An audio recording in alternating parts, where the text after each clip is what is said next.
Welcome to the Blend Reality AI Academy, the most advanced AI image and video generation course available. This course runs 10 hours total, spread across 13 modules.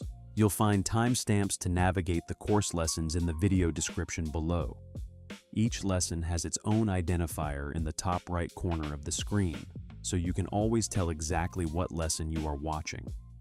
Once you click the link in the video description, you will also have access to every lesson overview and any relevant prompts mentioned, so you can easily replicate what you see explained on screen.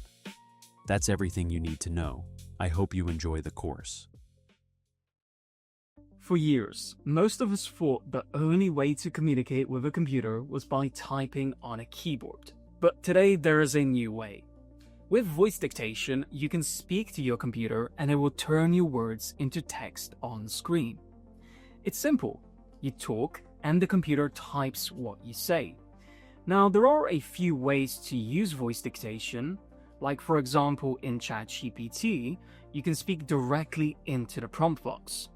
But the best approach is to use the accessibility feature built right into macOS or Windows. Why? Because using the built-in accessibility tool helps you get into the habit of speaking, not just in ChatGPT, but across the entire web and in other software. If you are writing documents or engaging with AI platforms, the accessibility feature works really well. Once you try it, you'll notice something right away. Speaking is much faster than typing. Now, the average person types about 35 to 45 words per minute.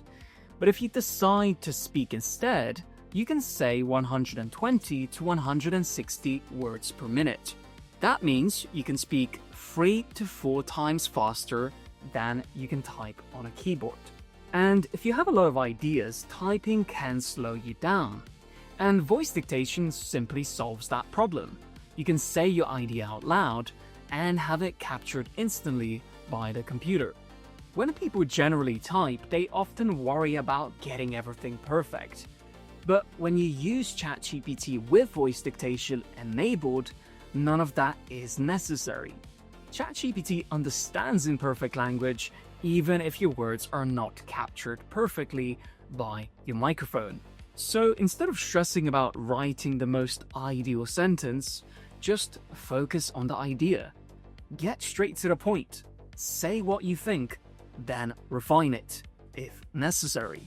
Using ChatGPT should feel more like a conversation rather than an email exchange. The goal of acting this way isn't just to improve the speed of communication, it's also about getting your thoughts out quickly and improving on them. This creates a powerful feedback loop that leads to creative breakthroughs. So, turn on voice dictation using the accessibility feature, start speaking, and experience the difference for yourself.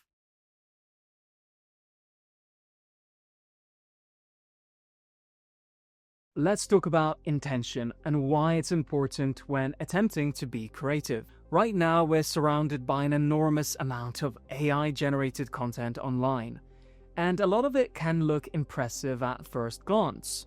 But after a while, you move on and forget about it. That's usually because there isn't a clear narrative structure guiding it. When we create with intention, we're choosing something that matters to us, and we begin to shape it into something that others can also understand. Most meaningful creative work follows some kind of structure. Very often, that structure looks like a beginning, middle, and end. The beginning introduces an idea, the middle develops it, and the end brings the experience to a resolution. This structure gives the audience a sense of direction. It helps to guide them from one moment to the next. Without that sense of direction, the story quickly falls apart. So, where does intention actually come from? Well, there are a few different ways that we can develop it. One of the most common approaches is to draw inspiration from existing work. We might watch a film, read a book, play a video game, or experience some other type of media that sparks our original idea. From that point, we can take elements of what inspired us and transform them into something that reflects our own perspective. Another path is starting completely from scratch, but that can be much more difficult even if we can imagine a beginning, middle, and end. Generally speaking, a lot of AI-generated content is never seen by anyone. And the reason is because the content is technically impressive, but lacks a compelling story or relatable character that would trigger virality on social media platforms. And I personally like the other approach. When we spend time studying existing films, we begin to notice patterns, and that gives us a sense of direction in the things that we will create for ourselves. Intention isn't only about what we're creating, it's also why we're creating it. When we start a project, we are typically making it because it interests us.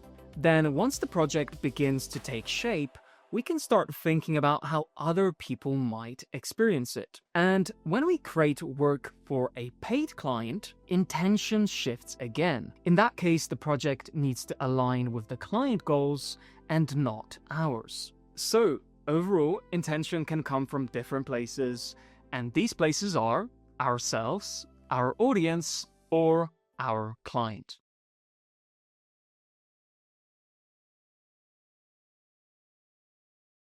Before we actually start creating AI video, there's one simple thing we need to understand. A video is just a sequence of images played quickly, and cinematic videos are typically made up of 24 frames per second, meaning that 24 individual images are shown on screen every second. And once you know that, AI video becomes very straightforward. The most common method of video generation used today is called image to video. Images are what make up video. So the video generation process naturally starts with an image. In image to video generation, we begin with a single image.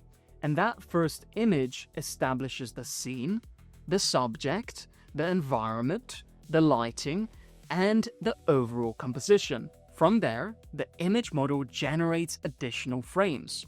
So, in other words, the AI system creates new images that didn't exist before and continues the sequence. So, when those frames are played back together, they create motion. It's likely that you heard the term motion picture, and that's essentially the definition of it. So overall, the key thing for us to understand is that the first start frame becomes the foundation of the entire video, and everything the AI generates afterwards expands from that start frame. So when we create AI video, the first step is deciding what that initial frame should be, because that single frame is what the AI video model uses to create the rest of the sequence.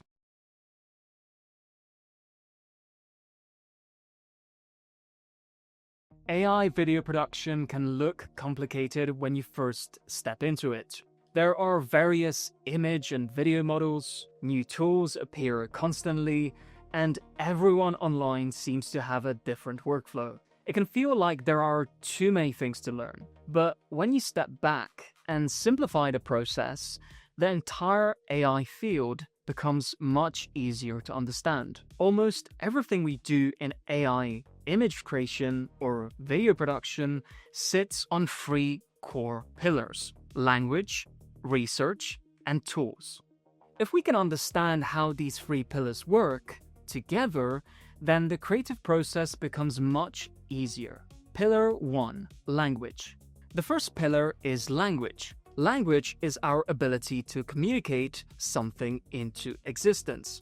We're explaining scenes, characters, environments, and styles.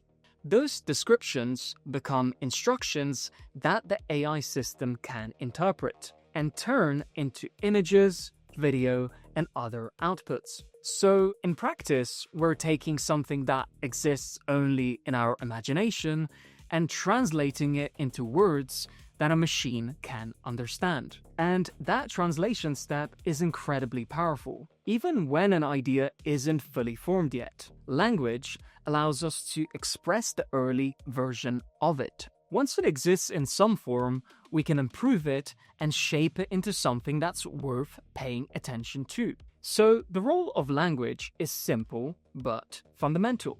It's how we bridge the gap between imagination and creation. Pillar 2.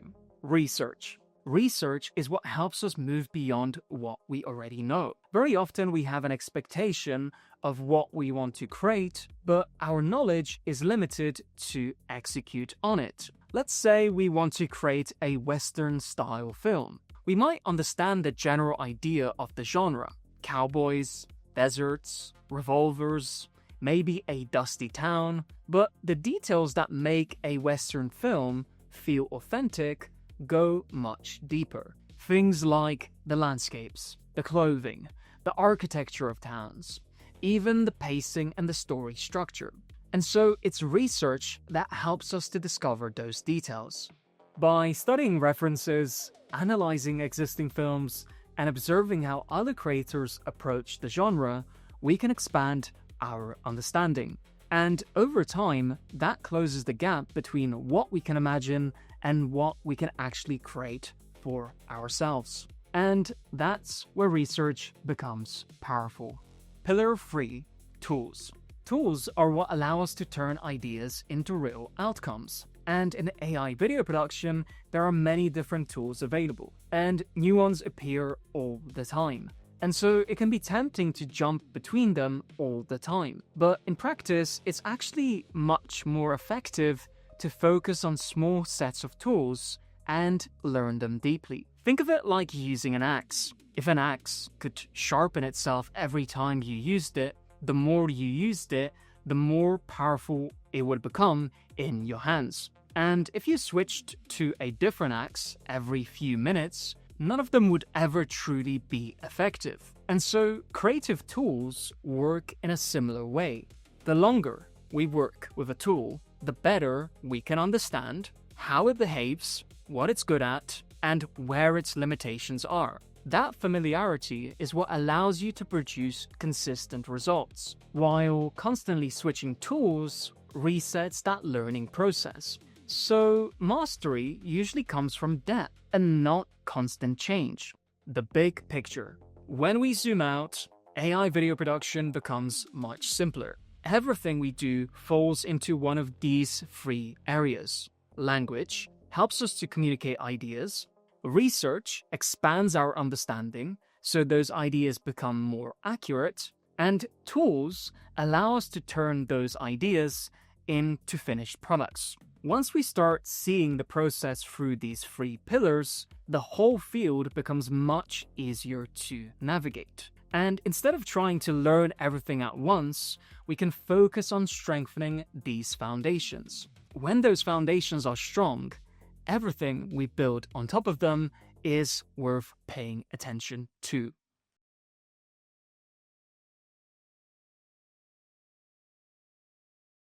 When we start working with AI, it's easy to quickly build up a massive amount of information.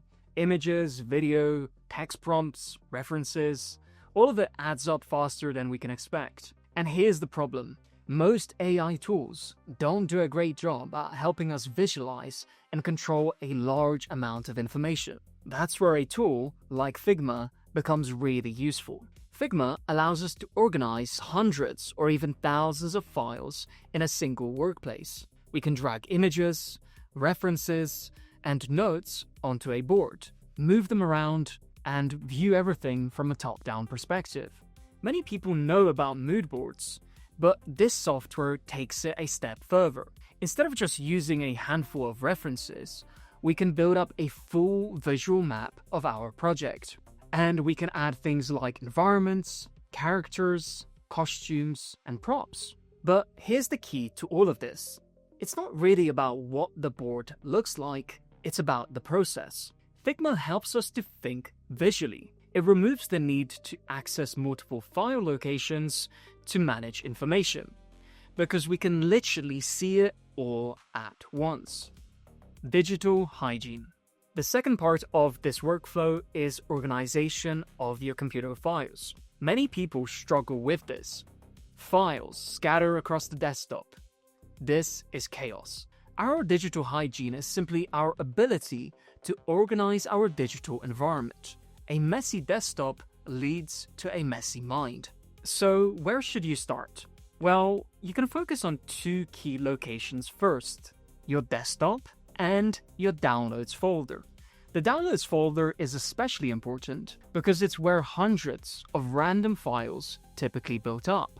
And when we're working with AI tools, we're constantly downloading images, videos, and assets.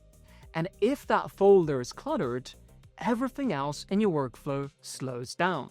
So delete what you don't need or move the rest into organized folders. But the question is, why does any of this matter? Well, AI projects may start small, but they grow fast. A single project can eventually include hundreds of images, hundreds of video clips, various reference images, and without a clean and organized environment, we lose track of our digital assets. You see, good organization just allows us to focus on creation instead of searching for files.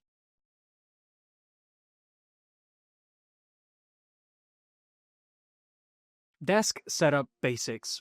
I'll start by saying that I'm not going to go into every single detail of setting up your physical workspace. I just want to focus on the things that actually matter. First, if you're using a laptop, get a mouse. I've used computers my entire life, and I can tell you with certainty that a trackpad will slow you down. You will not be able to work as fast or as precisely as someone who is. And if you personally prefer a trackpad, that's your choice. But from a productivity standpoint, you need a mouse. Second, a mechanical keyboard is optional but worth considering. The main benefit is the tactile feedback. A keyboard like this gives you more certainty when typing, and for a lot of people that translates into productivity. It's not essential, but it helps. Third, and this is a big one, you need a second screen. If you don't have one yet, or you cannot afford one right now, that's fine, but you should find a way to add one as soon as you can. And you do not need to spend a lot either. External monitors are not that expensive, and even a basic one will make a huge difference. So if you're serious about AI video production, then it makes sense to invest a bit more and get something color accurate, especially if you're editing video and want to work professionally in the future. And there are two reasons a second monitor matters. The first reason is learning. You want to have the AI Student Academy on one screen and your actual AI workspace on the other. So that way you can watch what I'm doing and apply it at the same time without constantly switching tabs. And generally speaking, it makes the whole learning process much easier. And again, it removes the need to keep switching back and forth between tabs, which saves time and keeps you organized.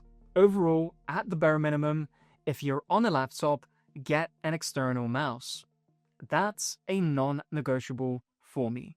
And after that, the second screen is the next thing I'd seriously think about if you want to become more productive. And you do not need to rush out to build the perfect setup overnight, but these upgrades absolutely improve your ability to work on projects.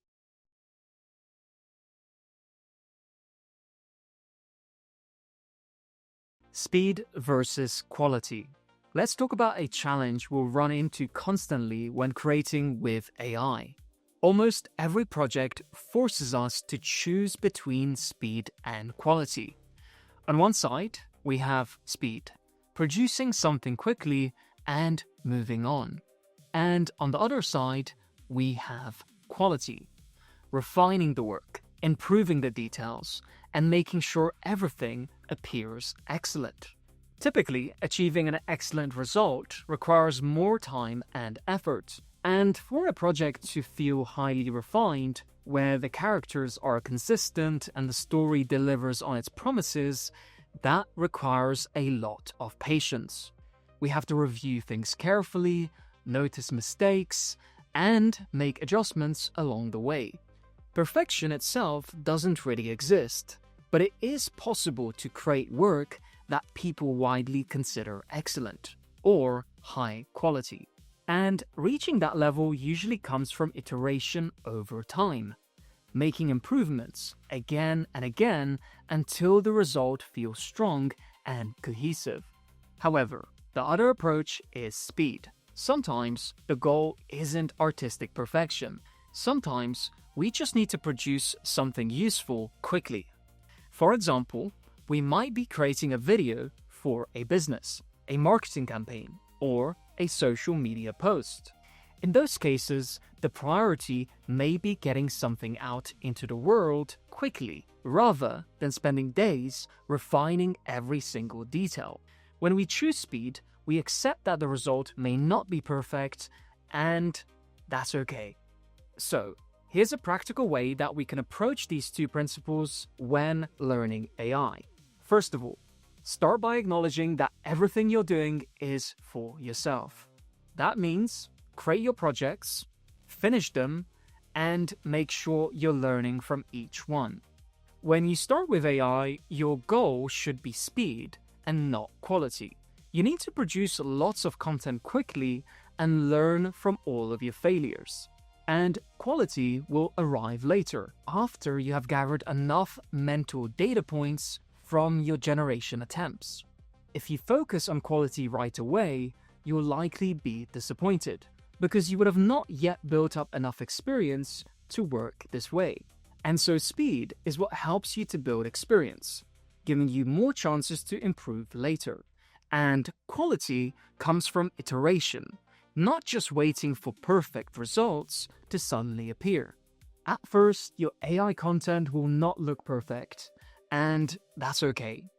The key to your success is in creating many outputs and learning from them over time.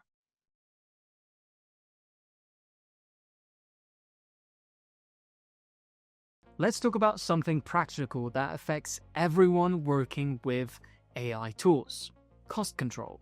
Creating AI images and videos is not free. Every time we generate something, we're using powerful computers in the cloud. Those systems require energy, data centers, and infrastructure to operate. And because of that, the cost falls on you in different forms, such as subscriptions, credits, or usage-based fees. So if we are going to work in this space, we need to understand how to manage spending. But there is an important point to understand first. At the beginning, we cannot optimize for cost. Early on, your priority should be learning. And what that means is experimenting, testing tools, generating results, and figuring out what works. And so if we hesitate every time that we need to spend a few credits or try a paid tool, we simply slow down that learning process. And this doesn't mean that we should immediately buy the most expensive plan available on every AI platform, but what it does mean is that we should accept something simple. Participating in this field requires some level of investment, yield. So once we're actively using AI tools, cost controls becomes a question of yield. Yield is simply the relationship between what we spend and what we produce. For example, we can ask questions like, how many images can we generate in relation to how much money that we can afford to spend? How many usable video clips can we produce from a credit pack? Or how many complete video projects can this monthly subscription cover? Now, here's the challenge. During the learning phase, yield is unpredictable. When it's our first time using an AI platform, we'll generate a lot of experiments, and all of them are part of the learning process. But it also means that the cost of producing something usable may feel inconsistent at first. Default stages. Over time, something interesting happens. As we gain experience, we begin to reach what we should call a default stage. This is a point in time when we can produce results more consistently. Our outputs are strategic, our workflow becomes more structured, and we waste far fewer generations trying to figure things out. And when all of that happens, the cost of generating content drastically reduces. Perspective. It also helps to look at AI film production from a wider perspective. Traditional film production is extremely expensive. Hiring actors, securing locations, renting equipment, and paying for crew members can cost millions. For some individuals, producing something at that scale simply isn't possible without funding. And AI video production tools eliminate those costs, and they allow one person to experiment with storytelling, visual effects, and video creation. But even though the cost is far lower, it's still not zero. We're still using someone else's infrastructure, and that enables us to be creative.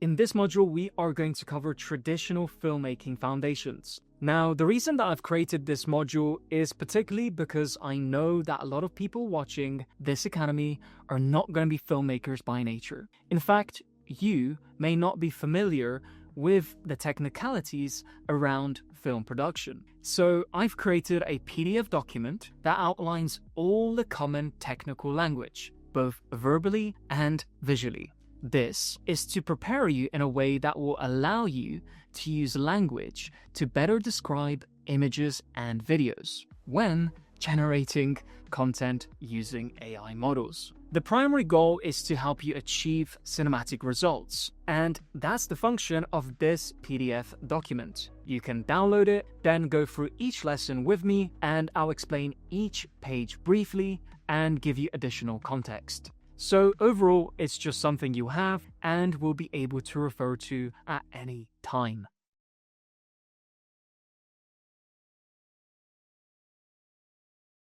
We all watched films, but we may not know how to identify camera framing.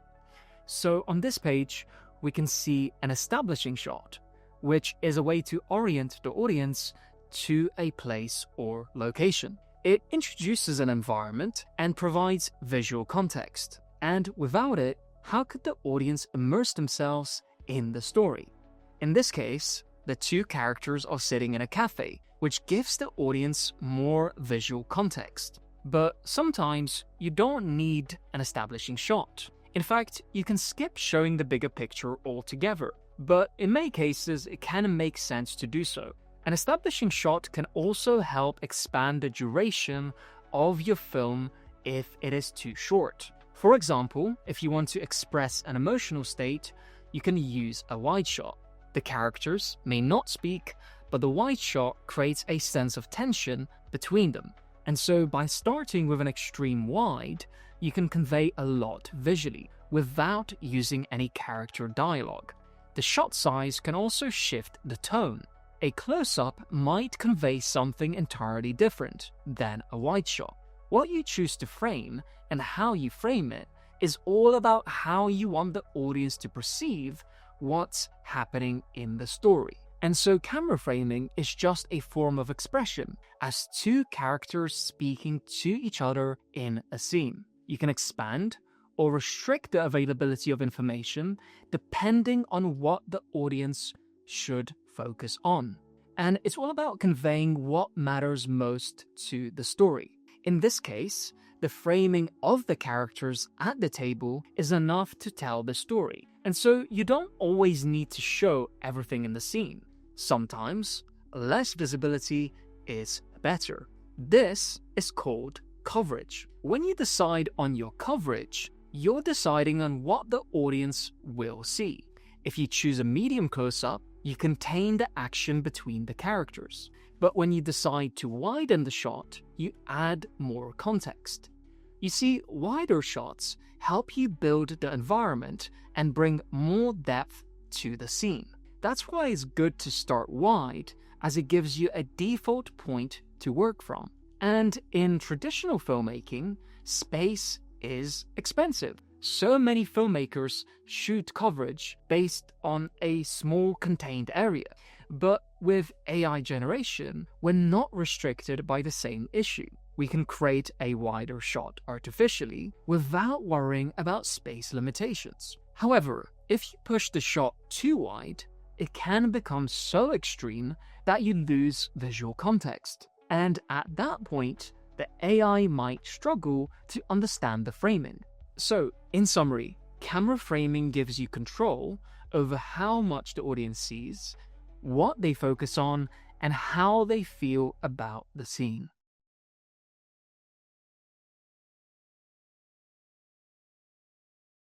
Let's talk about camera angles. The camera angle, or the camera height, can change the power, scale, or emotion of a scene. Let me explain what I mean by that. First of all, power refers to the impact of the event on screen. For example, a specific camera angle could amplify or suppress how a nuclear explosion is conveyed to the audience. It's not just about how the camera is framed, it's also about how the camera angle is positioned. If the camera angle is really high up in the sky, it could represent the perspective of someone flying a plane. This would express the explosion from that point of view, and it would be conveyed differently than if the same event was shown from a low angle. Now, imagine if someone was prone on the ground, like a soldier with binoculars, and the intensity was based on this camera angle. You see, this is the difference. Between an elevated point of view and a ground level point of view, the emotional state of the audience changes based on these camera angles. For example, if we focus on a shot from the ground level, the audience might feel like they're in the shoes of a character avoiding the explosion. But if the camera is positioned really high up, then the audience might feel detached or distant from the entire event.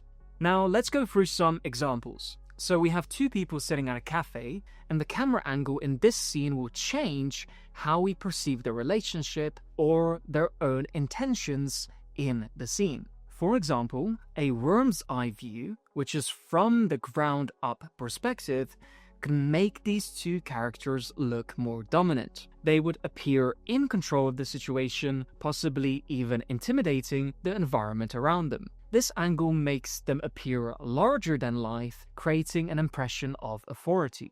Now, another example is the Dutch angle. A tilted horizon line can create unease or tension. It suggests something is wrong, uncertain, or dangerous. So we can see how camera angles provide a second layer of context. The camera framing might show the environment, but the camera angle shifts the perception even further. Now, overall, these are the common camera angles you can apply when working with AI production tools.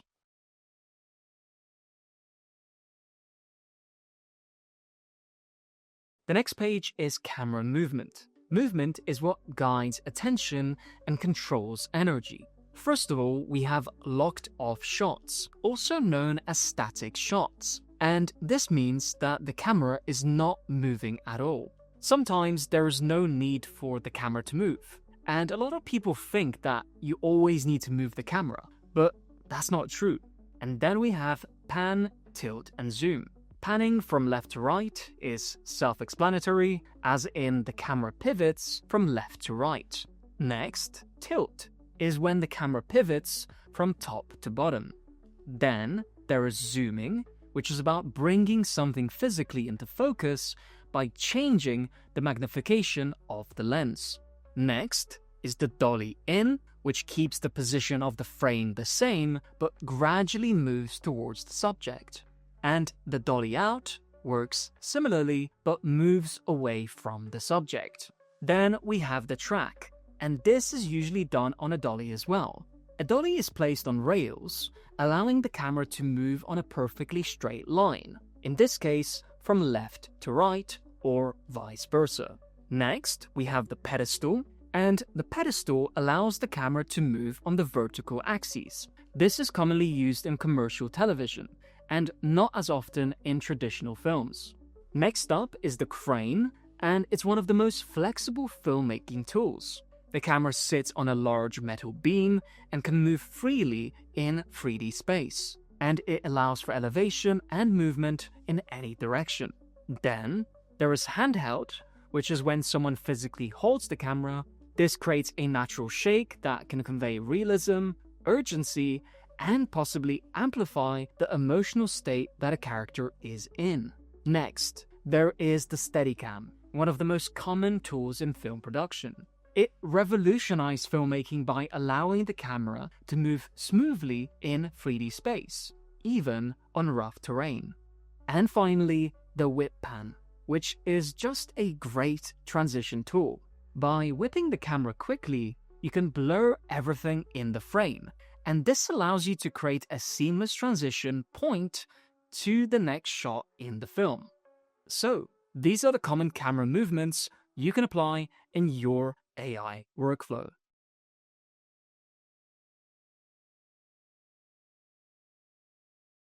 The next page is about camera focus types. Focus creates what the audience is able to see. So let's start with deep focus. Deep focus is related to the f-stop. The higher the f-stop number, the deeper the focus. And what that means is the focus is able to stay sharp over a longer distance. You see, with a high f-stop, the foreground and the background both remain sharp. However, with a high f-stop, less light enters the lens. For example, in a cafe scene, the people sitting at the table and the background can both stay in focus. Next is shallow focus. Now, when the f-stop number is low, like for example f1.2 or f1.4, more light enters the lens. And this gives the lens a shorter focal distance. In this case, you might have a person in focus while the background is blurred. And this technique is common when you want to emphasize a subject. Next, we have selective focus. Selective focus is very similar to shallow focus, and it's just a different way of describing creative intention. You might say, I want to selectively focus on the coffee cup, instead of saying, I want shallow focus. It's the same effect, but it's just a different way to express it. Now, let's talk about rack focus. Rack focus shifts your attention from one subject to another. For example, you could rack focus from the man to the woman if they are on different focal planes. If the man is closer to the camera and the woman is further away, you can shift focus between them. Next, we have follow focus. Follow focus is when you control the focal distance while a subject is moving. Then we also have hyperfocal focus. Hyperfocal focus is the distance at which a camera lens is focused to maximize depth of field, ensuring that both the closest and the furthest objects within a scene appear sharp. Next, we have soft focus. You see, soft focus relates to a filter that is placed in the front of a camera lens. These types of filters create a soft, dreamy look by distorting how light enters the lens. Now, the next one is tilt-shift focus. Tilt-shift became popular in photography, but it's also used in filmmaking, and it's especially useful when capturing miniatures. A good example is films like Ant-Man. And so tilt-shift lenses distort the focus, making objects look smaller than they actually are. This creates a unique effect that changes how we perceive the scale of a scene. Now, let's talk about intentional defocus. This technique is primarily used to obscure information in a scene. It's a way to create suspense or mystery by keeping certain details out of focus. For example, you might keep a character's face blurry, but still give the audience enough context to understand what is happening. Lastly, there is focus breathing. Focus breathing occurs when the internal elements inside a lens physically shift, and this can make the image appear as though it is breathing. And so, that is all that you need to know about camera focus types.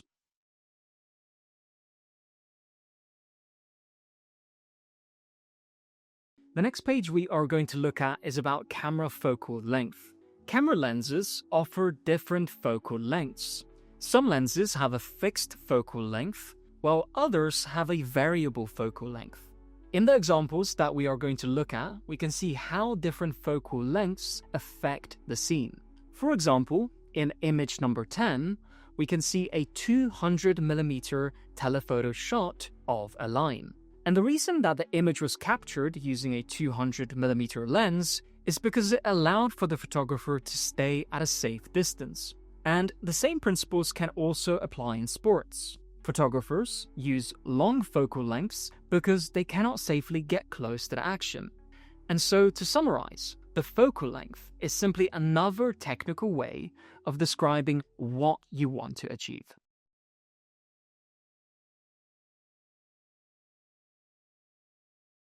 So on this page, we are going to look at camera lens types. And of course, this is another way that we can communicate our intent. The more you know about camera lenses, the better you will be able to express the visual outcome using AI image models. First, there are prime lenses. Prime lenses have a fixed focal length. This means if you're using a 50mm lens, that will be a fixed zoom level that cannot be changed. And what that means is the magnification is set at 50mm, and that's the available focal length for your camera. And so to change the frame size, you'll need to physically move the camera. Next, there are zoom lenses. Zoom lenses have a variable focal length. For example, a lens might start at 18mm and go up to 55mm. Each zoom lens has a start and end point, and that defines its magnification range.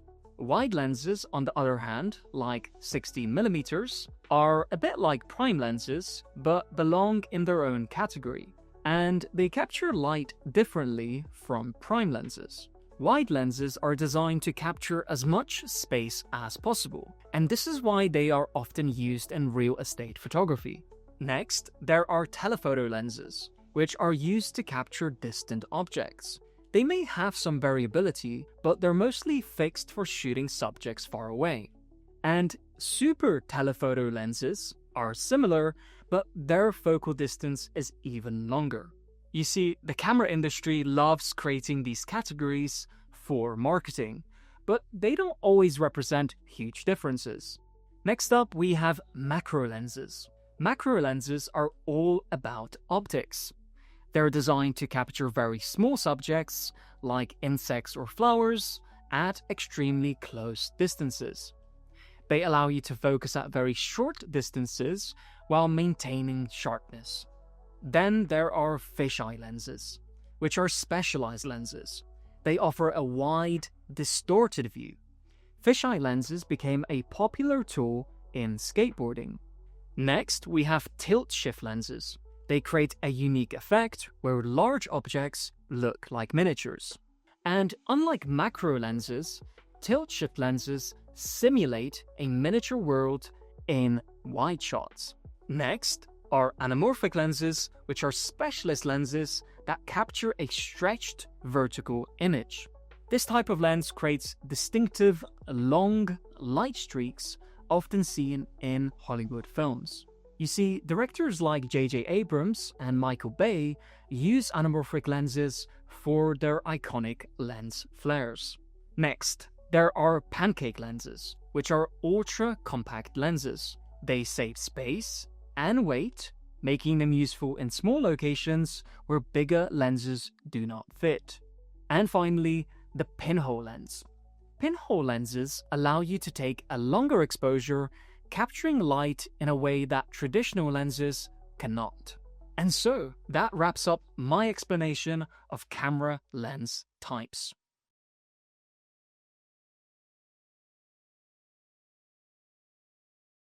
So let's talk about the camera lens f-stop. I will try to simplify this for you so it's easier to understand. Each camera lens has aperture blades, and these blades expand and contract. In example number 1, the lens is wide open. So when the blades are open, more light can enter the lens. And as the blades contract, less light can enter the lens. Now, here's the confusing part. As the aperture blades close, the f-stop number increases. And so think of the f-stop as the number of aperture blades. The more blades there are, the more they cover the lens, restricting the amount of light that can enter. And when the aperture is wide open, a lot of light enters. Sometimes there's so much light entering that we need to decide where to focus. And this results in a blurry background, known as the bokeh effect. Now, let's look at the examples on this page. In example 1, the f-stop is f1.2. And so we have a lot of light entering the lens, which makes for a shallow depth of field. And in example 9, the f-stop is f22, where there's minimal amount of light that enters the lens, for a deep depth of field. And so that's the general overview of the camera lens f-stop.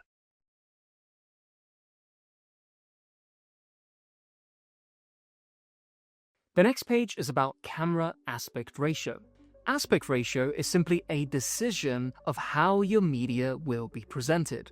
How will you present your film? Do you want it in a square format, traditional 16:9 format, or in a scope format? Or maybe you want to display it vertically, designed for mobile devices. And mostly, you're just deciding here how your media will be consumed.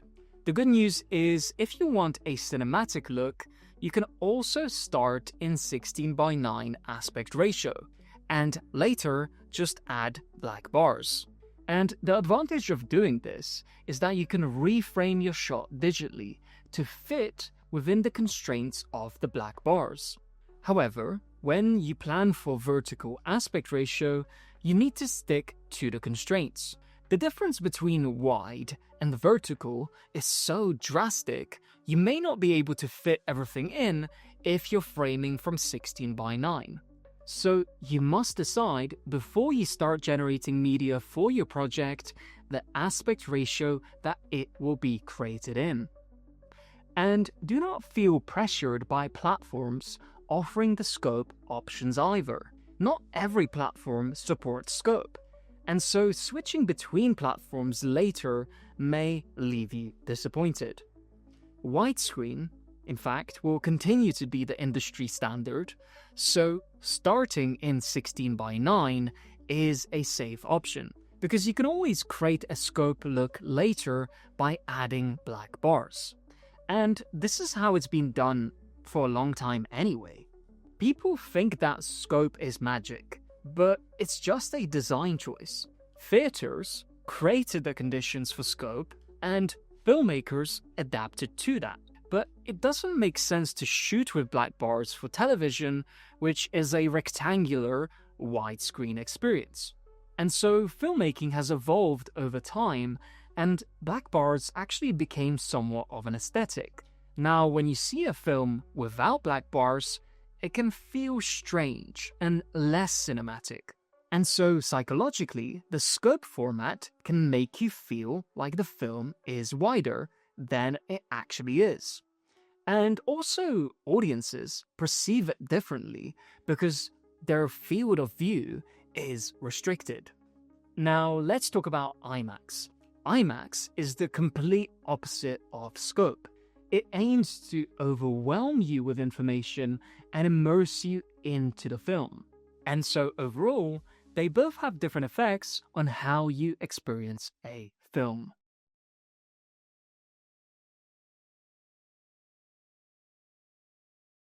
In this section, we'll explore different camera lighting setups. Lighting direction shapes the mood of your scene and is essential when creating AI images or videos.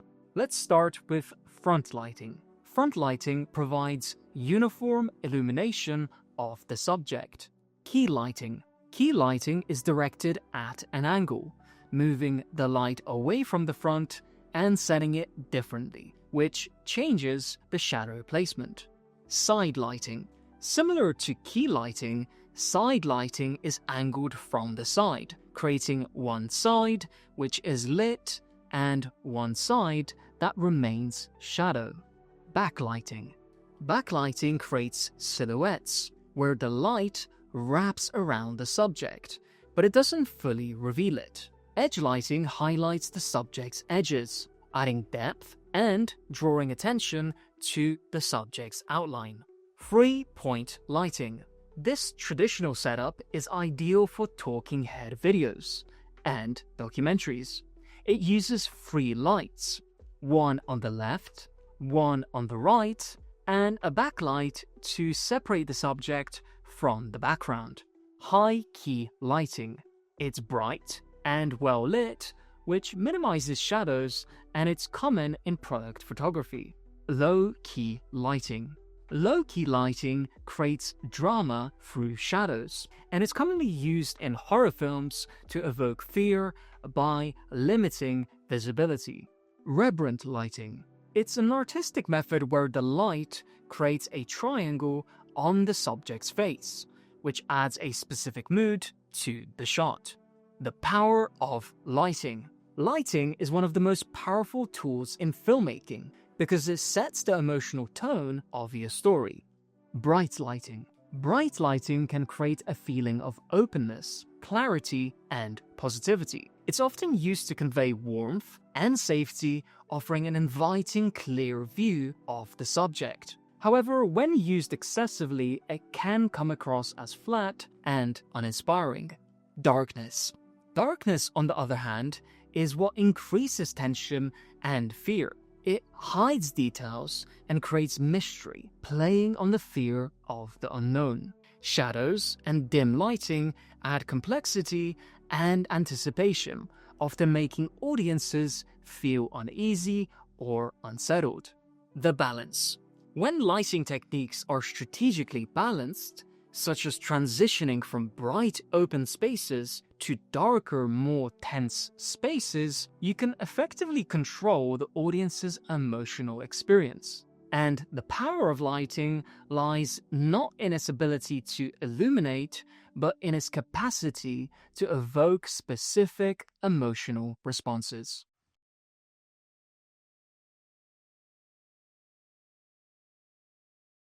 On this page, we are going to look at color grading and temperature. Color grading is simply about creating the conditions for how color appears in the final image or video. Now, color temperature is measured in Kelvin and is commonly used in light bulbs. And so the lower the Kelvin, the colder the light will be, which means that it will appear more blue. And the higher the Kelvin, the warmer the light will be, which means that it becomes more yellow or orange. And an optimal white light is typically around 5600 Kelvin, which is the baseline for daylight. Tint refers to the shift between green and magenta. This is more noticeable when working with LED lights or fluorescent lighting, and these lights can create a tint that requires color correction. So next, we'll look at correction versus grading. Color correction aims to neutralize the image. So you start with a raw image and adjust it to make it look natural and balanced. For example, if your image is tinted due to cheap lighting, you can color correct it to achieve a natural baseline color. And once that's done, you can move on, and this is where you design the look and feel of the image. You can start by correcting the skin tones, ensuring they match the color in real life, and once those corrections are done, you can apply the color grade to shift the mood or aesthetic. Now let's talk about gamma and gain.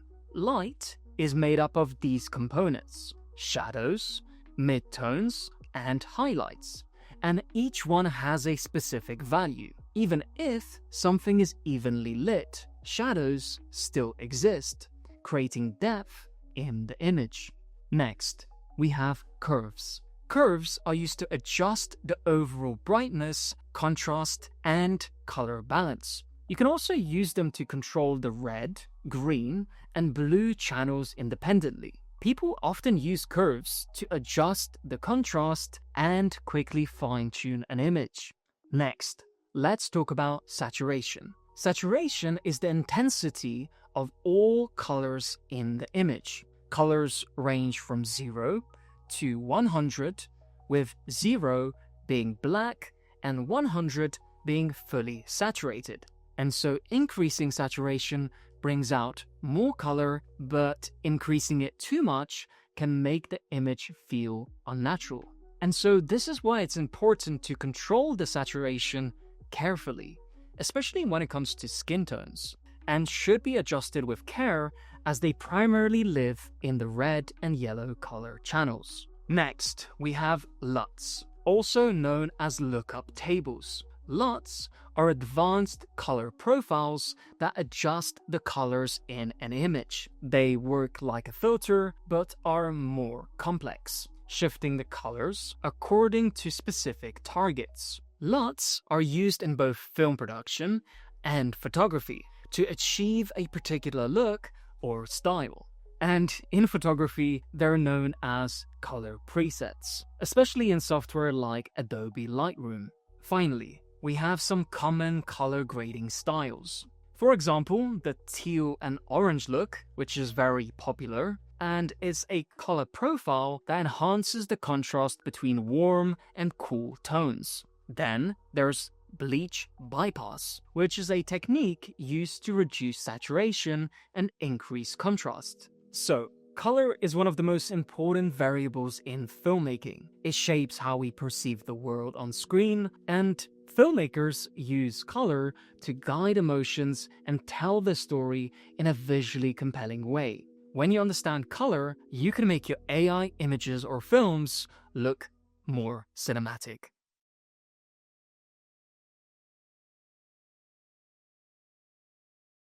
So, the next page is about actor position and the 180-degree rule.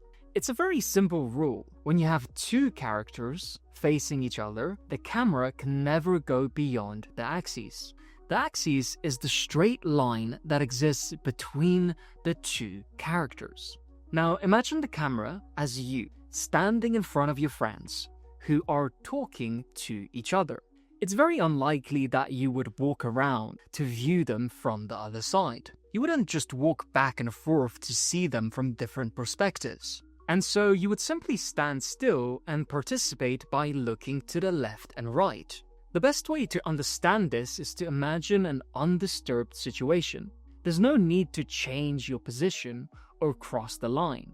And if you do cross the line, it also breaks the immersion. If we look at example number 8, we can see the man framed from the right. This crosses the axes, and it confuses the audience, because only the woman should be seen from the right, since she is sitting there. In the over-the-shoulder shot, the man's shoulders would bleed into frame from the left, and the woman would be on the right. It's as simple as that. Now, in example number 5, the man is seen from the left, and the woman's shoulder bleeds into the frame from the right. And when you cut back to the wide shot, the man is on the left, and the woman is on the right. This keeps everything in continuity. Never cross the line, and the audience will always understand the positions of the characters. Look at the wide shot. The wide shot establishes the positions of the actors and the background. Never cross the line, and the audience will never be confused. In example 8, the man is looking to the left, but in the wide shot, he's looking to the right. This is what breaks continuity. The correct example would be number 5 or number 2. It's as simple as that. If you don't cross the line, the audience will be easily able to follow along. Crossing the line confuses the audience about where characters are looking and what's happening.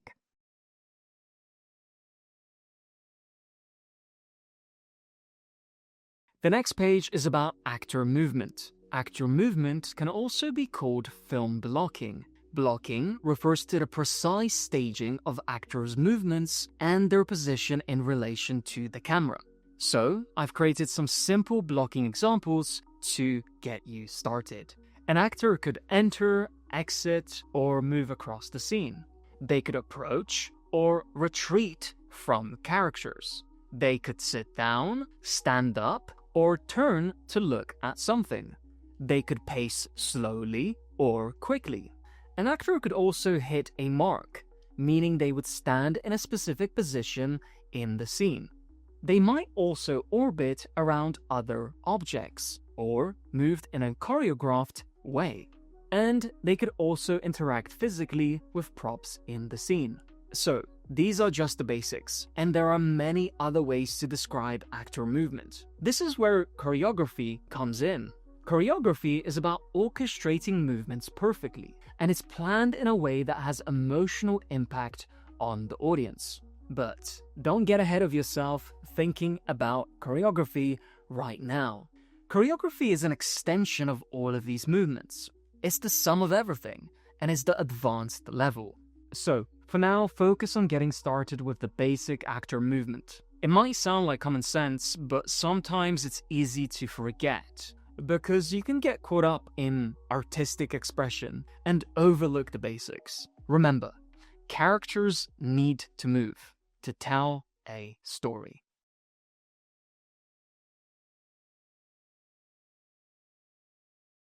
Actor emotion. It might feel like common sense, but many people don't know how to describe emotional states. There are, in fact, more emotional states than we can recognize. More than we can describe, surely. And we need to search for these emotions to enhance our storytelling ability.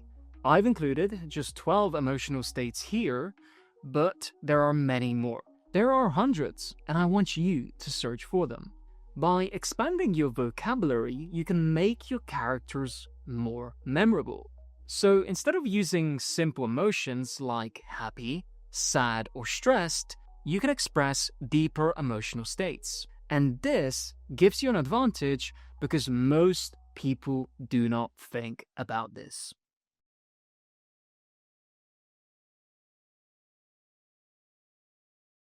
In this lesson, we are going to learn about character sheets, and there are two types of character sheets that you can create. The first type is a character sheet where the actor's outfit changes. Let me show you exactly what I mean. So, on my Figma, I have 4 character sheets of me dressed as a cowboy for my music video. And these variations are very simple. It can be something as literal as taking off a jacket and putting it back on, or it can be an entire outfit change. But in this example, I'm showing you that this character is going to have scenes where he is wearing the jacket and others where he is not. Now, if we look at the details, we can also see that in this case, we also have a change where he is wearing the hat and he is not wearing the cowboy hat. Now, all of these changes in these types of character sheets will be defined based on what is happening in your scene. And of course, you can create character sheets which are just more generalized, so you have more flexibility to work with them. However, in a lot of cases, it might be more efficient to fully map out what is going to happen to the character, what is he going to experience, when he's going to be wearing a hat or not, or whatever change is required to the outfit, and then you plan for that character sheet. Now, in this case, we can see in number 1, he is wearing the cowboy hat, and in number 2, he is not wearing the cowboy hat.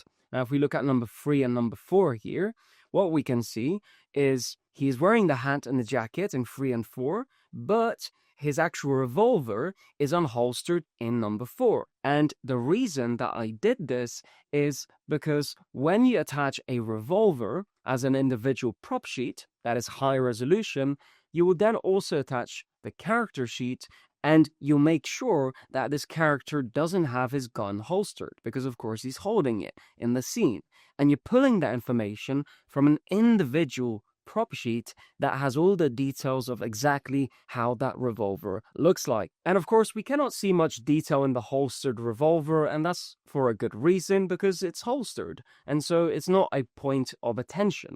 But the moment that a prop is subject to being in front of the audience, that is the moment that you need to make sure you have an individual prop sheet and also account for the changes, whether it's taken out or not.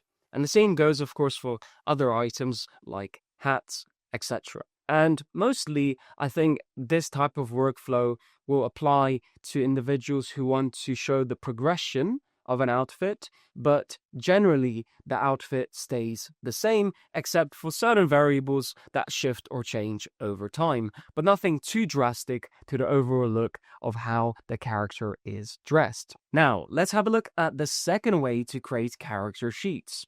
The second way is when the actor's outfit and look evolves over time. So let me show you exactly what I mean by that. And here I have a Figma board of an outfit which I planned, and I planned for its evolution in a music video that resembled the world of The Revenant. And so here I have myself again in a different style, with a different hairstyle and grooming, and I decided to make sure that I'm evolving this outfit and showing the progression of the character. And the reason that I created this evolution of the outfit is because my character goes through time and the weather changes, and I wanted to account for all of that. So first of all, we have this dirty and distressed look of the outfit, and then as the character moves from position, we can see that there's gradual snow particles or ice that builds up on his body and around his outfit, and that continues to progress until he is fully frozen. And I also have a version where he is injured, but he's not frozen, which is where these stains are around his outfit. And there's, of course, a good reason for that, because in this case, my character was attacked by a grizzly bear, which makes up for why he's bleeding out. But also, I have a version where he is frozen, and those stains still exist right here. And I also have a clean version of the outfit, which is for a flashback scene. And so if we compare, for example, something like this, which is this very dirtied up, rough looking outfit here, and we compare it to this version, we can see just how clean and pristine it is compared to this version. I actually started with number 2. I started with this one when I first started to generate the ideas for this outfit, and I actually went back and I created a cleaner version using Midjourney and Google Nano Banana Pro. That sums up the 2 versions of the character sheet workflows that we are going to focus on in this module. And there are a variety of different techniques, which I'm going to show you, and I'm going to take you on a journey so that you can dress your virtual actors, and you can practically do anything that you want from an outfit standpoint, so you can make an epic and cinematic video for yourself or for your clients. So thank you so much for watching, and I'll see you in the next lesson.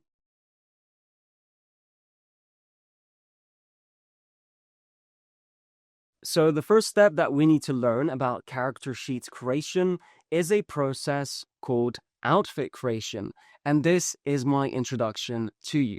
So there are 2 ways to create character outfits. The first type is by generating outfits using a single prompt, and this allows you to create a full outfit by simply typing out your prompt or using voice dictation on your keyboard to speak it into existence.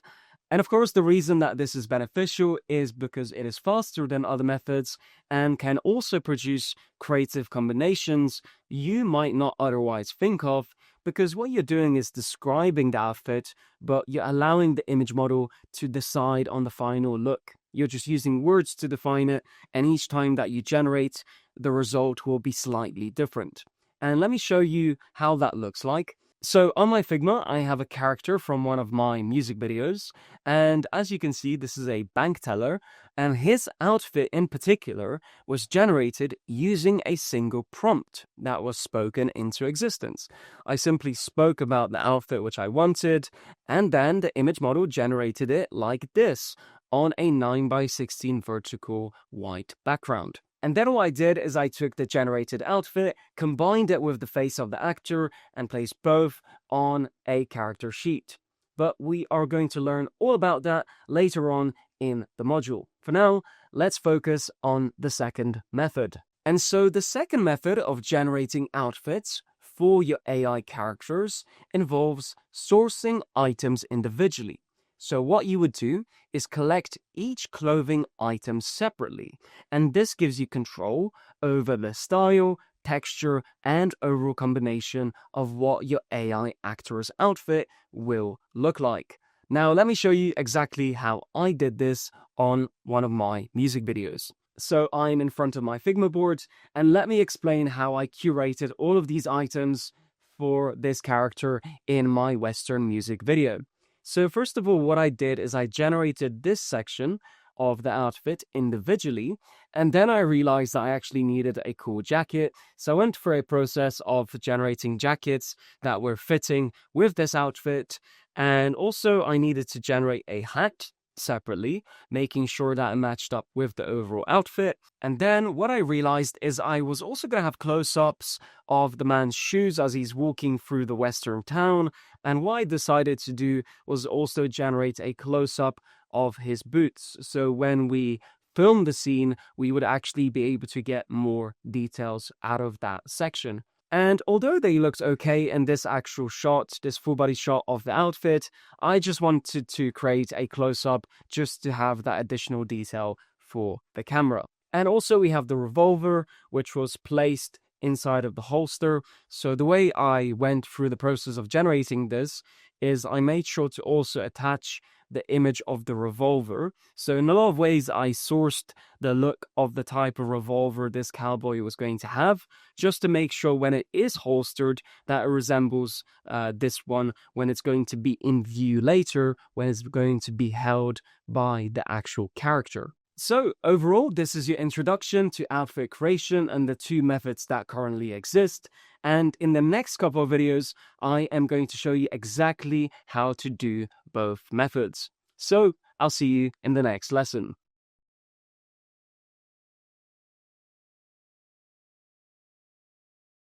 In this outfit creation lesson, we are going to learn how to create an outfit from a single prompt. This means that we can type out an idea for an outfit, or we can simply speak it into existence. Now, before we officially begin, I want to make sure that we have everything prepared. So the first platform that you need access to is an AI platform that supports image generation with Google Nano Banana. And my choice of the AI platform is called OpenArt. However, you are free to use whatever platform that you wish. And the second platform that you need access to is ChatGPT. Now, it is okay for you to use the free version, but I highly suggest that you upgrade to ChatGPT Plus because it allows you to upload more images, which is a function that we will need as part of this workflow. So let's get started. And the first platform that we will go to is ChatGPT.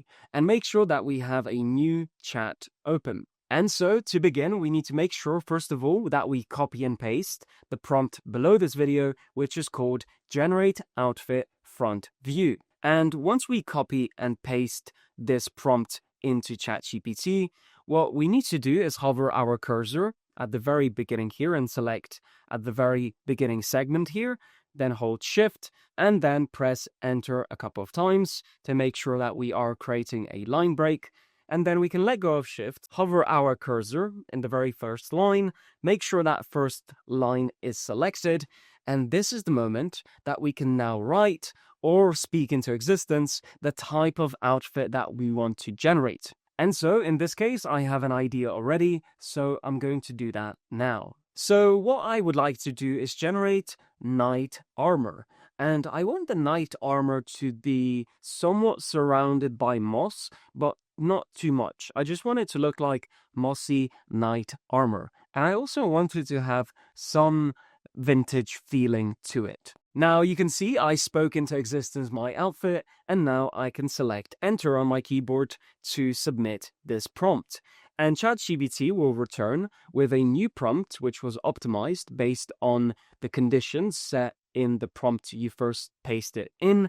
And now we can wait for this complete and then select the copy icon in the top right corner of this code block. And once I have this selected, I simply go back to my AI platform. In this case, I'm using OpenArt, and then I paste in the prompt in the prompt box. And so in this case, we are going to use Google Nano Banana 2. So I can select this model here. And then in the output settings, I can also make sure that I have 9:16 selected and 4K resolution.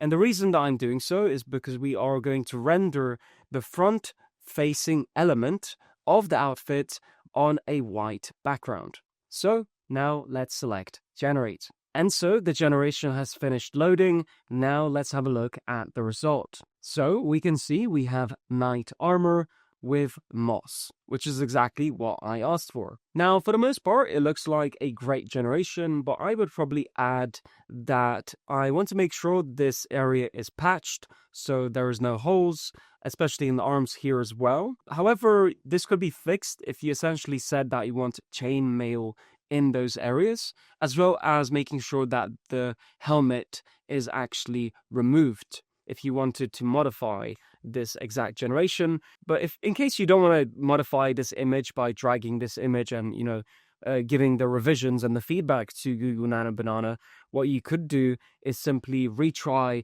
by reattempting to speak into existence or writing down the specific details.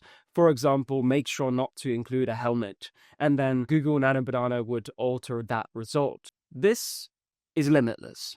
And I mean it. You can pretty much create anything you want. As much detail or as little detail as you want, as many constraints or as little constraints as you want. And I want to show you those examples of how many different versions you can do. But a lot of people will question, well, it's all great to create a front-facing generated outfit on a white background. Those conditions are great, especially if you're trying to control your outfit. But what about if you want to rotate this outfit? Have a left-facing view, a right-facing view? What about if your character is wearing a backpack and you want to make sure that the details of that backpack or behind that person are sufficient because your character is going to be showing those details later on in your AI-generated image or video? Well, what I have done is I have developed a very simple modifier prompt which is contained directly inside of the AI platform.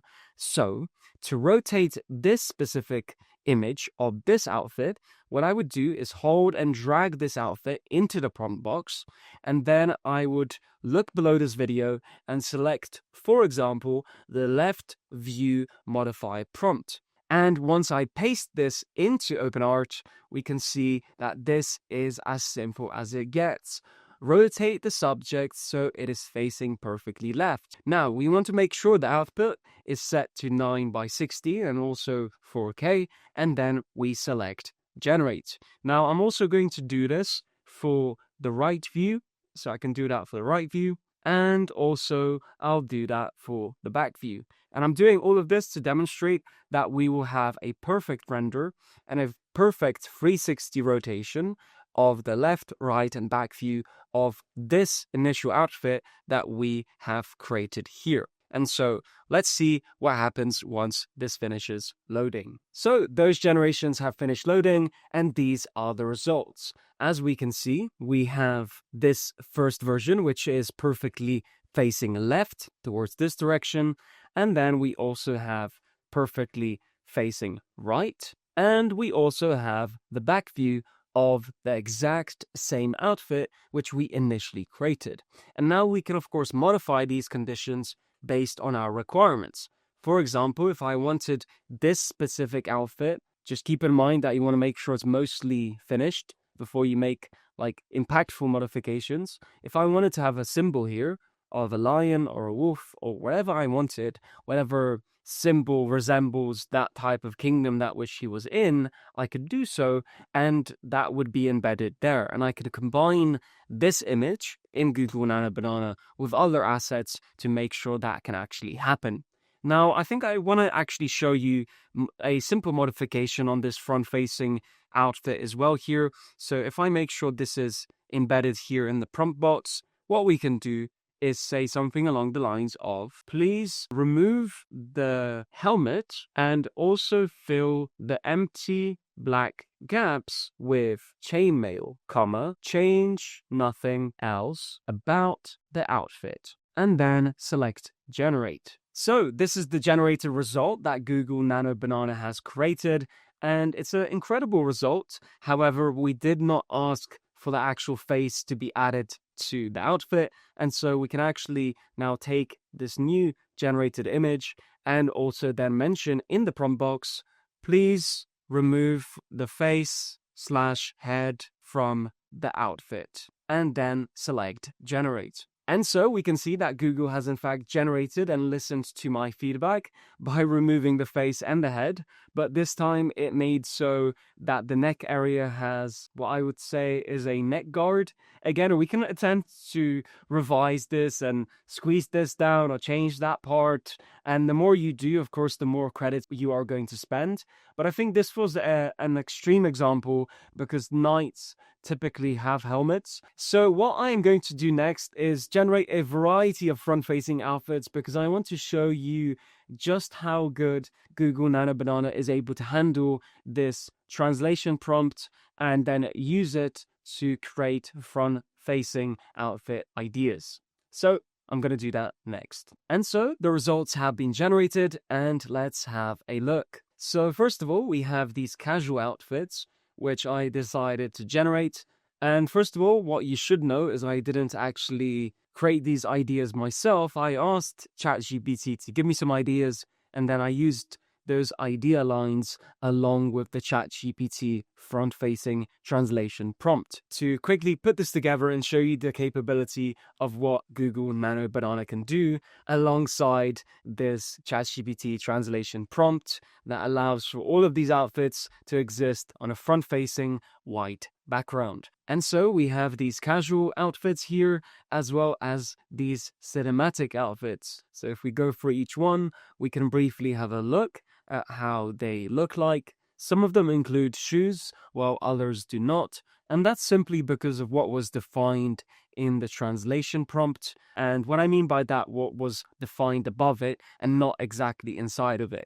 That translation prompt you should not modify unless you really know what you're doing. Otherwise, mostly just put all your ideas at the top of it and you should get these types of results, like so. And all of these ideas look very interesting. Of course, the more detail and more emphasis you put into these ideas, the better the results will be. Now we're back to that original knight armor, but we can see the variety of different combinations that are available, pretty much infinite, as long as you have the vocabulary to describe the outfits. So this wraps up this lesson on how to do outfit creation from a single prompt by simply typing your idea or speaking it out loud. Thank you so much for watching, and I'll see you in the next one.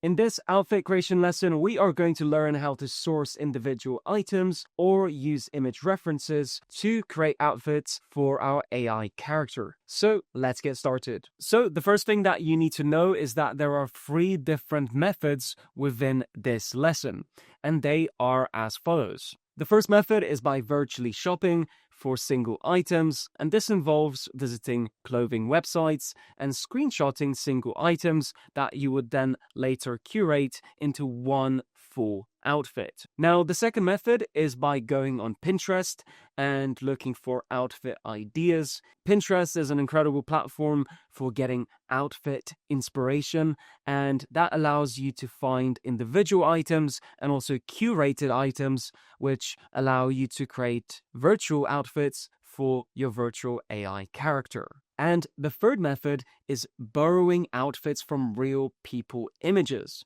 And this involves reading a blog article and coming across an image of a person wearing a specific outfit and really liking the look of it. And this also involves scrolling on Instagram or anywhere online where there are real photographs of real people wearing real outfits, and then taking those images and using them to convert them into these virtual elements that will allow us to dress our AI character in our AI video. So those are the 3 methods. Now let's start with the first method, which is virtually shopping for single items. And I'll show you exactly how that works. So first of all, we need to make sure that we go to a clothing website, which would allow us to find interesting looking clothes. Now, for me personally, based on my limited research in doing this, because typically I like to be very specific and kind of speak about my own creations,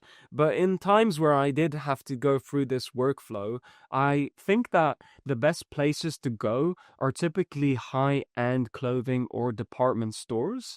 And the reason for that is because higher-end clothing or more expensive clothing in general has better color and texture and uniqueness that would otherwise not be visible in the typical world. Now, depending on where you live and just how much money you make, you may be surrounded by individuals of a specific type who wear specific outfits, or the city that you live in gives off a specific vibe, what type of clothes that people wear. But it just happens to be that the higher end of the market has very interesting pieces that a lot of people will be attracted to. And the beauty of all of this is you don't have to purchase anything. You're just using these images as a way to curate your own high-end outfits in your own AI video. And of course, there's no cost to it. And so you can use all these things, whereas before it wasn't possible. Because if you casted an actor and you went on a website like Selfridges and you looked at jackets for $10,000 or $15,000, there's no way that you would be able to even afford to rent it for some people. I mean, some people could, but most people would not be able to. And so this idea that now we have access to the world's archive of any clothes and any clothing types that we want to dress our virtual characters is the biggest breakthrough I think there has ever was when it has come to the clothing department in film production. Now, what I'm going to do is I'm going to go here on Selfridges and I'm going to go in the men's section because I'm more familiar with, of course, men's clothing items. And we can go through different outfit types and try and curate a top, bottom, and also shoes. So we're going to go through here and we're going to look at different examples of the types of clothes that we can actually create here. And I think the best place to start is in this new arrival section because it's grouped by different types of clothes that we can capture here. So I really like the look of this hoodie. So I'm going to go in here and I'm going to essentially enlarge this image. Now, when I do enlarge this image, it looks like a little bit oversized, unfortunately. So what I can do is I can go and hover my cursor on the top right of Chrome here and select the plus button to enlarge this ever so slightly because I'm going to try and capture a higher resolution. Now, I could also try and attempt to do this the other way, but yep. Oh, it looks like we can do it. In fact, we can kind of zoom out of this section. That's good. That means we can get a higher resolution image. And so now I can get my screenshot tool on Mac here. I can put it over the clothing item like so, and I can simply screenshot this hoodie. Now, this screenshot is going to go into my downloads folder, so I can immediately rename this to hoodie, just so I can keep track. And next, we're going to go back to the arrival section, make sure we're zoomed in again so we can see exactly what's happening here. I like the look of these shoes, so I'm going to go into this page here. I'm going to zoom out slightly so I can have a higher resolution image like so. And actually the top-down view would be perhaps more beneficial. Well, I don't really care about the top-down view, but if you do, you can screenshot. I'm just going to go for the side view here like so. And then I'm going to screenshot this shoe. And then in the downloads folder, I'm going to also name this shoes. I'm going to go back now to this clothing section. And let's look for a bottom section as well for our character. I know he's wearing a red hoodie, so I'm going to try and find something fitting to match the shoes. Let's go for these Contour Club shorts here. So we can enlarge this image like so. Zoom out a little bit, and then we can screenshot this clothing item. Now, what happens next? Well, at this point, we have all of these items created here. I can also make sure to rename this to, let's say, shorts. And so now that I have the top, bottom section, as well as the shoes, what I can do is I can go to Canva, and you can use Canva for free, and you don't have to actually subscribe to it to use it.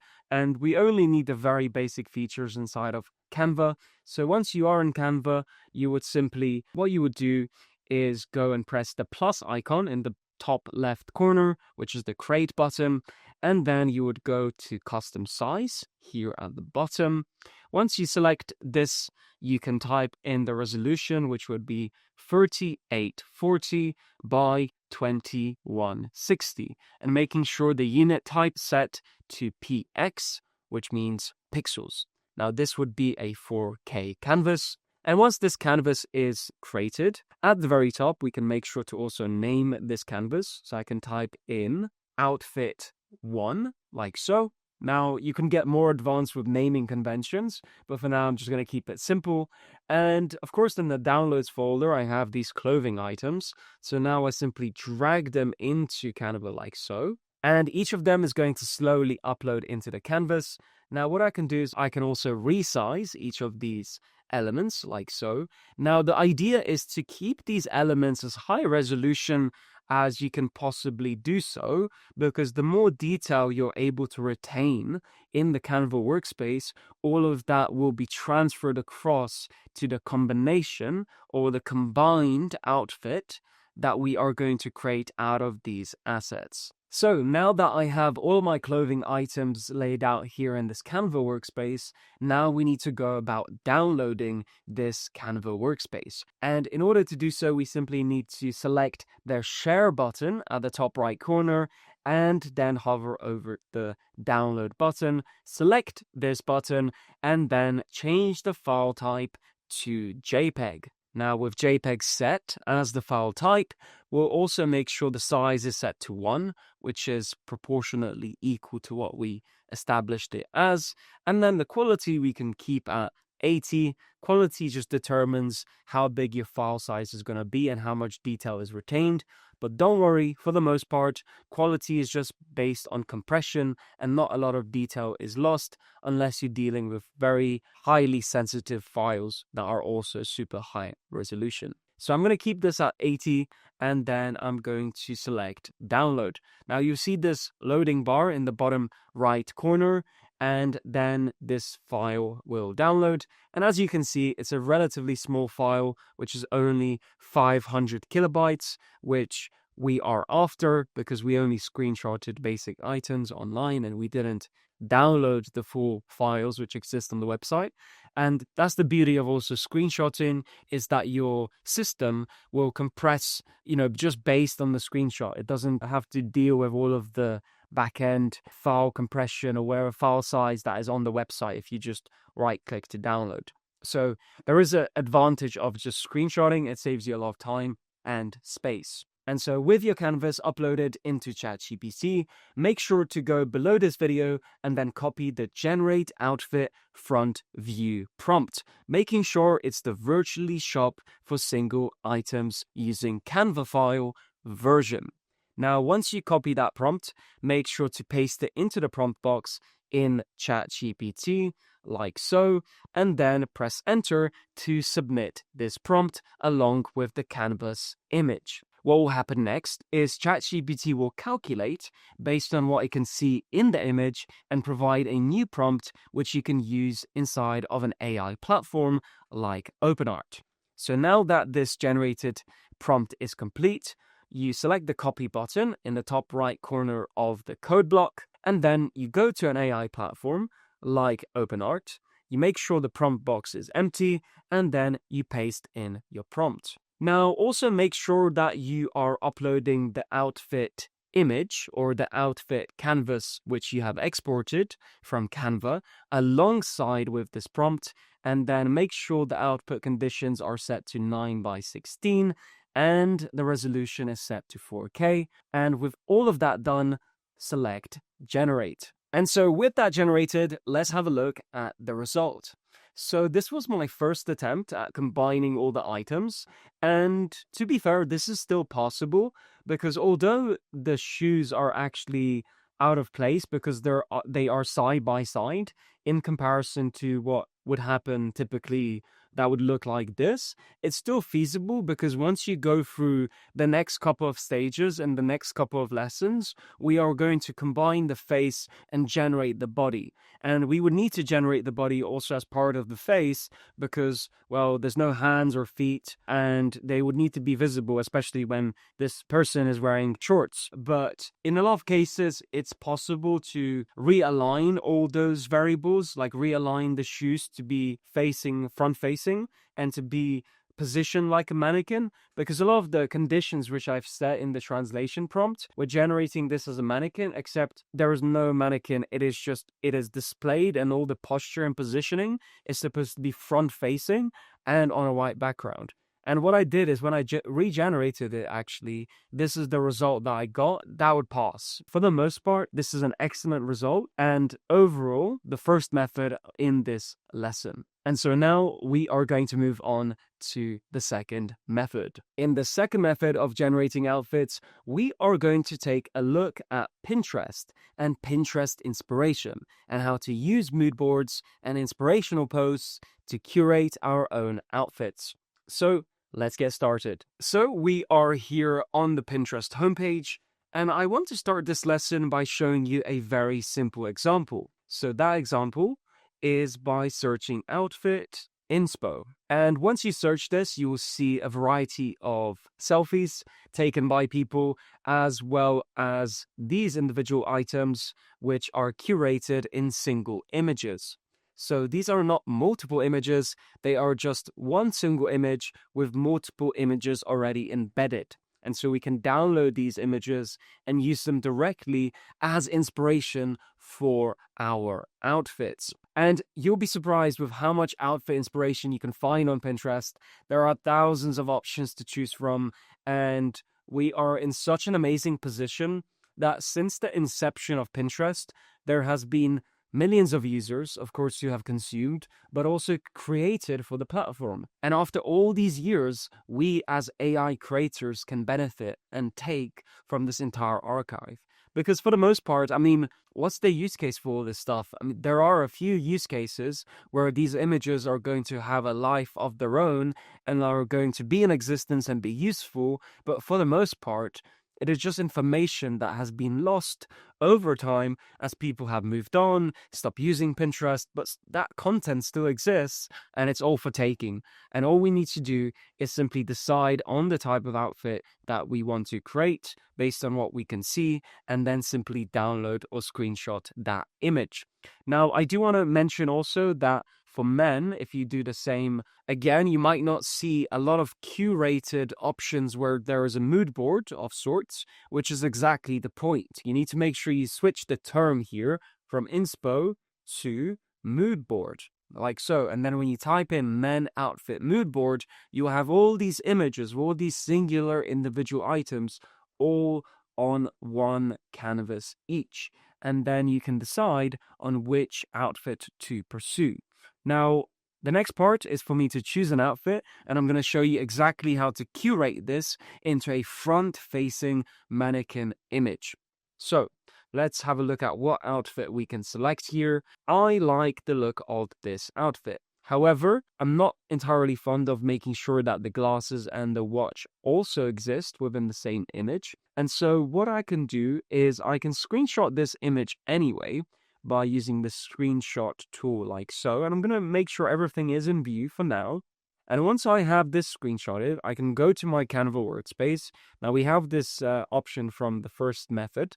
I'm going to select this button to create a new canvas within the same workspace, so I can continue to plan my outfits. And then I will simply move this screenshot into Canva. And I will also make sure to enlarge it, because remember that resolution matters. And the more resolution that you have, the better that the image model that you will use will be able to pick up on the smaller details. So now that we have this outfit pasted into our canvas and it's entirely enlarged, the next step is to make sure we go to the left side, select elements, and then also make sure that we select shapes here.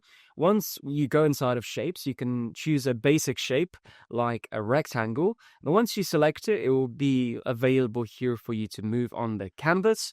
And we can change the color of it by selecting the color picker at the top. And then on the left, we can change it to white. Once it's changed to white, we can move it in position over these glasses to make sure that they are covered, and we can extend it like so.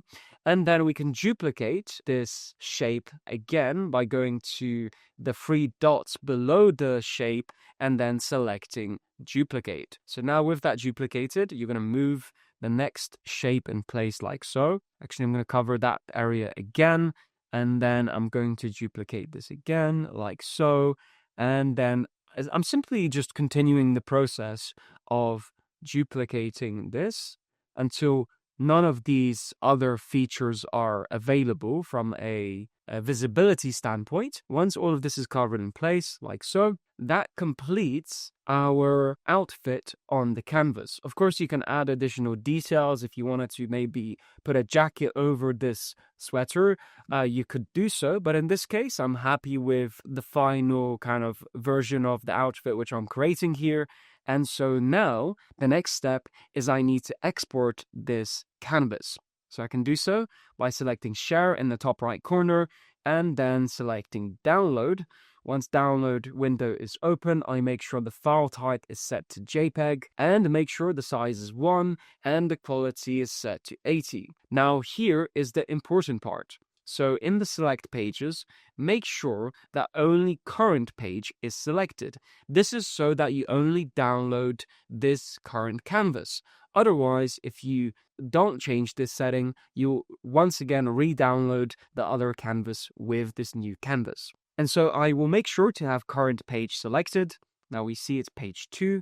And if I close this drop-down window like so, and then select download, this canvas on its own is going to download to my computer. Next, we need to go to ChatGPT and make sure we have a new chat open.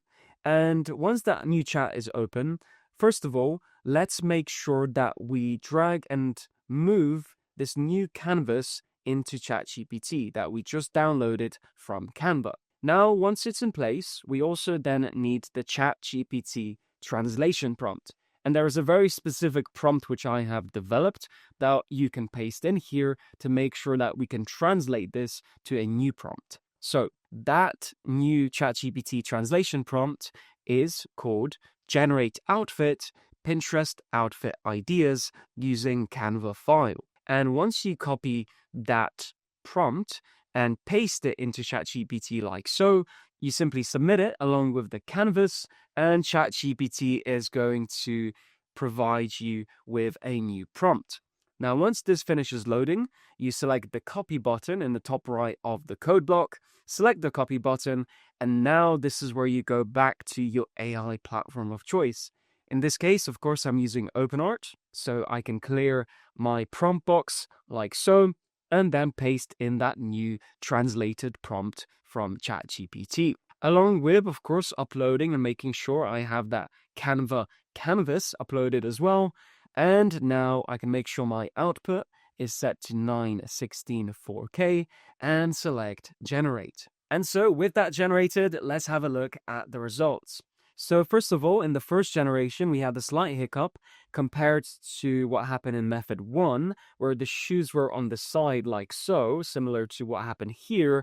But after simply pressing generate again, we can see that we got an incredible, highly detailed result. And if we compare this to the reference that we used, that we put into Canva, we can actually see it's even better than the original result while maintaining exactly how those pieces look like. Now, I'm hoping that this method inspires you and it opens up the idea of what is possible when using Pinterest to locate these outfits and then use them as part of your AI character. And I think that wraps up method 2. So let's move on to the third method. So the next method of generating outfits is the idea of borrowing outfits from real people images.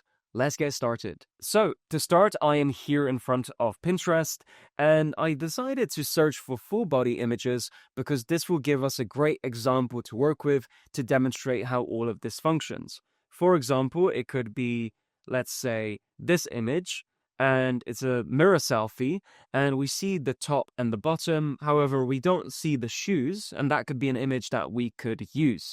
So let's first of all screenshot this item, and we are going to use this item to get inspiration of the clothing that we can see. Now, there is one disclaimer which I want to make, which is I advise that you do not use images which are celebrities. And if you use images of celebrities, make sure to remove the face and blur out the face. And I'm going to show you how to do that. And actually, I would probably prefer if you happen to find a random image online that you just blur out the face or remove the face. So there isn't any problems that you're going to run into later by using images of other people that you don't even have permission to use. So in order to do that, what you need to do is make sure you go to a blank canvas here in Canva. And what you can do is you can drag in this image, for example, like so. And then what you can do is go to Elements and select a shape. So you can select shapes here and then select a rectangle. Once you have a rectangle, you can paint it in black, for example. Or in this case, I think white would work a little bit better. And then you move this rectangle in the position where this person's face is. I can also cover up the phone so it doesn't pick up on that, because the only details that I'm actually interested in is the top and the bottom. And it would also probably help if I duplicate this shape, and I can do so by pressing these three icons here and then select duplicate. Now I can also move this and cover the handbag in the back here, just so it's not picking up on that detail. And with all of that done, that would be how you would tackle privacy. Now, it's an optional step, and I highly advise that you take this step just so that you don't get into trouble later. Now, with all of that done, we have this random image that we have found on Pinterest, and what we can do next is download it. So let's press the share button in the top right corner and then select download. Once you see these settings, just make sure that size is set to 1 and that quality is set to 80. And then in the select pages dropdown, make sure that only current page is selected. Once you have selected current page, you can close the dropdown and then select download. Now, once this file downloads and is available in your downloads folder, the next step is you need to go into ChatGPT and you open a new chat. And now what you do is you drag in this exported canvas from Canva, which has your image and is a random image you just found online. And then the next step that you need to take is to make sure that you copy the ChatGPT translation prompt, which is available below this video. And the one you are looking for in particular is the generate outfit front view borrow outfits from real people images. So once you have that prompt copied, you simply paste it into the prompt box, and with that attached to canvas, you press enter on your keyboard. Now, ChatGPT is going to calculate and translate that image into a new prompt, and once that new prompt is generated, the next step you need to take is make sure that you copy it by pressing the copy button in the top right corner of the code block, and then you need to go back to your AI platform. In this case, I am using OpenArt, and I'm also making sure that the model that's selected is Nano Banana 2. Now, with all of that done, you also need to now move this canvas into OpenArt and put it into the prompt box.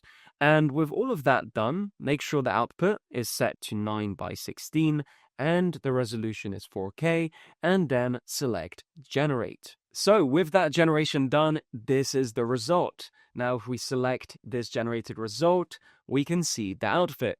And if we compare it to the image, the mirror selfie that we found online, we can see that is very close. Now, the color is slightly shifted, but that's because it's just a natural image and the AI is trying to interpret what that color is. So that is why it is this way. But of course, if you use a higher quality image, a more professional image, or an image with better lighting, the result would be better. And as you can see, because we didn't see the bottom section of what shoes this person was wearing, Google Nano Banana was able to add shoes as well. But we should also check the prompt to see if shoes were mentioned in the prompt. And we can see in the prompt, both the left and the right shoes must be visible and straight on. That is a condition that's actually part of my translation prompt. So that might be a reason why shoes were added, because typically this translation prompt is just scanning for shoes. And if no shoes are available, then I'm assuming that Google Nano Banana just creates shoes to fill that gap. And you could also just jump to the conclusion that this will occur. For example, if you have a selfie, which is of the upper body, and you don't have anything below that you can see, but you still upload that and translate that, you would probably see the same thing occur. Now, a lot of individuals might think, well, this breaks the point of using this prompt. Well, this prompt and this translation method which I've developed is primarily supposed to be used on photographs where all the clothing items are visible from top to bottom.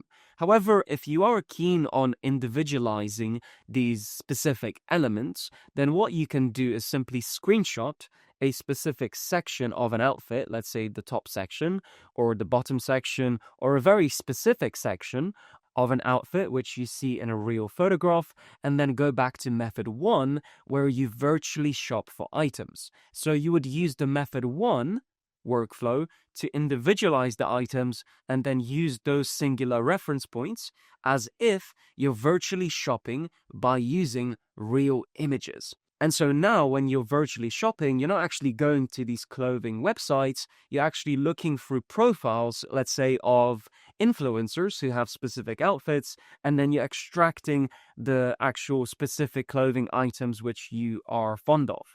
And then you are placing them on a Canva workspace, and method 1 would be the same type of workflow that you would use to achieve that result. But for the most part, in method 3, this is mostly designed for outfits that at least have the top and bottom section of the outfit. And of course, if shoes are generated, then you can always replace them later by revising this image, by dragging it back into the prompt box, and then dragging a separate reference of shoes that you may want to add to this full body front outfit image. So that wraps up the 3 methods of outfit creation in relation to your character sheet. And I hope this was beneficial for you, because all of these different methods require different skill levels, but overall, each one is easy enough for you to do that you have no excuse but to create a very special outfit for your AI character. Thank you so much for watching, and I'll see you in the next lesson.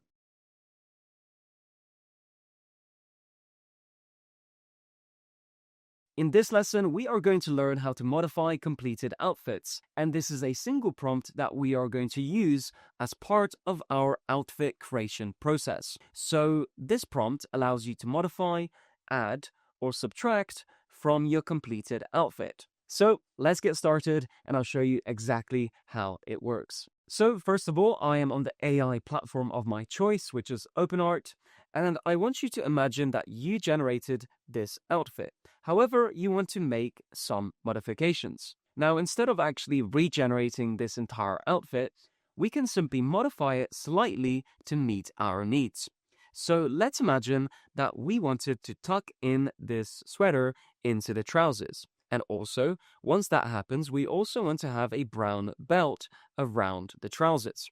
So in order to do these modifications, what we need to do is download this outfit first. So we can do so by selecting the download button here, like so, and then select JPEG. And then what we can do is go to ChatGPT, make sure we go to the downloads folder, and then drag in this outfit.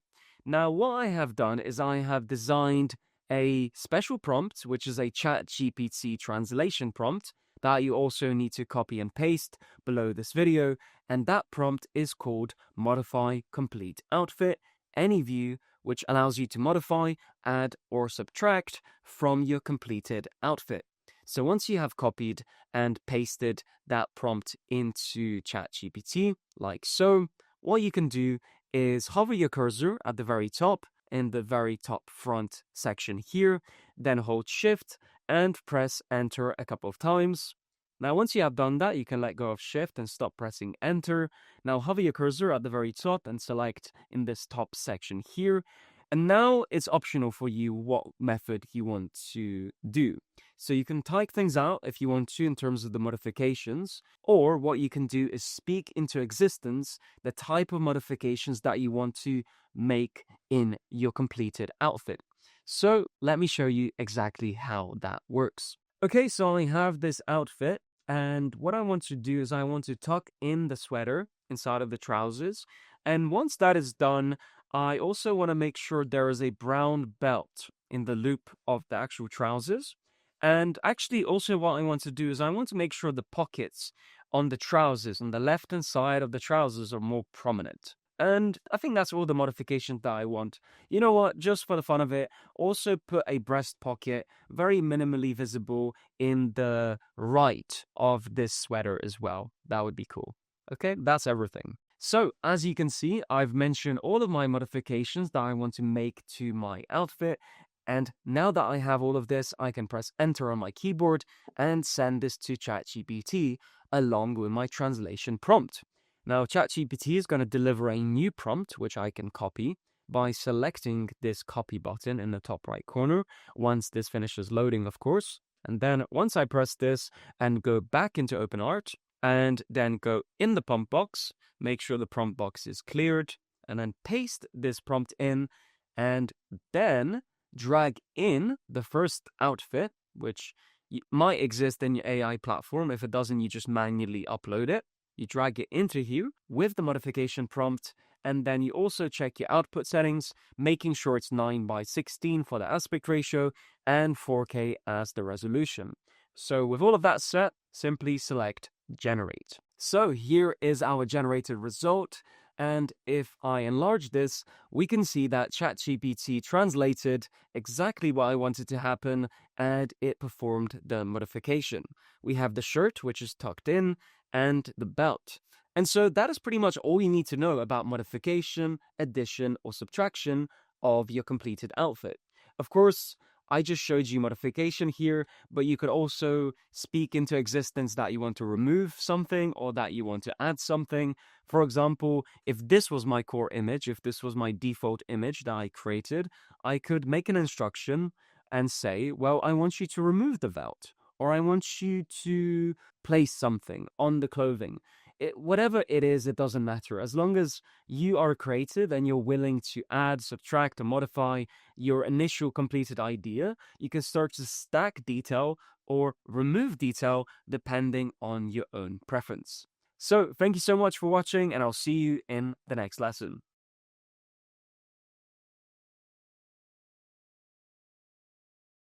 In this lesson, we are going to learn how to distress completed outfits, and this is quite a process, and there are a few things that we need to understand.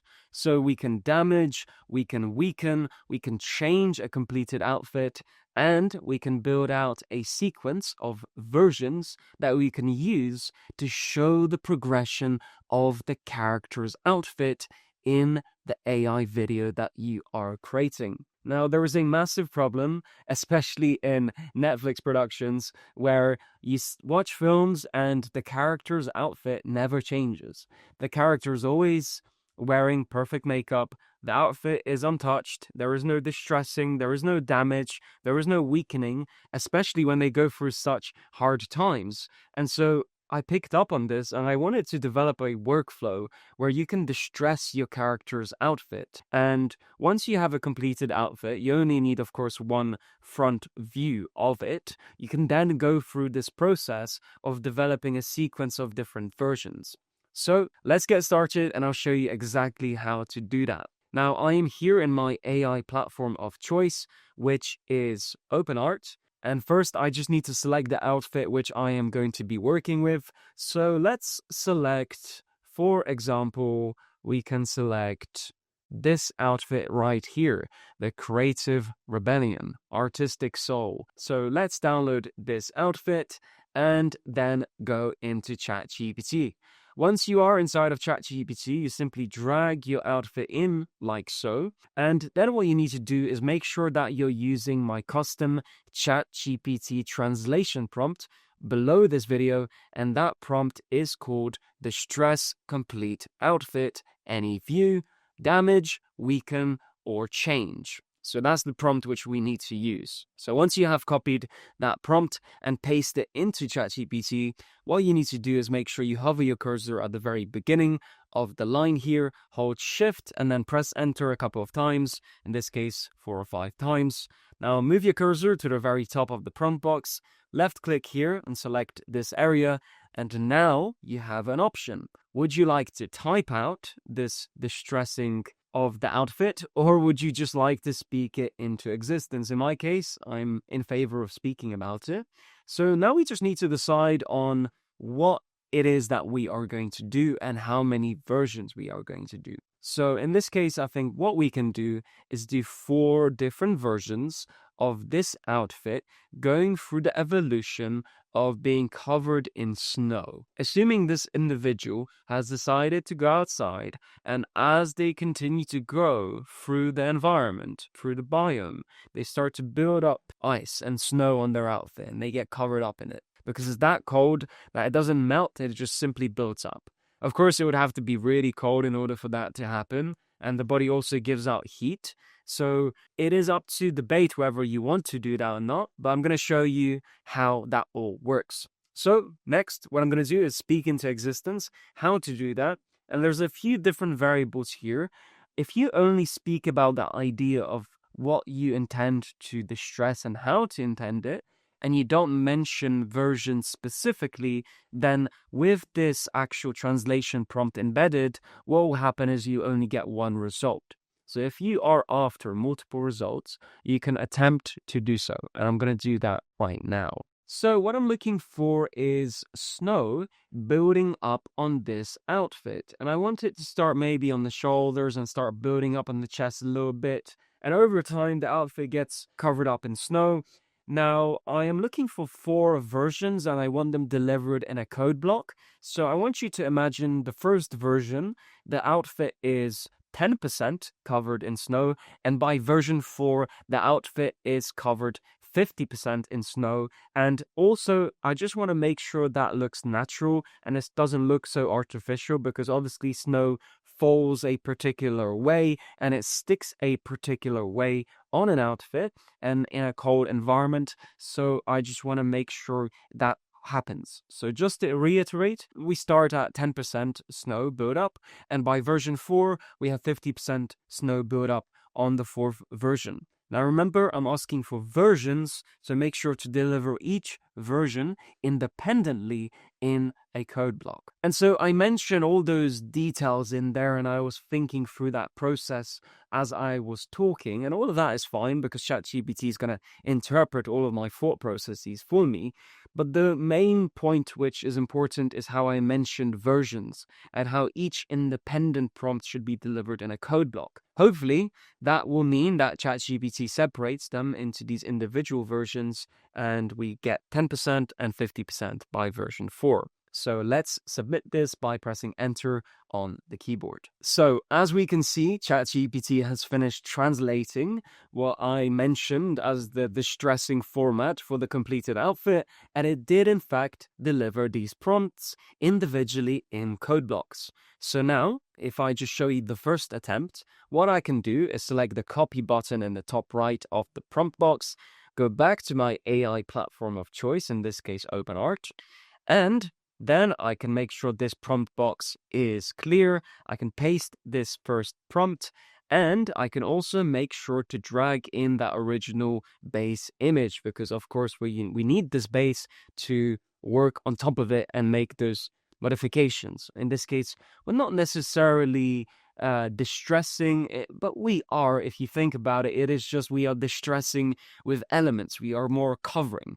But there are other forms of distressing too, such as if an individual was walking through a sandstorm, or it was raining, or if something happened where the natural elements caused that distressing to happen over time. Think about if you stay out in the sun for too long, like you'd have to stay out in the sun for a very long time. But imagine someone who's walking through the desert and they start off in a fresh outfit, and by day 10, their entire outfit is kind of faded. And so that is the effect of the ultraviolet light and the sunlight, which is causing that natural distressing that is happening to the outfit. And so the more you can think outside of the box, the more you can prompt for these ideas and speak about them. So anyway, let's now submit this and see the result. Before we get ahead of ourselves and go all the way to version 4, let's just validate that this is working by generating this first result, which we can see here is natural snow accumulation of 10%. So as we can see, this is the first result, and it does in fact look like there is minimal amount of snow built up on the outfit.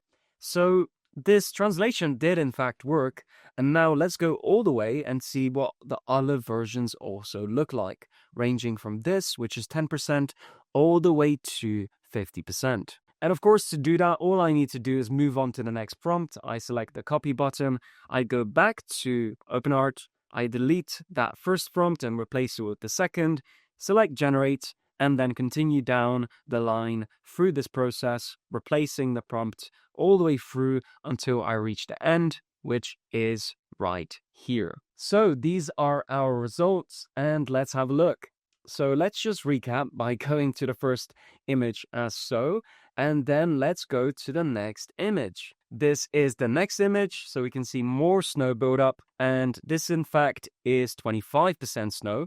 Now if we proceed to the next image, this is 40% snow buildup, and the next one, the final one of the series, this is 50% snow buildup. And so, as we can see, this is an incredible way to extend how your characters are perceived on screen, and it makes your AI videos way more cinematic than those who do not use this method. If we look at the results again, top down, and if I zoom in slightly, we can see that progression over time. Now imagine we have a scene where this character is outside, he didn't bring his jacket for whatever reason, and as he's walking through the snow, over time, as we cut scenes and we show the progression of him walking outside, that snow builds up more and more and more, and of course, the snowfall as well in the video would have to intensify to match what is happening visually to the character. But the point is made that you don't necessarily have to prompt for the elements to stick to your outfit in relation to what is happening in the scene and what the character is doing. And the reason that I would avoid that is because then you don't have consistency. And with this method of directly applying elements or directly creating the impact on the outfit, you have control. And so if your scene fails, but for whatever reason you really liked how you manually prompted for the video to create that distressing in the outfit, you'll be disappointed when you cannot continue and have consistency and continuity. So in a lot of ways, this provides that for you, that consistency, that continuity for your character. And in a lot of ways, this is how it's always been done anyway.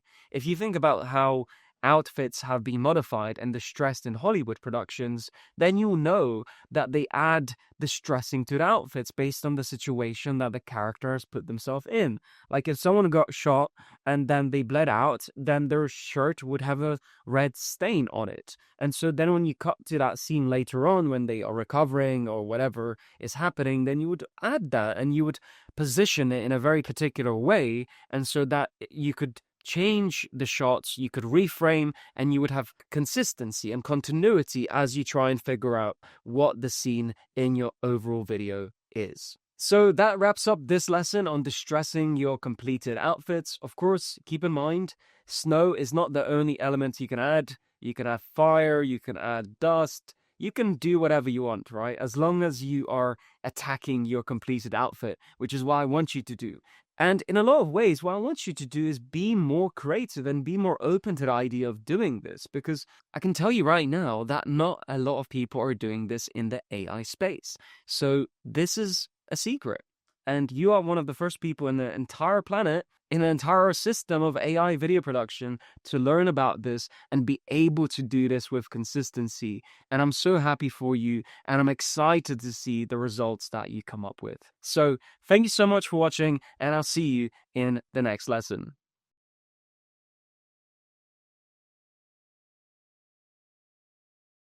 This is your introduction lesson to AI human face creation, and there are two methods which you need to know about. And so the first method involves generating artificial human faces by literally typing what you want the face to look like, or again, speaking it into existence. You just simply talk and you describe the facial features, and then you use that to generate a artificial human face. And the second method involves generating a replica of a human face. Now, what you can do is you can attach an image reference. And again, it could be any image reference. And you'll be surprised because you can upload really low quality images, and with this special ChatGPT translation prompt that I have developed, you will be able to recover and retain detail of even the poorest images. And there is a disclaimer which I have to make about this method, and that is this is for educational purposes only. If you do not have permission to recreate someone's face when you find their image online, then please do not do it. Only do it if you have explicit permission, or if you feel like it's safe to do so based on the copyright laws which are applicable to that image which you have sourced. So those are the two methods which we are going to learn, and I'll see you in the next lesson.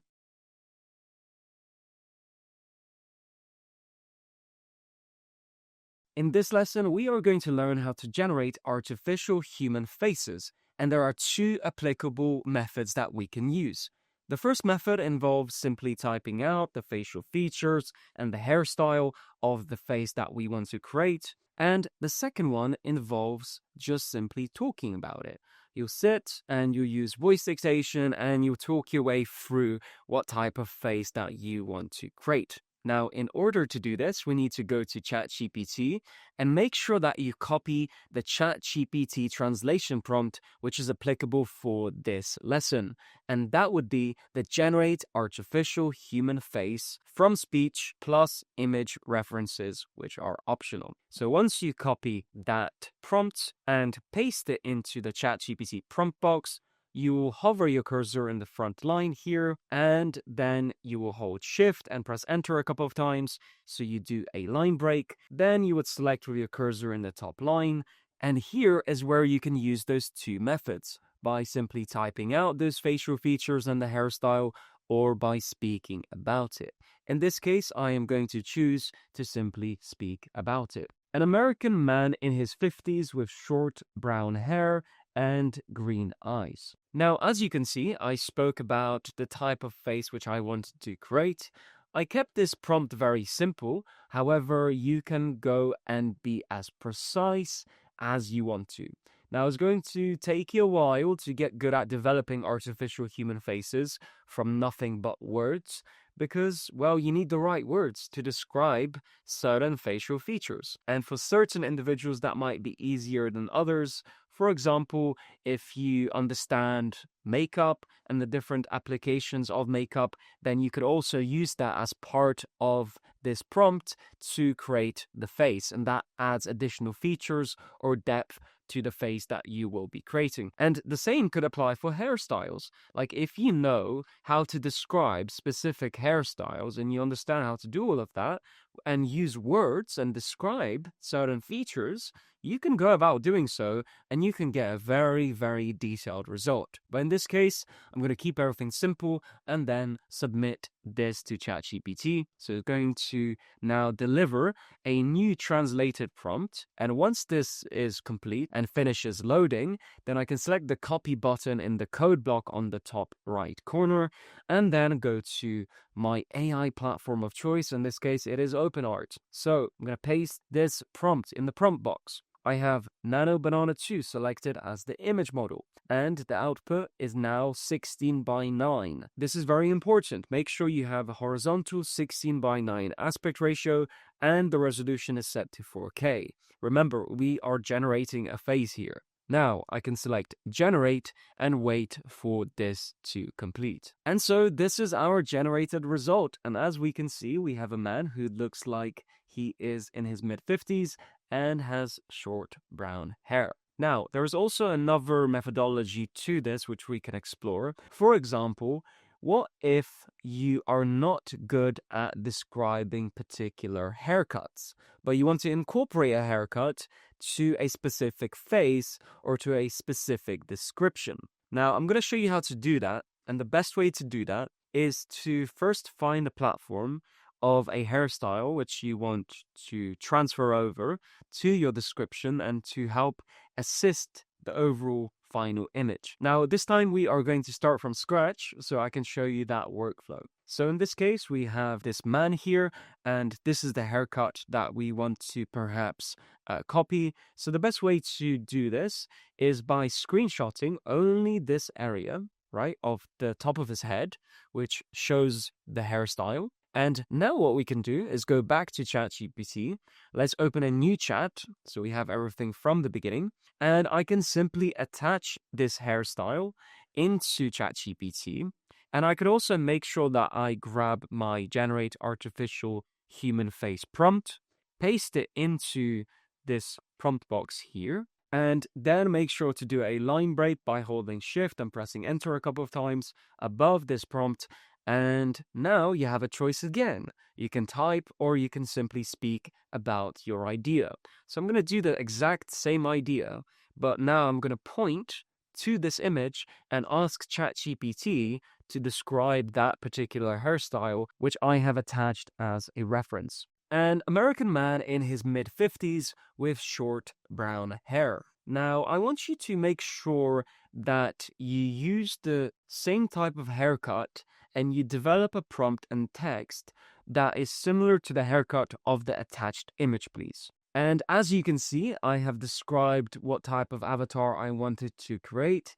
And I also asked ChatGPT to explicitly look at that image of the haircut, which I want to replicate, and then help me to develop that new prompt. So now I can submit this to ChatGPT, and so then it will deliver a new prompt, which we can copy. So now that is done, we can select the copy button in the top right corner of the code block, go back to OpenArt, make sure that prompt box is cleared, and then paste in the new prompt. Remember, there is no references here. This is purely from text, right? So, and for all we know, this is being imagined by the computer, just based on the words that we give this specific image model, in which case it's Nado Banana 2. So now I want to make sure I also have the output set correctly, and then select generate. The reason that I keep reiterating on these steps and variables is because I've noticed that particular platforms like to reset your output aspect ratio and also for some reason your resolution. It's not all of them, but they do it. And a lot of times you forget. So it's always best to double check, because each time that you generate an image, just make sure that you're doing so the correct way. Otherwise, you're just wasting credits. So there's no harm in checking each time and making sure and validating, because it's your credits. You want to make the most of them. So this is the result that we got. And I actually generated 2 images here. So this is the first image that did not include any reference image whatsoever. And we can see based on this generation, it doesn't quite look like the hairstyle matches to this image.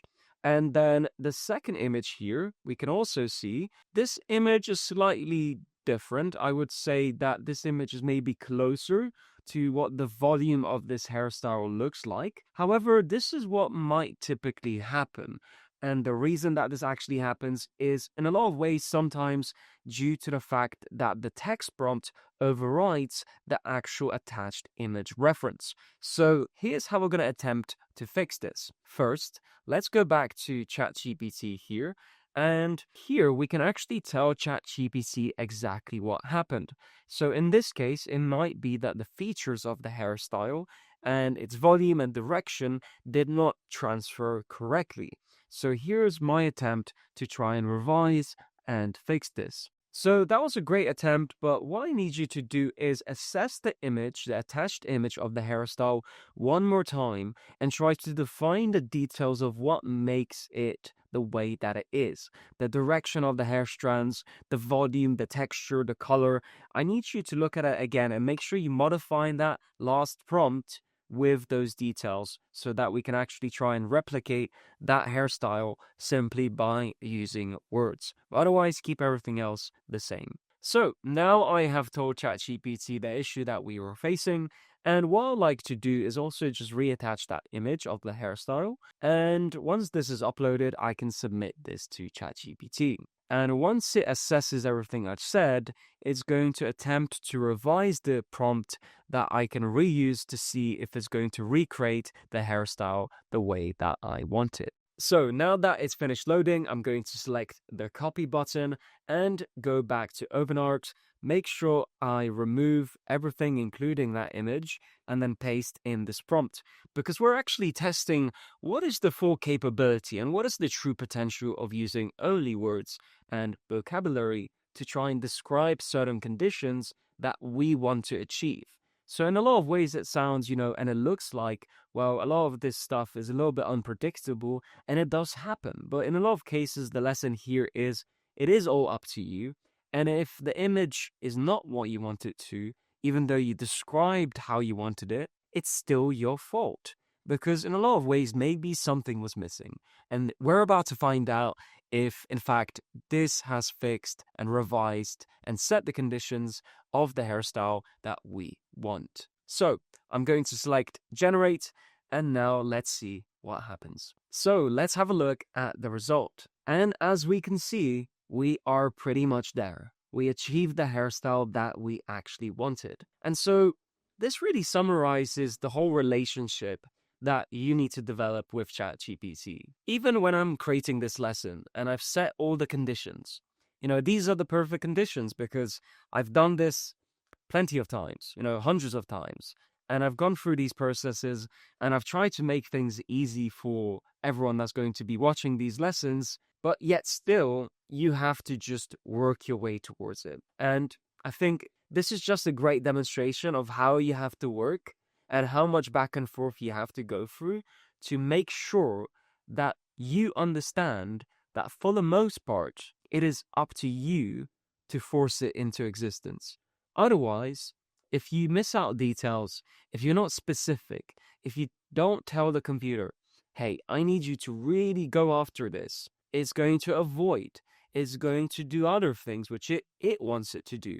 And it's your job to make sure that you can achieve these type of results. Now, if we compare this hairstyle to that previous image, right? Like if I just tab out of here and then move this across here, like so, we can see it is very close. I mean, if we wanted to be very particular, like if we wanted to count the strands of hair which this person has here, and we wanted to transfer them over exactly, I almost guarantee you that we could. Because it's all about the detail, and it's all about the specific details which go into defining everything. All of the features, facial features, hairstyle, grooming, makeup, whatever you want, right? And it's all rooted in language. And of course, there are going to be moments where it doesn't work and it's frustrating and you've tried everything, but you need to uncover and understand the limits of translating and bringing into existence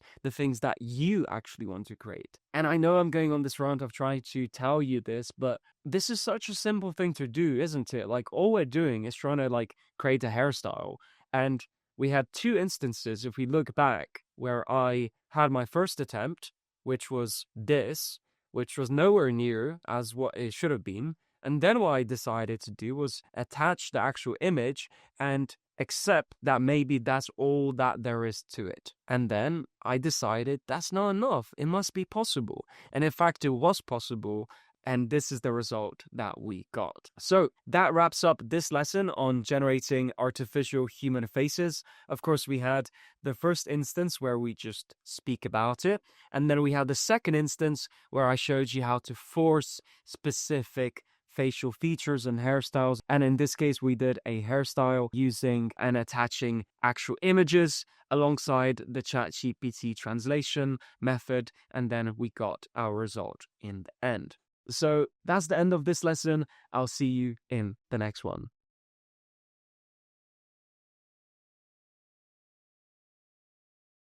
In this lesson, I'm going to teach you how to generate a perfect human replica face just from a single image reference. So let's get started. Now, I just want to quickly mention a quick disclaimer that this video is for educational purposes only, and I strongly advise that you do not create replica faces of individuals that you do not have permission from. This also includes stock image libraries, and I would strongly advise you to check the applicable copyright laws around if you are able to replicate someone's likeness. And it doesn't necessarily mean that just because you have a stock image license that you can replicate someone else's likeness. So once again, this video is for educational purposes only. And with that out of the way, let's get started with this lesson. So in this demo, what I am going to do is I'm going to find a stock image of someone's face and someone smiling in particular. And I already actually have this prepared for this lesson. I found an image of this person smiling, and I'm going to go into ChatGPT here, and I'm going to drag in this image of this person. And now what I'm going to do is use the prompt, which is also available below this video. And that prompt is called Generate Replica Human Face. Now I'm going to copy and paste that prompt into ChatGPT like so.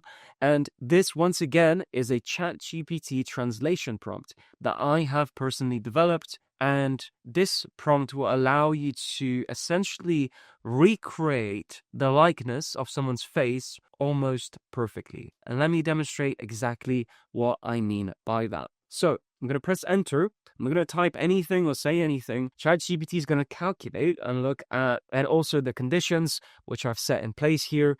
And now that I have this prompt, I can copy it by pressing the copy icon here and then go back into my AI platform. In this case, I'm using OpenArt. I'm going to make sure that the prompt box is empty, and I'm going to paste in this prompt. Now I'm going to also use my stock image here and drag this also into the prompt box. Now I need to make sure that the model is set to Nano Banana 2 and the output is set to 16:9 aspect ratio and 4K resolution. With all of that done, let's select generate. So with that generation complete, let's have a look at the result.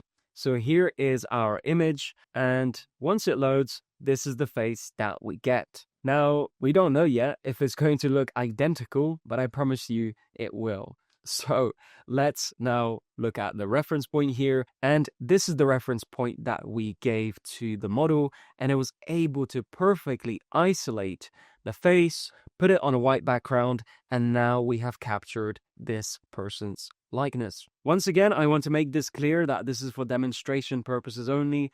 I would be very careful on how you use this method, but regardless, it's an incredible method that was developed. But otherwise, that's all I have to say. Thank you so much for watching this lesson, and I'll see you in the next one.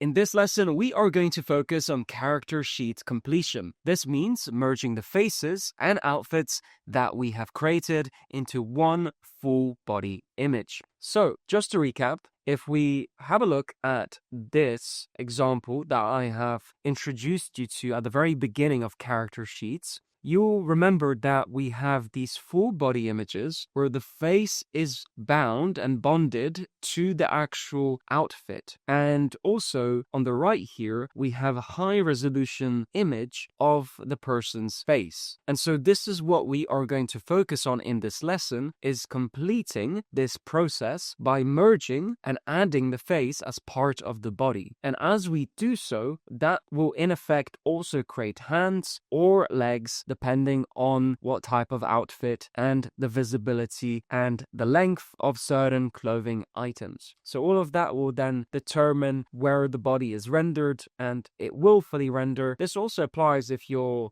outfit has things like flip-flops where you have like transparency in certain areas. All of that can be achieved as part of one simple system, and all of that happens when you merge the face to the outfit. So let's get started, and I'll show you exactly how to do this. So what we need to do is make sure we go to our AI platform of choice. In this case, I'm using OpenArt. So the first step that you need to take is to make sure that you have your outfit and your image of your face prepared. In this case, I have this image of an outfit which I curated and figured out how to design over a very long duration, and I wanted it to be very specific, and I ended up actually using it in a music video. So here is the actual image of that outfit, as well as a high definition image which I also designed through various attempts of changing the hairstyle and the facial features. So I'm going to close this down, and then I actually want to drag these two assets into the prompt box inside of OpenArt. Now, if you're using other AI platforms, you might have to manually upload these images. But the next step after this is to make sure you go below this video and you find the applicable prompt. And that prompt is called Merge Face Image plus Outfit Image, Body Faces Front. So what you want to do is make sure you copy that prompt.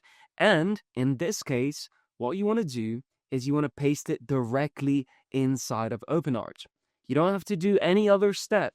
You don't have to go to ChatGPT. There is no translation layer. The prompt goes directly in OpenArt.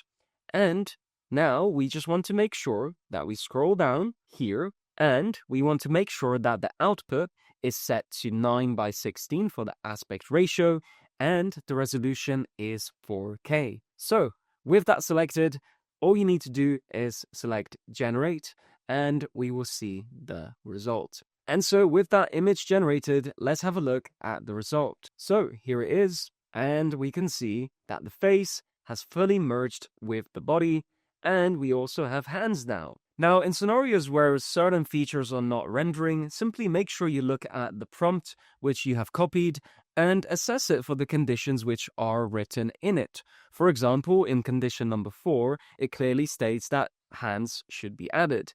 So if there's anything missing for whatever reason, you can adjust that prompt ever so slightly just to make sure it is obeying to your instructions. Now, with this done, some may have questions in regard to modification. Now, we already kind of went through modification, but I'm going to show you anyway, just so you can remember again how to modify specific elements of an image. So let's assume that I want to remove the gun from the holster because I want a version of this full body image where the gun is not visible. So how would I actually do that? Well, first of all, let's make sure we clear this prompt box like so, and then drag in this completed full body image. Now in the prompt box, we can state something along the lines of remove the gun from the holster and change nothing else. Now make sure the output is still 9:16 by 4K and hit generate.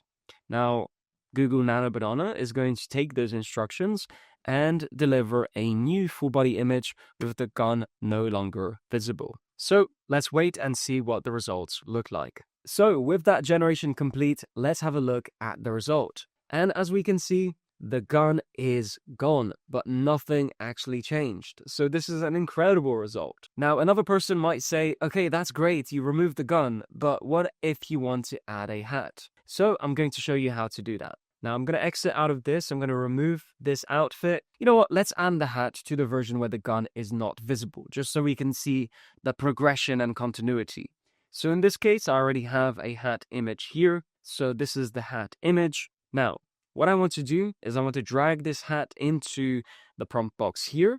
I want to remove the prompt, and now we are going to write a new prompt. So I can say, put the cowboy hat on top of the man's head. Change nothing else, and then select generate. And with this generation complete, let's have a look at the result. So here is the result. We can see, for the most part, the face stays the same and the hat is now on top of his head.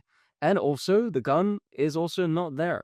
So we have now the continuity where you made those modifications when we want to bring them back to the character sheet. Now, let's focus on the actual creation of the character sheet. So in order to do that, we first need to go to Canva. And on Canva, we can set up a new workspace. And so to do that, make sure to press the plus icon in the left side and then go down to custom size and define the size as 3840 by 2160 and make sure the units are set to px, which stands for pixels. Then select the Create New Design button. Once you do that, a new workspace will open in 4K resolution, and what we can do is now go back to the AI platform and download the full body image which we want to use as part of a character sheet. So I can download this version as a JPEG, and once this is complete, I can go back to Canva and I can drag in this full body image. Now you can see the background is white, but not entirely, and none of that really matters because for the most part it is white enough because there's literally nothing in the background. The main focal point is the actual outfit, and that's what the image models are going to pick up anyway when you are creating your own images with this specific character sheet. So I'm going to scale this down like so. I need to leave a little bit of room in the top left here, which I'll explain. And then the next part is to make sure you drag in the HD image of the same character's face, which you would have generated separately. And we can actually crop this a little bit. And we can crop it to the point where there is nothing visible except for the face. And then we can scale this up so it's high resolution. Remember, the better the resolution, the better the actual final outputs when you use these character sheets. So, with this in place like this, there are a few things which we can do. First of all, I can move this person like this, and I can actually increase the resolution a little bit more, and then we have the face as well. Now, with this in place, the next part is to add labels. And the reason that we are adding labels to these two images, which are planted on the canvas, is because we want to give the image models that we use more certainty and direction in where they should retrieve detail from. For example, if the model needs to retrieve details from the outfit, it can do so because we clearly labeled it, and also has contextual information that the head is in fact and belongs to this outfit. And the same goes for the face. If we want more detail in the face, we should clearly direct the image model in this character sheet that this is the face and these are the details of that face. Now, in order to actually add labels, we simply select text on the left side here, and we can select add a text box. Keep your font as simple as possible. The default one is okay. In this case, I'm going to type body, and I am going to move this like so. Now I can select these three dots here and select duplicate. So I'm going to duplicate this text box and I'm going to rename this to face. Now I have two variables which are pointing to these images. I can also duplicate this text one more time. I press the three buttons and select duplicate. Now I move this text box to the very top left corner. I don't want to put it all the way at the very corner because sometimes these image models like to crop a little bit. So I just want to leave a little bit of space. I'm going to move this down ever so slightly here as well, just to give a little bit of breathing room. Now I can make this bold as well by pressing this B button. And now I can type in something along the lines of character name and then give this character sheet or this character a name. So in this case, I can call him Alan, and then I can expand this out so it's all on one line. I can leave a little bit of a space here just so the AI model can pick all of that up and then move it to this top left section. So let's recap what we have achieved. What we have done is we have added the combined full body image of this AI character wearing his outfit, and we have also added this high resolution image with also the label for the face so the image model can pick all of this up. And finally, we have also added a character name. And the reason that we have done this is because Sometimes individuals do not label their specific files, actually like locally once they download them. And for a lot of times it helps to include the character name, because when you mention the name in the prompts that you are writing, contextually, there is enough information for the AI model to understand that this entire canvas is Alan, and this is what refers to Alan as a character. And so then it makes it much easier to work with the character sheet when you're creating images or videos, depending on your workflow. And of course, the idea is that the reason you're building all of these character sheets is so that you have accuracy in consistency for how someone looks and how they are dressed. Of course, here we only have a front-facing view, but you could arrange this in a way where you could move this here, for example, put this as the front-facing body label, and then put the back of this outfit as well with the full back view of the body that was actually created.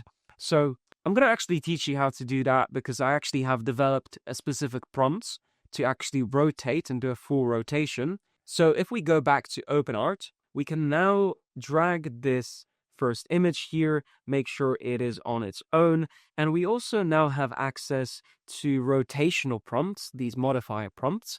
And once again, we can paste them directly into your prompt box on your AI platform. You don't need to use any sort of translation mechanism. So let me use the back view prompt, which you can find below this video as well. I'm using the rotate merged body faces back prompt. So now that I paste this prompt into the prompt box with my fully rendered full body image, I can now fully rotate it, and so I can see the back view of this outfit. Now my conditions are set: output 916 by 4K, select generate, and let's wait for the results. And so with that generation complete, this is the result that we get.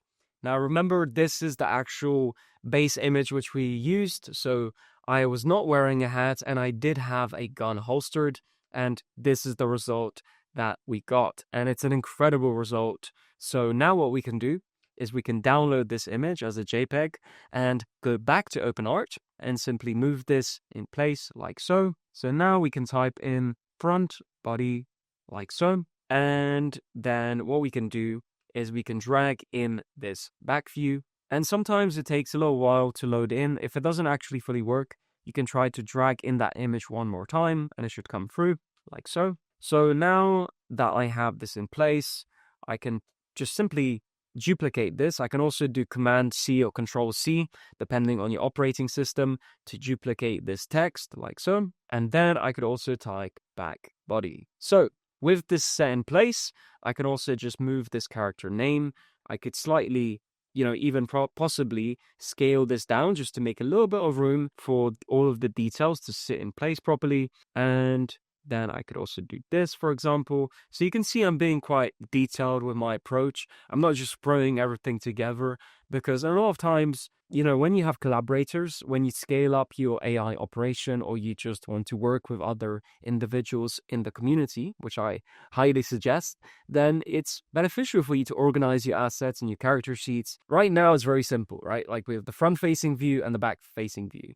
But if you have multiple iterations and multiple versions of specific events that happen, specific haircuts, specific distressing, then you could see how labeling and even putting the different versions below the character name could be extremely beneficial in a collaborative type of environment. So with all of that out of the way, the final step is to export this character sheet. So you can press the share button in the top right corner. You will then see the download button here at the bottom. You select this, and I would recommend that you select a JPEG as the file size, because it's more manageable when you work with a lot of files. And also then make sure the size is 1 and the resolution is the same as this. And also the quality is 80 or a little bit lower than that, which will just compress your file. But I wouldn't suggest you go below 40, because that's when you start to see those compression artifacts start to hit on your color science, all of your colors which are inside of your images. So we have this set in place. Now we can select download. and you'll see this pop up, and this will just load until finally the image is downloaded into your downloads folder. So now if we check, we can see this is the character sheet that we have, and we can use this for generating images and videos with perfect consistency without having to worry about all of these particulars and all of these details, because we have defined them and put them all in one place, and most importantly, in one single file, which is extremely easy to manage. And so the things which you scale and the variables which you add only add to this. And if you need to change anything, if you need to make multiple versions of multiple outfits, then you can do so, and you can start stacking these character sheets to assist you in your AI generation methods. So thank you so much for watching this lesson, and I'll see you in the next one.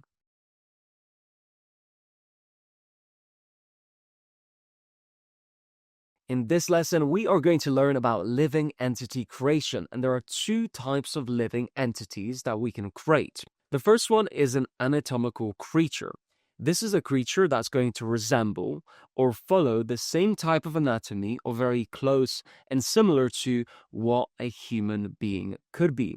This means it's going to have 4 limbs, or that is going to fit within the vertical constraints of a vertical canvas, which is why I designed it this way, so that we are constrained in this working space and we are forcing it to kind of be the same shape of a human, even though it is not, and it could be a creature or in what I like to call a living entity. Now, the second way that we can approach this is by creating something called a free-form creature.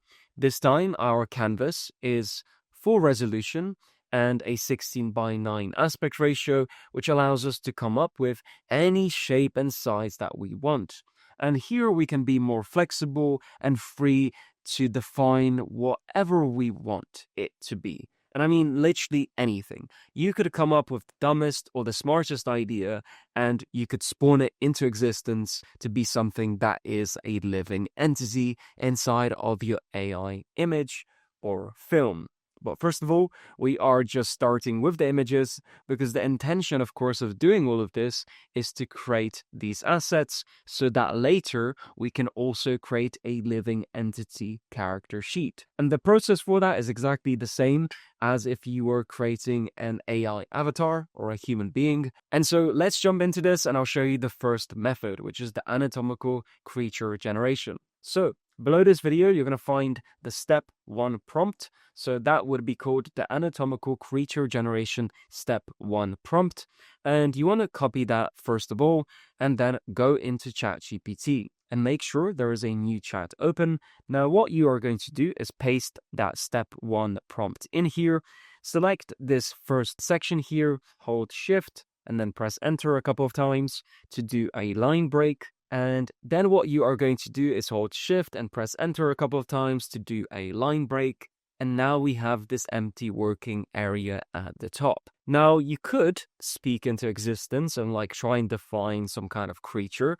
But in this case, I've already prepared this tutorial, and I'm going to explain to you how I've prepared what I'm going to do next. So what I've done is I have these 2 prompts. First of all, let's focus on the top one, which is what we are going to use for this first method. So I wanted to recreate Davy Jones from the Pirates of the Caribbean series. And what I decided to do before this is start a new chat in ChatGPT and ask ChatGPT to create me a creature-like living entity without the copyright or mention of Davy Jones or Pirates of the Caribbean, because I wanted it to be new and not exactly relevant to the movie. I just wanted to take the idea of what Davy Jones could be. And so ChatGPT then wrote that prompt. Also, to mention, one of the conditions in that speech I gave asking for this was that I wanted it to be close to 1,000 characters, which is why there is so much density of information, as you can see in this prompt. And now this allows so that I don't have to speak into existence or try to be as creative, because trust me, it's impossible to try and define all those details that make up what Davy Jones is. It's an incredibly complex character. So I asked ChatGPT to develop that for me. And now we have this description of that character, and we can copy this description and go back into actually our ChatGPT chat. And now what we could do is paste this character description prompt above our ChatGPT translation prompt. And now I can send this prompt and ChatGPT will translate and look at all the details of the character and provide a new usable prompt. And so now that ChatGPT has finished generating that new prompt, what I can do is select the copy button in the top right corner of the code block and go back to the AI platform.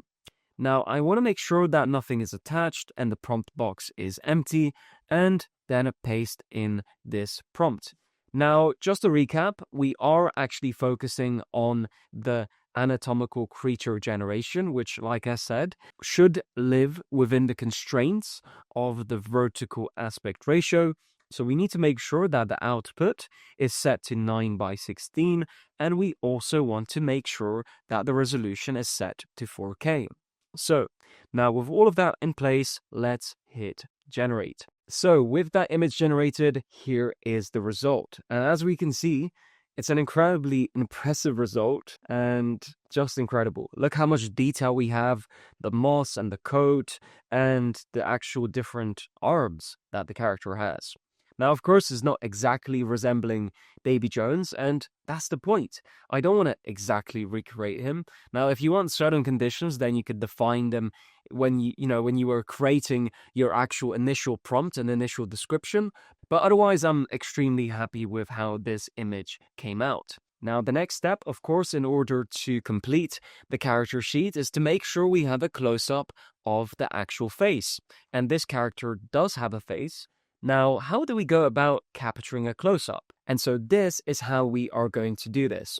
There is a prompt below this video which will allow you to translate this image into a close-up image of the exact face that this character has. So you need to make sure that you first of all go into ChatGPT and open a new chat. This is very important so there is no other information that could be interfering with what we are going to do next. Now below this video you'll find that exact prompt, which is the anatomical creature generation step 2 prompt. So make sure you have that copied and then you paste this into ChatGPT. The next part is you want to make sure that you go back to this full body render and you download this image as a JPEG to your computer. And once that is downloaded, you go back into the ChatGPT chat and then you drag in this full body rendered image. And with that prompt in there and this image attached, you can submit this prompt. And so now that ChatGPT has calculated all of that information, we can copy this new prompt that we received and then go back to our AI platform, in this case, OpenArt. We delete everything in the prompt box and we paste the new prompt in. Now, what we need to do is make sure we have the full body image also attached here. And this displays that the file is too large. So all we need to do is press this button and make sure to compress it and upload. Now we go down and this is the change that we need to make. In the output setting, make sure to set the aspect ratio to 16:9 and also make sure the resolution is set to 4K. Remember in the character sheet overview that we did, in the character sheet, we also make the faces. And when we make the faces, they get rendered on a horizontal 16:9 aspect ratio canvas. And so we are going to do the same thing here. We are going to create the face, a close-up of the face from the full body image by using the 16:9 aspect ratio. So with all of that selected, select generate and let's wait for the result. And so that's our image generated. Let's review. And as we can see, we have this close-up image of the back of the full body image. Now, if we look at the full body image, we can look and see that it very well matches what the face should be. But this time, of course, we have more detail in the face because typically the character's face is what requires detail when you're generating images or videos, and this helps us set up our character sheet. So you would simply go through the same process of integrating this image and the full body image to create your character sheet of this living entity.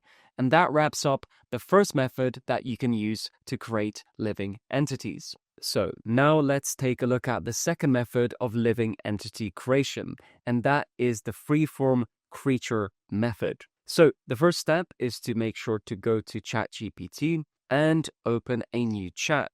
Now, you need to make sure you go below this video and you copy the freeform creature step 1 prompt. So once you have done that and you have pasted it into ChatGPT, make sure you go to the very first line of the prompt, hold Shift, press Enter a couple of times to make a line break, and then select on the very first line in the ChatGPT prompt box. Now, once you have done that, you will need to describe your idea. In this case, once again, I have pre-planned this, and I had a conversation with ChatGPT to write a 1,000 character description of a kraken. So now that I have this description, what I can do is I can copy this description and then go back into ChatGPT and paste it at the very top here. Now, once I have done all of this, I simply press Enter on my keyboard, and now ChatGPT is going to calculate and create a new prompt, which I can then take into OpenArt, which is the AI platform that I'm using. So now that it's done, I can select Copy and go back into OpenArt. I can make sure that everything is deleted in the prompt box and no images are actually attached, and then paste my prompt. Now, I want to make sure that the image model is set to Nano Banana 2 and the output is 16:9 aspect ratio this time. And the reason is because the freeform method is supposed to use a widescreen canvas, as well as making sure that the resolution is set to 4K. So with all of that done, and no images attached, only this prompt, we select Generate. So with that image generated, let's have a look at the result. And here is our result. I think overall this is an excellent take on what a kraken could look like. Of course, the scale might seem small, but if you were to make this larger and define the scale in your image in relation to other things which are in the scene, then you could make it look incredibly large. Now, for the most part, this could be a character sheet of its own, but if you also want to make a close-up to combine this image with a close-up image of the face of the creature, and we can do that because there is actually a central face here, like so, what we can do is first of all download this image by pressing the download button at the very top right corner, and then select JPEG. Once this image has finished downloading, we can go back to ChatGPT, make sure a new fresh chat is open, then go to the downloads folder and drag in that image. Now, what we need to do is go below this video and you find a second prompt called the Freeform Creature Generation Step 2 prompt. Now, you want to copy that prompt and then paste it into ChatGPT like so. And all you need to do is now send this prompt to ChatGPT.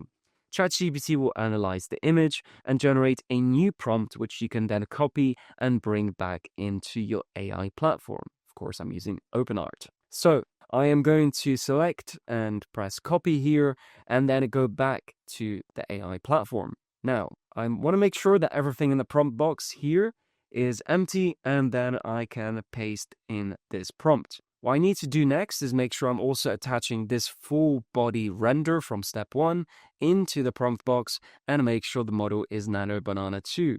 Once I have set this in place, the output can stay as 16:9 because, as we remember, faces stay on a horizontal large canvas so that we have more space to work with. Now, also make sure that 4K resolution is set, and with all of that set in place, select Generate. So with that image generated, let's have a look at the result. And as we can see, we have this close-up image and it's perfect. We have far more detail than we actually had in the wide shot. We can see the eyes better. There's more definition here. in the lighting and the teeth of this kraken, as well as all of the detail around the body. And if we now look actually at the wide shot, we can see there is a lot of detail there, but definitely not as much as here. There's a little bit more detail for an image model to work with when you're generating images with this living entity. And if we just recap for both the methods, we had the anatomical creature generation method, which was in the constraints of the vertical aspect ratio, and then we generated a face for this living entity as well. And then we had the second method, which was the freeform creature generation method. And this living entity is also interesting to look at. But of course, you don't have to be so simple and just look at creatures which are inspired by films. Like in my case, these two creatures or living entities were, of course, inspired by the Pirates of the Caribbean. But in your case, you could say anything that you want, right? You don't have to just necessarily find prompts. You can say whatever you want, and you can make that a living creature, as long as there is enough detail there to generate something that could actually become something. But the sky is the limit in what you can say and do, and that is the point. And these two methods give you these constraints and allow you to really truly create anything that you want in relation to living entity creatures. Thank you so much for watching this lesson, and I'll make sure to see you in the next one.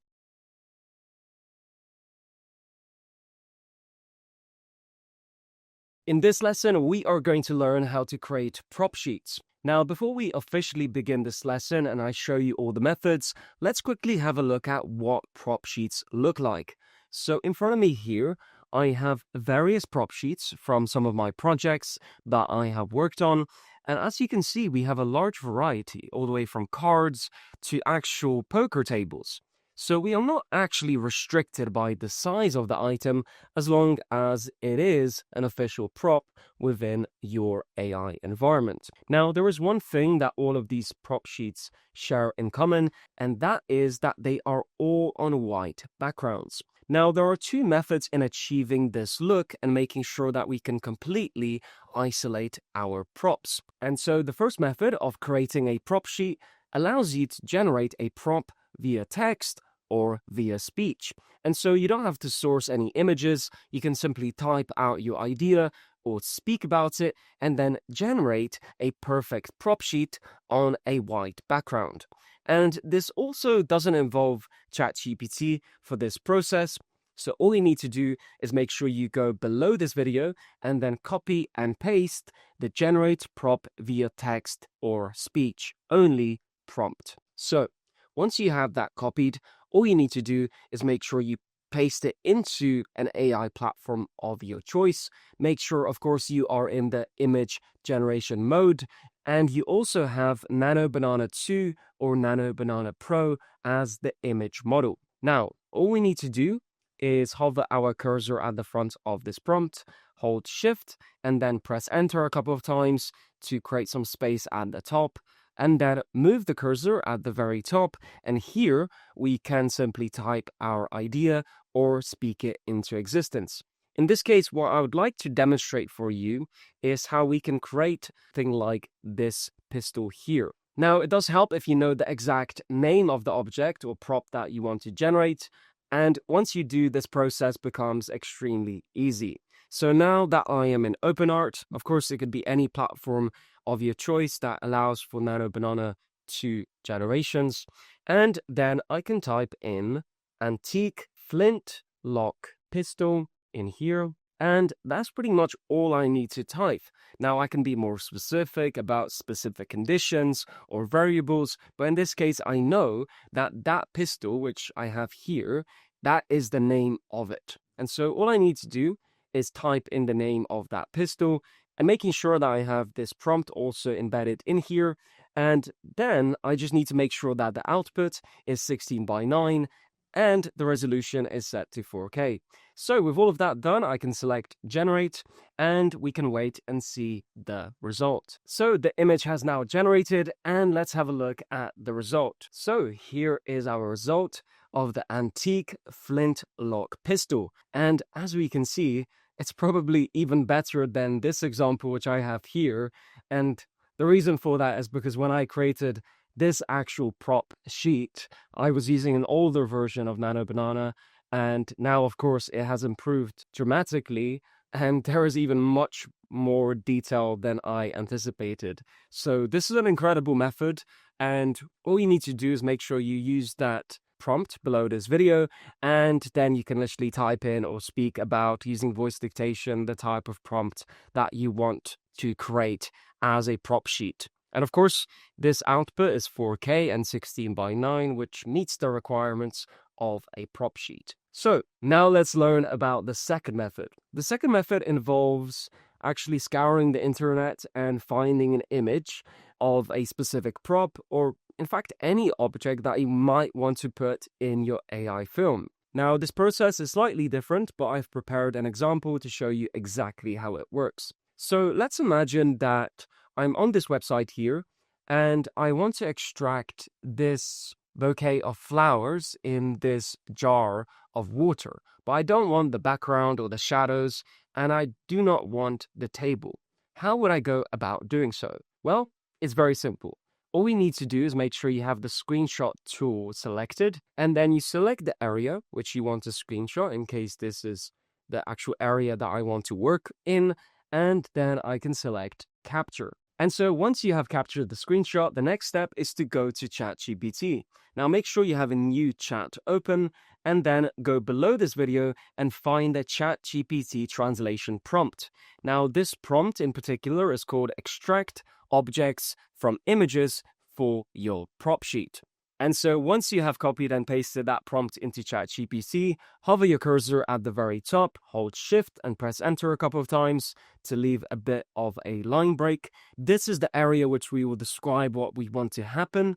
And now also make sure to attach that screenshot of that bouquet of flowers or whatever object that you want to extract from pretty much any image in existence online, as long as there is nothing which is disturbing your ability to extract from it. I mean, specific things might be blocking that object, so make sure to try and find an object which is very clear in the example which you want to extract from. So now that we have the image and the ChatGPT translation prompt, here we can describe what we want to happen, or we can simply speak that into existence. So I'm going to use voice dictation to instruct ChatGPT on exactly what to do next. And this is how it goes. Okay, so I have this image attached of this bouquet of flowers in this jar filled with water. Now that is all that I want to isolate. I want to isolate the bouquet of flowers in the jar of water and nothing else. So now that I have instructed ChatGPT exactly what to do,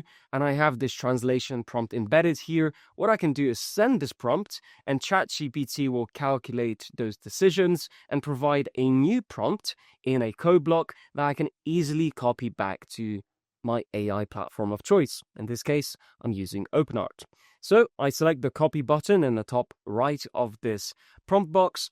I go back to the AI platform, I clear the prompt box and paste in this new prompt. And now all I need to do is make sure I also attach that screenshot of that bouquet of flowers, and just make sure that the output is 16:9 aspect ratio and resolution set at 4K. With all those steps already complete, all I need to do next is select Generate, and we will see what happens. So with that image generation complete, let's have a look at the result. And as we can see, Google Nano Banana 2 has fully rendered this bouquet of flowers in even higher resolution than the actual screenshot. If we compare now this output to this actual screenshot, we can see there is not that much detail, especially the pixel count here is very low, but the reproduction is identical and at higher resolution.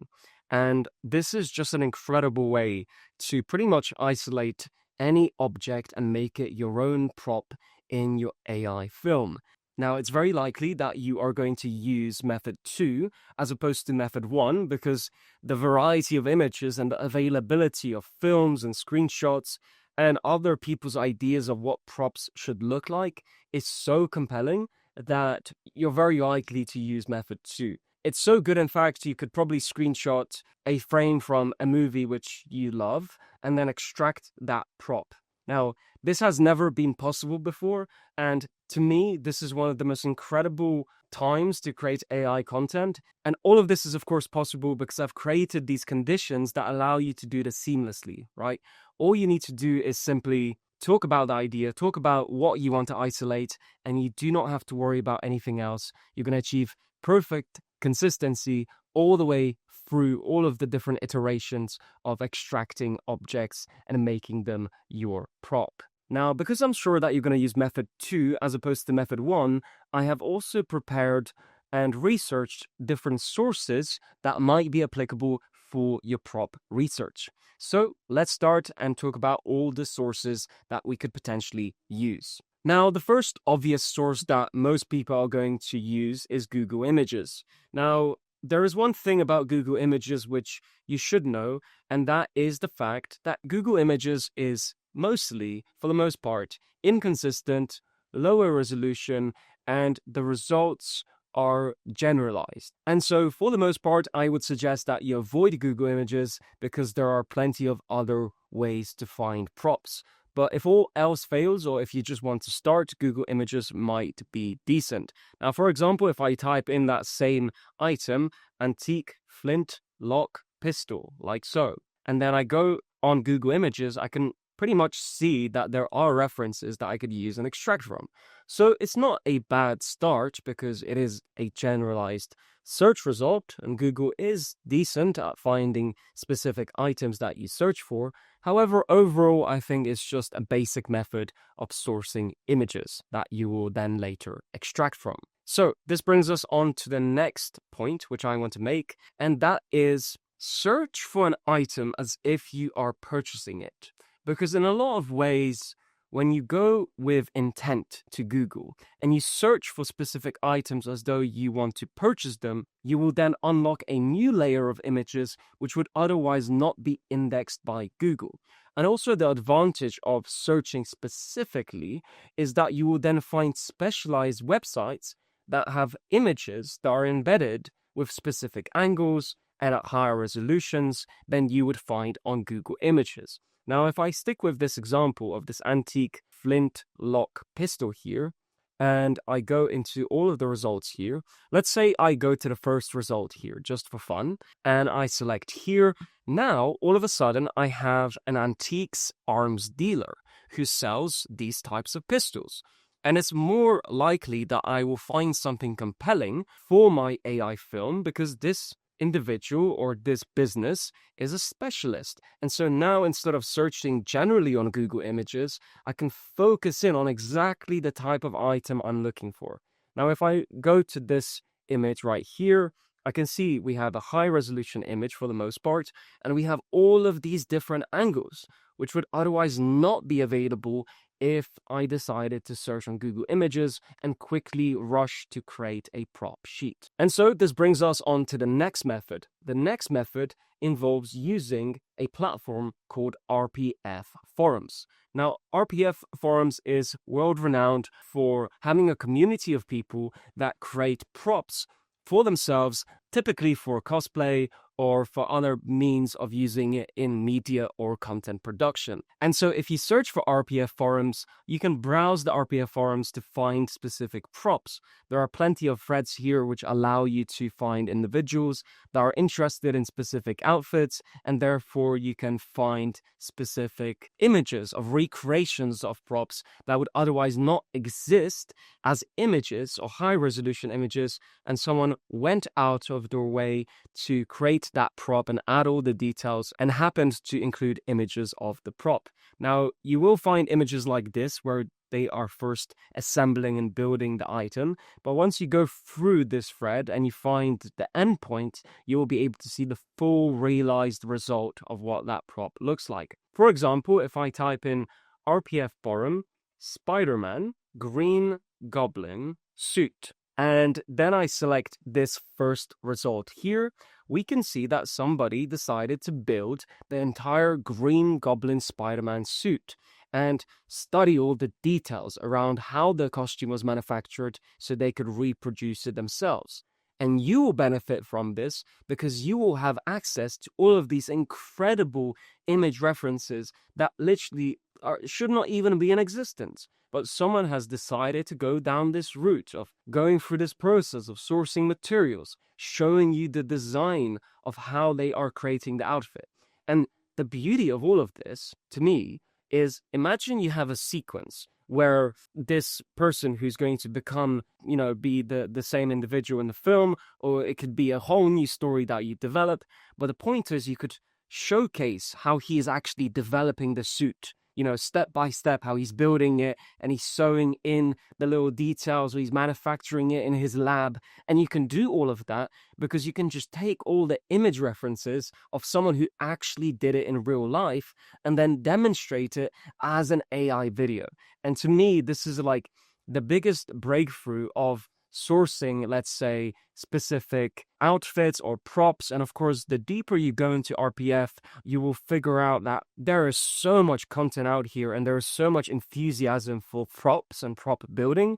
And the best approach is to probably register an account on the RPF and just be part of the community and use Google search to search for specific props from films, and then make sure you have RPF forum tagged in the search result. So you go and you find the most applicable pages. In this case, again, we have another page where someone was building the actual Green Goblin helmet, and you can figure out which sources are most applicable to you in terms of quality.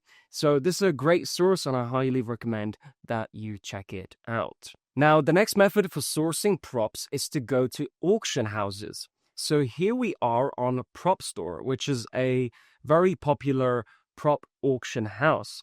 And the benefit of doing this method is that prop auction houses take extremely high resolution images of props and outfits, and is possibly one of the only sources on the entire internet archive that allows you to find these super detailed images. And the reason that they have to take these types of images is because there are individuals who bid on the items, and therefore they want to see the details of the stitching or of specific props, etc. So if we go here and we look at the actual active props, we can see a lot of memorabilia and a lot of different props. Now we have to make sure that we go to the specific page that allows us to browse different props, and we can also search the prop store for even sold items. So if I type in Spider-Man in the search result, I can see all the props which are in auction or were in past auctions. And that allows me to actually go in here, for example, to look at this jacket from Spider-Man Homecoming and have extremely high resolution images that I can then extract from and deploy directly into my AI film. To me, again, apart from the RPF, this is one of the greatest sources that you can go to find inspiration or to recreate certain scenes from movies. I have never seen anyone speak about this or heard anyone speak about this, and I just happened to figure this out because I really wanted to create detailed AI videos, and this is one of the methods to do so. So the final method involves screenshotting, but this time we are screenshotting from a video clip, and we can do so by using YouTube, for example. So if we go on YouTube and find a video that we like and then locate a prop or something in the scene that compels us to extract from it, we can simply pause it at a specific moment, screenshot that and focus in on the prop with the screenshot tool, and then go through method 2 to extract it and put it on a white background. So with all of that said, these are all the methods that I could think of and all the sources that you would possibly need to find images that you can then extract from and convert to as props. Thank you so much for watching this lesson, and I'll see you in the next one.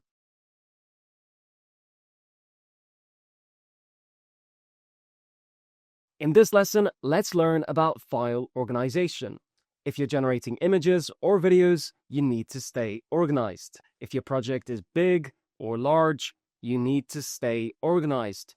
Now, if you're using macOS or Windows, there is a software that I would highly recommend, and that software is called Adobe Bridge. Now, famously, macOS is terrible at file management. You can create folders, but it's extremely hard to view and preview images and videos inside of your system. And the same goes for Windows. You have to open a new window every time you want to look inside of your file hierarchy. And so Adobe Bridge fixes that problem for you and will make you more organized and overall more productive. So in front of me, I have this project, which is of a music video that I made. And I'm going to show you two folders that I think are important. The first folder is the characters folder. So inside of this folder here, if I select it and go inside, I can see all of my characters that appear in my AI video project. And if I go on the first one, Bandit, now inside of this folder, I have all of these different folders: body, boots, combo, face, hat, references. If I go into body, and then inside of body, I have passes: pass 1, pass 2, pass 3, pass 4. If I go into pass 1, now inside of this folder, I have different outfits which I created for my bandit as I was doing research for this character. Now, if I go back and go to pass 2, I can see now I'm defining the outfit. And if I go through all the way to pass 6, what I will have is the final version of that outfit. So now, this entire process is an iterative process. So you will revise, you will modify, you will change your character outfits, but it's up to you if you want to do that. If you want to just rush into your project, generate a quick outfit and make an AI video, you can do that. But if you are interested in world building, you will need to be very, very organized. And this is a way to do it. Now, if I show you another aspect of that character, for example, the face, I also have different passes which I created for that character's face. So here we have pass 1. This is the first pass. And then if we go all the way to pass 4, we have this. Now, let me enlarge this so you can see it a little bit better. Let me go back to pass 1 here. This is the first pass of my character, as we can see. Still a gentleman that could appear in a Western music video, but as I kept defining, refining, and processing the idea and talking it into existence, by the time I got to pass 4, which is right here, we can see that it's an entirely different person. I mean, still same hairstyle, but he's more defined. He's a little bit slightly older. The ethnicity is a little bit different, perhaps. And overall, this allows us to define like the type of character that we want to create. Now, if I go back to the character sheet here, I can also show you a different character. For example, we have this character here. So we have the first pass here. So this is actually my brother, and we went through different haircuts to style and put him into the actual music video that we were creating. So we were testing different hairstyles as well, and this could be different passes that we were doing. Now, if I go back to this main hub here where all of my folders exist, we can also now look at the scenes folder. So inside of the scenes folder, we have different scenes labeled sequentially from 1 to 61, because this music video in particular had 61 scenes in total. And so if I go to a random scene, let's say scene 10, I have 3 different folders inside. NBP, which stands for Nano Banana Pro. I also have the references, and then I have VO3. Of course, NBP is the image model that I used to create the frames. So inside of here, this is the frame for that specific scene that I created using Nano Banana Pro at the time.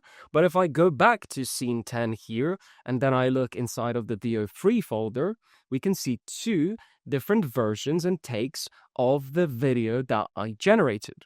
So if I play this video here, I make sure it is muted for now, what we can see is this is the video that I generated off the back of the Nano Banana Pro image. And what I wanted was a slow push-in with the camera to the poster, focused on the actual face of the bandit, which is wanted. And so this is the overall structure that you need to follow. You need to be very organized, have all your scenes planned out sequentially. And this is the best approach to take, is because if you have scene 1 and then scene 33, you're going to have a different range, and that scene is going to be in a different position in the actual video. So again, if I go inside of one of these folders, for example, 27, and I go into NBP, inside we will see this image of the bandit standing in the open door of a bank in the middle of the desert. And then if I go back here, I go to VO3 and I go to this video right here, I'll be able to preview the thumbnail of the video, but a lot of times you may not be able to view the video inside of here. It depends on the file format and if the data can be retrieved quickly. But if the video does not play, then what you can do is double click on this file and it'll open the file source directly. And then here I can play the video. And you can see the bandit enters the bank, and that is the shot. Now we can see how important file organization actually is. You need to plan for the hierarchy of the folders, and you need to make sure that you are organized, because AI videos are made up of AI images. And so we need to make sure that we are labeling our AI images so that later we can move and convert them into actual videos. But that summarizes my take on file organization. I highly recommend that you use Adobe Bridge because it's the best software for quickly navigating through all these folders, unlike traditional OS file managers. Thank you so much for watching, and I'll see you in the next lesson.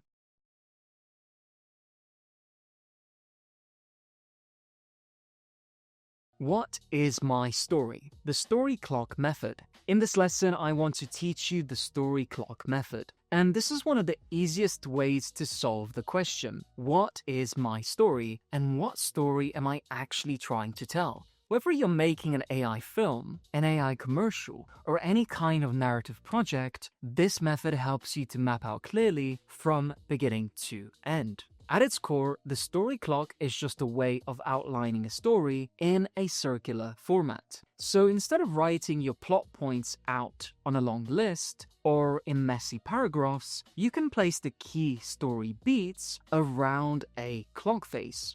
And this lets you see the full structure of the story visually, the beginning, the middle, and the end. And it becomes much easier to understand how the narrative actually works. For example, if you look at a story clock for Spider-Man 2, you can follow the entire film from the top of the clock and track each major plot point as it unfolds. And once you see a film laid out like this, the story structure patterns become more obvious. And you will start to notice how films place specific moments at specific times, how characters change, where conflict enters, where things fall apart, and where they resolve. That's the real value of this method. It helps you to break a story down mentally so you can write your own stories better. Now, you're not just watching a film, you're actually also seeing how it's built. You can spot where the writer intended certain things to happen, and you can often spot symmetry too. That kind of structure is often why a film feels good to watch, even though you cannot explain why at first. The more story clocks that you make, the more you will be able to see the pattern. You will start to recognize the hero's journey, the moment that the enemy shows up, and the moment that something goes wrong, and when it gets resolved. That's why I made this as a digital AI tool for you. I've created an AI story clock prompt and a reference image that allows you to produce them with consistency. Now, to make your own, all you need to do is go to your AI platform of choice. In this example, I'm using OpenArt. Upload the story clock reference image, then choose Google Nano Banana 2 as the image model and paste in the prompt. Then you simply replace the film title in the closed brackets with the film title that you want, and then you simply set the output to 4K resolution, while also ensuring that you set the aspect ratio to 16:9. Now, once all of that is done, you hit generate.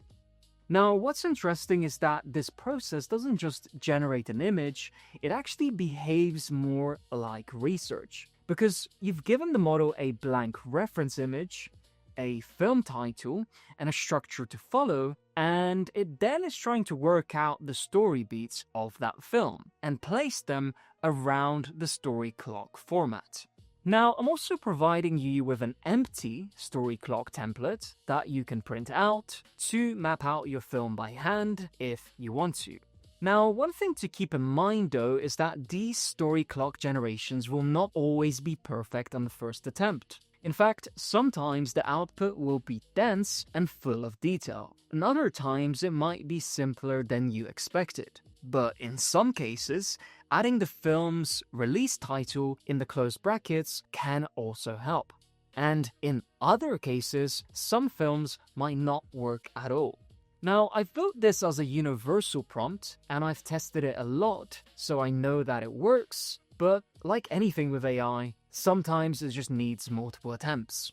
Still, when it works, it's one of the most powerful ways to study storytelling, because it helps you to see the film from beginning to end in a completely different way. I'm excited to share it with you.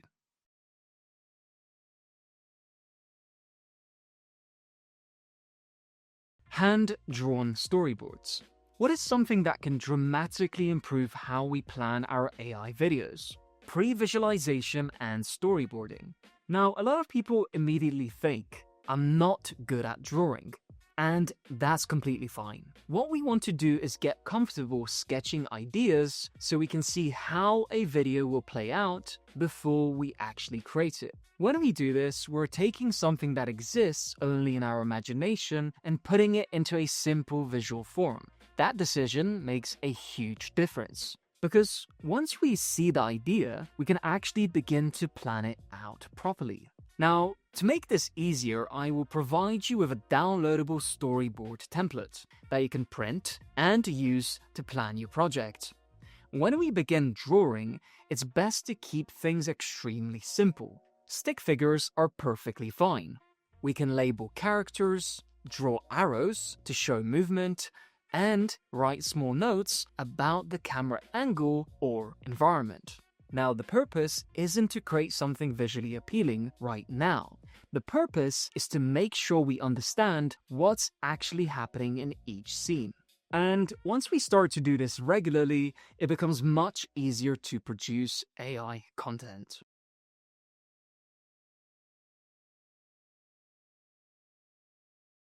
In this lesson, we are going to learn about AI-generated grids, also known as the storyboard method.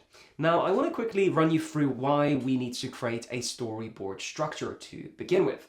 And the reason is because image generation overall is a single prompt methodology. You have a prompt and some references perhaps, and then you generate an image. And then you can take that image and decide if you want to animate it into a video. And with the storyboard method, you now have the capability to generate a sequence of events, a sequence of shots that exist within a scene, and that allows you to achieve perfect continuity, up to 9 shots in a scene, or you could say 9 frames in a scene. But we like to say shots because frames refers to, let's say, 24 frames in a second. So in the context of describing all of this, we're going to say there's 9 shots in a storyboard. And I'm going to show you how the first method actually works, which is the AI-generated 3x3 storyboard structure.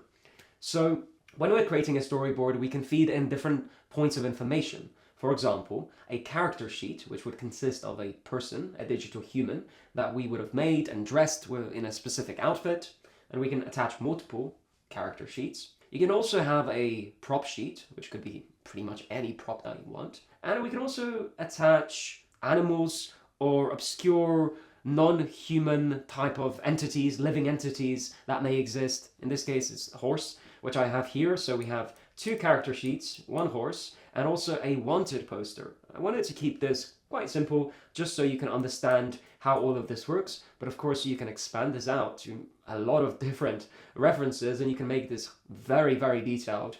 But for the purpose of this demo, this is what we're going to do. So the first thing that we need to understand is our ability to create a storyboard is rooted in having a great understanding of ChatGPT. And ChatGPT, for me personally, in the way I've developed this system, I use it as a translation platform. So all I want for ChatGPT to do is to listen to everything I've said and translate my words into new words that another computer could understand. So the best way to put it is ChatGPT is a computer and an AI platform is a computer. And like within that AI platform is another computer called, let's say, Google Nano Banana. And so we have 3 different computers. And then we have 1 human. So I'm that human, and then what I do is I go to the first computer and I say, hey ChatGPT, I have this great idea. Here are my references.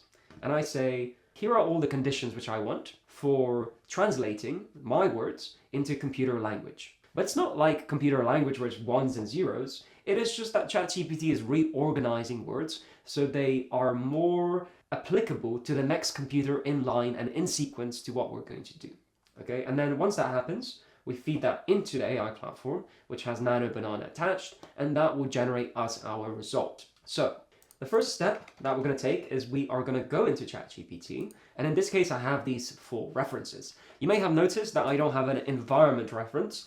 That is because it's a personal choice. I could have made an image using ChatGPT or Google Nano Banana or a different platform. I could have. I also could have got a stock image, found something on Google, got a high quality, high resolution image that I would have taken myself. I could have done all those things. Why didn't I do that? Well, because I want to speak about it. I want to speak about the location, and I want my words to translate into an environment solely based off my words. Because I think the environment is such a sensitive subject and reference that in a lot of cases it's better just to speak about it, because you can control it with your words, as opposed to trying to be so literal and deliver a reference and all those expectations to be met within the constraints of some image which you find online or have generated and you've created the constraints. If I generate an image of a town in like a Western town, and I generate that image, it might look perfect and it might look cinematic, but I'm now creating these constraints, which the computer is going to look at and say, well, he mentioned the town, but there's also an image of a town, and so I'm assuming he means that. And so the computer is going to be kind of confused in some ways, or is going to point all of its attention and compute power towards that image. So in this case, I'm going to speak about it. So I'm going to upload all these images in here, and then we also now then have the 3x3 storyboard create the first storyboard prompt, translation prompt, which you can find below this video, and all the other translation prompts which we're going to discuss in this video. So now that I have pasted in this prompt like so, it is quite a large prompt here, but what we're going to do is use our cursor just at the very front here where it says use. Now we're going to hold shift on our keyboard and press enter a couple of times, so we can do a line break. I'm holding shift and then pressing enter. Now I can let go of shift and not press enter anymore. I can put my cursor at the very top line here in the prompt box. And this is where all the value is, right?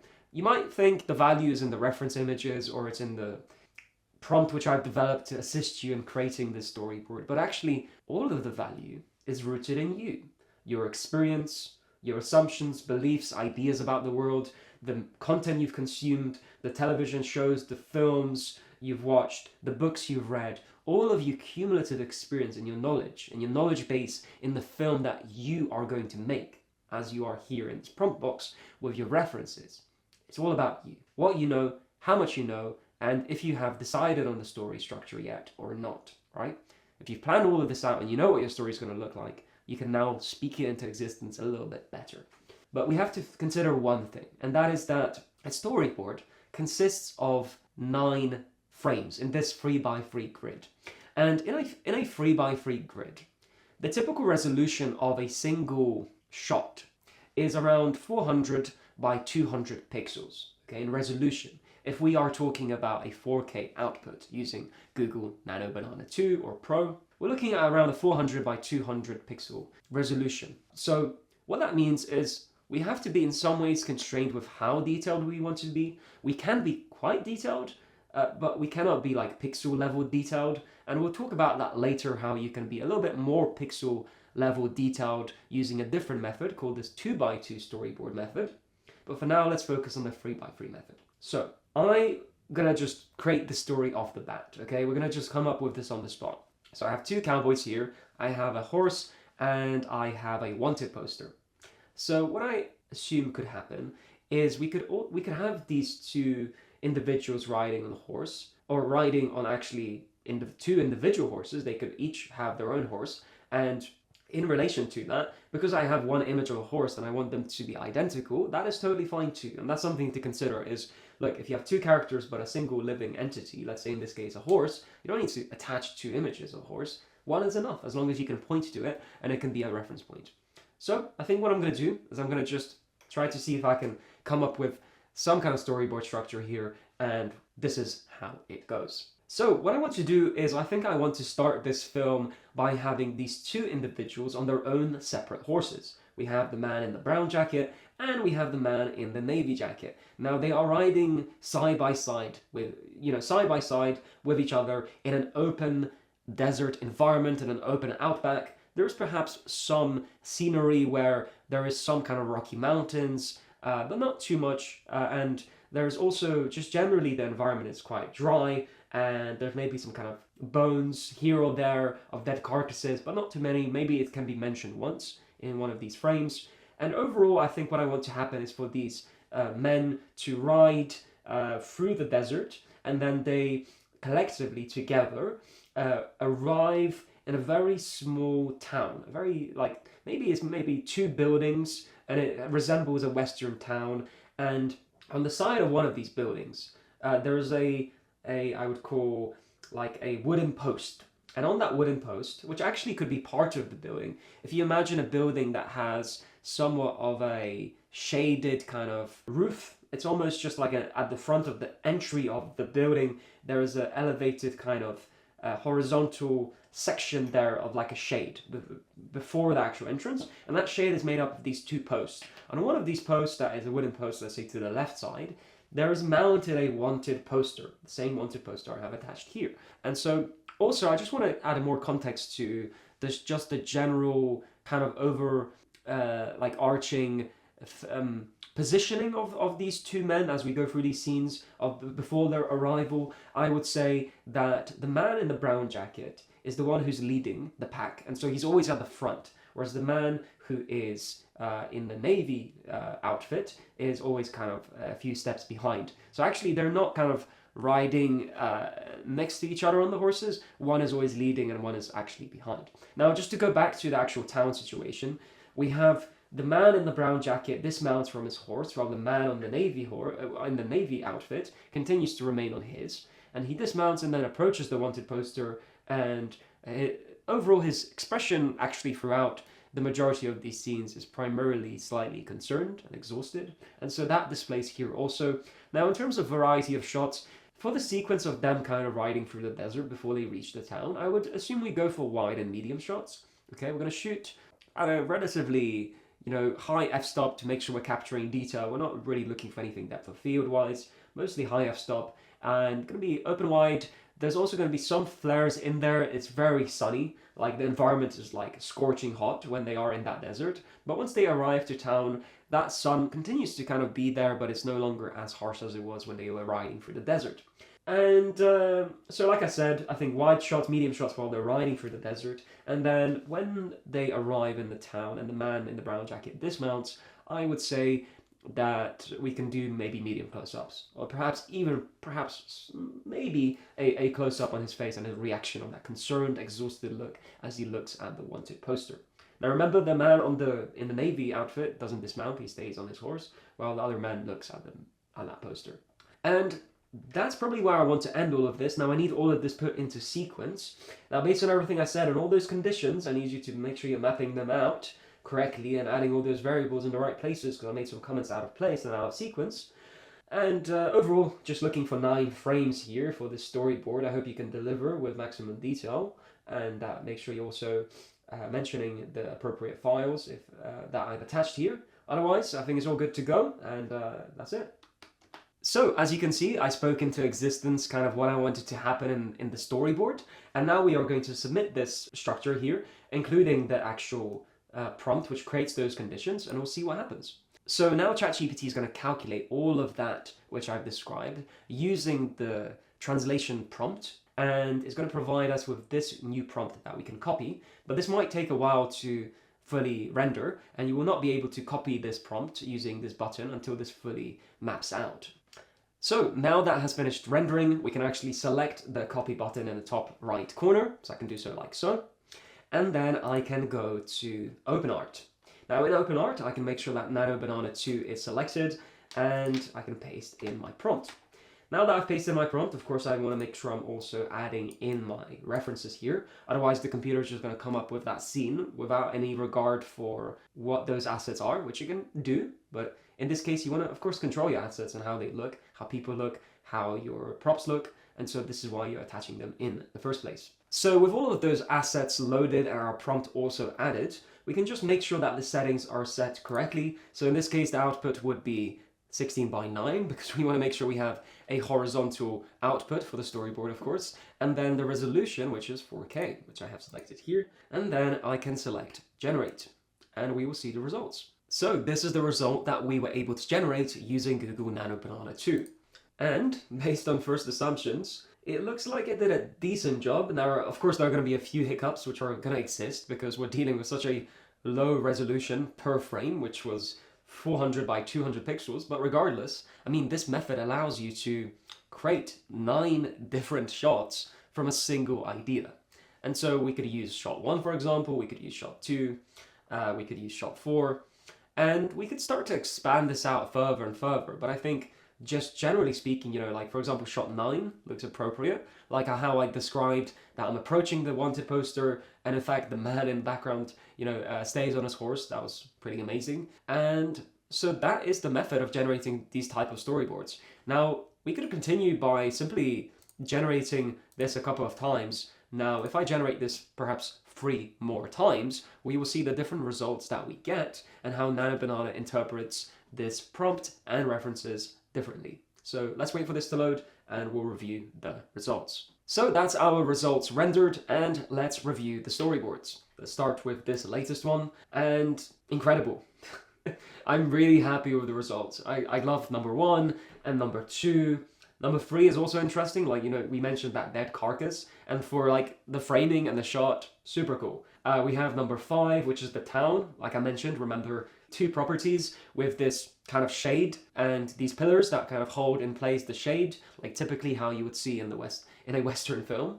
And also I like shot 8, I think it's a different type of angle. I also like shot 5 of the arrival, you know, towards some kind of building here. Let's have a look at the second result here. So this result is slightly different. We get more of the scorching sun in shot 1 and 2. We also have a nice and different variety, for example, shot 6, which could be good continuity for the other shot in the other storyboard. And let's also look at this third one here. So this third one, interesting, very interesting. I like shot 1. I think it's a really beautiful wide shot with the sun and the flares. I also really like the look of shot 4. It looks, you know, we can see that concerned look on the cowboy's face at the front on the right. And it looks like shot 6 had a little bit of trouble by putting the person. And now that we got to this point, I think it's a really compelling method of creating multiple shots in just a single output. Now we're going to go to the next part of this, which most people are going to be questioning, well, what do I do with that? It's like 9 frames in a single image. And so what we are going to do is extract a single image from this storyboard, or any of these storyboards which we have generated. So I'll see you in the next step. So we have created our initial storyboard, and now the next step is to start to extract specific shots from that storyboard. So the first step I'm going to take is I'm going to just look for these storyboards again and decide, you know, which shots I want to extract, and actually which storyboard that I like the look of the most. And I think I want to select one which would allow for the demo to really showcase the full potential of this extraction method. So I think what I want to do is use this storyboard. I like the look of this one. So here's what we need to do. We're going to clear everything by removing all of our attached assets, as well as selecting all of the information in the prompt box by using Command A on Mac or Control A on Windows, and then pressing the backspace button. Now, what we need to do is drag in this storyboard, which we can do in OpenArt. This feature may also be available on other AI platforms. I'm pretty sure that it is. If it's not, just simply download the storyboard and then re-upload it into the prompt box. So the next step is to actually paste in the extraction prompt. And this is also another prompt which is below this video that you can find below this video and use for yourself. And so I am going to paste in this extraction prompt. And as we can see in the actual extraction prompt, we can see extract shot X from the storyboard. And that's pretty much the only thing that we need to be concerned about. So we can replace X to any number on the actual storyboard. Now, in order to know what your shot number is, all you need to do is just simply go and preview the storyboard which you have added to the prompt box. And in this case, we can actually start with shot 1. Now, I could just extract shot 1 by just retaining this storyboard in here, and we can attempt to do that to see what kind of results we get, first of all. So we just need to make sure that we change x, the value of x here to number 1, and we can also make sure that the output is set to 16:9 and it's 4K resolution. Now the next generation, which I want to attempt and showcase to you, is by actually adding back the assets to this generation of extracting a shot from the storyboard. And the reason that we are doing so is so we feed more information to Google Nano Banana so that I can enhance and maintain accuracy and consistency based off the assets in which we have generated the storyboard. And so the reason I removed the assets in the first place was because, well, there may be these miscellaneous objects that do not fit to that particular shot which you're extracting. And in this case, there's only men and the horses. And so we can now add back the character sheets of the cowboys and the image of the horse. So I can drag this back into here. And then once this has uploaded, I can also then select generate. So with that generation done, let's review the two results. So in the first result, where we actually did not embed the character sheets and the image of the horse, we can see that this is the image that we got. And the good news is that the extraction consistency overall and the framing and the positioning makes sense. Now, the place where it actually tripped up is, as you can see, the characters on the horses are not the same characters that we would otherwise have if we uploaded the character sheets. Now, with the second approach of actually including the character sheets and the image of the horse, we can see that Google Nano Banana starts to trip up a little bit. And what I mean by that is it managed to deliver on having the consistency and following instructions based off the character sheets and the image of the horse, but it's lost its ability to pick up on the framing, which was visible in shot 1, as we could see right here. Now, this is something which just happens, and there is pretty much kind of no way to stop it from happening. You can attempt to create other variables by defining the prompt that I've created and trying to alter it slightly to be more compliant. However, in cases where you have a really wide shot, in this case, if we look at this shot, I would consider this a wide shot. It's much harder for the computer to embed those details in there. But what we can do, if you really want to maintain that visual appeal, and what I mean by that is aesthetically and from a framing standpoint looking exactly like this while maintaining the consistency of the characters, then what we could do is we could remove everything from this for now. We could drag this image into the prompt box, and then we could go to our assets and make sure that we have these elements in here. And what we could do is we could then go into ChatGPT. We could grab all of these elements, then we could go back to OpenArt and make sure that we also download this frame, this single frame. Now we have all of this prepared, we're not going to use it just yet. We're just going to go to ChatGPT again and also make sure then that extracted frame is here and then bring it also into ChatGPT. So let's recap what we've done. We've taken our character sheets and the horse image as well as the extracted shot, which doesn't have the details which we are after. So now we need to kind of tell ChatGPT what we want to happen. And I would just create a condition to begin with, which is write a text prompt for Google Nano Banana. Do not generate an image. And then we could copy this first sentence here again and then paste it again. The reason we are doing this is because we need to reaffirm ChatGPT so it doesn't actually generate an image. And then also say, also, please provide the text prompt in a code block. And then once I've done all of that, I can do a line break by holding Shift and then pressing Enter, and then speak into existence the type of changes which I want to actually occur in this extracted frame here. So let's attempt to do that now. So I've attached some references here, some character sheets, as well as an image of a horse. And then I also have this wide shot in the desert, and that's kind of what I want you to focus in. So I need to write a prompt to target that wide shot of those cowboys riding these horses. And I don't want to change the framing. I don't want to change the lighting. All I want to change in that shot, in that image, is so that the first cowboy to the very right is the man who's wearing the brown jacket in the character sheet. So I need to put him in there.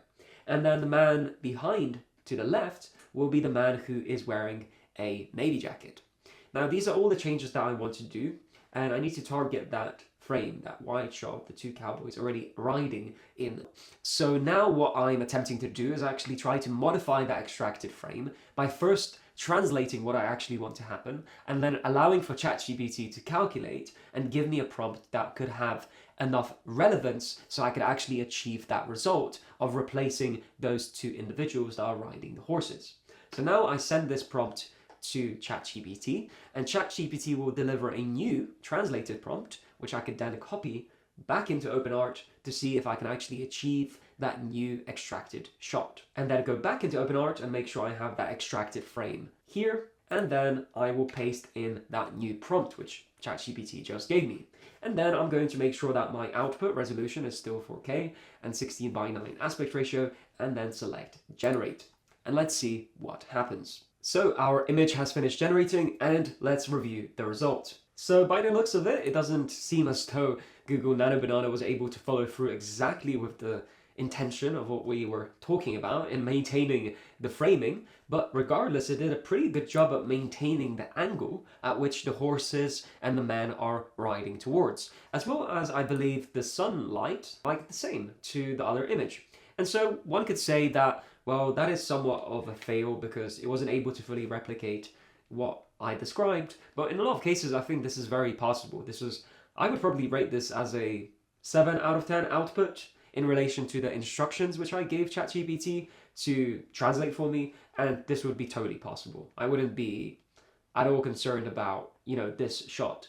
Also, if you really want this shot to be wide and very similar to what this shot is, you could also just use generative fill on Photoshop, and you could expand this out, or you could use outpainting on an AI platform like OpenArt to achieve this wide result while still maintaining that visual consistency of the characters, and that should probably do it. I think, the fact that it was able to retain the angle is the most important part, and then the actual focal length or where the camera is positioned, all of that can be artificially modified to meet your needs. Now, the next part of all of this is the question of, what if I've created a storyboard and I described my story and the camera framing, but I'm not overall happy with the framing of how my storyboard ended up in? So what we can do is we can modify the camera framing and modify the coverage, mostly not the coverage, but just generally how the camera is framing each individual shot, the storyboard, and we can change those variables to produce a new storyboard that still follows the same story, but now has different camera framing. And we're not going to do this by actually focusing on the image, we're going to do this by actually focusing on the prompt which created the image. Because we have to remember, apart from the assets, the images that make up the storyboard, it's the actual prompt which was the key that unlocked everything and put everything together. So, if you lose your prompt and you are in ChatGPT and you don't have access to your prompt anymore, well, you don't have to worry about that, because as long as you use the prompt once in one of the AI platforms of your choice, like OpenArt, then you simply go and select the storyboard. In this case, it could be this one, and then you'll see that your prompt is directly in here. And you can always copy it out of OpenArt or an AI platform and then modify it later, which is what we're going to do next. So I'm going to copy this prompt, which makes up this storyboard. And I just want to double check how this was actually created, which we can see the references as well. So we can see these are the references that made up this story. And this is the prompt that also made up this storyboard. So now I copy this prompt and I'm going to go into ChatGPT and open a new chat. Now I'm going to simply do a line break first of all by holding Shift and pressing Enter a few times and then pasting in this prompt. Now I can move my cursor to the very top of the prompt box, and here is where I'm going to describe the changes that are going to take place. Now I need to be very specific about what I say, because if I don't create the conditions which would allow for mostly everything to stay the same, ChatGPT is going to go off the radar and is going to start to do and produce all sorts of different results that we do not want. And it's going to provide a completely different prompt than we have designed here. So we need to talk to it like it's going to try and sabotage us, unfortunately. So listen to how I talk to ChatGPT and then we'll see what happens next. So I have this prompt below and I do not want to change anything about the story. In fact, anything about the prompt and its variables and conditions and its structure and layout, which make it out to be what it is. All that I want to do, and I mean the only thing which I want you to focus on in this modification is to change all of the shots to be framed in 50mm f1.4. And I mean all of them. But don't change anything else. I just need you to shoot all of the shots and all of the shots in the storyboard in 50mm f1.4. So please do that and provide me with a new prompt in a code block so I can easily copy it. So I've given my instructions to ChatGPT and now I am going to send this prompt. And ChatGPT is going to calculate exactly what I said and the instructions that I gave it. And here I have my new prompt for my storyboard. Now what I can do is select this button in the top right corner and that will allow me to copy this prompt. Now I can go back to OpenArt and make sure that anything that was in the prompt box is cleared. Also remove this image here. And we also need to now add back the other image of the wanted poster because that was part of the story of the original storyboard. And now we are going to paste in that new modified prompt for the storyboard, which has 50mm as the focal length for all of the shots in the sequence. And now I can select generate. So here is our generated result and let's have a look. Now it does seem like it has worked, and it did, but for most people they may misinterpret what they are seeing. So let me explain. We explicitly mentioned that we wanted the film to be shot on 50mm as the focal length and the lens type, which would be a prime lens, and also the f-stop to be f1.4, which is a low f-stop which allows for a shallow depth of field, which allows us to have essentially a blurry background in our shots if the subject is close to the camera. But for most people, when they look at the storyboard, they will look at shot 1 and they will say, well, that's not 50mm because it's wide. Or they'll say, shot 3 is not 50mm because it's not, it's too wide. And on one hand, they are correct. But remember, what we've defined is the focal length to be 50mm. We did not define the shot framing to all be medium close-ups. Which is why when you look at shot 3, it does in fact look like it was shot on a 50mm lens, because it has that look to it. It has a different look than if you just defined it outright as being a medium shot or a long shot. And the same goes for shot 4. You can see just how blurry that background is. You can see that f-stop is really low, which allows us to have that cinematic feel. And shot 7, shot 8, and shot 9 actually all look much different than they did in the original storyboard. And there is also another thing to mention here, which is when we created the change in the condition, which was the focal length, we also didn't use the previous storyboard. So all of this rendering, all of what is determined is solely based on the prompt and all of the assets which are defined. Now, if I did explicitly mention, for example, which I wanted all of the shot framing or the camera framing to explicitly be all medium shots, then we would see a completely different result. Now, we can also attempt that, and I'm actually happy to do that for you and to show you how that would look like, and we'll find out together if it actually works or not. So let's do that now and see what results we get. So what we are going to do is we are going to go back into ChatGPT, and in fact, we can also use the same chat here. Because remember, the first change that we made is we changed the condition of the lens. We made the lens 50mm, which allowed us to get all the shots in a beautifully presented cinematic feeling shot on prime lenses. And now what we can do is tell ChatGPT again not to change any of the conditions, but to change the camera framing per shot. So let's do that now. Okay, so that's perfect. It looks like that worked perfectly. Once again, I do not want to change any of the conditions, any of the variables, apart from making sure that every single shot is now a medium shot. So if there's any mention of camera framing in shot 1 through to shot 9, make sure that each shot is now a medium shot. So please make that change and deliver the new prompt, but do not change anything else from the latest prompts which you have provided me. So now that I have mentioned the changes, I can submit this revision to ChatGPT and it will once again provide me with a new prompt, But because I mentioned that I want it to work off the latest prompt with 50mm, I will assume that it's stuck to that. But let's just quickly double check to make sure it has. And if we look right at the bottom of this prompt, we can see shot on 50mm at f1.4. And if we look at the shot description per each shot, ranging from 1 all the way to shot 9, we can see that every single shot framing or camera framing has now been changed to a medium shot.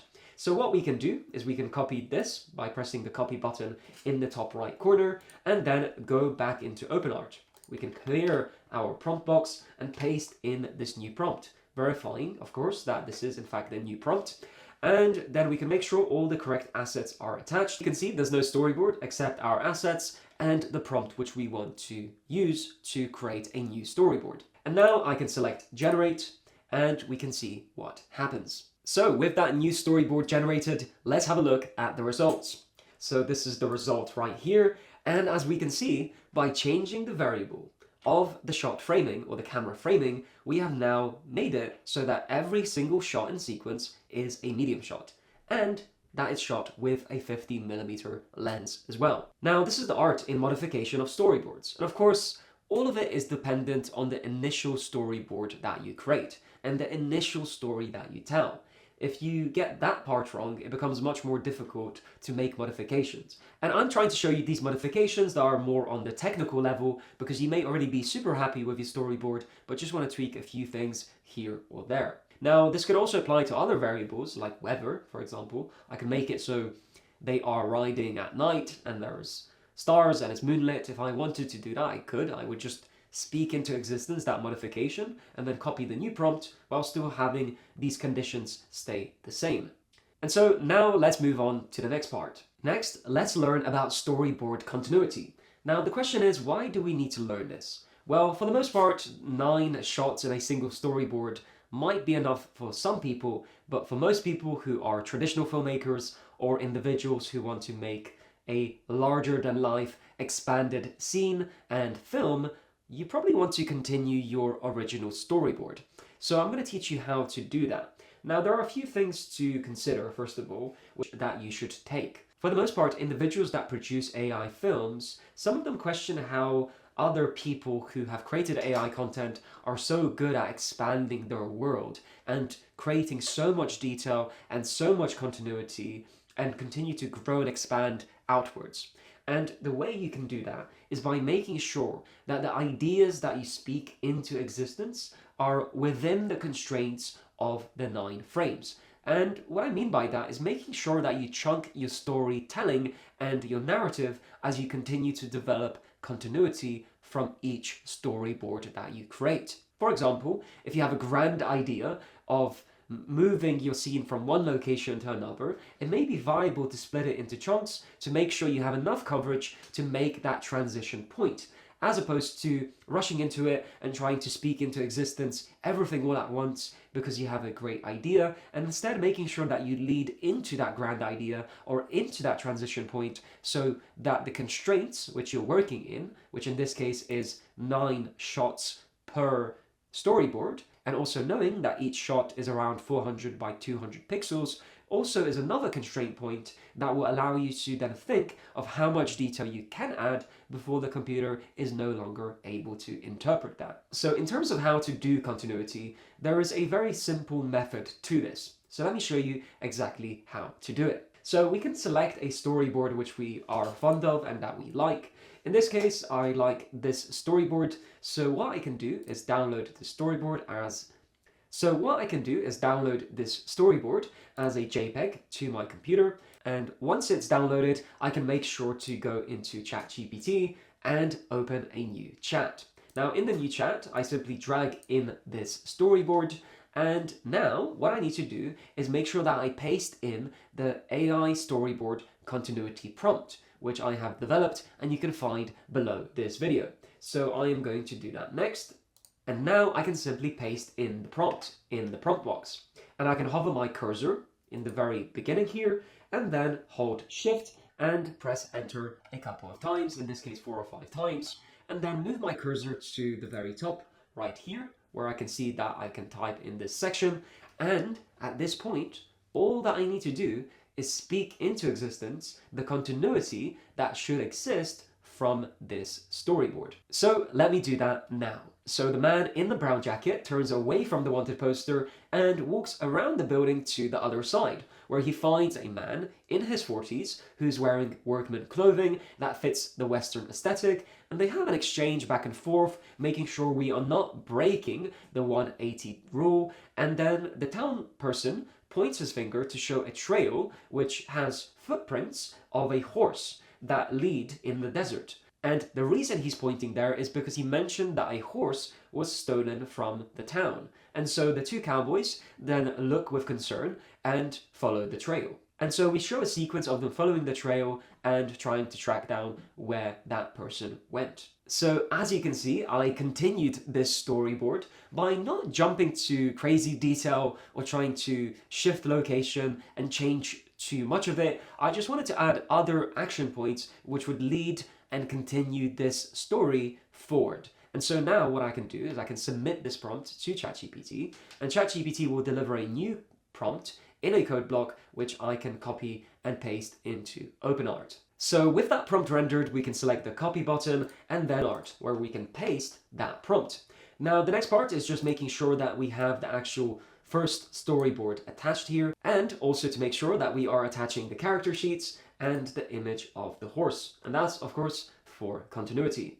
And with all of these assets attached, let's select generate, making sure that 4K output is selected. So let's have a look at the generated result. So we can select this storyboard here, and we have the variety of shots here with the character who is in the brown jacket, and he goes behind the building and he greets this person who he speaks to, and then he points to a trail which has these footprints in shot 7. Now there's one immediate problem which I can see, and that's the fact that the man in the brown jacket is not wearing a cowboy hat. And so the reason for that could be because of this storyboard issue with shot 8, where he is not wearing a hat, even though for the most part he's wearing a hat in shot 9 and throughout, but it's probably picking up shot 8 and it's jumping to the assumption that he should not be wearing a cowboy hat. And so what we can do is go into ChatGPT, making sure we're in the same chat, and then define that condition to try and fix that issue. Okay, so that's perfect. There's only one slight hiccup, and that's that you need to make sure that the man in the brown jacket is wearing his cowboy hat throughout all of the shots which are going to be available in the storyboard. So now that I have provided the revision, I also need to mention that I should explicitly keep everything the same, so I can also mention that. And also just make sure that everything stays the same. I just need that one specific condition to be changed. And then I can submit this to ChatGPT. And ChatGPT is going to generate a new prompt. When this finishes loading, we'll be able to copy it and bring it back to OpenArt. So I can select on the copy button and then go back to OpenArt. I can remove this prompt and replace it with the new one, and then select generate with 4K output. So now that the storyboard has finished generating, let's review.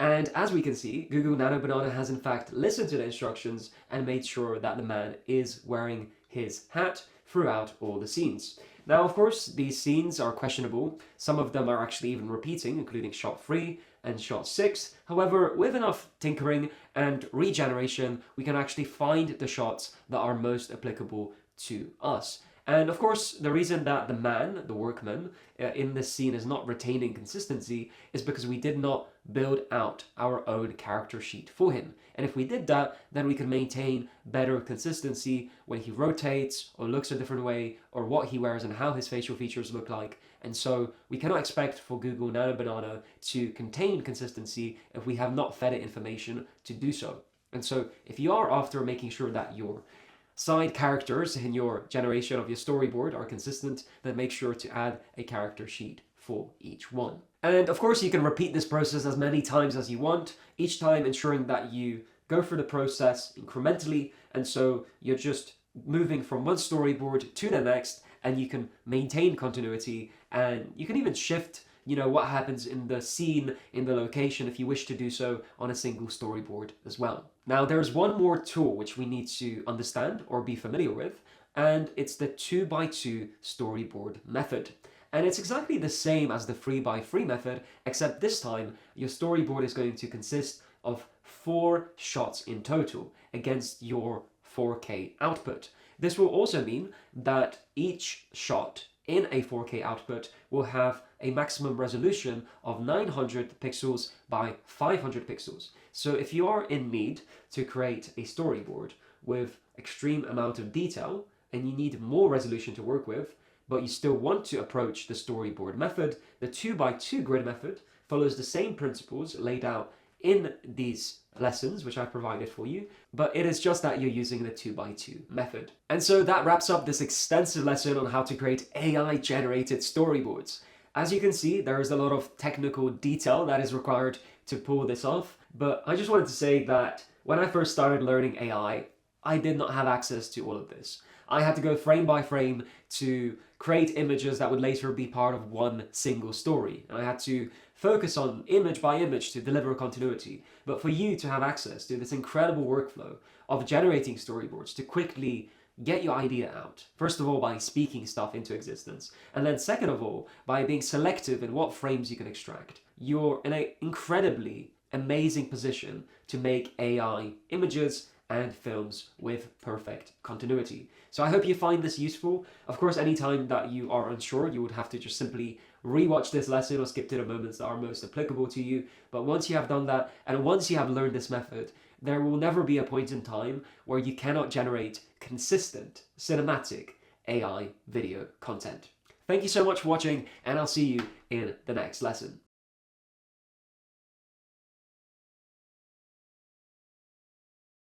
Real pre-visualization. In large film production, it's common to use something called pre-visualization, often referred to as previs. The term is especially common in animation or in scenes that require complex choreography. Studios will create rough versions of scenes ahead of time so they can understand how the movement and timing should work before the actual film production begins. And sometimes that previs is animated, while other times it's physically filmed by the stunt performers.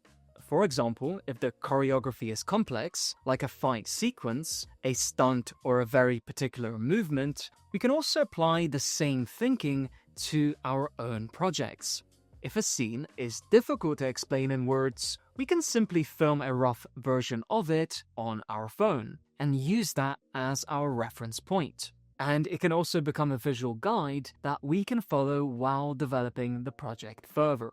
This can also be helpful if we struggle to describe a scene using words to one of our collaborators or paid clients. That said, this method is not something we have to do. It's just another optional planning tool.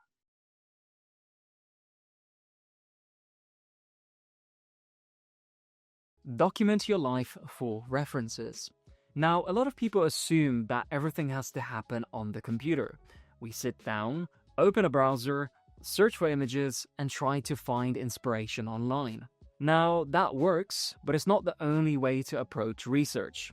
We can also just step away from the computer and use the real world as our reference library. And one of the easiest habits that we can build is simply documenting things that we find visually interesting in our everyday lives. So if you come across something that catches your attention, such as a location, a texture, a pattern, an interesting shape, or even a moment involving other people, just take a photo of it. And it doesn't have to be for a specific project either. The point is to keep that reference for later, because nothing can really compete with an original idea in a world where everything is a copy of a copy.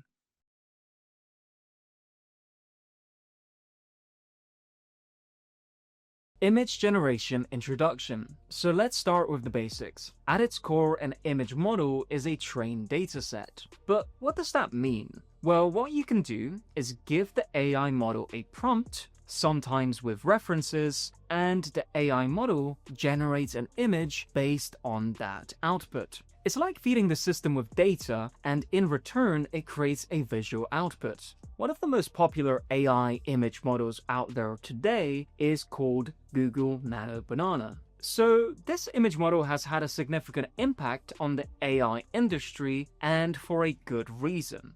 So, why is Google's model so highly regarded? Simply put, Google has had access to all of the internet's data through its search engine and has managed to index billions of images over the last 2 decades. And so what they did is they used that data to train their own AI image model. I want to point out that there are other image models available. However, in this training, many of the custom workflows you will learn have been built on top of Google's image model. But when other image models release that are useful, I will be sure to share them with you.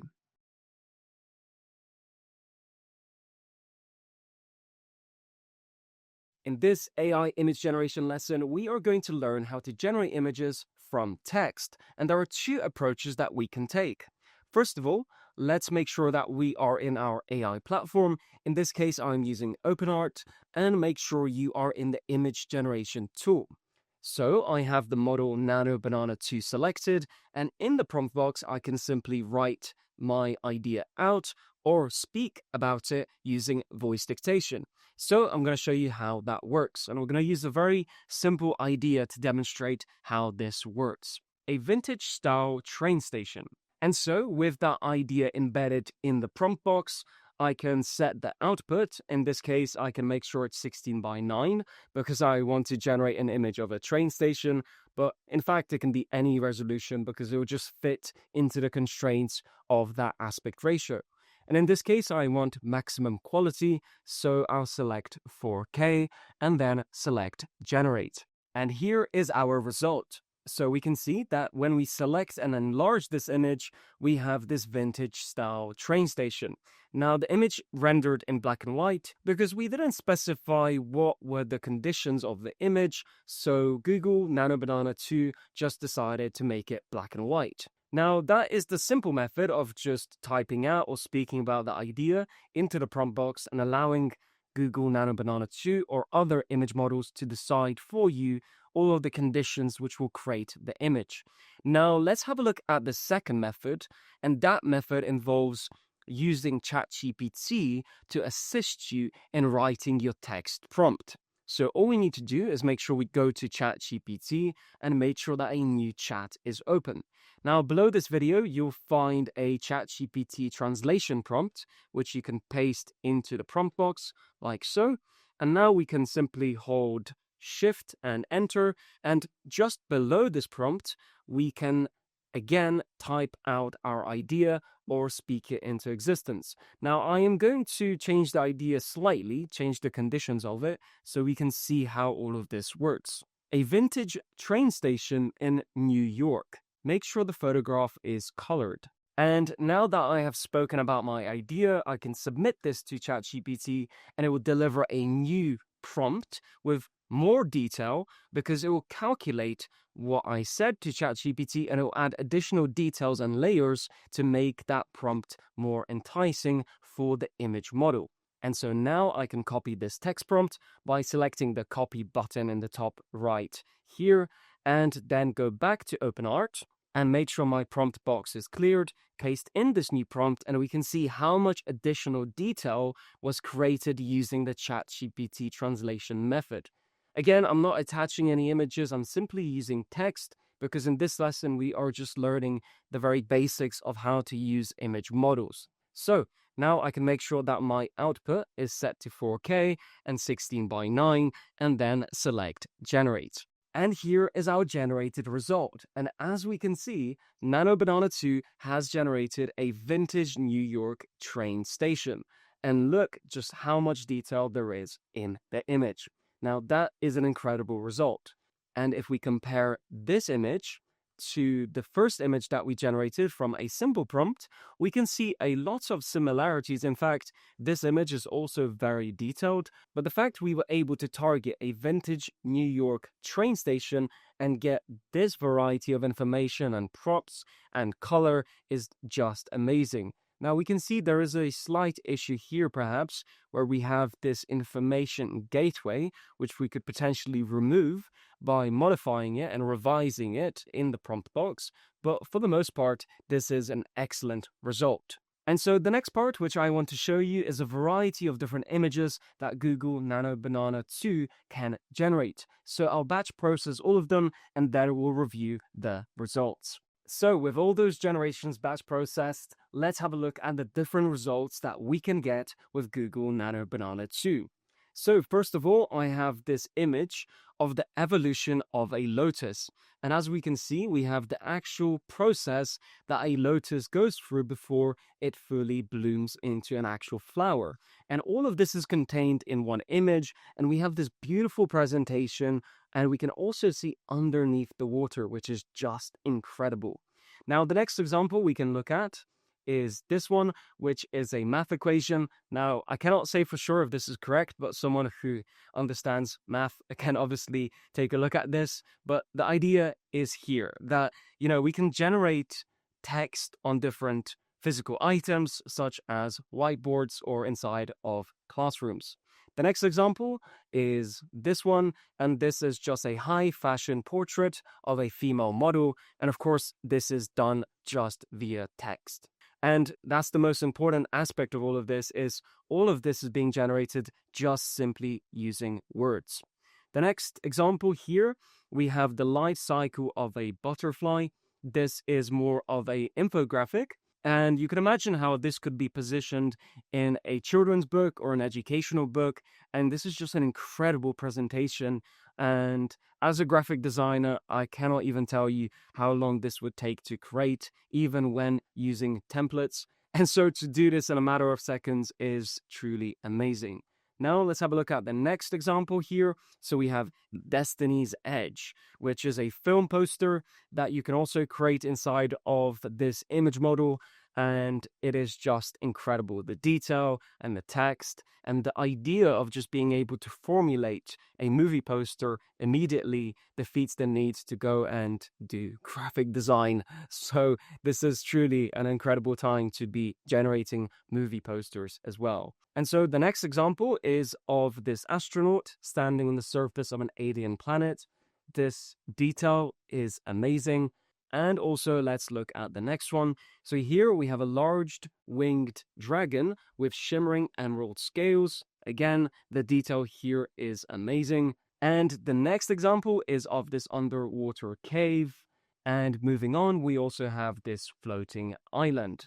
So that pretty much summarizes to the extent which you can use Google Nano Banana. And in fact, this is not the only methods that you can use with Google Nano Banana 2, but these are just some examples that I wanted to show you. Some of them are more technical, like these illustrations. However, you can also generate these hyper-realistic images of pretty much anything that you want simply by using text. And so that wraps up this lesson on image generation by simply using text prompts.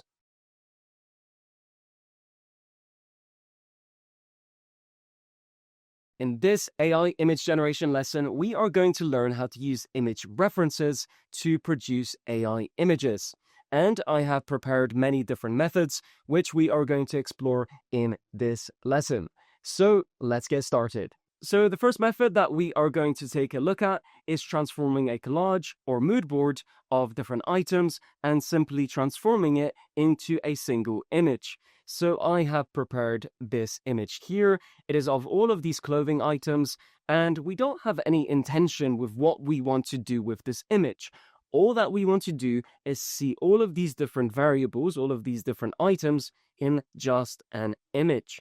We don't have an intention, we don't have an environment, we just simply want to see what happens if we take this image and provide it to an image model like Nano Banana 2. So let's do that now. So first of all, let's upload this image into the prompt box. And now we need an actual prompt which we can work with. And below this video, you will find the prompt.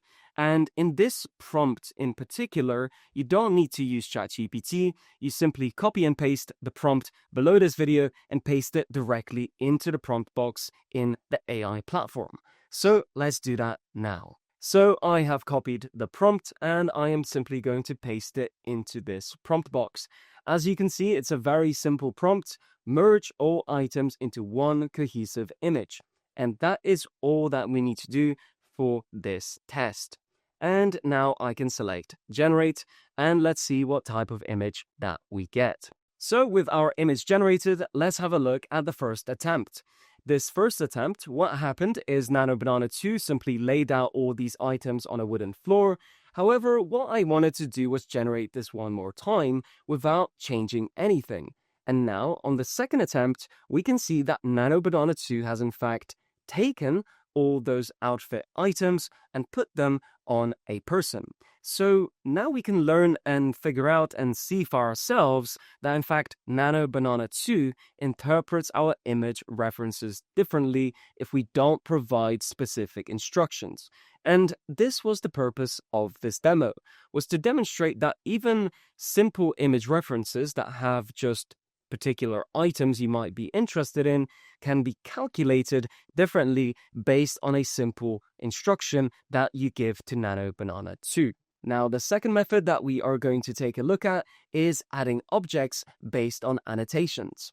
Now, specific AI platforms will allow you to add annotations, but there is also external web software which you can use. In this case, you can use Markup Hero, and once you have uploaded a blank image like this, you can use the markup tools like so, and you can paint arrows and make annotations based on specific changes that you want to make.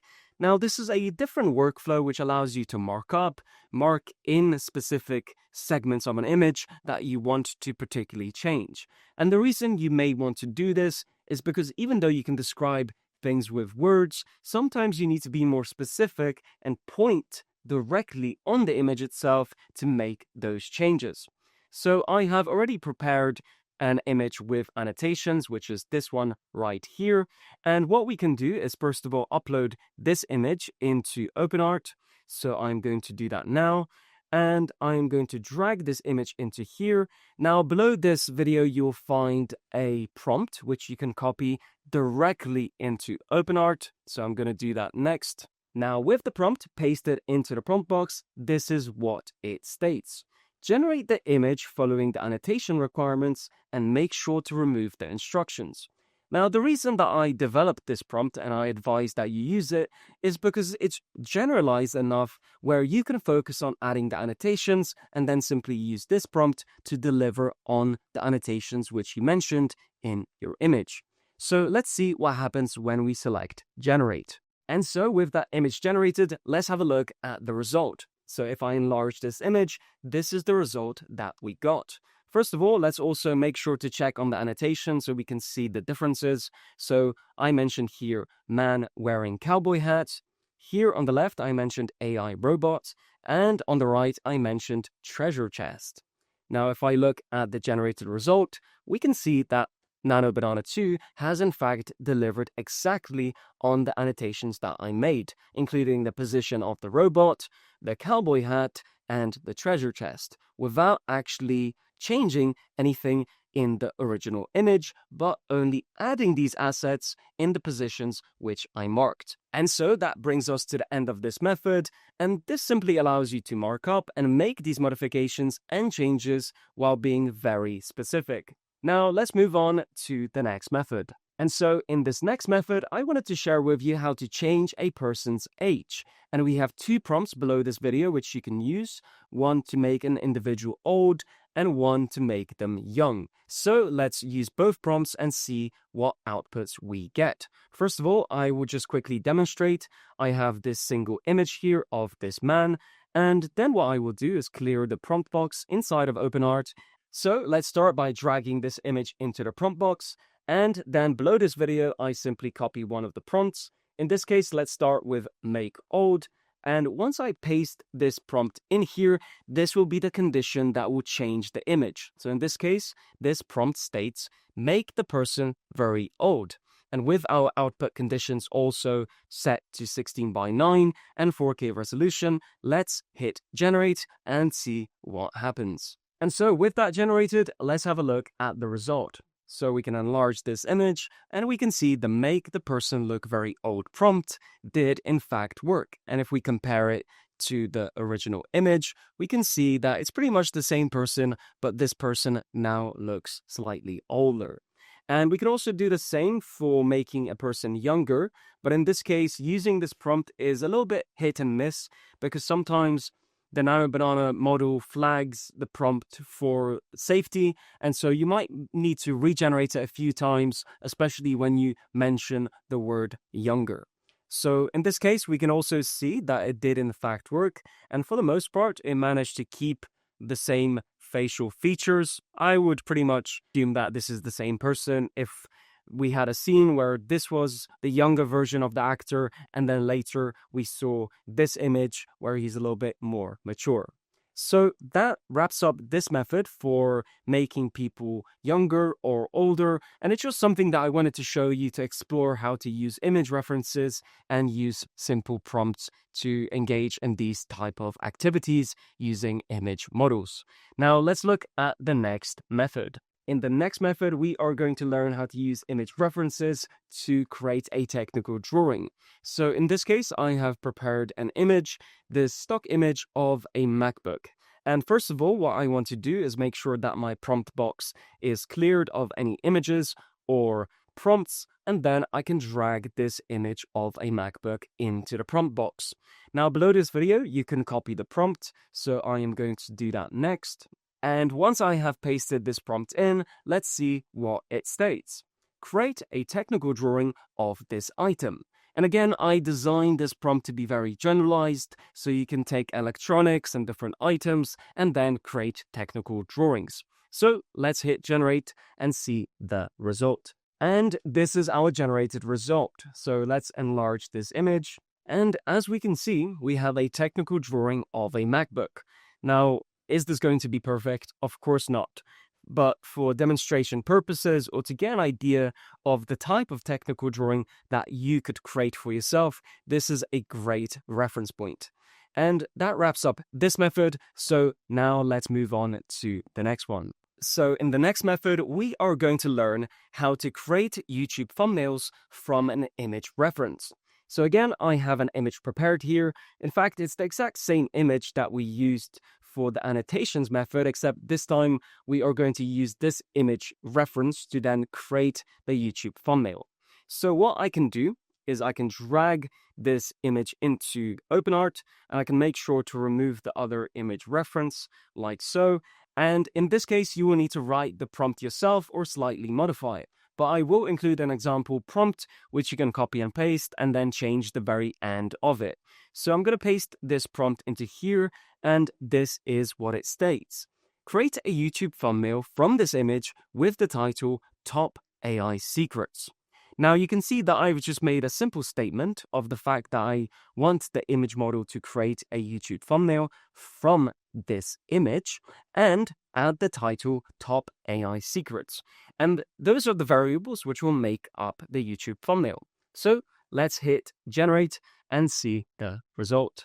And so this is the result that we got. If I enlarge this image, we can see we did in fact create a YouTube thumbnail with the title Top AI Secrets. And this is an incredible result, and there are two reasons why. First of all, the colors are amazing and they pop and are enticing enough to click on this thumbnail. I think if I saw this thumbnail on YouTube, I would be compelled to click it. And second of all, the reason that all of this is amazing is the fact, even though I fed in this specific image, the image model determined that this composition is weak. And so it repositioned all the items so that it is more compelling when you look at it as a thumbnail. For example, we can see that the treasure chest is now embedded very large on the left and below the title, Top AI Secrets, which makes it seem as though the secrets are inside of this treasure chest. Second of all, we have the man in the cowboy and the robot behind him, and all of these graphics are embedded, plus we have all of these bits which are flowing out of this keyhole, which makes it seem as though that in order to unlock these secrets, we have to use some kind of code. And all of that plays into the theme of AI secrets, and that's why this is an incredible method to use on your image references. And of course, you can use any arrangement of images as long as you tell the image model that you want to create a YouTube thumbnail, and it will listen to those instructions and create it. So that wraps up this method. Now let's look at the next one. So the final method which we are going to take a look at is changing the focal length of any image reference. In this demo, I have prepared an image of a lone tree in the desert. Now, what I'm going to do next is upload this image into the prompt box, and here I can define a very simple prompt. For example, I can state something along the lines of zoom in closer to the tree, and keep it as simple as that, because that is the instructions that are required to zoom in and change the focal length. Now, the output is set to 16:9, and the resolution is also set to 4K, because I want to maximize on the quality and make sure the aspect ratio is the same as the original image, and then I can select generate and we can measure the result. And so the image has finished generating. Let's have a look at the result. And this is an incredible result. Even I wasn't expecting this, and I've tested this many times, because the resolution is much better. And also, if we compare this zoomed in version to the original version, it looks like pretty much the same thing. So to have this result is truly amazing. And think about how many times you've taken a photograph and you wished you could have changed the focal length a little bit more so that you can have a little bit more clarity, and now you can do that using Nano Banana 2. And so this has been a journey. We have looked at many different examples, and this should give you an idea of how you can use image references alongside with Nano Banana 2 or other image models. And the idea is simple. We have many different methods that we can use, but ultimately it's up to the prompts that determine the outcomes that we can create. Thank you so much for watching, and I'll see you in the next lesson.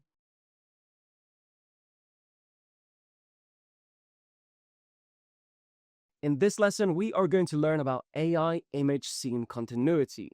And this lesson is really important if you're considering generating AI images that will later be used in AI video generation. So what we need to understand is that when we are creating and sequencing our scenes, we need to make sure we have at least one wide shot, because that wide shot is going to determine what the entire environment is. And then from that point, we can push in the camera closer. So in this example, I have this image of a bandit standing in a doorway of a bank in the middle of the desert. Now, generally speaking, this is a wide shot. And what I want to achieve next is I want to use this image, but I want to push the camera closer. And what option do I have but to use this wide image to maintain continuity of the placement of the windows, the doorway, where the man is actually standing? I have to use this image. And what I have done is developed an AI image scene continuity prompt, which you can use in ChatGPT. So let me show you exactly what we are going to do. Let's go into ChatGPT and make sure that we have a new chat open. Now, we are going to drag in this wide shot of this bandit standing in the doorway. But when we push in the camera artificially into this image, we don't have any context of what the character looks like. Now remember, when you place characters inside of scenes, you need to use a character sheet, which is how this wide shot was generated. And so I also have this character sheet of this bandit, which is extremely detailed. It includes his outfit and his face. And what I need to do is drag this image also into ChatGPT. Now, below this video, you will find the AI image scene continuity prompt. So you need to copy and paste that, first of all, into the prompt box in ChatGPT. So I'm going to do that now. Once I have pasted this prompt in, I'm going to hover my cursor in the very first line here, select it at the beginning, then hold Shift and press Enter a couple of times to do a line break above the prompt. Now I'm going to select my cursor at the very top line, and this is the working space where we are going to describe what we want to occur. So I'm going to do this by using voice dictation, but of course you can type as well. So here we go. So I have attached this wide shot of this bandit standing in the doorway of this bank. What I want to do is create an image, a close-up of the man standing in the exact same position. He's in a neutral position and he has a neutral face expression.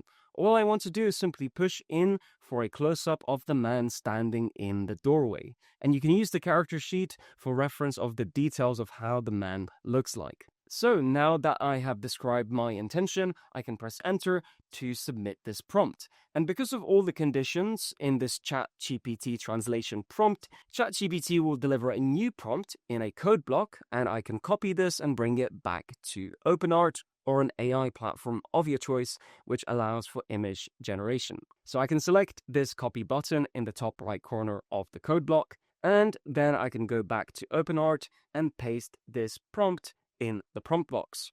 Now I have the model selected, Nano Banana 2, and I can also make sure to drag in these two assets. So first of all, we have this wide shot of a man standing in the doorway, which is the reference point that we are going to use for the context of this scene. And we also have this character sheet. So now we are going to bring these two images in and drag them into the prompt box. Once these two images are in, all of that is set in place and the conditions have been set. So now we can select generate and see exactly what happens. Now also make sure that the output is set to 16:9 for the aspect ratio and the resolution is set to 4K. The reason that we are doing so is because we want to maintain that widescreen look that the original shot also had. So once this loads, we will see the result. Now remember, we asked for a close-up of the man standing in the doorway. So now the image has finished generating, let's have a look at the result. And the result we got is exactly what we asked for. We have the man in the doorway, it's a close-up image, and if we compare this image to the wide shot, we can see that we have perfect continuity from the wide shot. And this is generally how you go about producing and moving and changing the focal length of your scenes. First of all, you need to make sure that you have a wide shot, because that wide shot is going to determine all of the conditions of the scene. And then later, using the ChatGPT translation prompt, we can make sure to push in or change the camera angle. But think about it from a data availability standpoint. The more data we have, the wider the shot to an extent, we can always push in. But if we push out, well, then we're creating artificial information that we no longer have control over. And so that wide shot is what determines the availability of information. And then using the translation method, we can push in and create a close-up. Now, of course, if I wanted to also do an extreme close-up, I could. If I wanted to slightly rotate the camera, I could do so as well. But the point is, for the most part, we can maintain perfect continuity of the scene as long as we have that wide shot. And so that wraps up this lesson on scene continuity. As you can see, it's pretty easy once you get a hang of it, and I would strongly advise you that you use your voice to create these actions because typing is too slow, there is no bandwidth, in typing, and your voice is what's going to guide these images to come into fruition and ultimately have that continuity which you really want for an AI video. Thank you so much for watching, and I'll see you in the next one.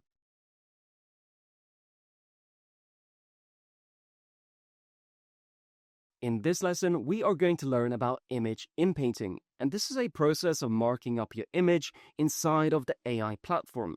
Now, most platforms support inpainting, but in this demo, we are going to use OpenArt. So this is how you do this function.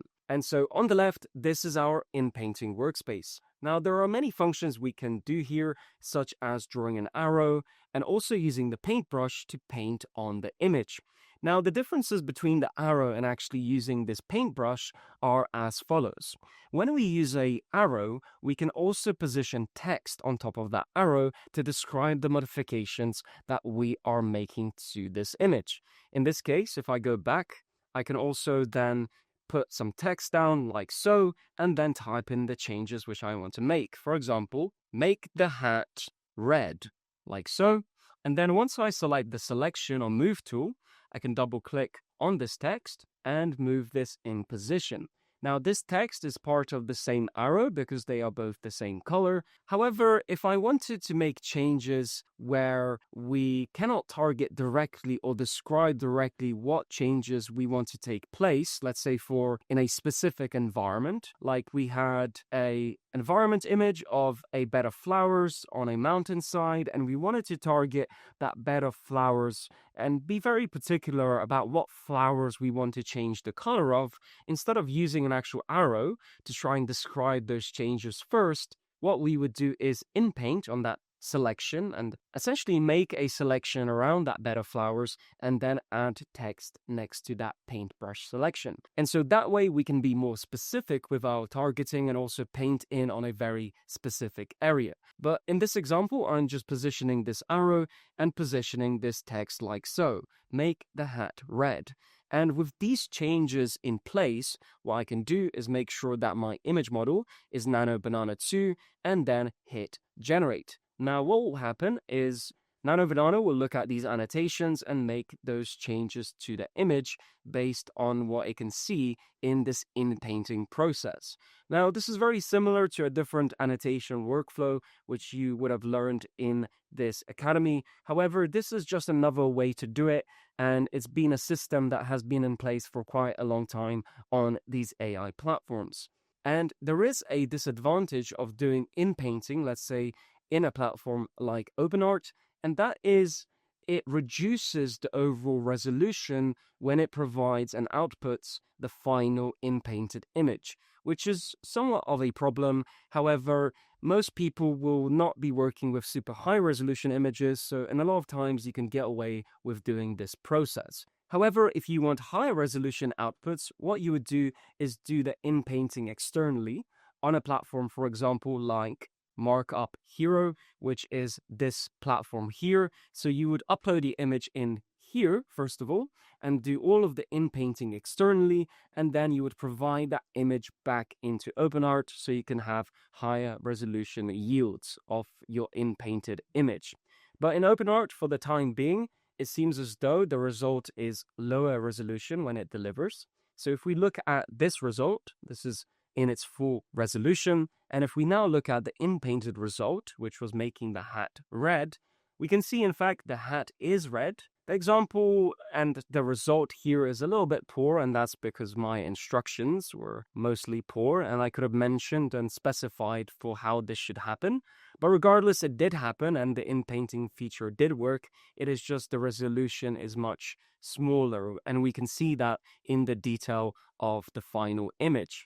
So this is the process of in-painting, and you can find it directly in OpenArt. All you have to do, once again, is select on the image, then select Edit Image in the bottom right corner, and then you'll have the in-painted process or workflow available to you. So thank you so much for watching this lesson, and I'll see you in the next one.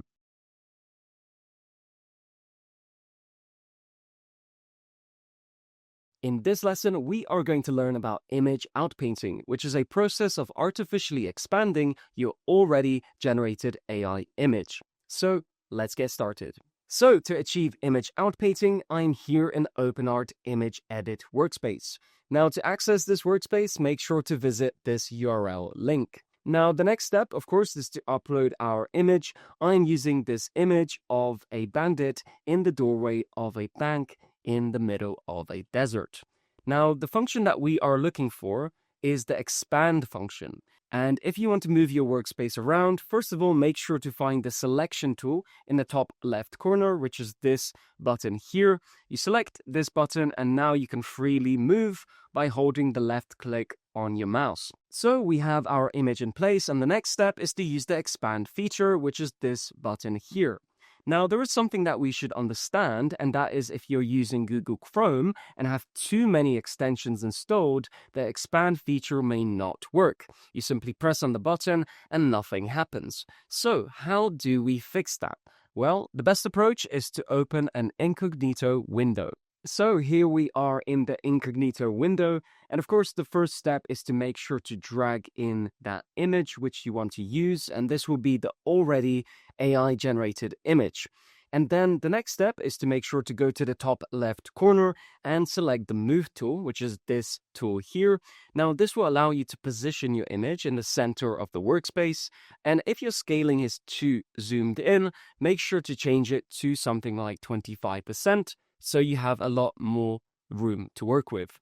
Now, the next step is to use the expand feature. But before we do that, make sure to select the Move Canvas tool. Now, with this tool selected, select Expand. And now around the image, we have a green border. Before we do anything else, let's just make sure that we set it up correctly. And we want to match this border to match the original aspect ratio of the image. So on the right side, we have custom, and we simply switch this over to Cinema 16:9 aspect ratio. And now we can see that green border has shifted and changed, so it matches the original aspect ratio of this original image. Now, the next step is to select the selection tool. So click right here, and now you have the option to move this green border around your image like so. And you can also reposition the image inside of that green border.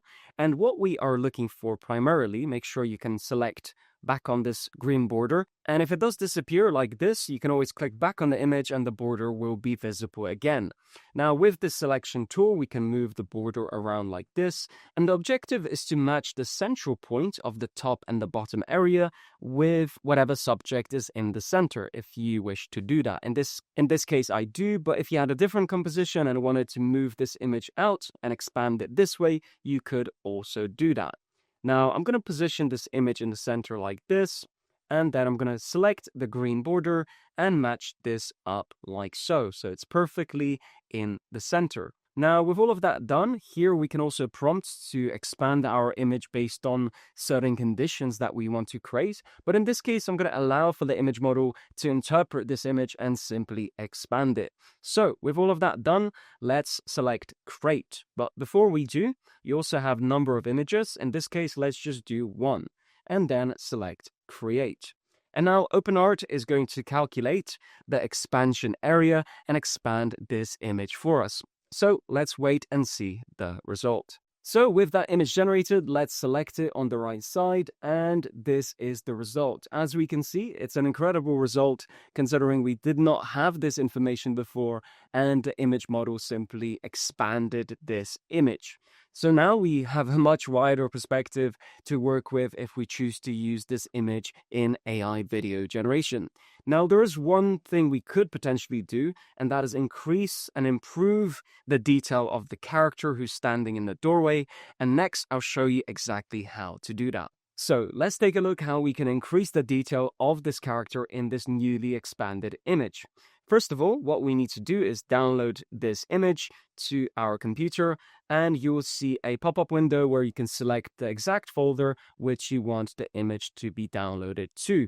Now, the next step is to go to ChatGPT. I'm going to actually close this incognito window now and go back to my main workspace, which is right here.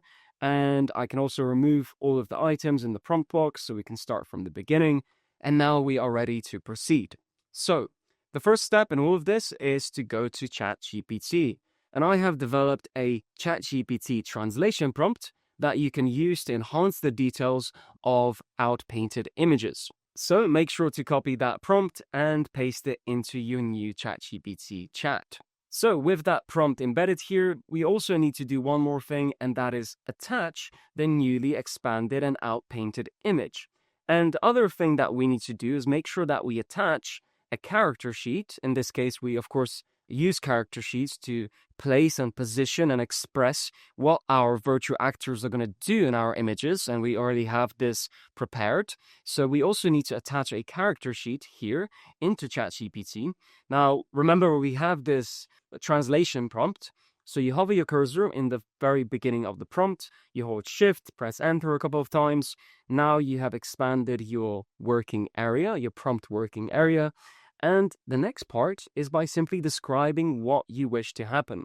So in this case, of course, we want to use the character sheet to enhance the detail of the man in the same position as he is in the wide shot, and expand the details while keeping everything else about the scene the same. So you have to speak this in this particular way, and it's much easier for you to use voice dictation rather than typing this out because it's very particular and technical. So here's how I'm going to do it. So I have attached a wide image of a bandit standing in the doorway of the bank. I do not want to change anything about the image in the new prompt, except for the fact that you should use the other attached character sheet to replace and enhance the details of the man who's standing in that position.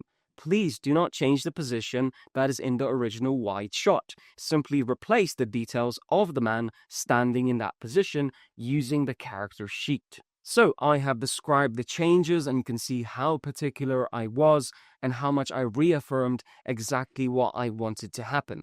Now I've described the changes that need to take place. Now we have this translation prompt and my own instructions, and I can submit this to ChatGPT. And once it's finished completing, we will be able to select the copy button in the top right of the prompt box. We select this copy button, go back to OpenArt. Now we're going to paste in this prompt and also make sure that the image model is set to Nano Banana 2. The next step is we're going to drag in our character sheet and a newly expanded image. So with these images dragged in and our prompt embedded in the prompt box here, the final step is to make sure the output conditions are 16:9 aspect ratio and 4K resolution. So now we can select generate once these images load in, of course. Make sure you wait until your images load in fully before you rush into things, because sometimes the image model is not going to pick up that you uploaded an actual image. So now I'm going to select generate with all of that loaded in, and then we'll see the final result. So with this image generated, let's have a look at the result. And this is the result that we were able to achieve. Now, this looks pretty good to me. We can see that there is much more detail, especially around the outfit and the face. And if we were to compare this result that we combined the character sheet to the original outpainted image, we can see the differences. Here we still have detail, but we lose a lot of detail, which we were able to now bring back into this image. So that's the entire workflow for image outpainting inside of OpenArt. And of course, this method should also work in other AI platforms that support image generation. And I think this bonus is also going to help you enhancing these details when you outpaint, because details are lost while you go through this process of generating and adding and expanding, because there is not a lot of pixel data to work with, when you're expanding an image, and so you have to bring back those pixels. And luckily, we were able to do so. So I think this is an excellent final result that we were able to achieve. Thank you so much for watching, and I'll see you in the next lesson.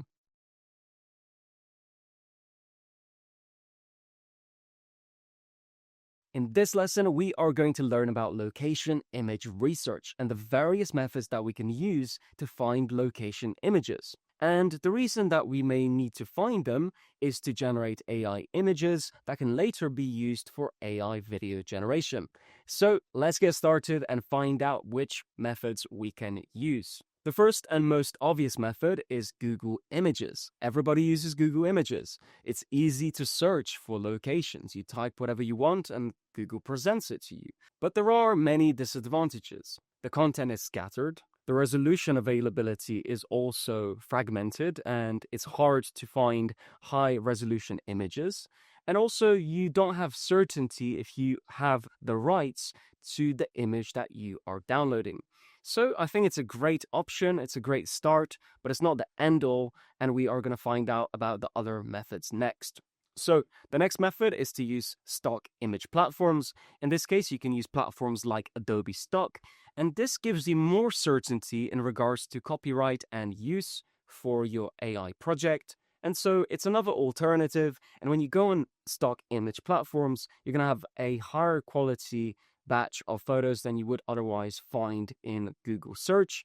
And the other advantage, of course, is that most of these images, if not all, are going to be high resolution, so you never have to worry about that part. And it's overall less frustrating to find location images. However, in a lot of cases, some of these images might be over-stylized because they're sold as stock images. Now, the next method that we can use is Pinterest. And Pinterest, of course, is a fan favorite. And there's going to be advantages and disadvantages like the other platforms. Now, overall on Pinterest, I think you'll find a higher variety of images that are taken on different cameras, perhaps cameras that are not professional, but semi-professional, even individuals that may have taken images with their phone. And so you have a much more natural look to some of these images. But again, you may not have copyright to use these images, especially if you're working on a commercial project with AI.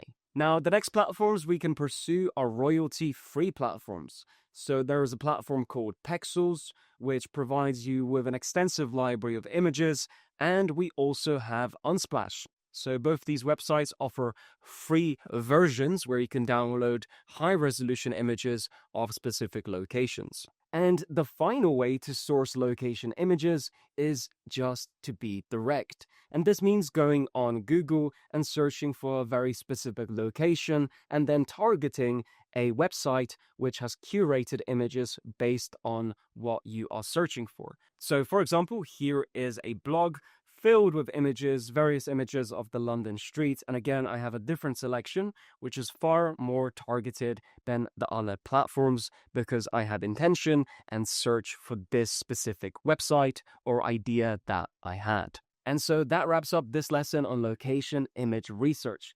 As we can see, there's a variety of different sources that we can use to source our images for AI image generation, which later can be used for AI video generation. Thank you so much for watching this lesson, and I'll see you in the next one.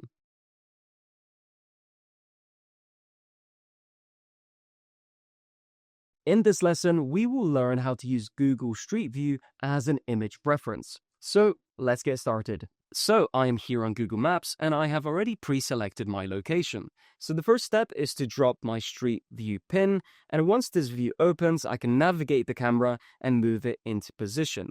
Now for most people, they would choose to screenshot an area by locking in the camera like so. You can also zoom out a little bit using the scroll wheel, of course, but for most people, they would just select and screenshot this location like so. But based on everything I know about Google Maps, I don't think this is good enough. So what we can do is we can unlock Google Street View and actually remove all of these UI elements that are restricting our view. So in order to do that, we right-click on the box in the top left corner and then select Inspect. Once you have done that, the DevTools window will open and we simply navigate to the Console tab at the very top. Now the next step is to type in allow pasting in the console, and if you do see an error message, that is perfectly normal. Now once you have done that, you can go below this video and copy the proprietary code which I have developed. So I'm going to copy that code and then paste it into the console. Once I have done that, I can press enter on my keyboard and all of a sudden all the UI elements are gone. This gives me an unrestricted view of Google Street View and I can freely screenshot this entire window. Now, there are going to be a few problems, such as the fact that the street name is still displayed on the actual bottom here, and unfortunately, there is nothing we can do about that because these elements are actually embedded directly into the Google Maps system. The same goes for the actual arrow, but the best way to avoid, let's say, the arrow is by simply moving this cursor away from the window and then making sure you have a shortcut on your keyboard to enable screenshotting. Now, there's also another thing which you can see is these pins that appear, and they will appear more frequently when you're around an area that has shops or certain establishments, which are businesses that you can click on and obviously explore. But in this case, if you just move your cursor away and wait, let's say 5 to 10 seconds, what will happen is that pin will disappear. So in a lot of ways, apart from unfortunately this street name, which is embedded directly on the floor of this street view, the best approach to take is to bind a shortcut on your keyboard so you can enter and screenshot this window. And of course, this will be different based on macOS or Windows. And so that's the end of this lesson, and it's all that you need to know about using Google Street View to capture image references for your AI project. Thanks so much for watching, and I'll see you in the next one.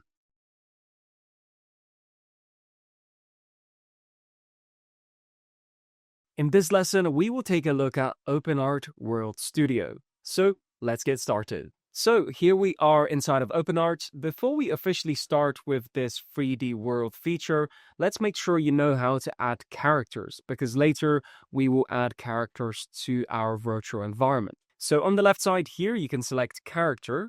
And once you select this button, let me go back here, this button here, character, you can also find this on the home page. So here we are on the home page. Here is character, and we can select create a character. So once I select this, I have 3 different options: start from an image, describe your character, or build your character. And we already know about character sheets because we can create them ourselves. So I'm going to go and drag in this character sheet like so into OpenArt, which is one that I have already made. And then I can name him Harry, let's say number 1, and then select create. So this is how you add characters to OpenArt.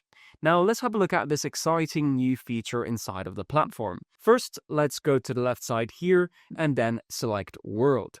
If you're on the home page, you can also find this under World and then select 3D World Cam. So in this view, we have 2 options: My World and OpenArt World. My World indicates that you have already created your own worlds that you can work within. And we also have these presets in this second tab here, so you can go through and browse through these different templates that you can work within. Let's select this minimalist bedroom, and we have this view. For most individuals, they're going to see this starting view. So select Take Shot, which is this button below here. Now we have this camera view, so we can move the camera by holding left click on your mouse. This allows us to pivot. Now we can also move spatially by pressing WASD on the keyboard individually, like as though we were playing a video game. And this allows us to move around freely in this 3D environment. Now imagine this as a camera. So you're framing up a shot, and on the bottom here, we can also change the focal length.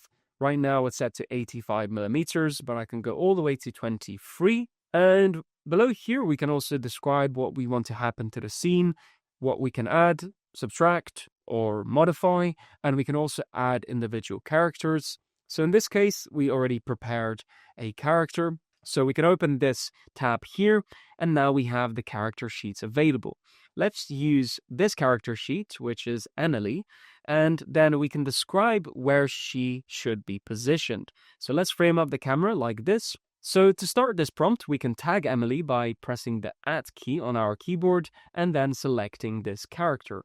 Now we can describe what we want to happen in the scene. Let's say Emily stands to the right of the bed. And with that prompt defined, we can also select Auto Enhance Shot if we want to.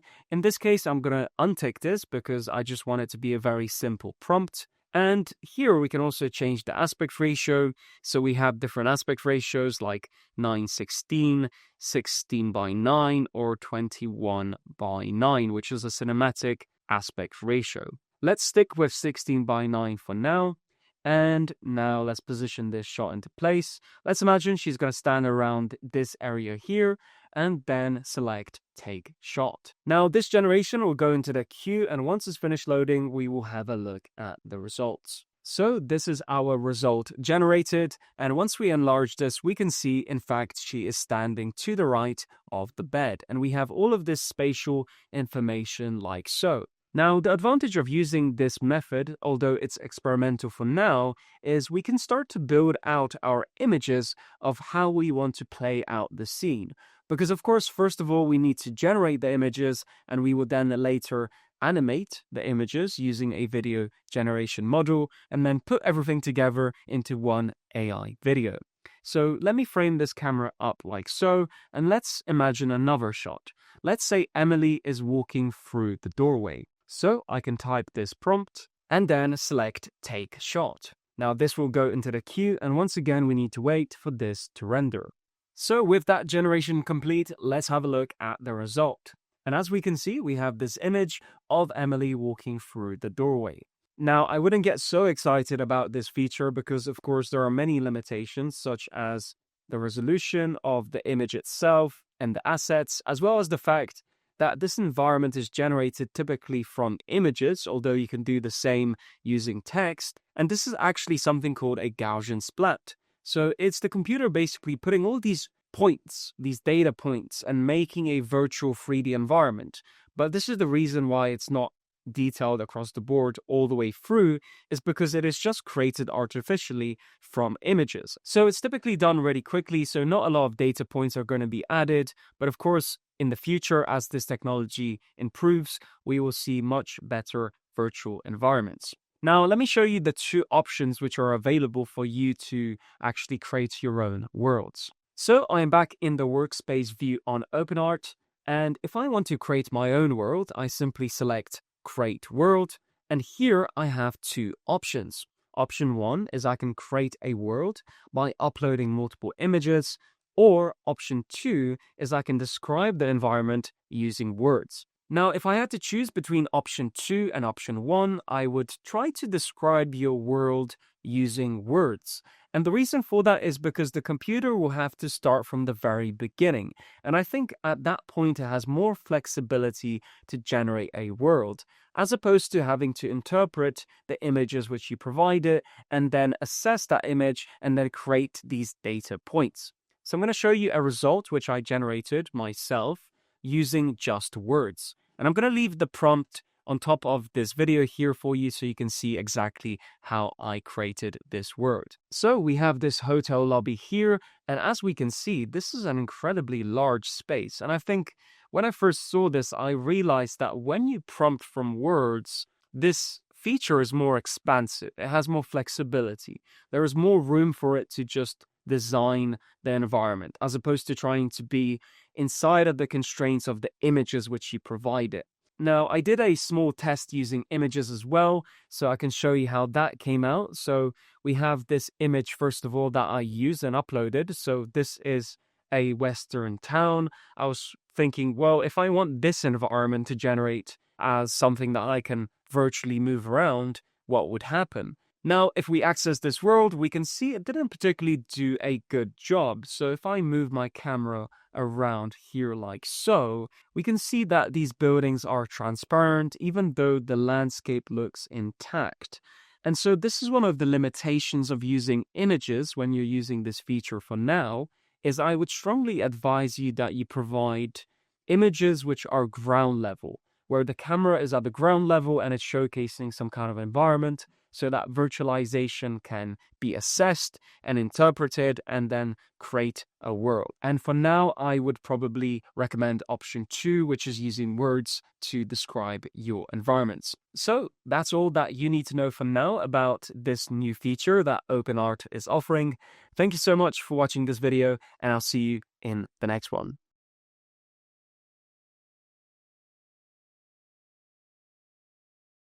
In this video, you will learn about using video games as a virtual stage, and there are two methods to this process. So the first method is using games as a virtual environment, and these must be games that support creative mode. So the first method is simple.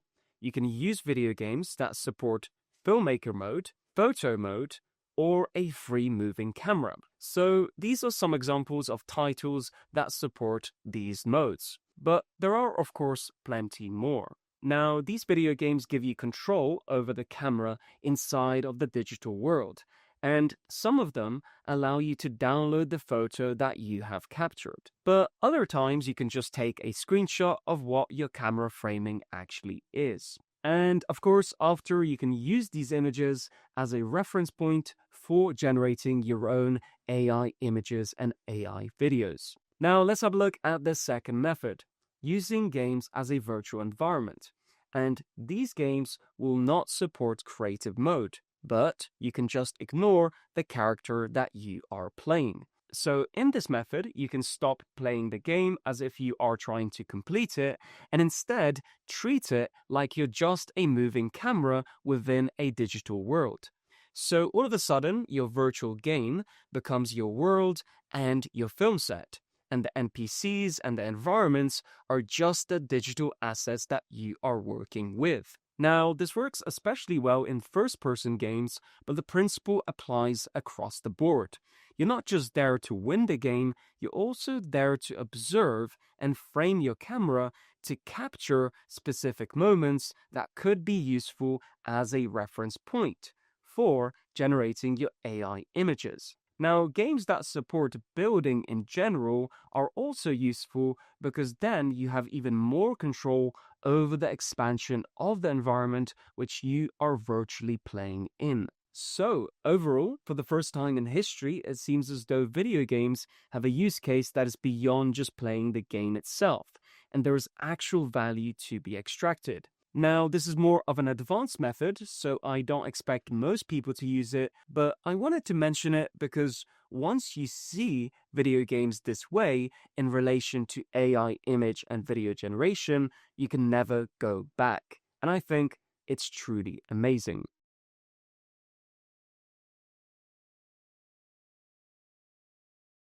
In this lesson, let's talk about skin texture enhancers. So skin texture enhancers are tools that allow you to improve the texture and believability of your AI models or people that appear in AI images. This technique used to be more popular when image models were not capable of recreating humans, but since that point, these image models are now able to create really accurate and believable people in AI images. But regardless, sometimes you run into the issue where the believability of the skin texture is not as good as you wish it would be. And so there are two options which are available on the market, which I have vetted and done the research on, which I can recommend to you. So the first one is called FreePick Skin Enhancer. And the benefits of this tool is that it offers a high level of customization in the types of skin texture that you can add to your image. And also it has other features like sharpening, grain adjustment, and skin detail control. And there are also other models within this tool that you can use to create different attempts. And overall, I think it's ideal if you want to create realistic skin texture and avoid a one-size-fits-all approach. Now, the second tool that I would recommend is OpenArt Vellum Skin Enhancer. This tool has less control. In fact, it's a one-pass system, so it's simple and it doesn't have many options or adjustments, but I think for a lot of people, it's a great starting point if they just want to test the tool and see if any improvements could be made to their image. So these are the two options that I would recommend, and I will leave resources below this video so you can learn more about them.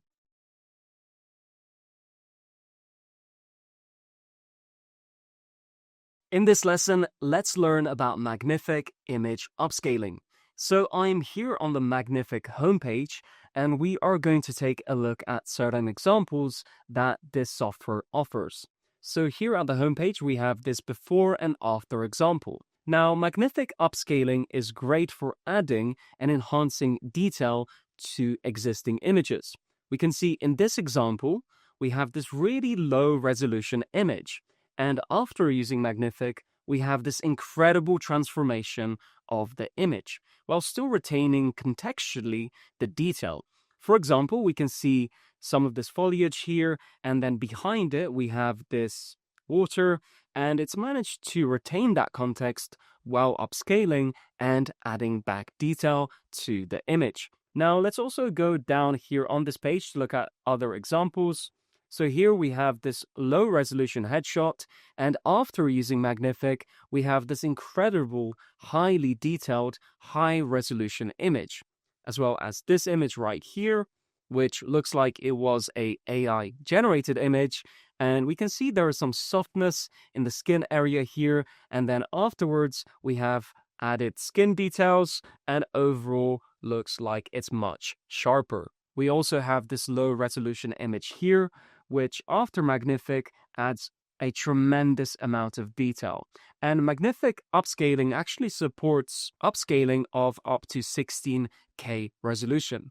Now, for most people, the most that they would know about is 4K resolution. And the reason for that is because, of course, the television industry has sold 4K monitors and screens, and for most people, they are just familiar with the term 4K. But actually, right now in the film industry, we have digital cameras that record up to 16K resolution. And those cameras are primarily used on, of course, high budget productions. These are films that you would go and watch in the theaters. Also, below this example, we have this image, which is an illustration. And after using Magnfic, we can see how much detail this software was able to add back. And this is very impressive because, of course, this is not a real image, but something that just contains color information, but is still able to pick up on the context of what is happening and add detail appropriately. For example, of this person sitting on this chair, after using Magnfic, we can see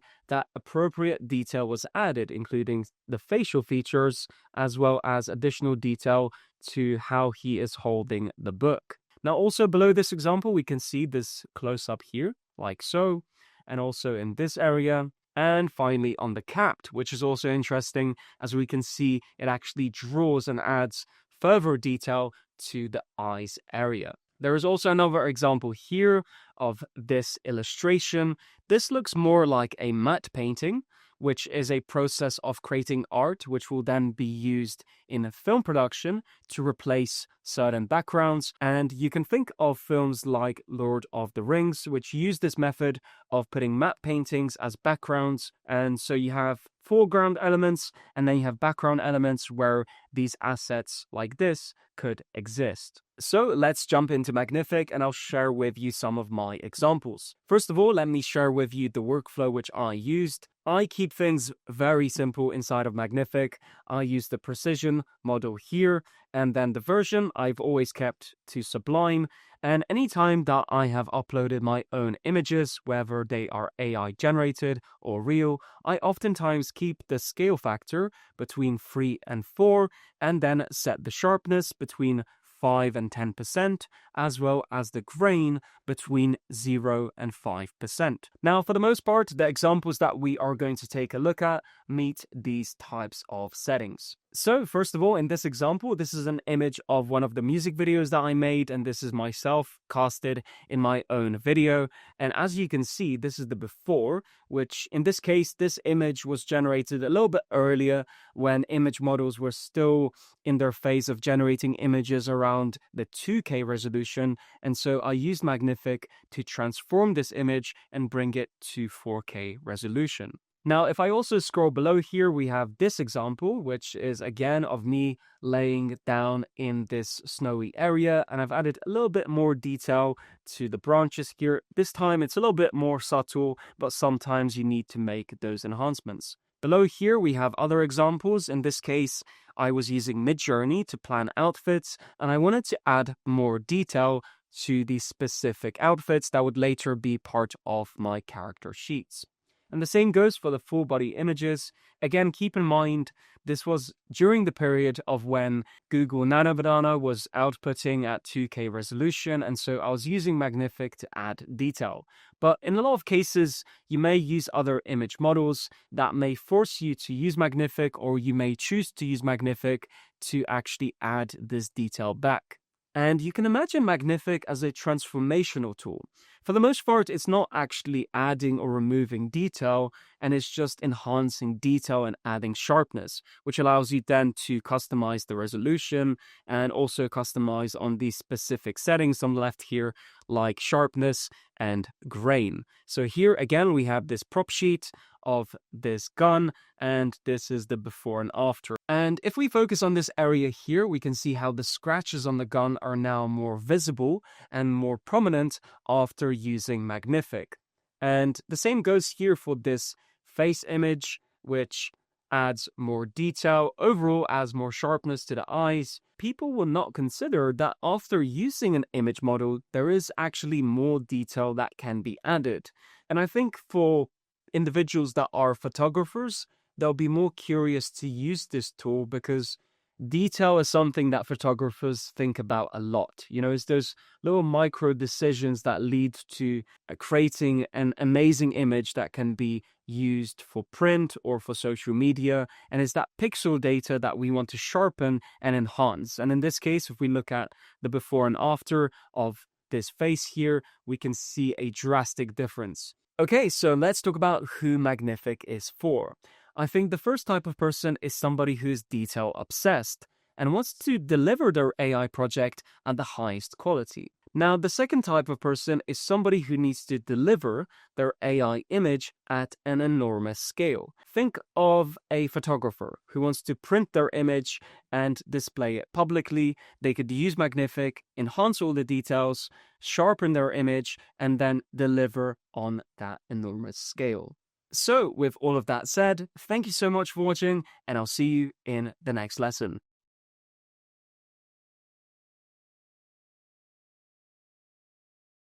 In this lesson, let's learn about extracting information from an image. Now, there is a reason why you may want to do this. Let's say you come across an image online. It may be AI generated or real. Now, in this example that I'm going to show you in OpenArt, I have this image of a dragon. Now, let's say I want to recreate the conditions of this image, but I don't know what words to use or how to do it. What I can do is I can go into the OpenArt prompt box here and then select this prompt from image button. Once I have this selected, I have an option to upload an image. So I can also do this from my history. So if I go into my uploads folder here and I find the dragon image, I can select it like so. And then OpenArt will generate a prompt based off the image that I can see. Now, once this prompt is generated, I can copy this text like so. And then I can go to my image generation tab here, make sure that, let's say, Nano Banana 2 is selected, and simply paste in this text prompt. Now, if I wanted to recreate the image exactly, I would make sure to set the output conditions to match the actual image. So in this case, it would be 16:9 aspect ratio and 4K resolution. After this point, I can hit generate. And so with our image generated, let's have a look at the result. Now, this is the result here, and as we can see, the image matches very closely. Now, the thing to note here is that we found an image online, and then we simply extracted information by translating that image into a text prompt. We then took that text prompt and generated a new image. And for this to match so closely, tells us that images are simply conditions and variables, and those conditions and variables can be defined using words. And so, overall, I hope you found this tip useful, and I'll see you in the next lesson.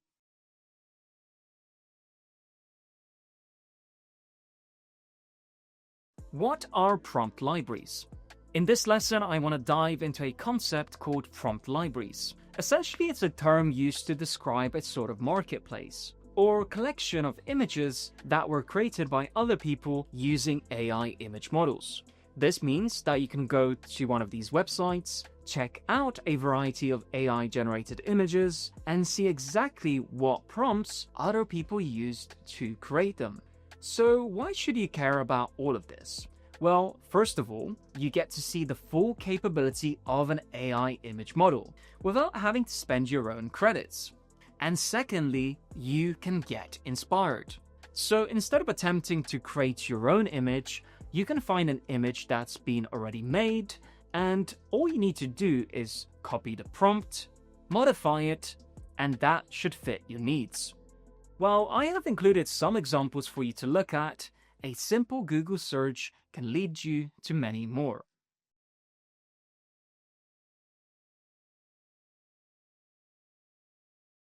The usefulness of Midjourney. Midjourney is an exceptional tool for creative discovery and inspiration. In fact, it's the only AI platform with virtually limitless artistic possibilities at a low cost.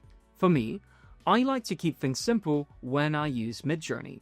Midjourney is highly technical and requires a lot of attention, especially when it comes to prompting and adjusting the settings. I primarily use Midjourney as a discovery tool, and to fully unlock Midjourney, you will need a subscription to access features like the search bar and to browse other people's profiles. And in my opinion, the credits you receive in a starting subscription are worth it, but it's up to you how you want to use Midjourney. If you want my advice, I would say use it to download existing images first, because there are millions of possibilities that are already in existence, and it may not be worth a while to spend time generating your own art, especially at the beginning.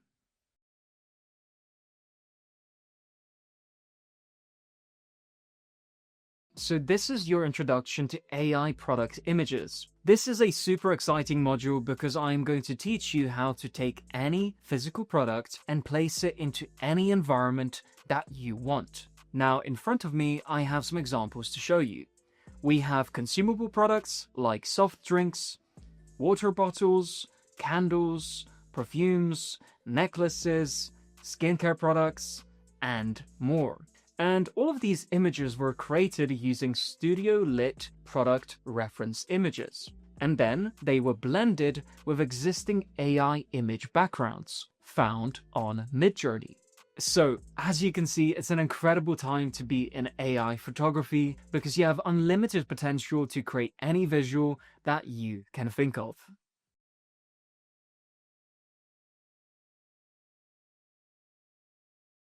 In this lesson, we are going to learn how to create AI product images, and in particular, how to swap objects in existing images. So let's get started. First of all, we need to prepare 3 different platforms, and the first one is the AI platform of your choice. In this case, I have selected OpenArt, but this could be any AI platform as long as it supports Google Nano Banana Pro or Google Nano Banana 2. The second platform that we need is ChatGPT. I personally recommend that you go for ChatGPT Plus because it will allow you to exceed the upload limit. And in this case, we need to actively upload images so we can translate them and generate prompts that will then allow us to create AI product images. And the third platform that we will need is Midjourney. And the reason we need Midjourney is because it's one of the best platforms right now for browsing content and for browsing a library of even product images that were generated by other people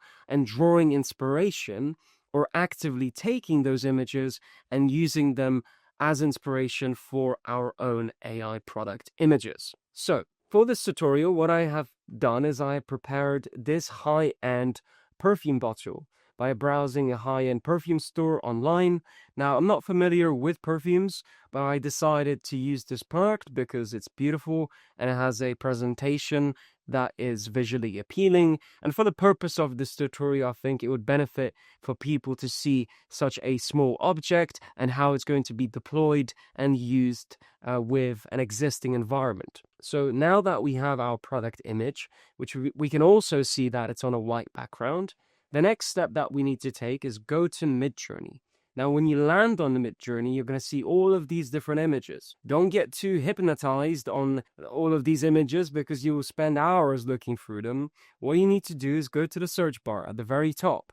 And in order to use the search bar, you need to have an active subscription, and you can get the basic Midjourney subscription to do this. Now, that will unlock your search bar. Now that you're in the search bar, make sure you look at your image again. And what does the image consist of? What colors, what shapes, what style? In this case, this perfume bottle is gold and has accents of black. And so what I can do now, I can go to search and I can type in perfume gold. And as you can see, immediately I get examples of individuals who have created perfume bottles on a gold palette and in a gold environment. And so now I can browse through these, and this is where I can get hypnotized, and this is where I can spend more time, because I have clear intention of spending my time looking at Midjourney. And I'm not just randomly looking at stuff, I'm very intentional because I want to create something. And so now I can go through all of these different examples, right? And I can have a look at things which might be inspirational for me. And I can even go for an image. I can open it up, for example, this one, and I can view it at a larger scale. I can also see the prompt that was used and all the parameters and variables which someone has set up.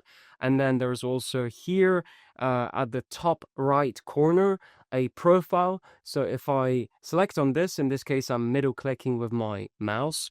I'm not sure if everyone is able to do that, but you can also right click and select open link in new tab, and that will allow you to go into this person's profile. And you can also explore what that person is up to, what they have created, and if there's anything else that you could draw inspiration from. In this case, this person is like making a lot of random art. So I'm going to close this. I'm going to go back to this image here. And I am fond of this image. It does draw me in. I like the idea of it. And so what if I use this exact image as the backdrop and environment for my own product, which I have sourced? Well, that's what we're going to do right now. So I can right click on this image and I can select Save Image. Now, this saved image is going to go in my downloads folder, and I'm going to bring it back to my main working folder. You can make it anywhere you want, on your desktop, wherever you like, as long as you have it grouped and your images are labeled. Which brings us to the next point, which is let's label this image.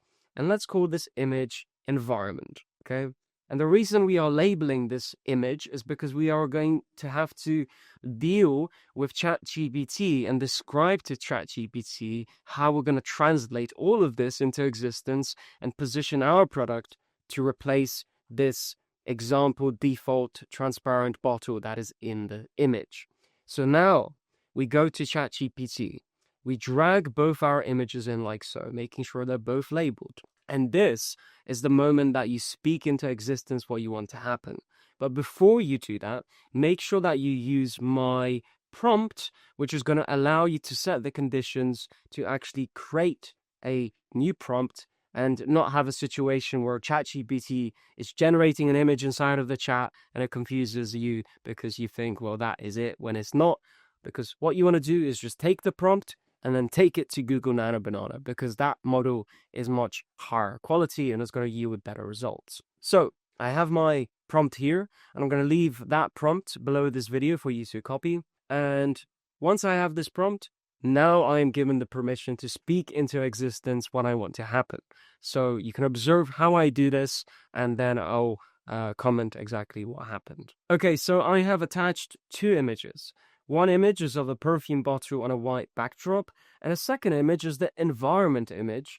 And what I want you to do is to write a prompt where you swap the perfume bottle, which is in the environment image of that empty glass bottle, with my bottle that has the black label, okay? And that's all I want you to do, is basically write a text prompt to put my bottle in the same position that that bottle exists in the environment image. And please do that now. So, as you can see, I spoke into existence and I've created a lot of definition in my words to guide the ChatGPT so that it can translate and position me in a place where actually all of this works. The less details I include, the higher the likely chance that I fail. And we don't know if this is going to succeed or not. We'll have to find out. But remember, we have the prompt here, which you can copy below this video. This is the default prompt that sets the conditions. And then we also have what I said, using voice dictation. Now again, you can use voice dictation using macOS or Windows, or you can use an external app like WhisperFlow, which is a paid app, but it has a trained AI model that is very particular and very good at picking up what you say and is slightly more accurate than just traditional voice dictation. But regardless, if voice dictation is what is available to you and you're not someone that's keen on paying a monthly subscription to speak, I completely get it, and so be it.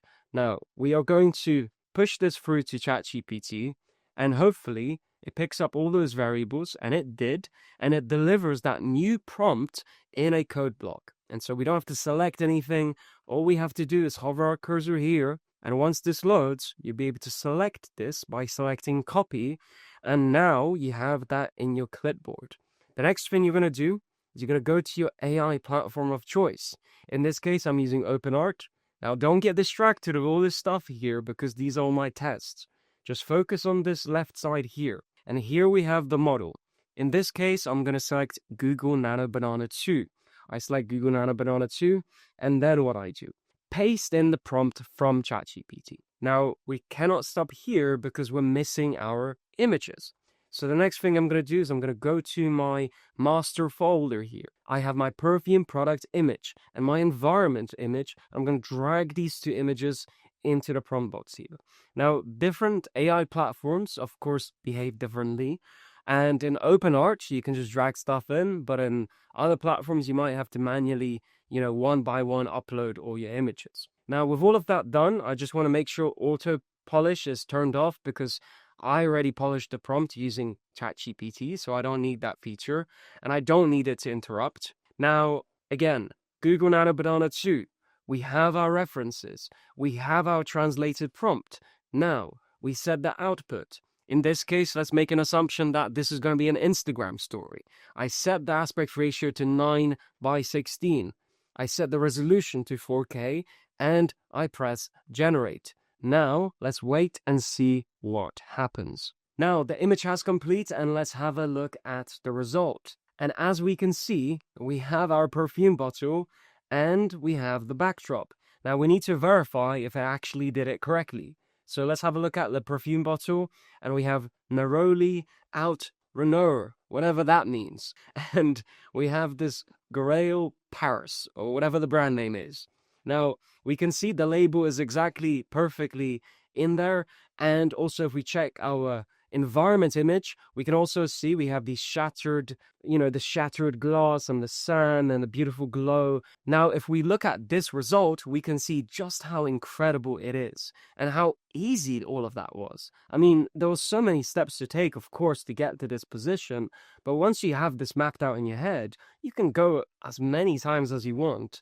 And it's effortless. You don't have to put all the work in prompting and figuring out all the details. You simply look at the directory that Midjourney has and all of the images that were created, all these millions of outcomes that people have created that are not wasteful at all. All of them are an asset. Like if you just go back to Midjourney, right? And of course, you can also save this as your favorite by just selecting the heart icon here, and that goes to your profile. Heart icon is on the right side. We can go through any of these examples, right? And as long as we speak to ChatGPT and allow for ChatGPT to translate and interpret our words and combine all of that into a prompt that actually delivers on the translation of swapping that object within an environment that you find here, it's as easy as that. Now, the next question that people have, or the assumption that they jump to is, well, it's amazing to create one single image, but what if I want to create a series of images?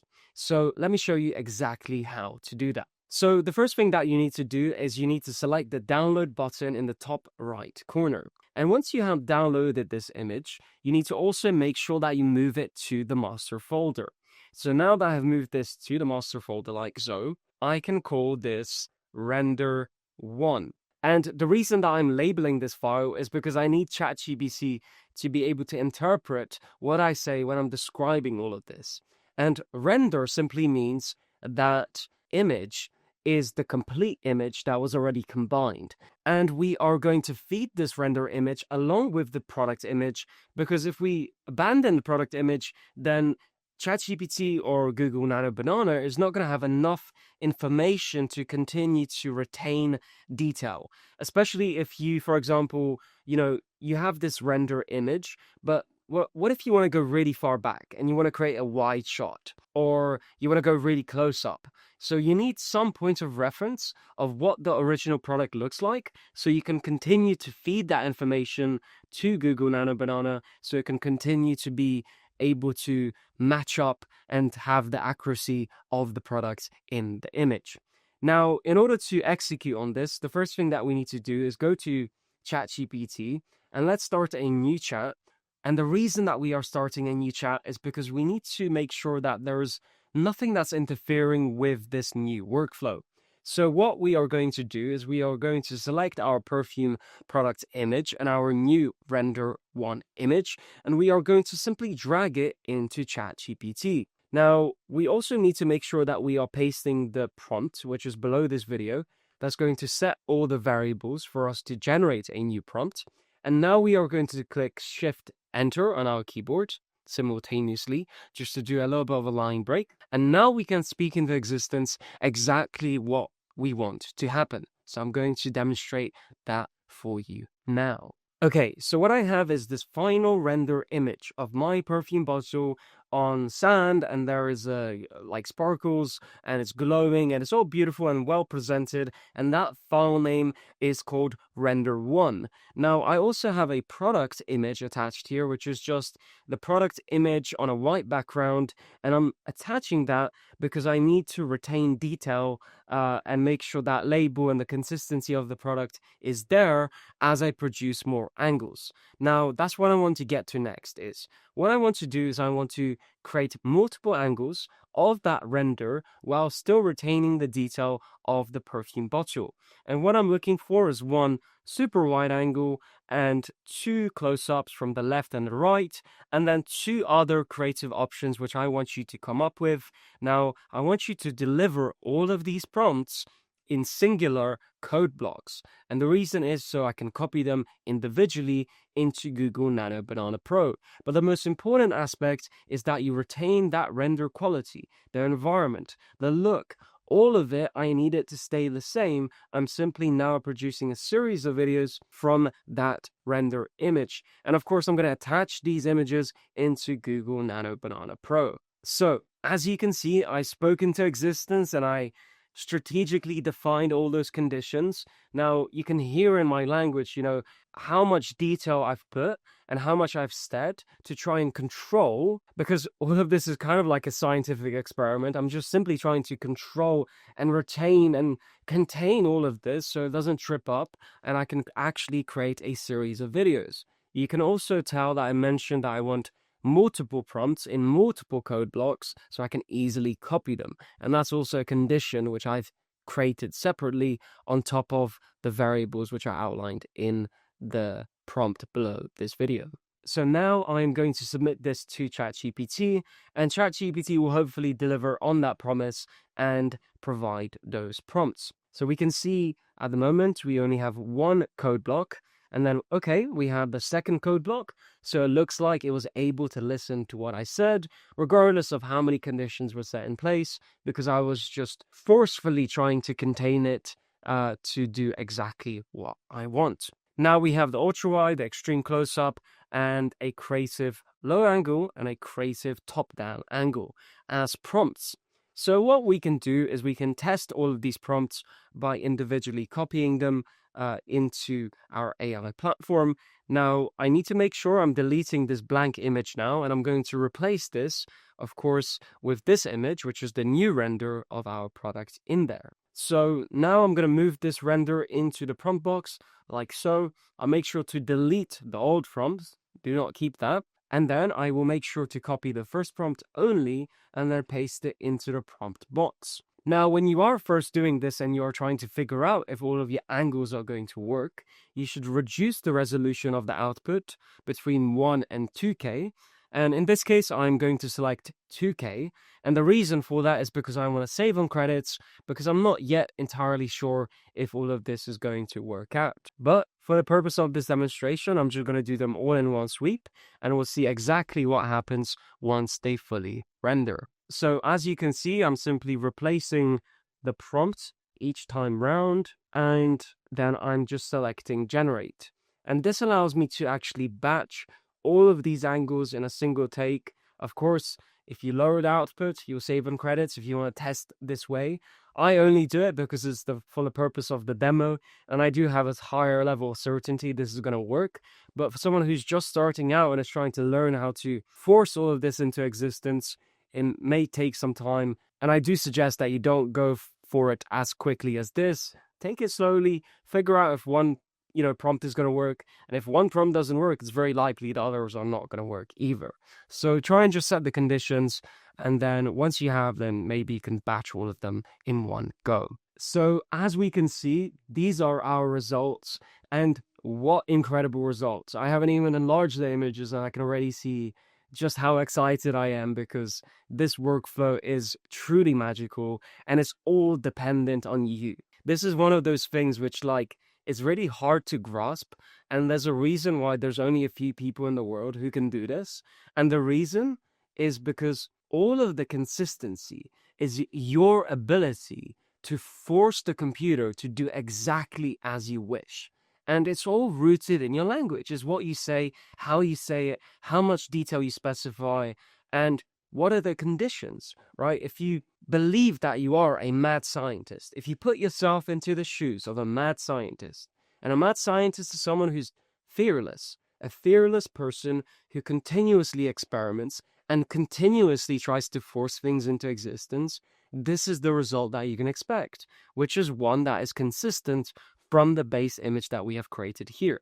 So we have the base image. Now let's go and view these different images. And this is a creative top-down angle, absolutely gorgeous, one of a kind, incredible. And this could be an actual commercial image that's used like in media, in distributed media and printed media. Now let's look at the next one here. This is the creative low-angle hero shot. Absolutely gorgeous, incredible, out of this world lighting. Next one, this one, again, like mind-blowing. I cannot even believe it. Like, I've done this for so long, right? Like, I've tested all these models. I've generated thousands of images. I've generated, written many prompts over and over. And each time that I do this, I get so excited about this, because when it works and when you speak it into existence and it does actually listen to you, to me, this is just the best. It's the best it could be. Now, let's have a look at the next one. This one, interesting angle. We cannot see much of the label, but regardless, we see all of that detail. And remember also, this is 2K resolution, right? Like, I've generated this. If I look here, 2K resolution. This is not even at full resolution. Now, so imagine I generated this in 4K and I upscale this image and try to print it. It would look incredible.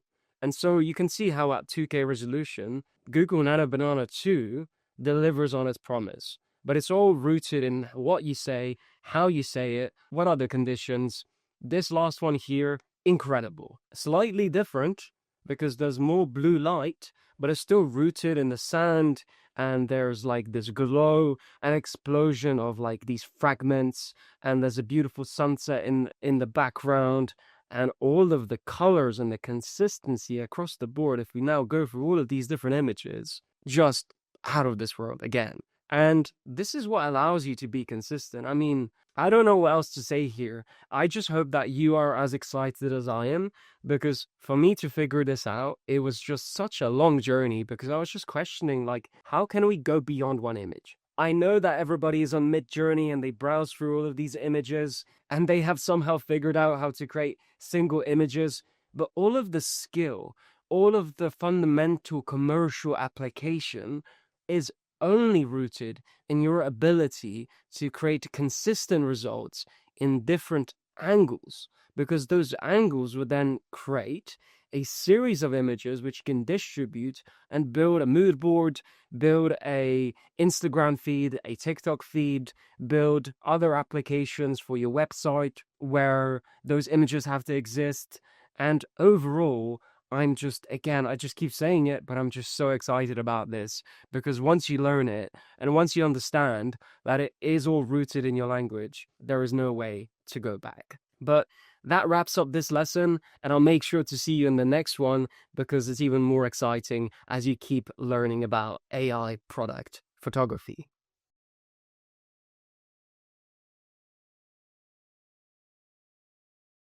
In this lesson, we are going to learn about AI product photography, and in particular, how to use a technique I like to call object-only to environment. So let's get started. Now, if you haven't already seen the first lesson I made on AI product images, then I highly suggest that you watch it first, because I've run through all the details of all the platforms we're going to use. But just to quickly recap, what we are going to do is use an AI platform of your choice. In this case, I'm using OpenArt, but you can use any AI platform that has support for Google Nano Banana. We're also using ChatGPT, and I recommend that you use Plus because it allows support for more image uploads. And of course, Midjourney. In this case, I suggest that you subscribe to the basic plan because it allows you to use the search bar, which is the function that we will need. Now, let's get to the actual technique of all of this. So first of all, what I have done is sourced an item. This can be any item. In this case, I've decided to choose a Marc Jacobs handbag because I like the visual appeal of it. And now we need an environment. Now, if you already watched the first lesson, you know how that all goes. But in this case, we are going to do it slightly differently. So we're still going to go on Midjourney, and we're still going to try and find an environment to actually create. In this case, I'm going to search something like home, interior, and I'm also maybe going to add seaside because I want to have tones of blue, and I want the light to be a specific way in the scene, and I think all of that complements an image that actually looks really good. So I'm going to browse through all of these different examples here. I'm going to try and find an example that works for me. This one is okay, but it's painterly. And we have an example like this. Now, the next step we are going to take is we are going to download this image. I can do so by right-clicking on it and selecting Save Image. Now, I'm going to move that saved image to the master folder, which also has my handbag in it, my product image. And we do not need to do anything else at this point. Now, we are going to go into OpenArt. And in OpenArt, make sure everything is cleared on the AI platform. Now, what we need to do is find this hidden button in the bottom left corner of the prompt box. And if your AI platform does not have this button, it may be because you can actually drag the image directly inside of the prompt box. I know that a platform like FreePic, for example, allows for that support. Now I'm going to select this button.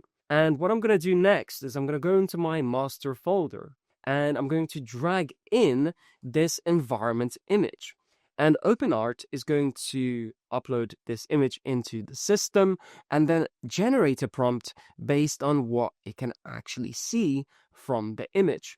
And the reason that we are doing this instead of using the actual image, the base image, is because perhaps we don't need it at all. And perhaps all that we need is the description of the environment which we want to position and place our object in. And so now, we have this prompt that OpenArt has generated. We can select all of it and copy it. Now, we go into the prompt box. I'm going to break a few lines by holding Shift and then pressing Enter on the keyboard and then pasting in that prompt that was generated from the environment image that we found on Midjourney.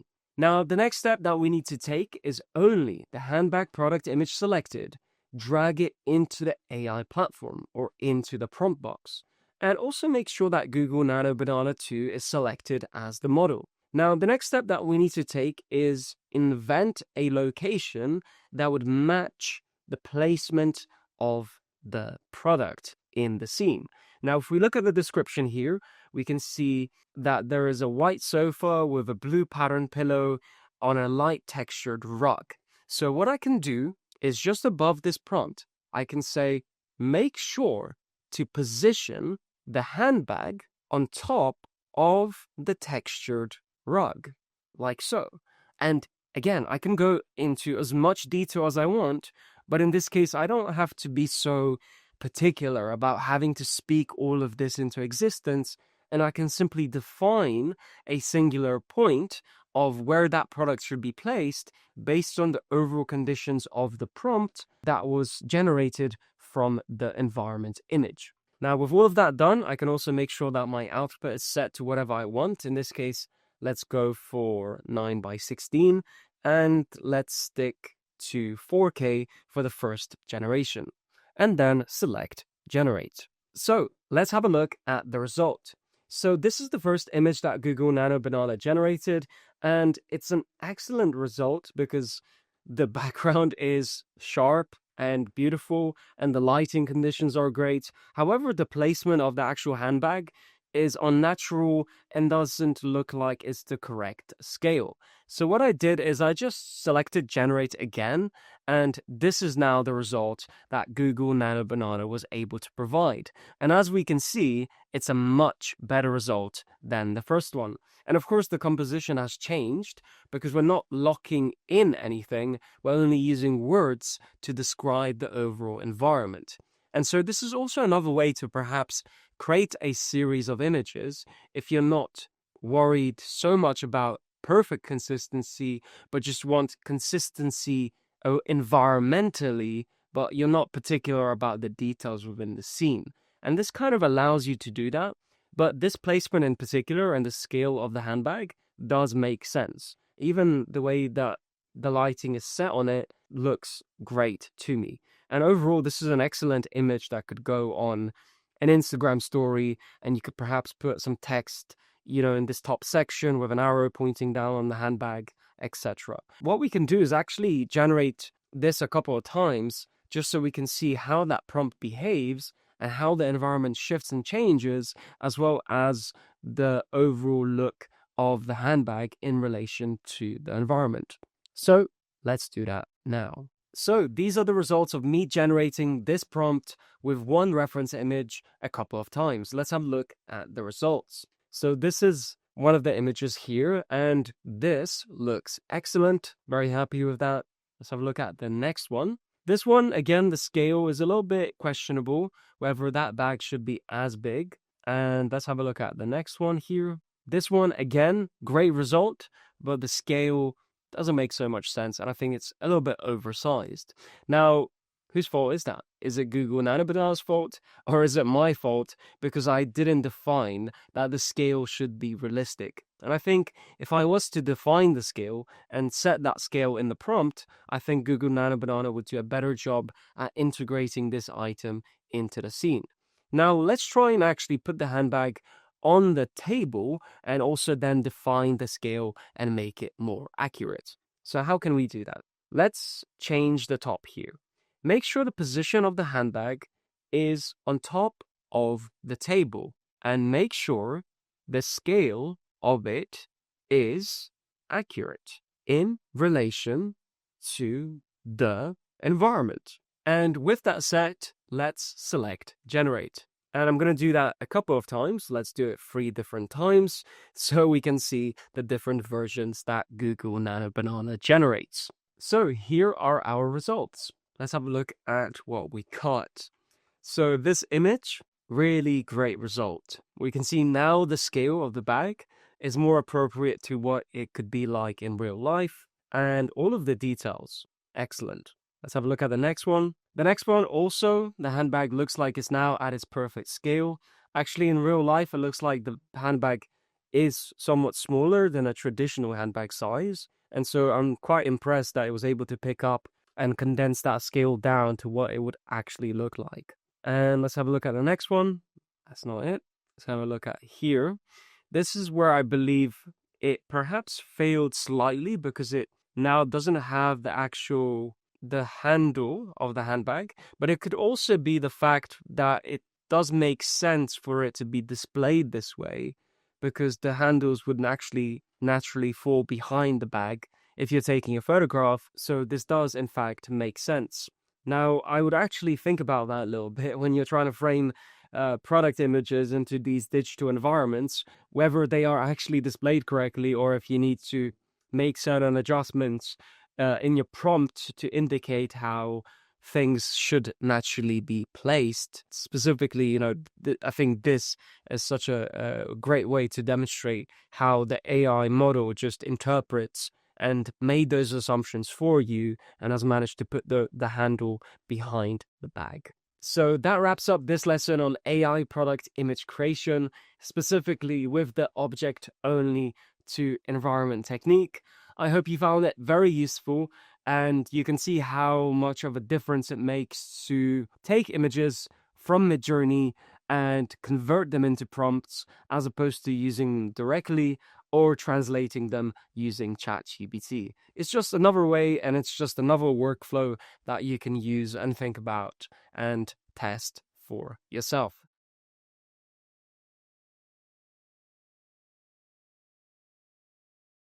In this lesson, we are going to learn how to create AI product images, and in particular, how to combine objects with real digital humans.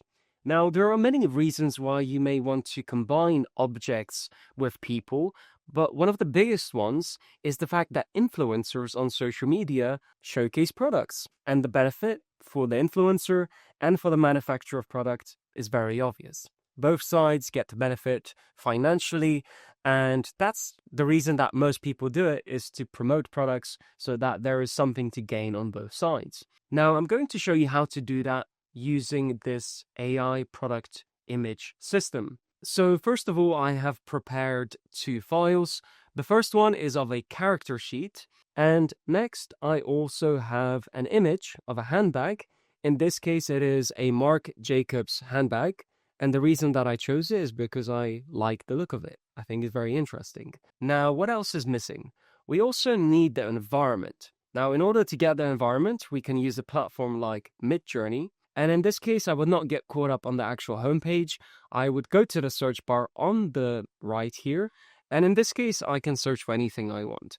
But I'm going to search for stylish cafe, like so. And then I can go through all of these different examples, and I can find a photograph that is realistic, because I want realism in my actual final output, and something that closely matches my character and the product. Now, if we look at the character sheet, we can see that this person is wearing a blue outfit. And so I am fond of matching to that outfit because it will be aesthetically pleasing to look at. And we can see here, actually, there's an interesting image of a cafe, and it fits the color scheme. Now, if I look at this person's outfit, compare it to this image, very interesting. So what I'm going to do is right-click on this image in Midjourney and then select Save Image.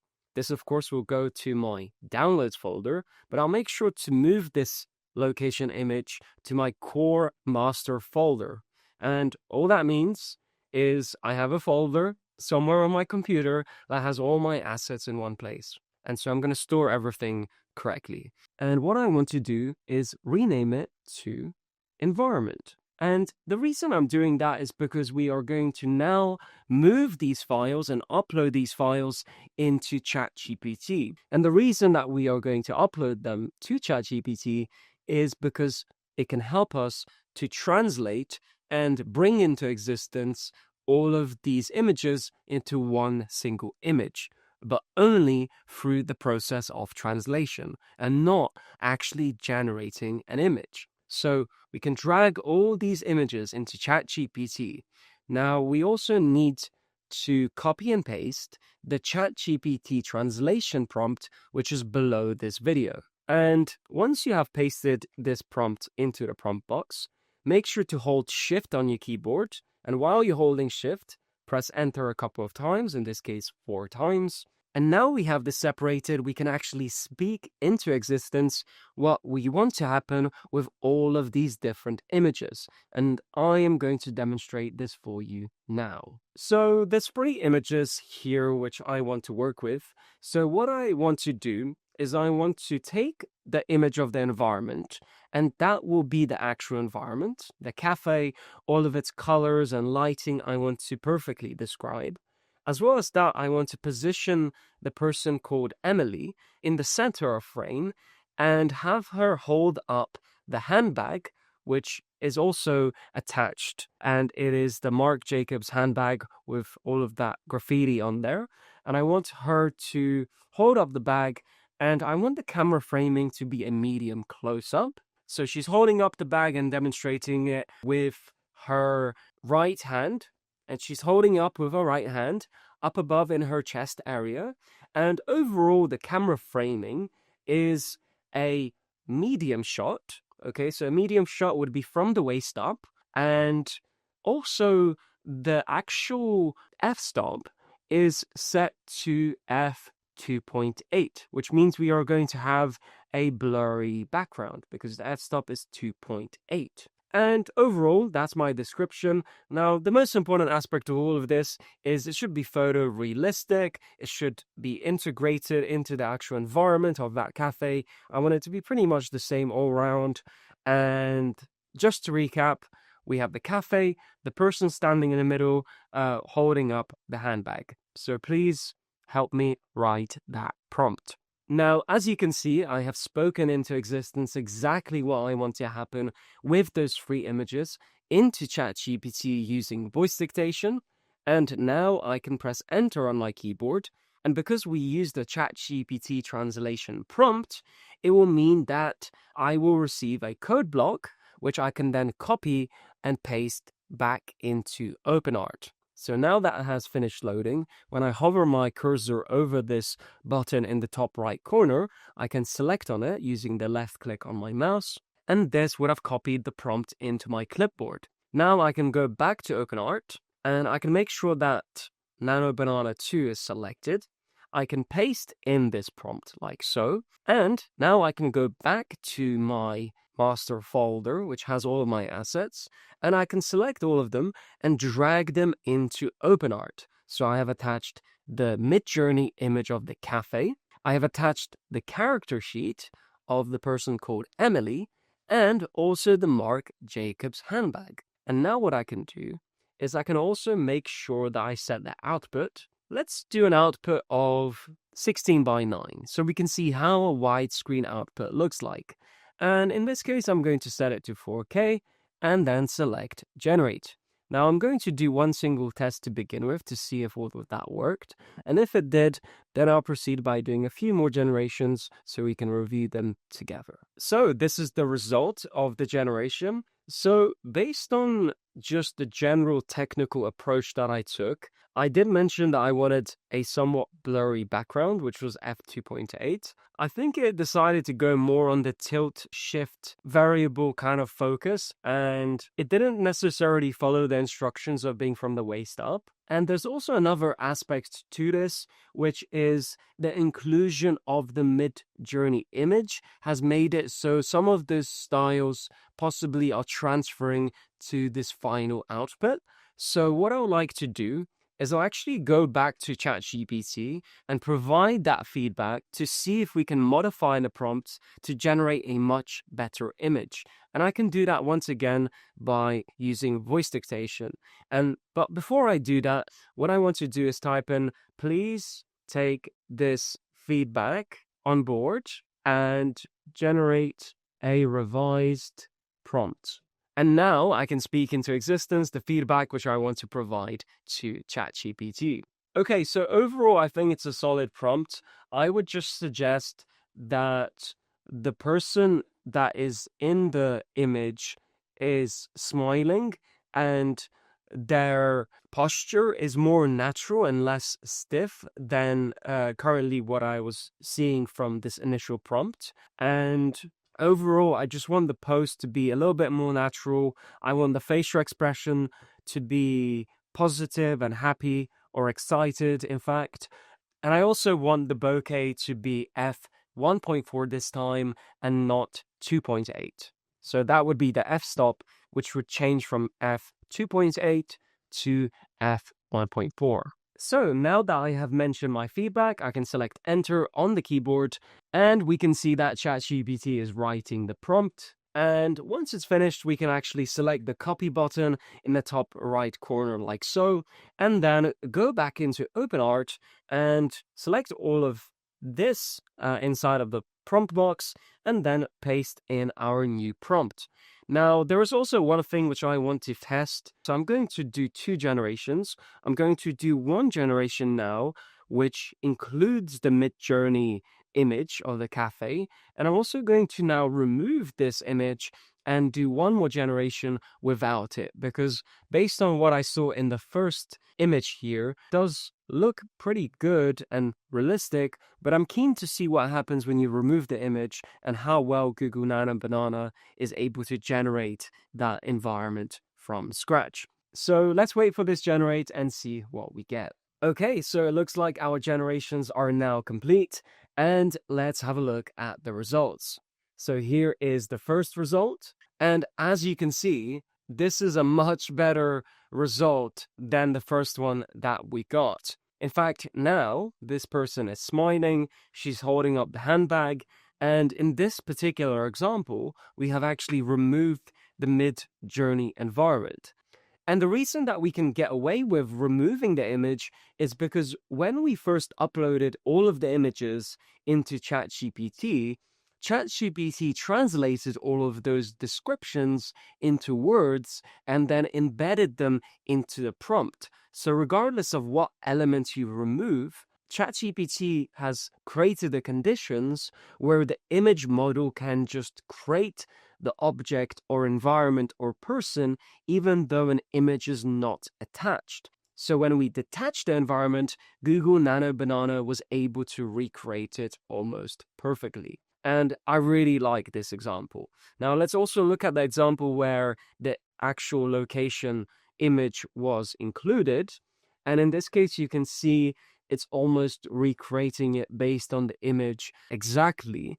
And if we actually select on the image that we downloaded from Midjourney, we can see all the similarities in this image. But I think out of all the generations that we made, this one looks the best and most natural.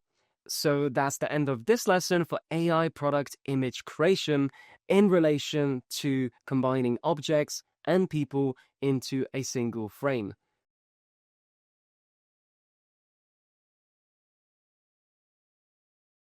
Photoshop AI Introduction. When it comes to Photoshop AI, there are a few standout features that are worth knowing about. In this module, I'm going to show you what these tools are and what they do. If you already know Photoshop, then think of this as a guide of what AI tools are going to be useful for you. And if you've never used Photoshop before, this module will help you understand what's available.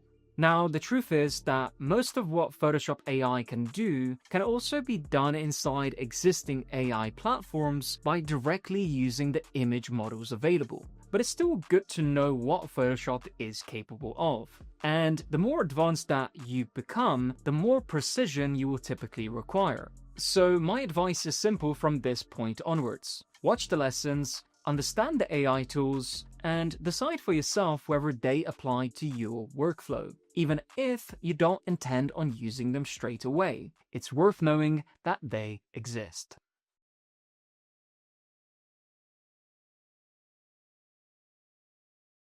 In this lesson, we are going to learn about generative fill inside of Adobe Photoshop.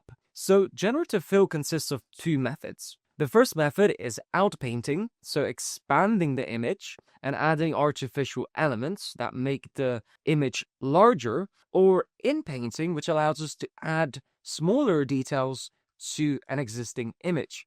So first of all, let's have a look at outpainting and using generative fill as a tool inside of Adobe Photoshop. So the first step is to unlock your image, and you can do that by selecting the padlock icon on the right. In the Layers panel, you just select that once by left-clicking with the cursor. And now we need to go and find the crop tool on the left side in the toolbar. And what we are going to do is we're going to hold Alt on our keyboard, expand this out as so. So expanding this crop of our image. And once we let go, we'll see that we have the transparency around the image, and we can now press Enter on our keyboard to commit to that crop. So I can do that like so. And now we have the image in the center of our canvas. I can press V on my keyboard to switch to the pointer tool. And at this point, what we want to do is hold Command or Control on our keyboard and left click on the thumbnail in the layer panel of our image. And this will create a selection around the image. Now, what we don't want to do is have this as the selection which we are going to focus on. We need to go on the outside of the selection. So in order to do that, we need to press Command Shift I or Control Shift I on Windows, and that inverts that selection to the actual outside area of the image. Now, we don't want to stop there because the constraints or the selection is all across the very border of the image. So we need to contract inwards a little bit to give a little bit more information, and so we can kind of bleed in that out painting so there's less seam lines around the actual selection. Now, you'd think, well, then I want to use the contract tool, but we have to remember that we are inverted. So instead of contracting, we are expanding. So now with this selection, we'll go to select, modify, expand. Now, because we have a really high resolution image, this value will change based on the resolution of the image that you have. In this case, I already did a test before I've started recording this tutorial. So I've decided on 50 pixels, but you might have to see for yourself how much that is. But if I now select OK, we can see that this selection has now bled into the image slightly, which is going to allow us to not have as of a severe seam line than if we didn't do this step. So now that all of that is out of the way, we should see this toolbar, and you would have to make sure that you're updated to the latest version of Photoshop to see this toolbar. And we have this generative fill button right here. Now, if I select on this generative fill button, I'll be presented with a prompt box. And to the right of that prompt box, we have various buttons. The button that we are concerned for now is the second button to the right of the prompt box, and we select on it, and we'll be presented with all of the image models available to do generative fill. We have Firefly, Flux, Gemini 3, which is Nano Banana Pro, all inside of Adobe Photoshop. Because of all of my testing in regards to this method, I've decided to stick with Firefly, Fill, and Expand. And the reason for that is primarily because Adobe has trained this model to work really well natively inside of Adobe Photoshop. Going to select this one right here. And once we have done so, we do not need to type anything in the prompt box, because as you keep the prompt box empty, that immediately means that it defaults to fill. And because we have an empty selection around the image, we can simply select this generate button here, like so, and allow for Adobe Photoshop to calculate that expanded area. And because we're using Firefly, it's also going to give us 3 different options to choose from in case the first option is not sufficient. And that is exciting because it means less time in doing so. Now we can see our final result as so, and the first impression is that it's an incredible result. Now we can also go through the different options. Here is the first option, here is the second option, and here is the third option. As we can see, as we go through the different options, we have a variety of changes in the background to the image and the buildings. And the seam line is not as visible as it would otherwise be if we didn't first expand around our inverted selection. Now, there is still a seam line, and we can spot that seam line if we add a curves adjustment layer above everything, and we kind of drop our curves here a little bit, and we increase our brightness. This is just for testing. Don't worry about how awful this looks. But if I just zoom in here, we can still see that seam line. Now, what do? Do we just allow it to exist or not? So, in order to tackle the seam layer, it goes back to the traditional method of using Adobe Photoshop. And in this case, I've defaulted to a tool called the Clone Stamp Tool. Very famous and old school tool that has been around Photoshop for a very long time. And once you adjust the brush and you start using it, you can start sampling the other area, which is not directly on the seam line, and you can start kind of painting that seam line in, like so. Now, it's really hard to see, at this, I would say, really strange brightness level here, but I think, here you probably get the point of what I'm doing.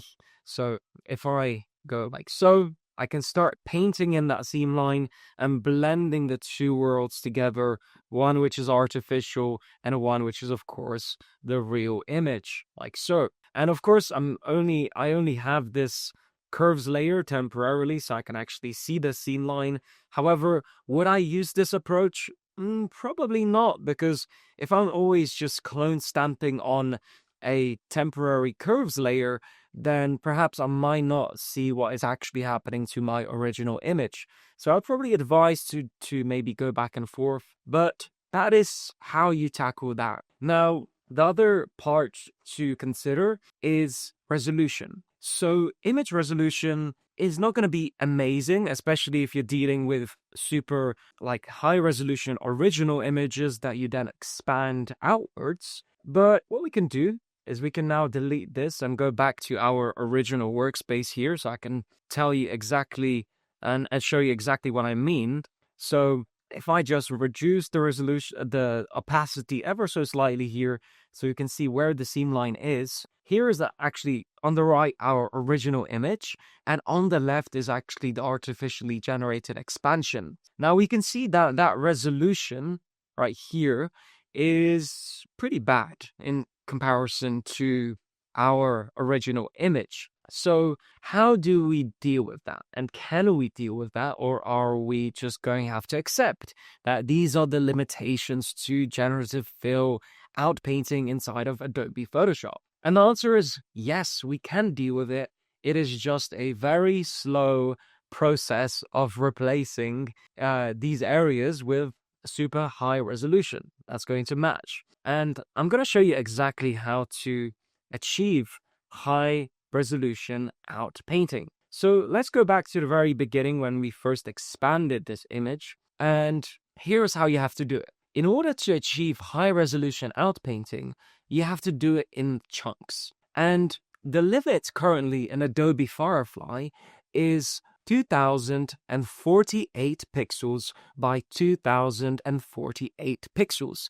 This is the working area which artificial intelligence is able to deliver pixels. And so our constraint is the chunks, these small areas that we have to work in and slowly and incrementally generate over time in order to achieve high resolution outpainting. So what we need to do is select the marquee tool in the toolbar on the very left. And as we draw a marquee just in general, we can see we have the width and the height. As we expand or contract the marquee, we have the width, pixel count, and we have the height, pixel count. So anytime we create a selection, let's say I create a selection and I'm overlapping ever so slightly right here, all I want to make sure is that if I'm drawing my marquee, the limit of the width and the limit of the height does not exceed 2048 pixels. And if I follow this rule, and let's say I select this area here, let me just reattempt this and make sure I'm overlapping ever so slightly, and I'm, hitting that criteria, like so. And now I have this selection in place and I've let go. What I can do is select Generative Fill, the button right here, and Firefly is already selected, so I can select Generate and allow for it to calculate, the image. And once that happens, we'll see exactly the result. So here is our result, and if I zoom into this result, we can see that Firefly, for the most part, maintained a higher resolution than it did before. And of course, it's not perfect, but if we look even at a medium zoom level, we can see how much detail that Firefly has added to these buildings. And if we want to continue this image, what we would do is we would select the marquee tool, we would select an area, like so, overlapping ever so slightly with the image, and then also ensuring the width and the height does not exceed the Firefly limit, and continue to select Generate Fill, and then Generate. And as we can see from this result of adding this element of ocean, we can see that it added a very high resolution chunk to this image. And as we would go through this process, we would build out an extremely detailed, expanded view of what would otherwise be an image that was constrained in this aspect ratio. And of course, it's much a slower process, but the yield and the result that you get from this method is incredible. Now, let's also talk about inpainting. So inpainting is simply the process of adding additional elements to your image. Now, I'm not going to complete this image, but what we can do is we can select the marquee tool here, for example, and then I can select generative fill and type in boat and then select generate. And Firefly will calculate and put a boat in the ocean. And as we can see from the result, Firefly did that perfectly. And we can also switch between the different versions. So we have version 2 and then version 3, and that is pretty much it. So I've shown you a very quick method of outpainting, and I've also demonstrated an extremely high detailed method of expanding your image.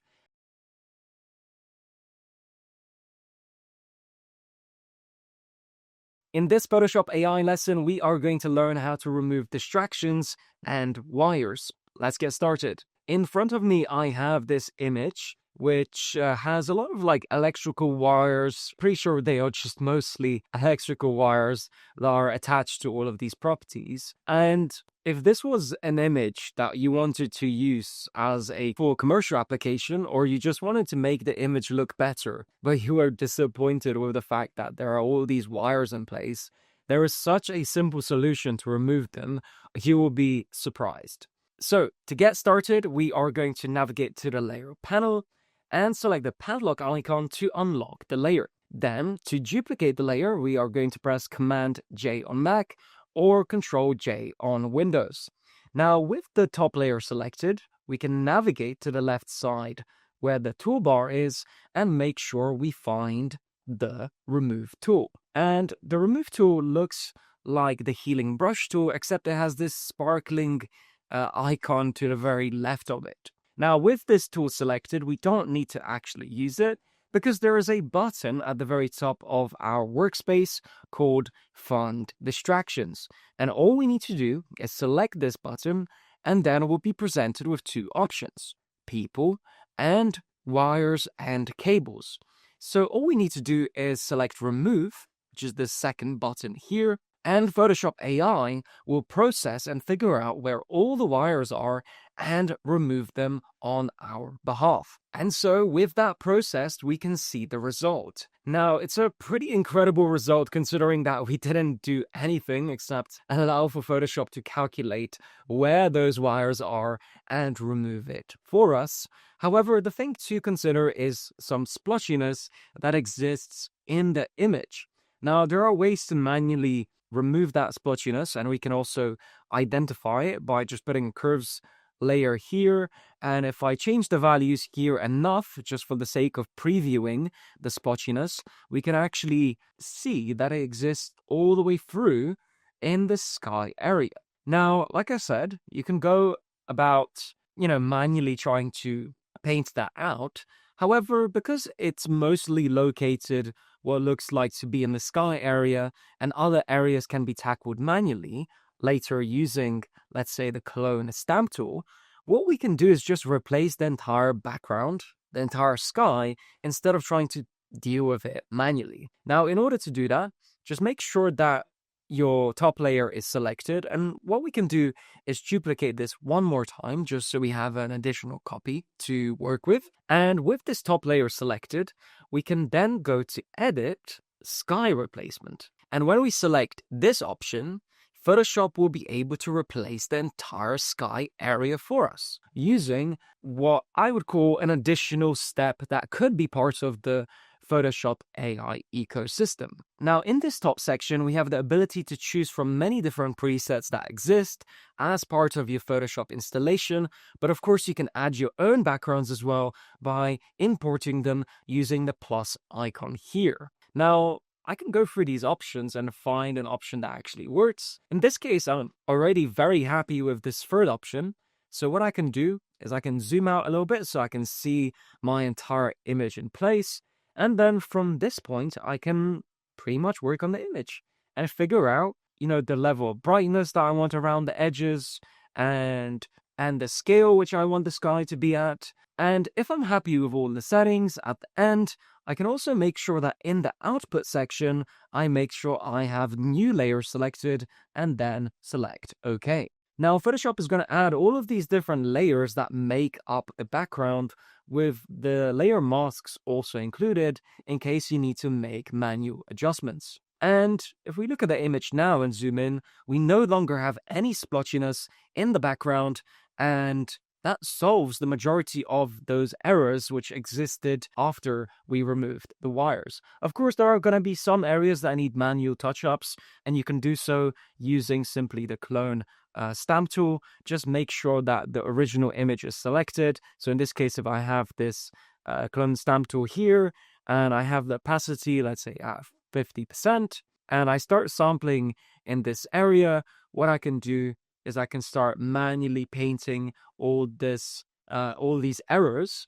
Or what I can do is I can use generative fill to try and replace a certain area to do all that hard work for me. And then that will mean I don't have to go through and manually trying to figure out which areas should be adjusted or not. I can just select them and then allow for the computer to calculate and make them look much better. But that overall sums up this lesson on removing distractions and particularly wires. I hope you enjoyed it, and I'll see you in the next lesson.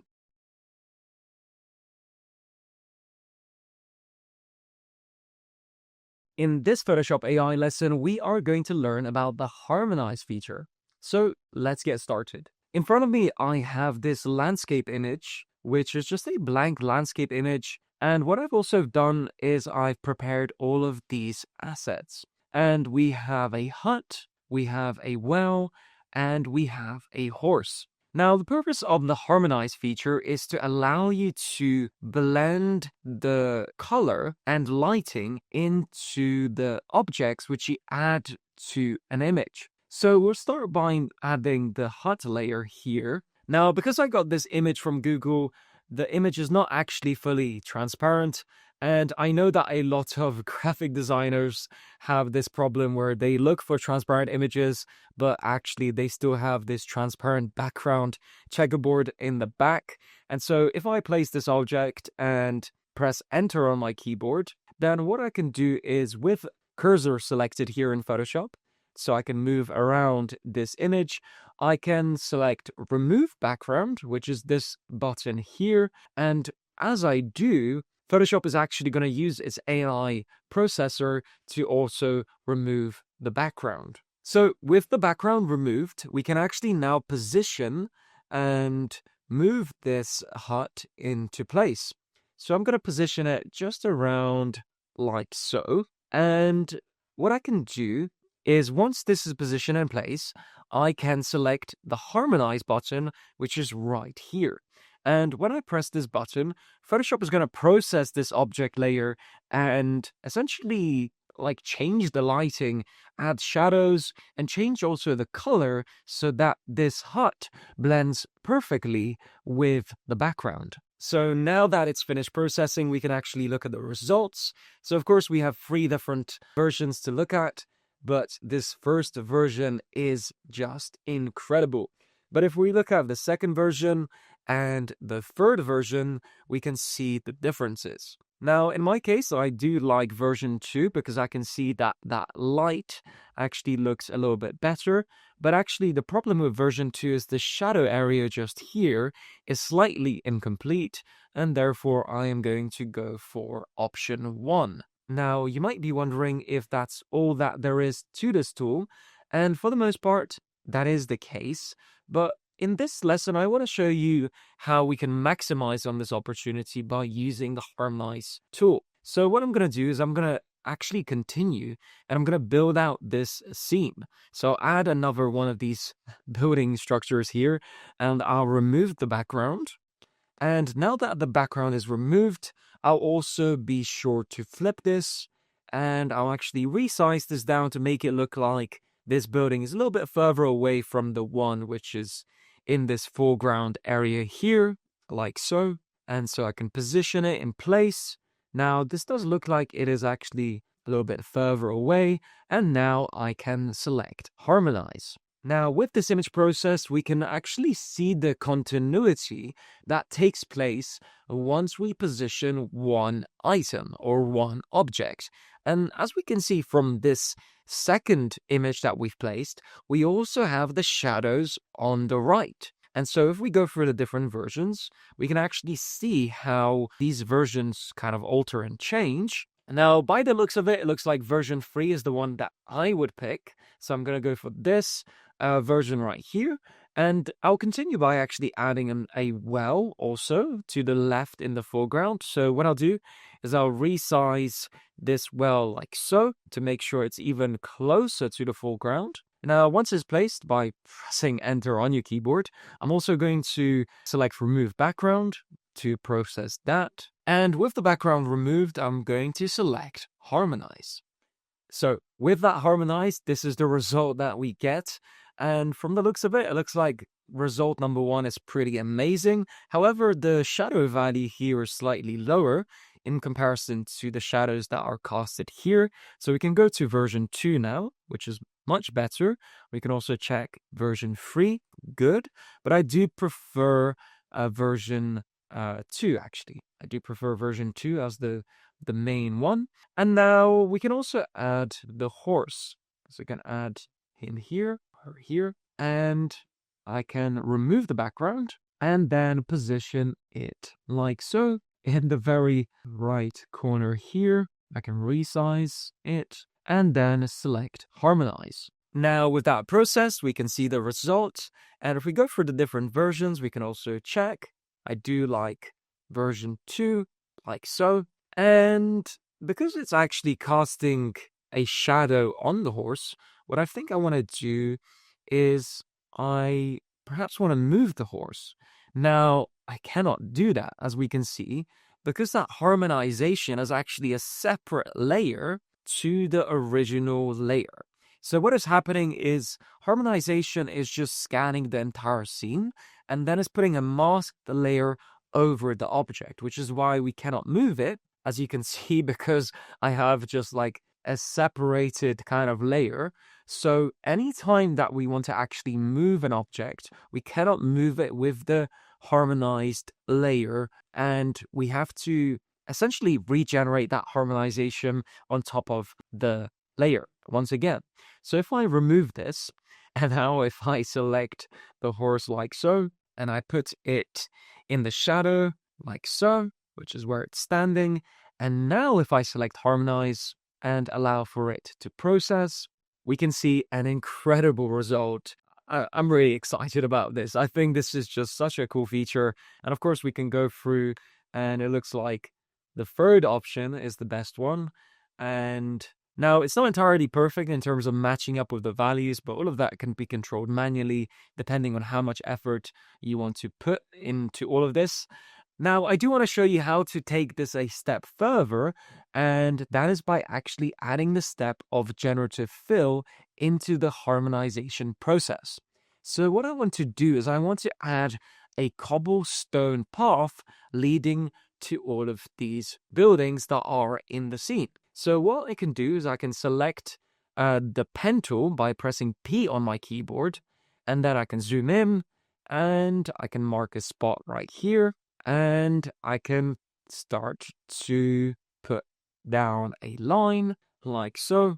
Of course, I'm just doing this freehand, so it's not going to be perfect. But now if I've complete my pen tool selection, it is pretty rough, but that's okay. This is just for the demonstration of this lesson. Now with this path selected, I can right click on it and select Make Selection.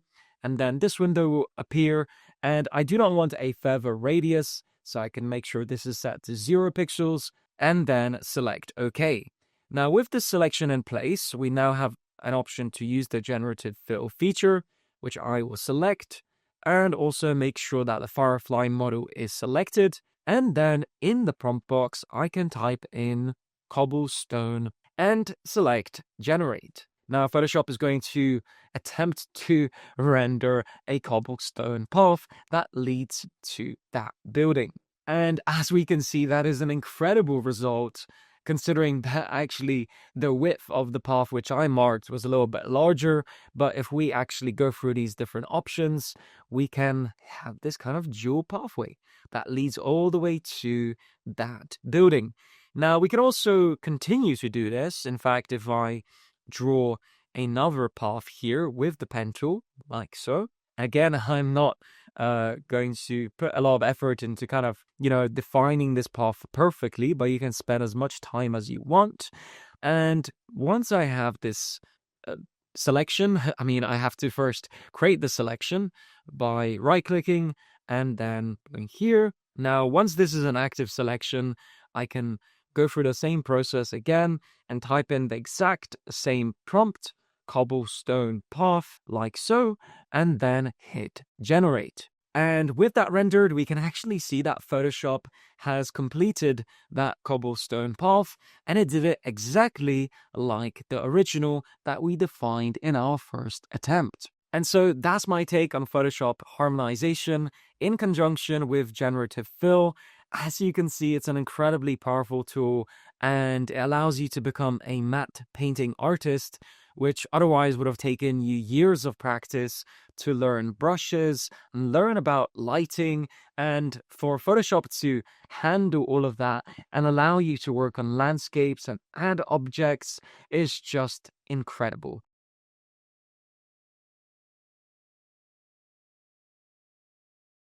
In this Photoshop AI lesson, we are going to take a look at the Rotate Object feature. So let's get started. In front of me on my workspace, I have an image of a plane.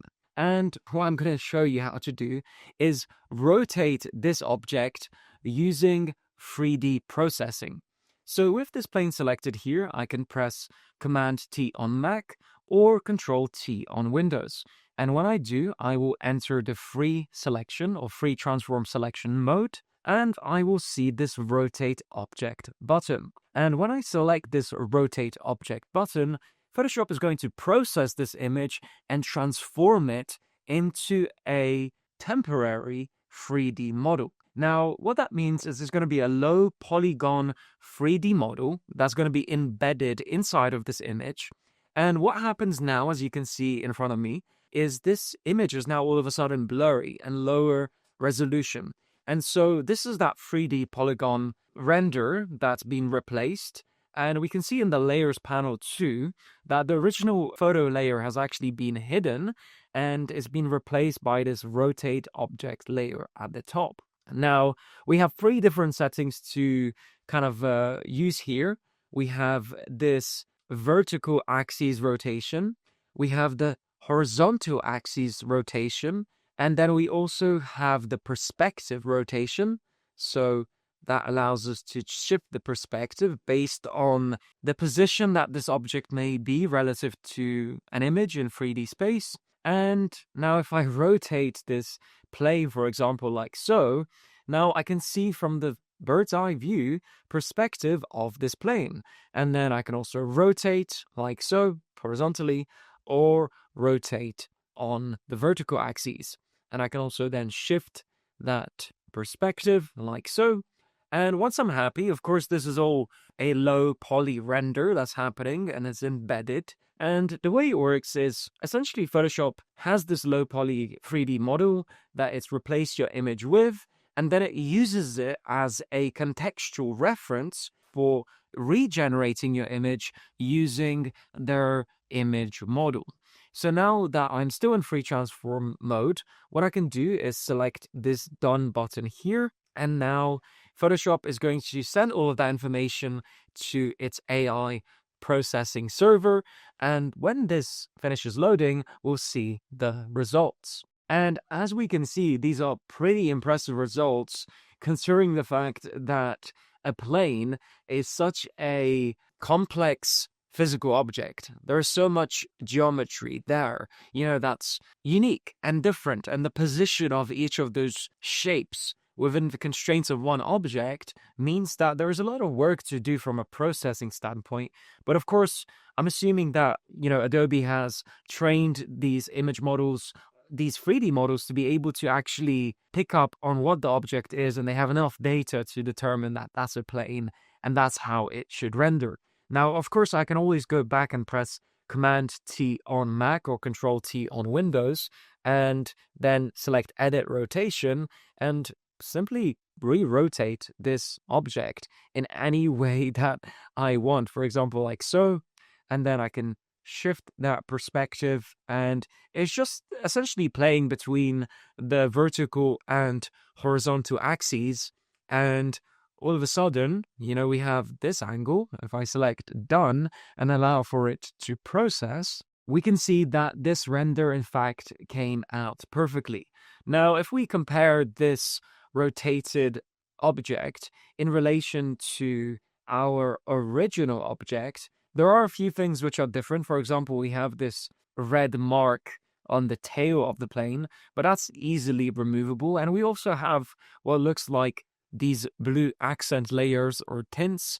And of course, all of that can be removed. Simply what we would do is we would add a hue saturation adjustment layer, and we could just desaturate this, and we would be matching quite closely to what the original plane is. And then we could, of course, edit this tail section to make sure it doesn't have that rectangular shape if we were quite picky. But otherwise, we can control all of that. And of course, the deeper your knowledge in Photoshop and the more experience that you have, the more control you have over these rotations. And pretty much the game of Photoshop is the more you understand the tool set that exists, the easier your workflow will become. And you will not be asking so many questions because you're able to control all of that yourself.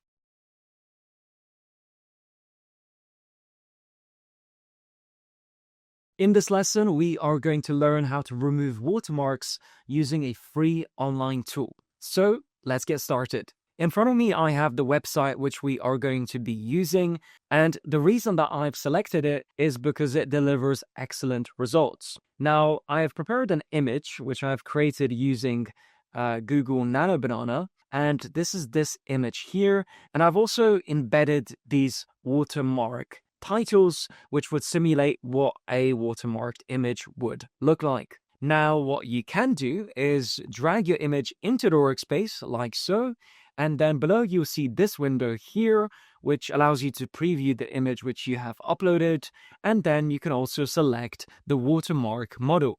In this case, we are going to stick with Fast Remove, and then I can simply select this button. And this will process the image, and when it returns, it will not contain watermarks. Now, with that process done, we can preview the before and after, and this looks like an excellent result.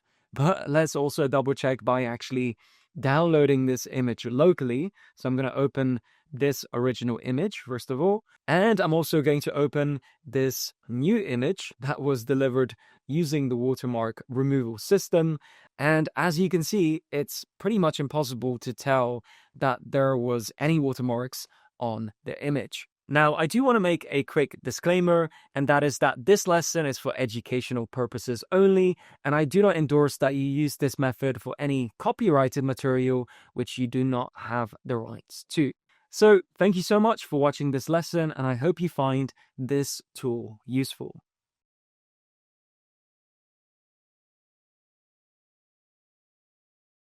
So this is your introduction to AI video generation. In this module, I am going to cover all the possible methods that you can use to create AI video. Now, there are plenty of AI platforms, plenty of AI models, and this can make you feel indecisive because you're trying to decide what the best course of action is. And I'm going to help you make those decisions. And as new AI video generation models release, I will continue to add new lessons to this module. This will allow you to come back and continue to learn about the advancements in AI video generation.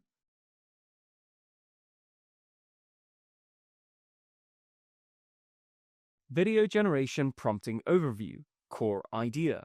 Video generation is not about a perfect prompt. It's about setting the right conditions and learning how to direct outcomes.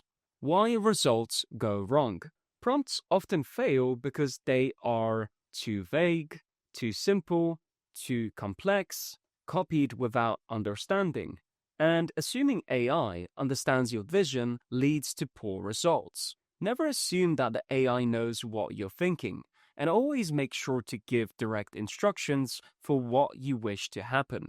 AI is not a mind reader. It only follows what you clearly define. General inputs equal general outputs.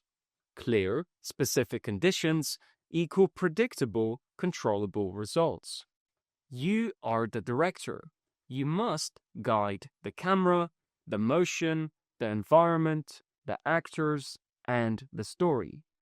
Nature of the skill. You must be part technical. This means understanding prompting terminologies. You must be part creative. This means understanding storytelling. You must learn the AI instruments. This requires practice and time. What matters in video generation? AI video generation is typically higher cost than AI image generation.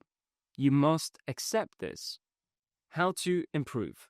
Practice consistently and study real films and how real scenes play out. Mindset. There is no magic prompt. You must think of prompting like directing a film or casting a spell. The results depend on your skill level, not what tool you use. Final objective. You will turn images into moving images by adding motion, intention, and progression.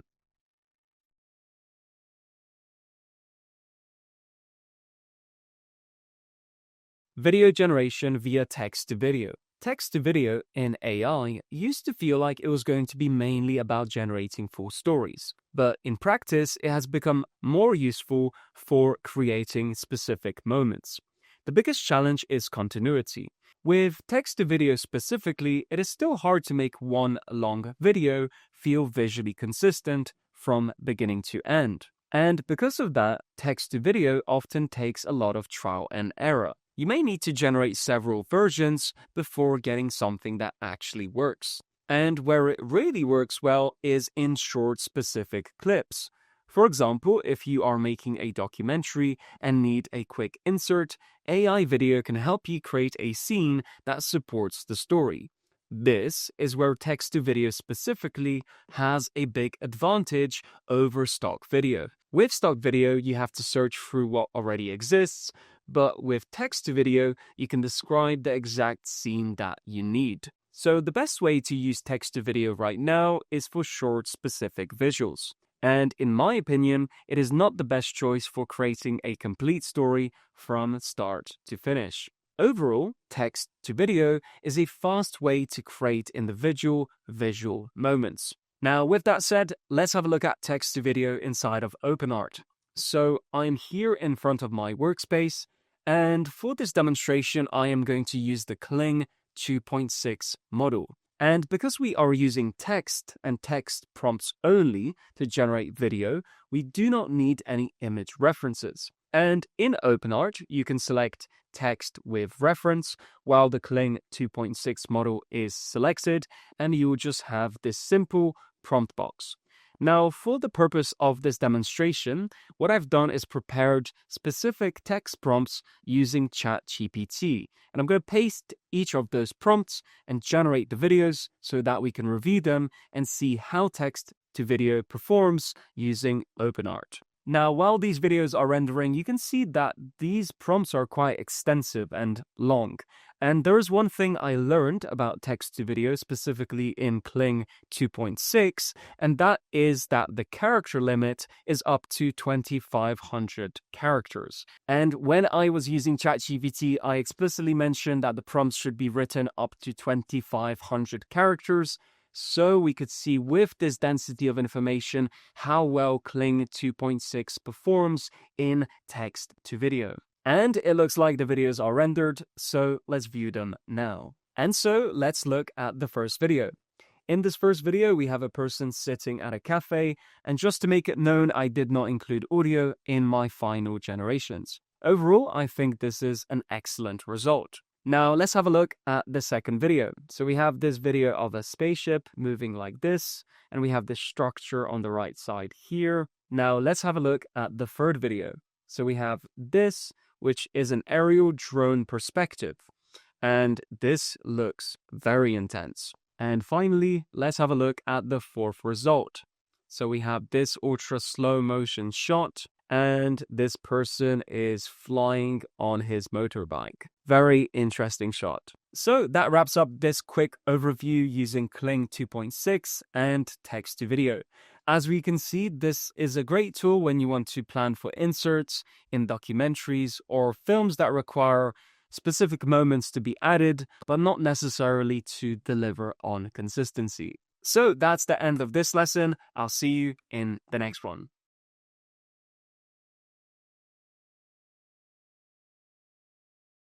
In this video generation lesson, we will learn how to use start and end frames. So let's get started. So I am here on my Figma board, and this is some content that I have already created. And the reason that I'm showing you this is how the full process works. So in order to use start and end frames, it's great to first plan out your sequence of events. And of course, a storyboard allows you to do so. Here we have this man who's walking through a desert and he will sink. So I also have a video which I have prepared so we can watch this sequence and how it looks like when it's fully complete. So here is the video and let's select play.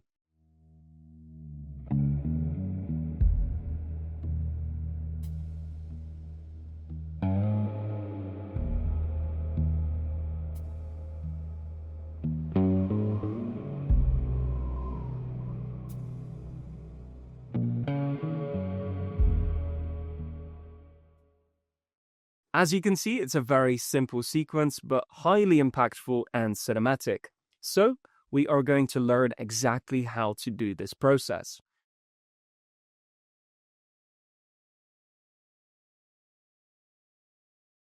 So the first step in using the ChatGPT translation prompt that will assist you in writing your video prompt is to download your image. So we can do so by clicking on this image like so, and then selecting the download button in the top right corner. Once you have downloaded this image to your desktop, the next step is to go to ChatGPT and open a new chat. Now with this chat open, make sure to drag this image into the prompt box, and next make sure to copy and paste the ChatGPT translation prompt. So I am going to do so next. So here is our translation prompt, and what we can do next is hold Shift and press Enter a couple of times to create some space in the prompt box.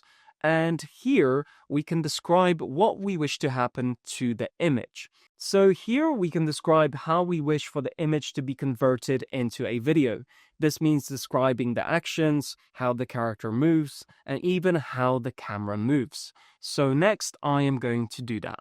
The man in the very distance approaches the camera slowly, and the camera stays locked. So as you can see, I described the actions which I want to take place and how I want to animate this image into a video. So now I can submit this prompt, and ChatGPT will return a new prompt that I can copy and paste into OpenArt. So now I can copy this prompt and go back into OpenArt and paste this prompt into the prompt box. Now below we have two options, which is audio and output. In this case, I want to make sure that audio is not selected, and then my output is set to 10 seconds and my resolution is set to 1080p. Now with all of these settings in place, I can hit generate. So with this video generated, let's have a look at the result. And as we can see, we have the cowboy approaching the camera while the camera stays locked. And I think for the most part, this is an excellent result. And this is all that you need to know about creating videos using start frames. But of course, we also have a function called end frames. Now, what is end frames? Well, an end frame is just an endpoint in a video. So if we have a look at the storyboard which we generated, we have shot 1, which is the one that we just animated, and we also have shot 2, which is a similar type of shot, but this time the man is much closer to the camera. So what if we could combine shot 1 with shot 2? Well, you can do exactly that. First of all, we need to make sure to extract shot 2. So I'm going to do that next.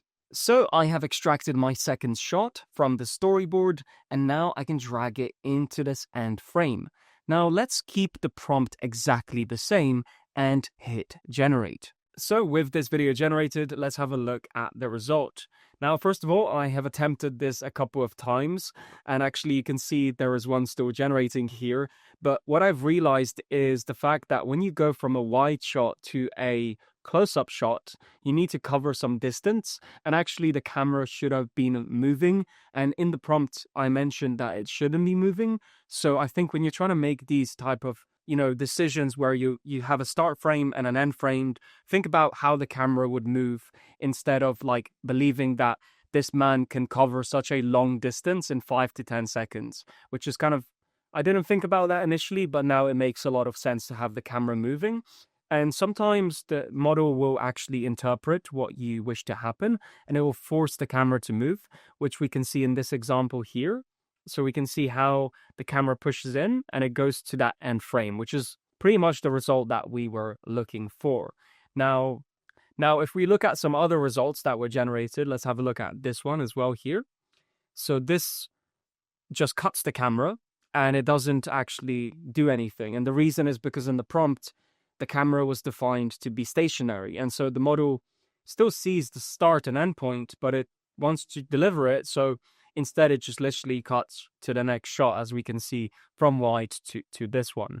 Now, let's have a look at a different result here as well, which is this one. So the man is walking, and then what happens? And I think overall the best result is this one right here, where the camera pushes in and it goes from that start point to that end point. So overall, this is all that you need to know about start and end frames using video generation models. Now, not all video models are going to support this, but for the most part, most of them do. So thank you so much for watching this video, and I'll see you in the next one.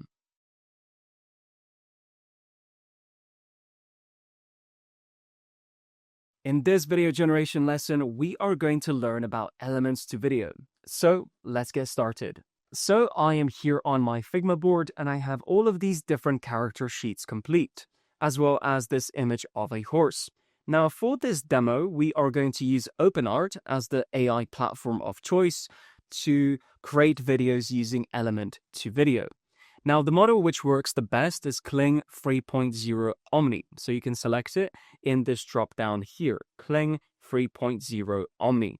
Now, the way this all works, unlike text to video, which allows you to just write a simple prompt and generate a video, or like the start frame method, where you can upload an image and then drive that image into an actual video, elements to video allows you to just simply attach accompanying elements or assets and then describe what you wish to happen so that can be converted into a video.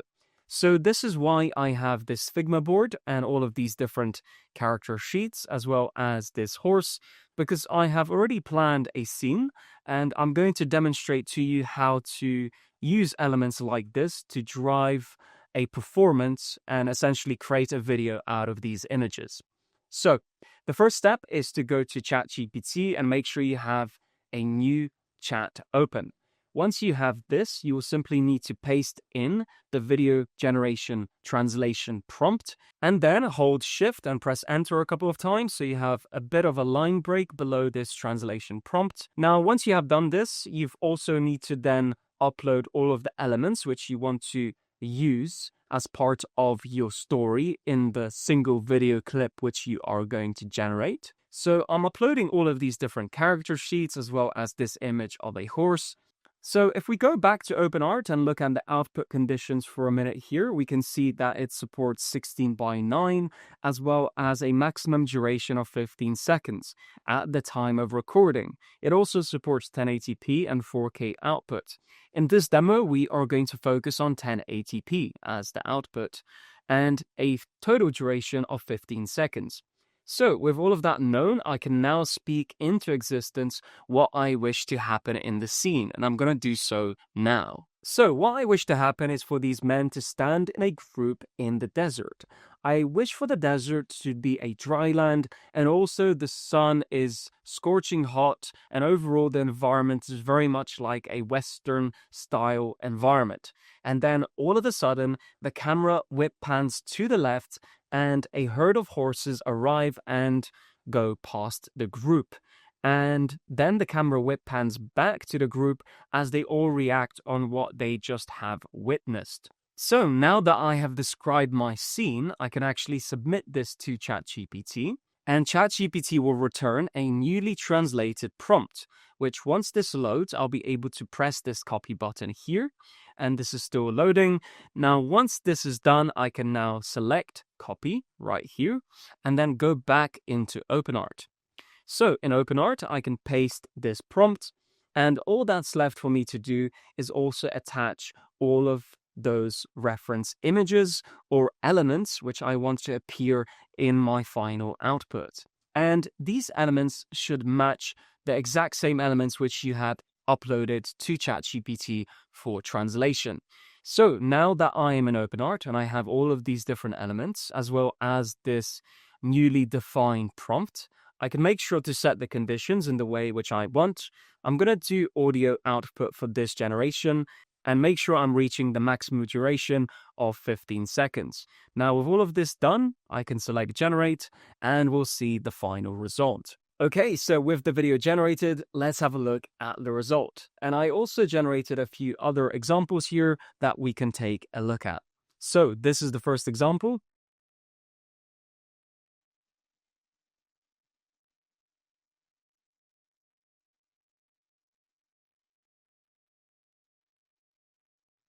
Very cool. However, it's missing one of the character sheets, which is this person here. But regardless, I think it's a great take. Now let's have a look at this example.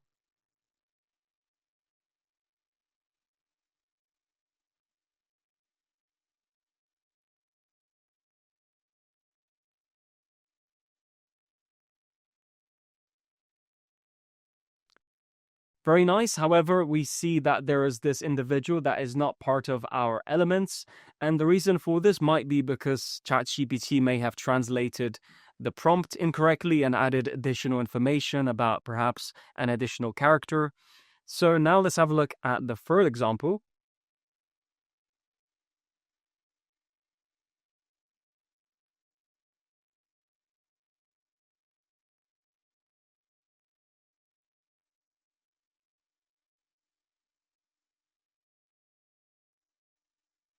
Wow, this is an incredible result. I think this is my favorite result because once the camera actually whip pans back, we have a much closer and more cinematic kind of framing here. Let's have a look one more time.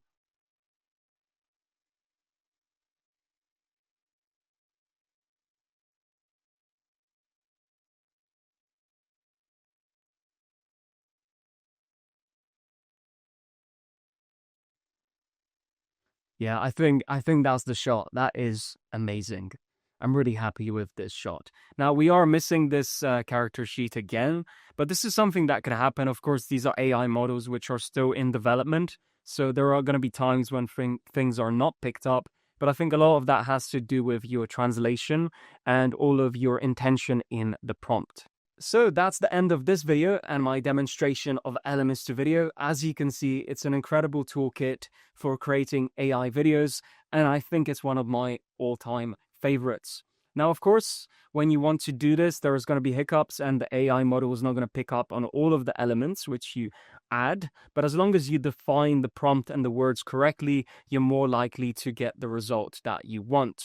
Now, in regards to how you should do it, of course, I use my own character sheets, but do not feel restricted at all. In fact, you can upload image references of location and props if you want to. And this is just how I decided to do this. So overall, that is it. That's all you need to know. And I would advise you that you go and explore this tool for yourself and see how amazing it is. Thank you so much for watching this video, and I'll see you in the next one.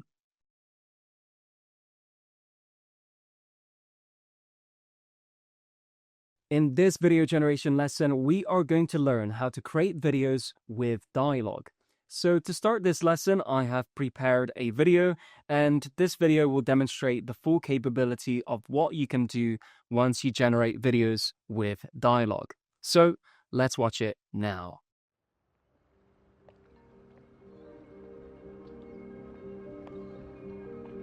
There's no scenario where you're not working for me. I've heard you traded inside information 17 times this year.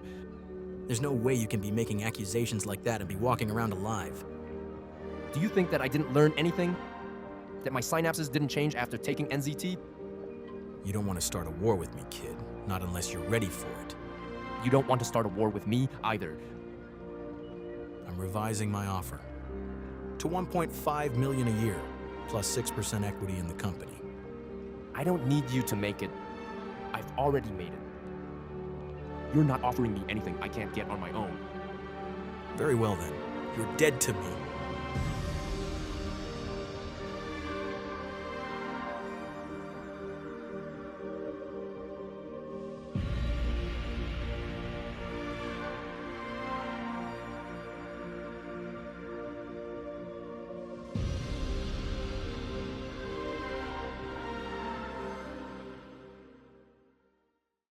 So that was a quick demo of various AI clips put together into a short sequence to show you the capability of AI video with dialogue. Now, let's learn how to do this. So in this lesson, I've planned for a single clip, which we are going to work with, and it's using this image, which is actually part of the sequence which we have just watched. Now we have these two people facing each other, and the focal point for this video that we are going to create with dialogue is going to be of this person on the right. So the first touch point which we are going to go to is ChatGPT.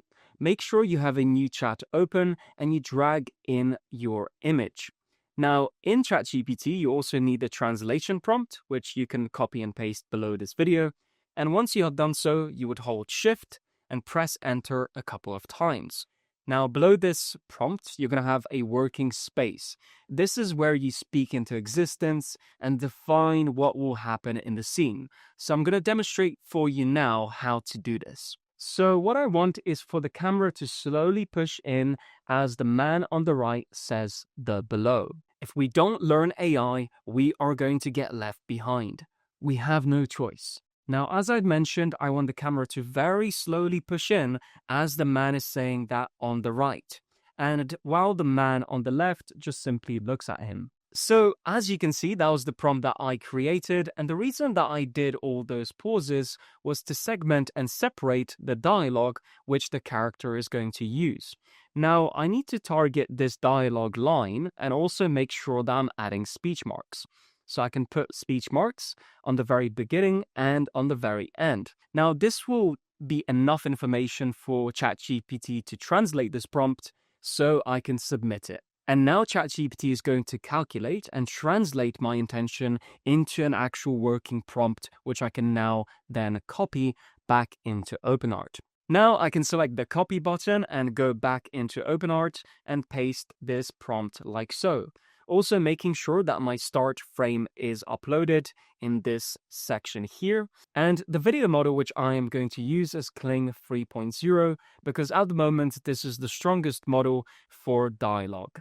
And below this prompt box here, I can make sure that audio is selected, otherwise the clip will render without any audio or dialogue. Now I can also set the output here, and this is important because you need to time the duration of the dialogue. So what you can do is you can grab your phone and open a stopwatch and actually just deliver the line and speak it into existence and stop the stopwatch and measure how many seconds it takes for you to deliver the line of dialogue.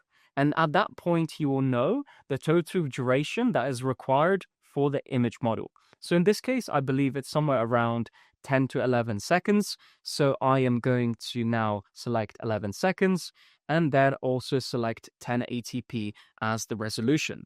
So with all of this set in place, I can also just double check everything because this is going to cost a couple of credits.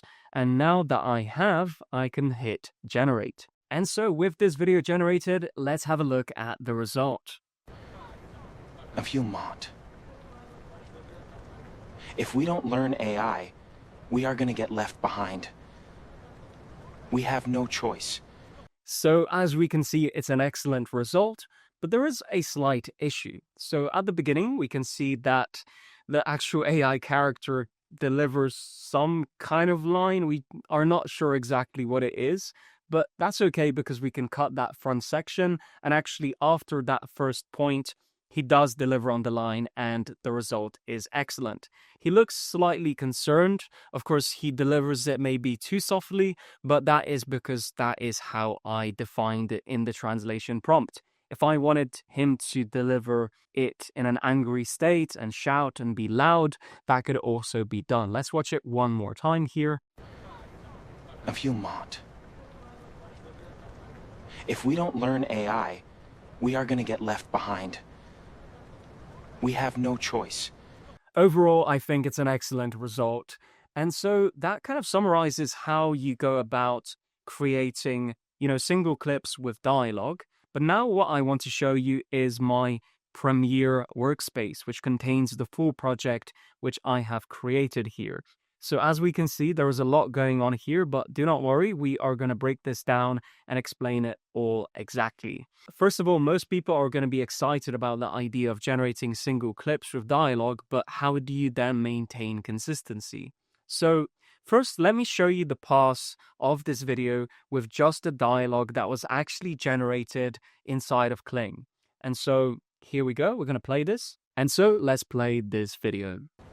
There's no scenario where you're not working for me. I've heard you traded inside information 17 times this year. There's no way you can be making accusation like that and be walking around alive. Do you think that I didn't learn anything? That my syntaxes didn't change after NZT? You don't want to start a war with me, kid. Not unless you're ready for it. You don't want to start a war with me either. I'm revising my offer to 1.5 million a year, plus 6% equity in the company. I don't need you to make it. I've already made it. You're not offering me anything I can't get on my own. Very well then. You're dead to me! So as we can see, for the most part, Kling did an excellent job of actually retaining the actual consistency. But the thing is, these voices sound very similar to each other. And so there are a few options that we can take to actually replace the audio. One of the options is to use a voice changer method inside of ElevenLabs. So let me demonstrate that to you, and then we'll express all of the different advantages and disadvantages of using that method. So let's focus on this clip right here. There's no scenario where you're not working for me. And what I can do inside of Premiere is I can mark this section like so, and then mark it out. Make sure I'm marking the entire clip, and then go to export. And then in my export settings, make sure the format is set to waveform audio. And I can save this on my desktop. So I can name this audio 1 and then select export at the bottom here. So this will export the individual audio track, which is from this clip. And now we can go into ElevenLabs. So inside of ElevenLabs, we have this option here called Voice Changer. So this allows us to upload singular audio clips and actually directly change the vocal performance exactly how it is in the original track. So of course there are advantages and disadvantages. So I think the advantage is that you can kind of just run with the performance that Kling has provided for you. But the disadvantage is if Kling trips up or mispronounces a word, that voice change will transfer across all those mispronunciations and errors that Kling has delivered in the output. So if I show you here on Premiere, I'm going to try and find the exact moment that happened. I believe it's somewhere around here. That my syntaxes didn't change after NZT? If we listen to it one more time. That my syntaxes didn't change after NZT? He mentioned syntaxes, but actually he was supposed to say synapses. And so sometimes these video models, they trip up, even though you actually wrote the correct word with the correct spelling. It just trips up and delivers a poor result. And I actually tried to reattempt this and to see if maybe it was just a single error. And actually Kling, for some reason, cannot pronounce the word synapses, which is very strange. So if I took this audio track and I brought it back to ElevenLabs and did voice changing, that would transfer across that mispronunciation. So let me just show you anyway how to use voice changer here. So we're going to go to the desktop and we're going to drag in this audio clip like so. You can play it as well inside of ElevenLabs. There's no scenario where you're not working for me.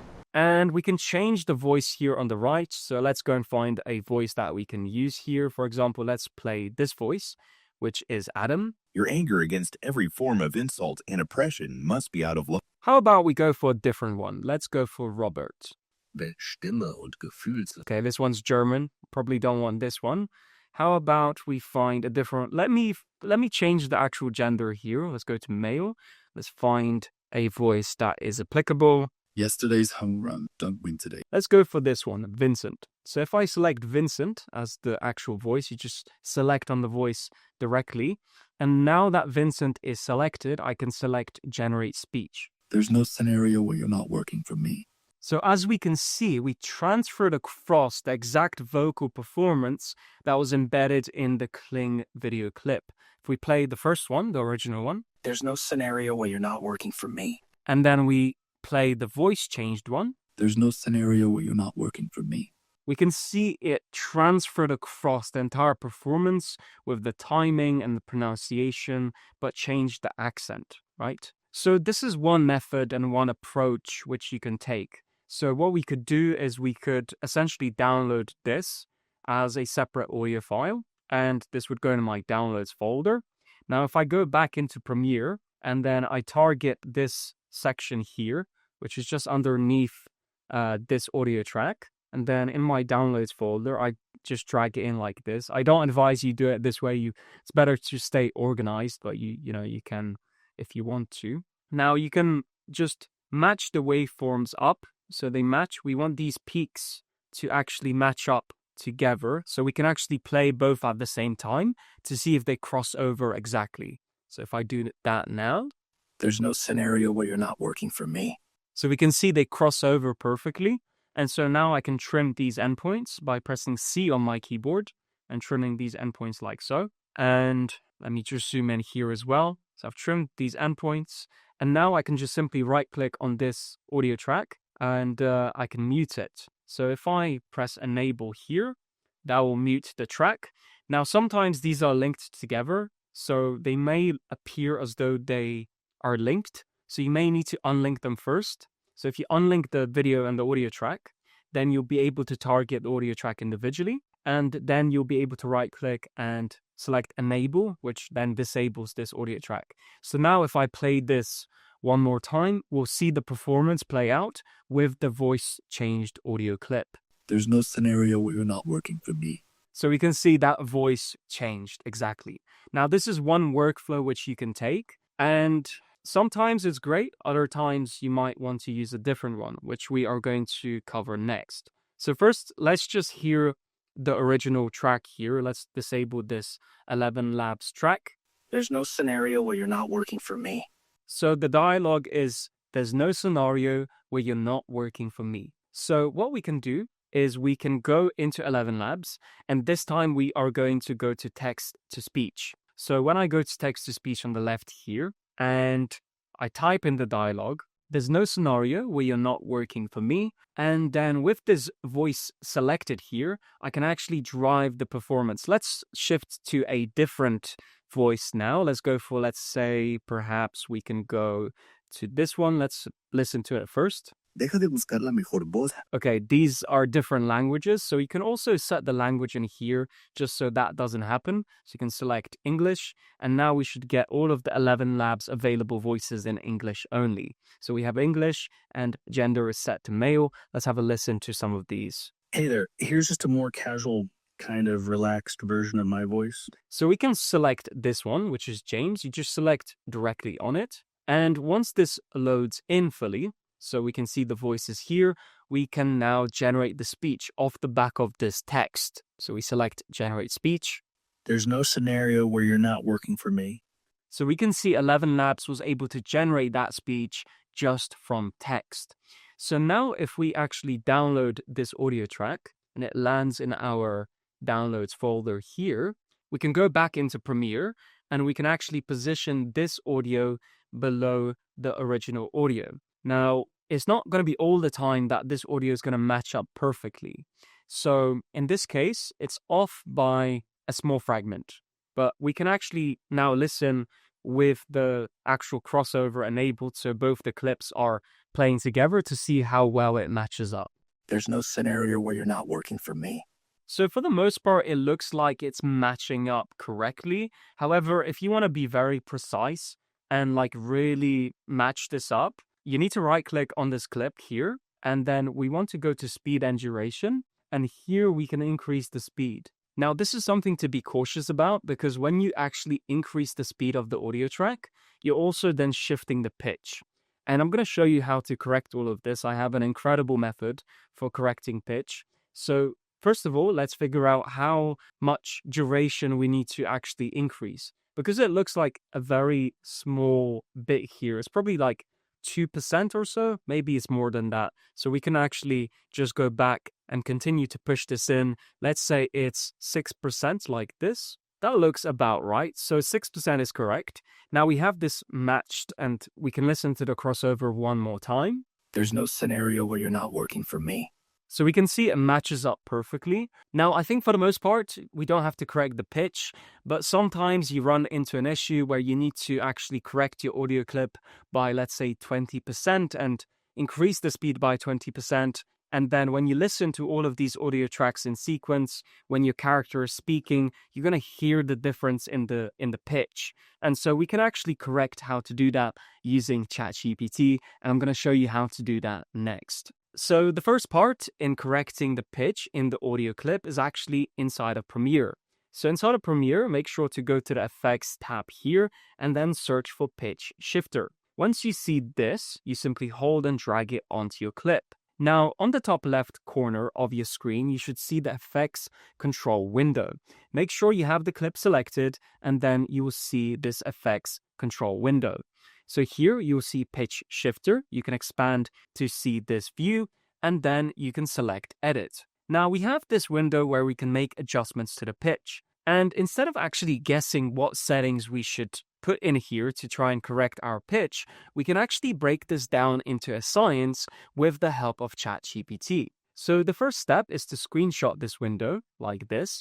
And once you have the screenshot, you can now go into ChatGPT. So inside of the ChatGPT window, you can upload this screenshot of these settings, and now you can mention to ChatGPT the exact percentage which you set on the audio clip. So I'm going to do that now. So I have an audio clip which I've set the speed duration to 106%. Can you help me figure out what settings I should use to pitch shift correct my audio track? So you can see that I mentioned that I increase my speed and duration of the audio track. And we can verify this, of course, by simply going into Premiere and then right-clicking on the speed and duration. And in fact, we can see we set this to 106%.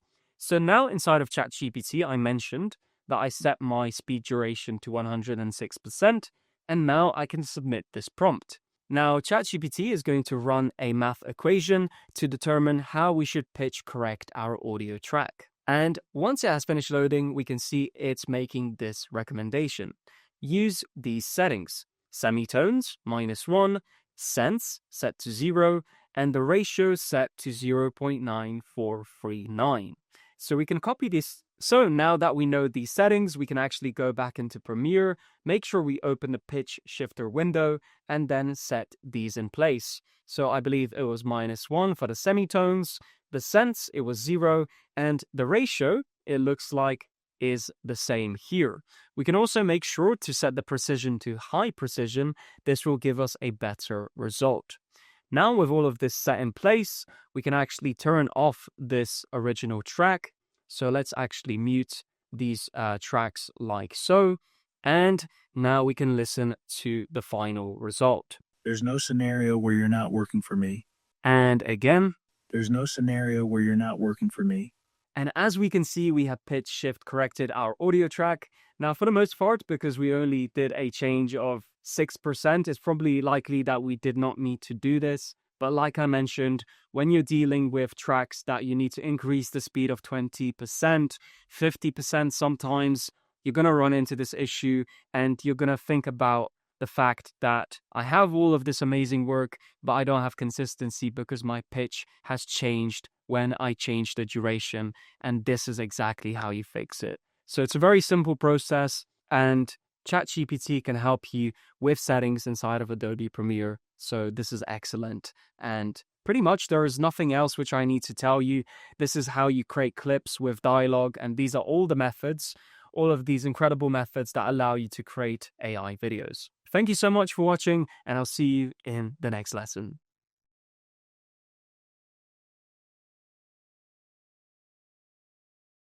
In this video generation lesson, we are going to learn how to use a start frame plus an element reference. Now, this is probably one of my all-time favorite methods of generating AI video. And before we officially start, I want to show you a few examples. So before I show you the first example, I have this start frame, which I used for all of the examples which you are about to see. And the idea is simple. You have a start frame, and what if you want to introduce other characters or other props or other objects or ideas, element references from this start frame? Well, that's quite difficult to do because we have this start frame, but what if we want things to enter the frame? Well, with this method in particular, like I said, I think this is probably my favorite method, and once I discovered it, I was shocked at the results, and you'll see for yourself. So first of all, we just need to make sure we have an excellent start frame. And of course, this start frame was generated using the storyboard method. I extracted this shot, and then I made sure to also then attach a character sheet when I was extracting it, so I could make sure those details are retained. And once I had this start frame, well, I could animate it. So I could just simply animate this man walking in the desert. But what if I want to actually add elements? Well, let me show you exactly what I mean. So in this first example, what I wish to do was to have the man walk towards the camera and for the camera to pull back. And I wanted a horse to actually arrive behind him.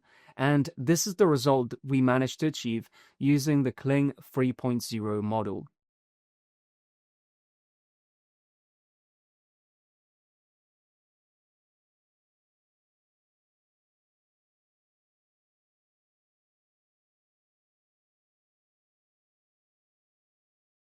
Now, as we can see, that is a pretty incredible result. I mean, the way that the horse arrives from the back of the character here, the way it's galloping, and it just approaches the camera naturally like this, incredible. And to see that the detail is still maintained as this man walks towards the camera is just incredible. So we used this actual reference image of a horse, which would be its own character sheet, and we simply used a prompt with this element added, and then this image was a start frame using the Kling 3.0 video model.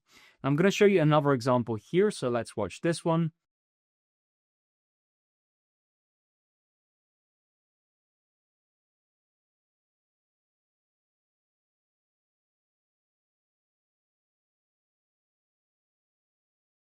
As we can see in this example, the man continuously walks as the camera pulls back, and then there is a herd of horses which are standing in the desert. Again, an excellent result. Now let's have a look at another result here.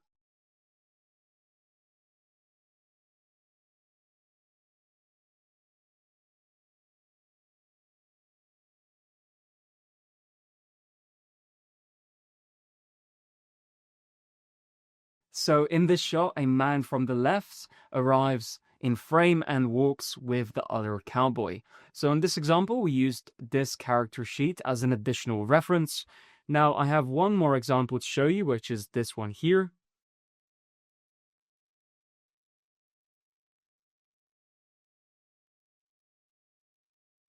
Howdy, stranger. You made it. Hello. Just in time for the sunset. So as we can see, we managed to extend the shot and also have the horse and two additional characters. Now, I think the best approach to take is for me to show you this very simple example here. As the man walks, the horse arrives behind him from the left side. So let's learn exactly how to achieve this shot. First of all, like I mentioned, we need to make sure we have the start frame. So this is the start frame that I am going to be using. And of course, it could be any start frame that has anything happening in it. And now the first step is to go to ChatGPT and make sure you have a new chat open. So you drag this start frame into ChatGPT, and you also then need to drag in the element reference that you want to add to that start frame. And we are going to use ChatGPT to translate a new prompt that we will then copy back into OpenArt. So the first step is making sure that we copy and paste the ChatGPT translation prompt below this video. This prompt will allow us to speak into existence or describe what we wish to happen with our element and start frame.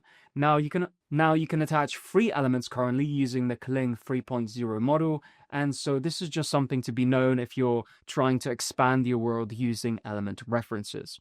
So now that I have this translation prompt in place, I can hold Shift and press Enter a couple of times to do a line break, and now I can describe what I wish to happen. So I'm going to do that next using voice dictation. So I have this start frame of a cowboy dressed in a brown jacket, and he is already facing the camera. Now the motion that should take place is for the cowboy in the brown jacket to walk towards the camera. And the camera is tracking back as he walks towards it. And then after 5 seconds, let's have a brown horse emerge from the left side, from the very distance and from the left side, and then start walking aside the man in the brown jacket. So the horse is going to come from the left side after 5 seconds of the man walking, and then is going to walk alongside the man. So, as you can see, that is the prompt which I have described using voice dictation, and now I could submit this prompt to ChatGPT. ChatGPT is going to calculate and translate this prompt, and in this case, it's a video prompt that we are going to be using.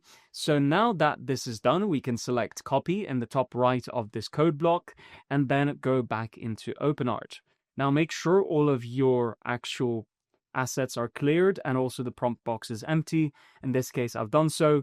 And then I can paste in this new prompt from ChatGPT.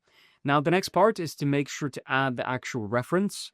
Like I mentioned, you can add up to 3, and we can see the total limit here in this little box. To add a actual reference, we need to do this directly using OpenArt's system. So we cannot really drag in images into here. First of all, we need to make sure to set up an actual character or object. In this case, a horse here is an object, although it could also be a character. That is up to you. I've just decided to segment my characters and other elements in my films. So let's just say we want to add a horse. What we would do is select this create button here, and then we can drag in the actual image of the horse like so, and we can name it, for example, horse 2. Now you can add up to 3 images depending on if you need to showcase different angles or rotate, let's say, an item or an object or an animal, so you can show the other side of it if that is important. In this case, it is not. I only need one kind of reference point here, and then I can select create. And once this fully loads in, this asset will be parked in the Objects tab here. Now, I may need to refresh in order to see the effect of that happening. This will mean that all of this needs to be cleared one more time. And before I paste in the prompt, I can check Objects, and here it is. Here is horse number 2.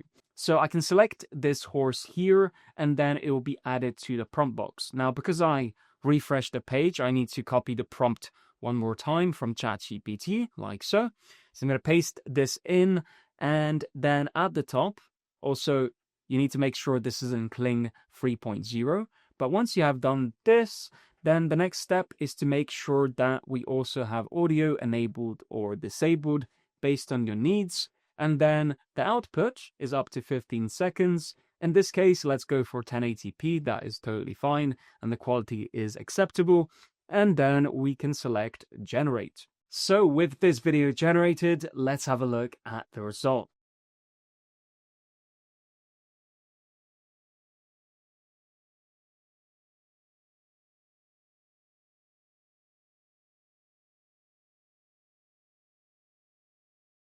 And as we can see, it's an out of this world result. and I cannot just describe how excited I am about this feature in particular. I know we covered so many different methods, but the idea of getting your start frame like really well optimized and great looking, and then just adding additional elements later to your world without having to be so precise about engineering your start frame and just letting it go and then introducing things later is so exciting.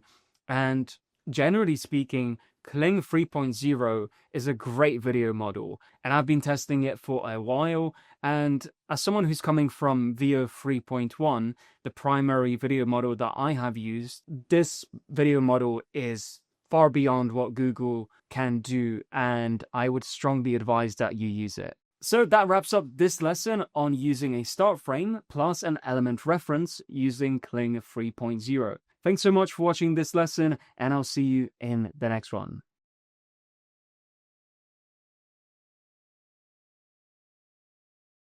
Video editing overview. Video editing is interpreted differently depending on the person that decided to take on the job. For some people, video editing means using CapCut because of how integrated it is with TikTok. And in fact, a lot of people became familiar with editing by using CapCut on their phone. And so for those individuals, I would encourage them to extend that existing skill. Because if you already understand CapCut on mobile, then moving to a desktop version is a very natural transition. Now, for those who have never used CapCut, or are open to learning a new software, then I would strongly suggest that you learn Adobe Premiere. Premiere has been an industry standard for a long time. In fact, it's used by millions of people, from complete beginners to professionals who monetize their creative content. One advantage of using Adobe Premiere is how it integrates with other tools, especially Photoshop. For example, you can drag Photoshop files directly into the Premiere timeline. And on top of that, Premiere has a huge creator ecosystem attached to it. There are plugins, templates, and extensions, all of which can enhance your production quality as you learn to edit. And because it's been around for a long time, there's many educational videos available online, which makes it easier to learn. Now, there is a common question that beginners ask: what is the best video editing software for desktop? And a lot of professionals will point you towards DaVinci Resolve. Now, I do agree with that suggestion to an extent, but I would say be cautious with it, especially as a beginner. DaVinci Resolve has a complex user interface, and for most people who are just starting out, it can feel like a lot to deal with. However, if you were to remove the complexities, video editing actually is very simple at its core. It's just taking a bunch of video clips, putting them into sequence from beginning to end, then layering elements that enhance the final result. And the transitions, color grading, motion graphics, music, and audio tracks, well, they are just variables that enhance the final edit. That's really what video editing is. It's not about complexity, it's about enhancing what you've already created and turning it into something more engaging for the viewer.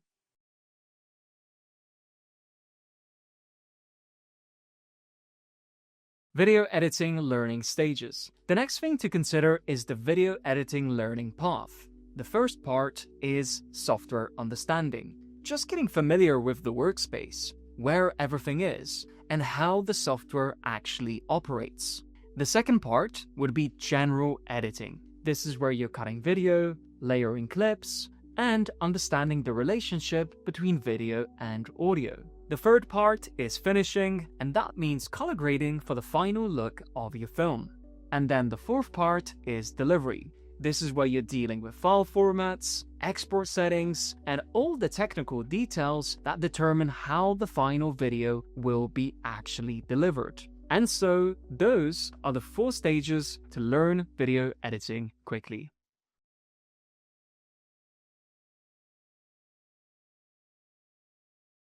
In this video, we are going to learn about an AI clipping platform called OpusClip. And this platform allows you to transform long-form videos into short form videos. And you may have seen YouTube channels that post thousands of clips online, and this is exactly how they do it. So let's jump in and I'll show you exactly how the platform works. So first of all, let's just quickly acknowledge that OpusClip allows you to paste video links from many different platforms, not just YouTube, but Google Drive and other external providers, which I cannot even name, but the support and the compatibility layer here is truly amazing. Anyway, what I've done is I've prepared a video, a long-form video here of Alex Hormozi doing an interview. So I'm going to copy this URL link from YouTube and then paste it directly into OpusClip. Now, once I've done that, I'll be greeted with the actual video thumbnail, so I can verify that it is in fact the video which I want to convert into short form content. And then I'll see a credit usage at the top, which is bound to the total duration of the video.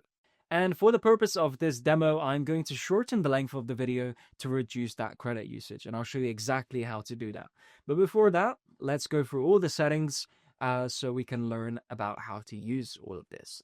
So we have the clip model at the top, which is currently selected to clip anything, and that's their most smart model available. So I'm going to leave it selected at that.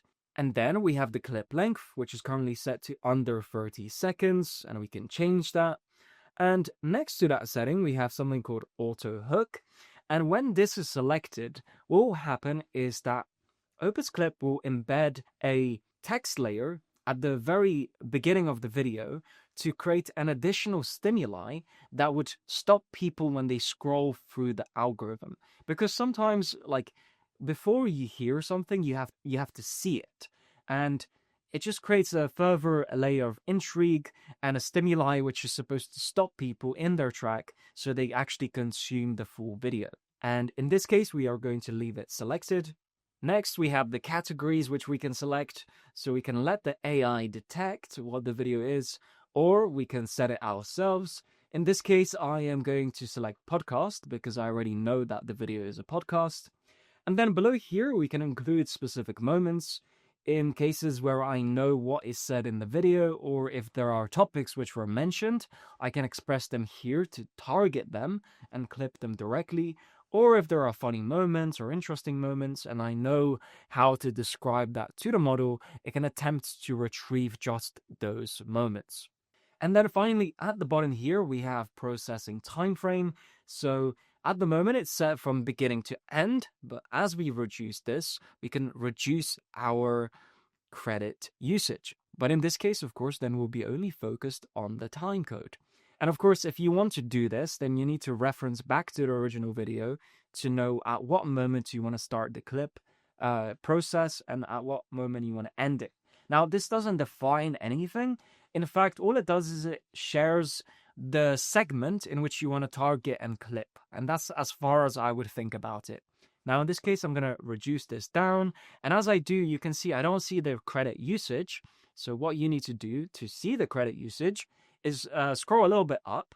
And at the top here, we can see the credit usage. In this case, it's 23. But if I scroll down and reduce this a little bit more and scroll up again, we can see that credit usage is now 15. So the credit usage is bound to the total duration of the video. And of course, the longer the duration, the more credits it will use. Now, with all of that set in place, I can actually scroll down and we can see some quick presets here. And this will allow me to set a caption style. And I can go through each of these to select a caption style which I like. In this case, I like the style of this one, so I'll keep it as is. And finally, we have the aspect ratio. Now, if you are considering creating content for Facebook, then I would advise that you select the aspect ratio 1:1. And that's because the platform for the longest of time has favored square videos as opposed to vertical videos. But actually, over time, the platform is evolving and changing. It is just that when users scroll on the timeline, traditionally, square format is the format which has the maximum appeal to audiences. So with all of that out of the way, we have save settings here as a button, but it's not the actual button that we need to press. We can press this if we want to save these settings, but if we want to actually render this long form video into a short form video, we need to select Get Clips in One Click, which is the white button at the top. So if I select this, it will then take me back to the home page, and here you'll see that the video renders, and there'll be an ETA time displayed, which will tell you how long it's going to take for the AI to fully generate your AI clips. Now, in this case, I've already planned this video, so I've already completed that process. And so now if I select onto this video thumbnail, this is what opens. All of these short form clips that were created using that set duration, which I defined with the long form video. And so now if I select on this clip, for example, I would strongly recommend, if you want to, quote, do anything, then just look at the jobs they have available and try and do that. That's where you're trying to basically build your network within the business so you can start leveraging like relationships to gain more skills, and then you can start. So that was the clip that was generated from the long form video. And as we can see, we also have the transcript here, which is what exactly each speaker has said, and we can use that accordingly how we want to. And we have a variety of different options here which we can also work with, some of them locked behind the pro version of Opus. But if you plan to do this on a regular basis and at volume, it would probably be wise to get a subscription so you can organize your content and obviously batch process the videos which you want to create into clips. And apart from the main clipping tool that OpusClip offers, of course there are a variety of different tools available on the platform, but I wanted to focus on this one in particular because I believe it's the most important one if you decide to go on this journey of transforming your long-form content into short-form content.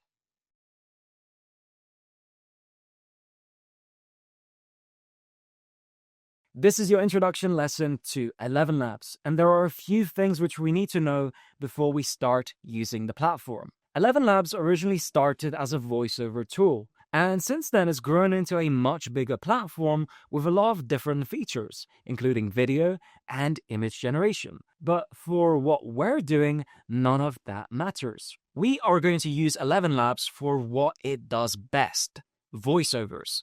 That's where it's strongest, and that's what we need to focus on. So don't get distracted by everything else in the platform, because I'm going to show you exactly how to create high quality voiceovers, and that's all you need to know for now. So if I just show you, the home page that ElevenLabs has developed here, we can see a drop down, and most people are going to land on 11 Creative. We have the home page, we have voices where we actually want to work in, and then we also have studio, and we have flows, and we also have files. But how much of this really matters?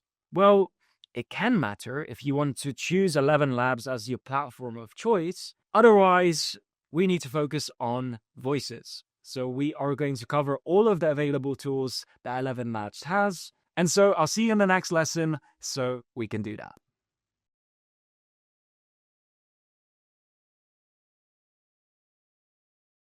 In this lesson, using ElevenLabs, we will learn how to use text to create speech. So, first of all, I am here on the Voices tab on the left side and on the Explore page. And in here, we can find different voices and use these filters to narrow down the type of voices that we want to listen to and preview to create our voiceover.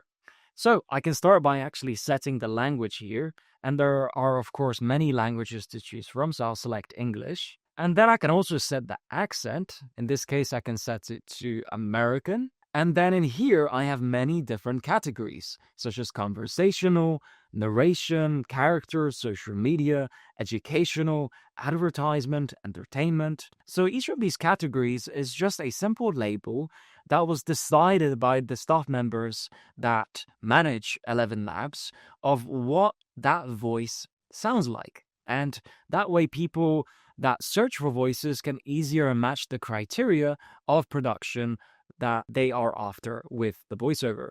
So in this case, I can select narration, and we can see a selection of different voices. So if I preview the first voice by selecting on it like so. Soft winds curling through the valley, stirring the leaves like breath over... So now let's do a quick rundown and see how we can actually interpret all of this. So on the left side, we have, of course, the name of the voiceover, which is just how it is tagged on the platform. And if we hover our cursor over it like so, we can also see how long the voiceover has been active. So in this case, it's been active for 2 years, and around 200,000 users on ElevenLabs have used the voice. And also the amount of credits which were spent, which in this case was 500 million credits were spent on this voice. Now, why does any of this matter? The reason that the number of users and credits matter is in relation to if you want to use a voiceover that is unique or not. So some individuals may want to be more original. Now, the reason that it matters is because certain individuals want to create an original piece of content, and they don't want their own video to sound like other people's video that has the same voiceover. And so by looking at the count of the users and the credits spent, you can narrow it down and go through the list and find a voice that was not yet overutilized, so that when you publish your content, it feels original and it feels as though it has like something special about it. And I think that's where like you have to really think about, you know, why do people not stop and listen to your content, whether it's a short clip or it's a long form video that you've created. And perhaps one of the reasons could be because the audience immediately believes that it must be AI generated because they've heard the same voice be used across multiple videos.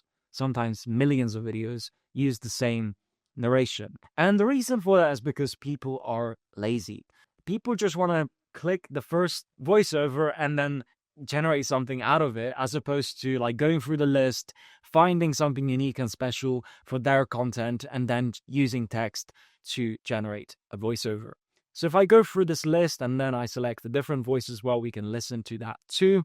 Collaboration is like a map that shows us all the paths to success. So we can see that, you know, there are also female vocals and there are male vocals, a range of different characters we can listen to and choose from. For example, this one thinks he's 158,000% smarter than you, and luckily I'm happy. So we have a range of different voices, but for the purpose of this demo, let's, for example, go with this one. Let's just first of all have a listen to it. Actually, what I need to do is I can select this button on the right here, which is the user voice. What I can do is I can also add this to my voices, which is a kind of way to favorite a voice which you may have found here. And just a quick note, actually, in regards to searching for voices and adding voices to your list and just a general process. From my own experience, like when I work on large AI projects and they require multiple voices, I just like to be simple and just take a notepad and just write down the names of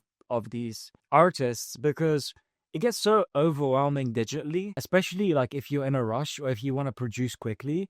You often don't even remember that you're supposed to add things to the list, and even when you do add them to the list, it's hard to make notes, etc. But if you just put everything down on a piece of paper and you write down what you liked about a specific voice or not, it'll make your workflow much easier. And that's just from my experience. If I press this use voice icon here on the right side, this window will open, and here we have text to speech. And here we can type whatever we want, or we can actually paste something in like a script. So in this case, I just have a one-line sentence which I've prepared here. And before I submit this, we could also have a range of settings here. Typically, I don't like to mess around with these settings too much. You may want to maybe increase or decrease the speed slider depending on your needs. Otherwise, I like to keep things very simple and just select generate speech. There's no limit to what we can learn and create with AI, and that's what makes the process awesome. So, as you can see, that allowed us to generate the sentence with the same voice which we previewed. And in case you want to change the voice on the go here, you can do so as well. All you need to do is select on the voice itself here, and then you can select the Explore tab. And in this section, you can search for voices, still use the filters, and use a different voice. For example, if now I want to have Michael deliver the same sentence, before I do, I can preview his voice by selecting the play preview button to the right. And once I'm happy with that selection, I can select on Michael's voice like this, and then it's added as the actual voice. And we can see that our text remains the same.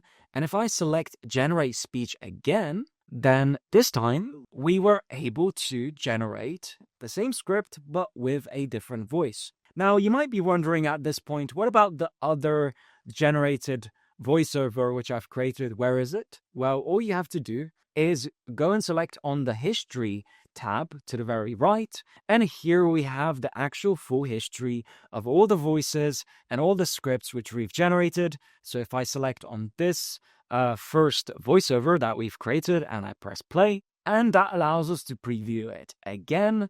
And in case we want to look at further details, we can also select this button. And if we want to download it, we simply select the download button. And then we have an option to download it in MP3, WAV file, or other formats as well. So that's my quick overview of ElevenLabs text-to-speech.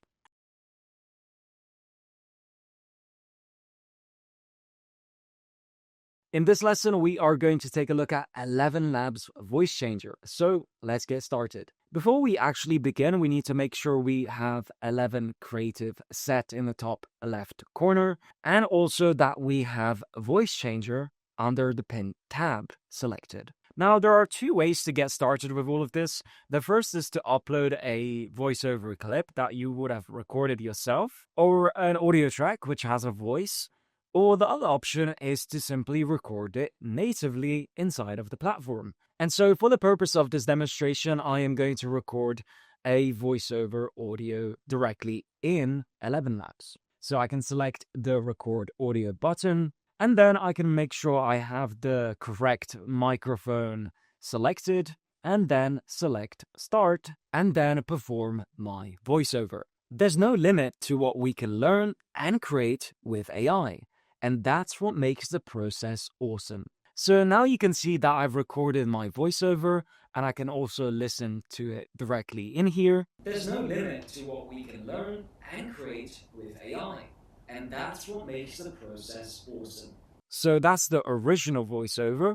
And now what we can do is we can select a voice that we want to change to. So I can select on the voice tab here, and then preview different voices. Use my voice to explain anything you like with warmth, energy, and clarity. And so I can select on this voice, and without changing any other settings, I can select Generate Speech. There's no limit to what we can learn and create with AI, and that's what makes the process awesome. So as you can see, it pretty much just changed my voice based on how I delivered the line. And now we can also compare the two and really hear how it's pretty much the same delivery, except it's in a different voice. So here's the original recording. There's no limit to what we can learn and create with AI. And here is the AI voiceover. There's no limit to what we can learn and create with AI, and that's what makes the process awesome. And so that summarizes ElevenLabs Voice Changer. As you can see, it's an incredibly powerful and fun tool to use at the same time, whether you record your own voiceover or upload a voiceover clip to then convert to. It's just so much fun to use, and I would strongly recommend that you give it a try.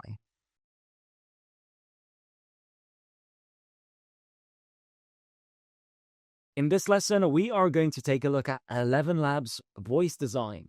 Now, this is probably my most favorite tool that ElevenLabs has to offer. So let's get started so I can show you exactly what I mean.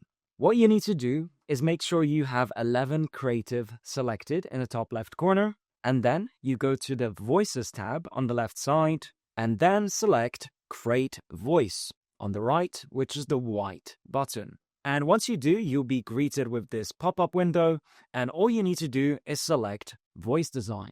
Now in here, we have a prompt box, which we can create any type of voice that we can think of. And I've actually created a custom prompt that's going to allow you to speak into existence any voice that you want, okay? And it's going to help you generate that voice with the power of your own voice by describing it and putting it into words. So the first thing we need to do, we can clear this example out, and we just need to go to ChatGPT, first of all, and then we need to paste in the prompt, which I've provided for you. We paste it into here, and then we hold Shift and press Enter while holding Shift a few times to just do a line break. And at this point, all that we need to do is use voice dictation to speak into existence any voice that we want. So I'm going to do that right now. So what I want to do is I want to create a voice of a wizard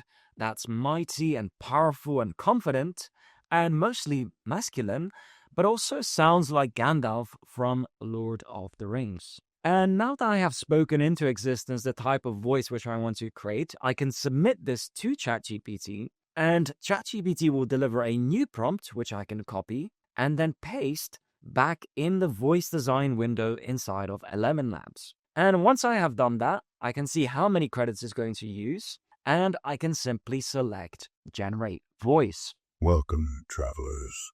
It is good to see you all here. I trust your journey was enlightening. There is much to discuss, much to learn. And we also have an example, which is voice 2 and voice 3. So the amazing thing about this is we get 3 options and not just a single option, but that first option was incredible. Let's have a listen to number 3. Welcome, travelers. It is good to see you all here. I trust your journey was enlightening.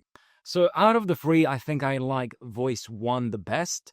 But as you can see, once you use this translation prompt, which I have developed, to speak into existence the type of voice that you want, the prompt that you put into ElevenLabs will be so smart, in fact, that it will be able to actually preview the voice with a story that perfectly matches the voice. In this case, I asked for a wizard that resembled Gandalf, and the moment that we preview the voice, he is talking about going on an adventure, whatever he's saying sounds like it's part of the world, which the voice was generated for.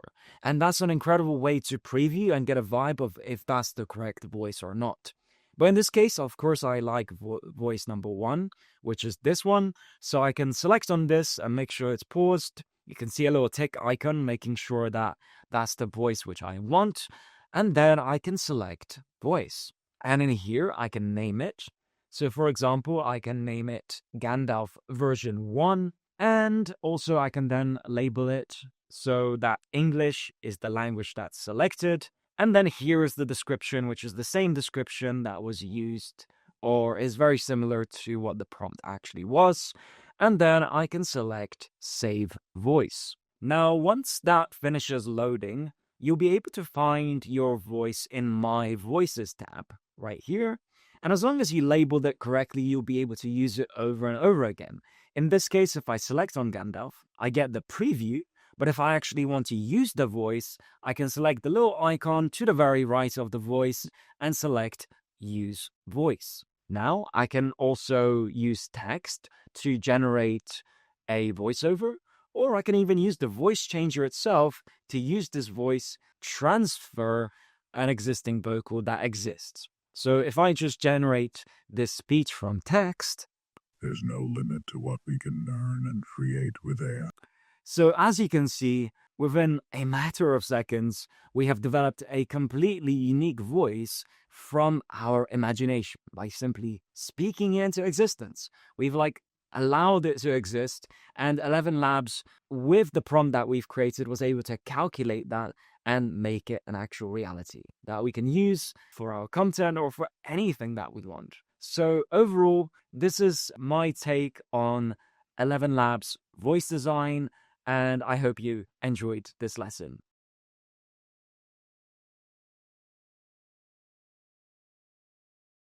The motion control material advantage. For the longest time, there has been a select group of people in the world who have collected props, costumes, and obscure items. Now, for some people, it's just a hobby, while for others, it's their entire life. A good example is people who engage in cosplay and go to Comic-Con conventions. Now, if you are someone who's really passionate about cosplay, you're always waiting for a convention that you can attend. However, all of a sudden, you will be able to think about your passion differently, because now you will have a material advantage. Because when you're using AI motion control video models, you don't have to fake that you have the props, because you actually do. You might have the sword and the shield, and now your only focus is on digitally changing the environment and lighting. So the material advantage is huge, and now cosplayers are in the best position they have ever been in to become full-time content creators. They can go out, meet filmmakers, and collaborate on creating AI content, because they are already invested in the costumes and props, and now all they have to do is play the character.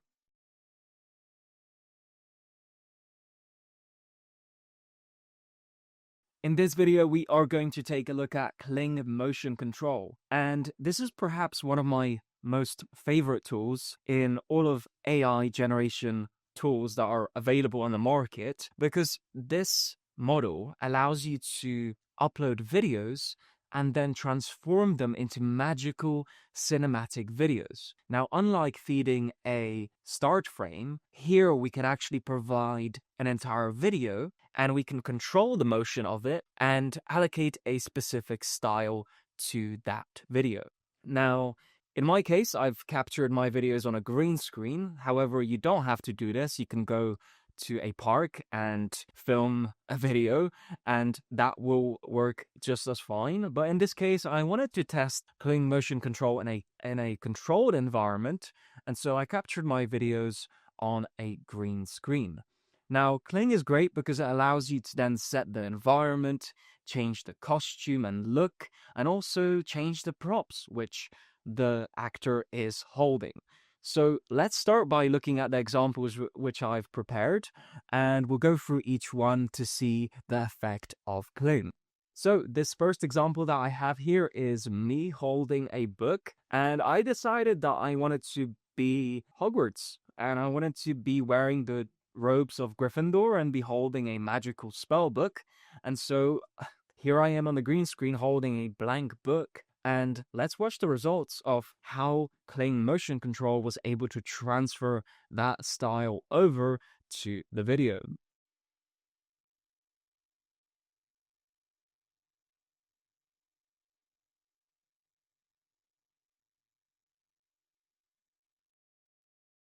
Now, don't worry about my facial expressions, of course, I'm the world's greatest actor, but we can see that for the most part, the transfer of style worked out pretty well. Now let's have a look at the second result, which is again of me in the same robes. However, this time I'm holding a wand and I'm casting a spell.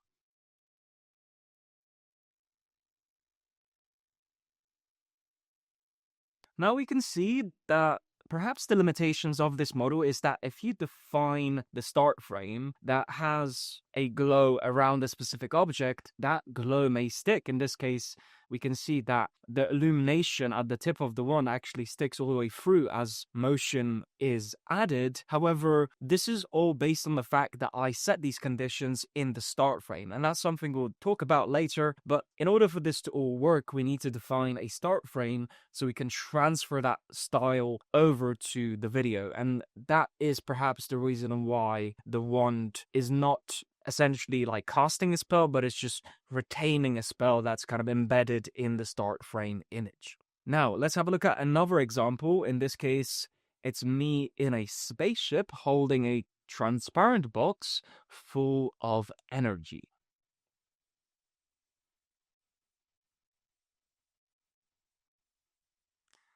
Now, in this video, what I wanted to achieve is I wanted to have it so when I open the box, the actual energy from the box releases itself. However, in this case, Kling was not able to achieve this result, but regardless, I think it's a super cool result. And the fact that I am holding a transparent box and it's able to retain some of those qualities as the video moves is pretty amazing. Now let's have a look at another example. In this case, it's of me pretending to be James Bond, and I decided to kind of make myself a hitman, I guess, inside of a casino. Now that wasn't my intention. I was actually trying to play more of Bond than a hitman of sorts, but this is what the start frame was generated using Google Nano Banana, and I just kept it so we can see how that result looks like.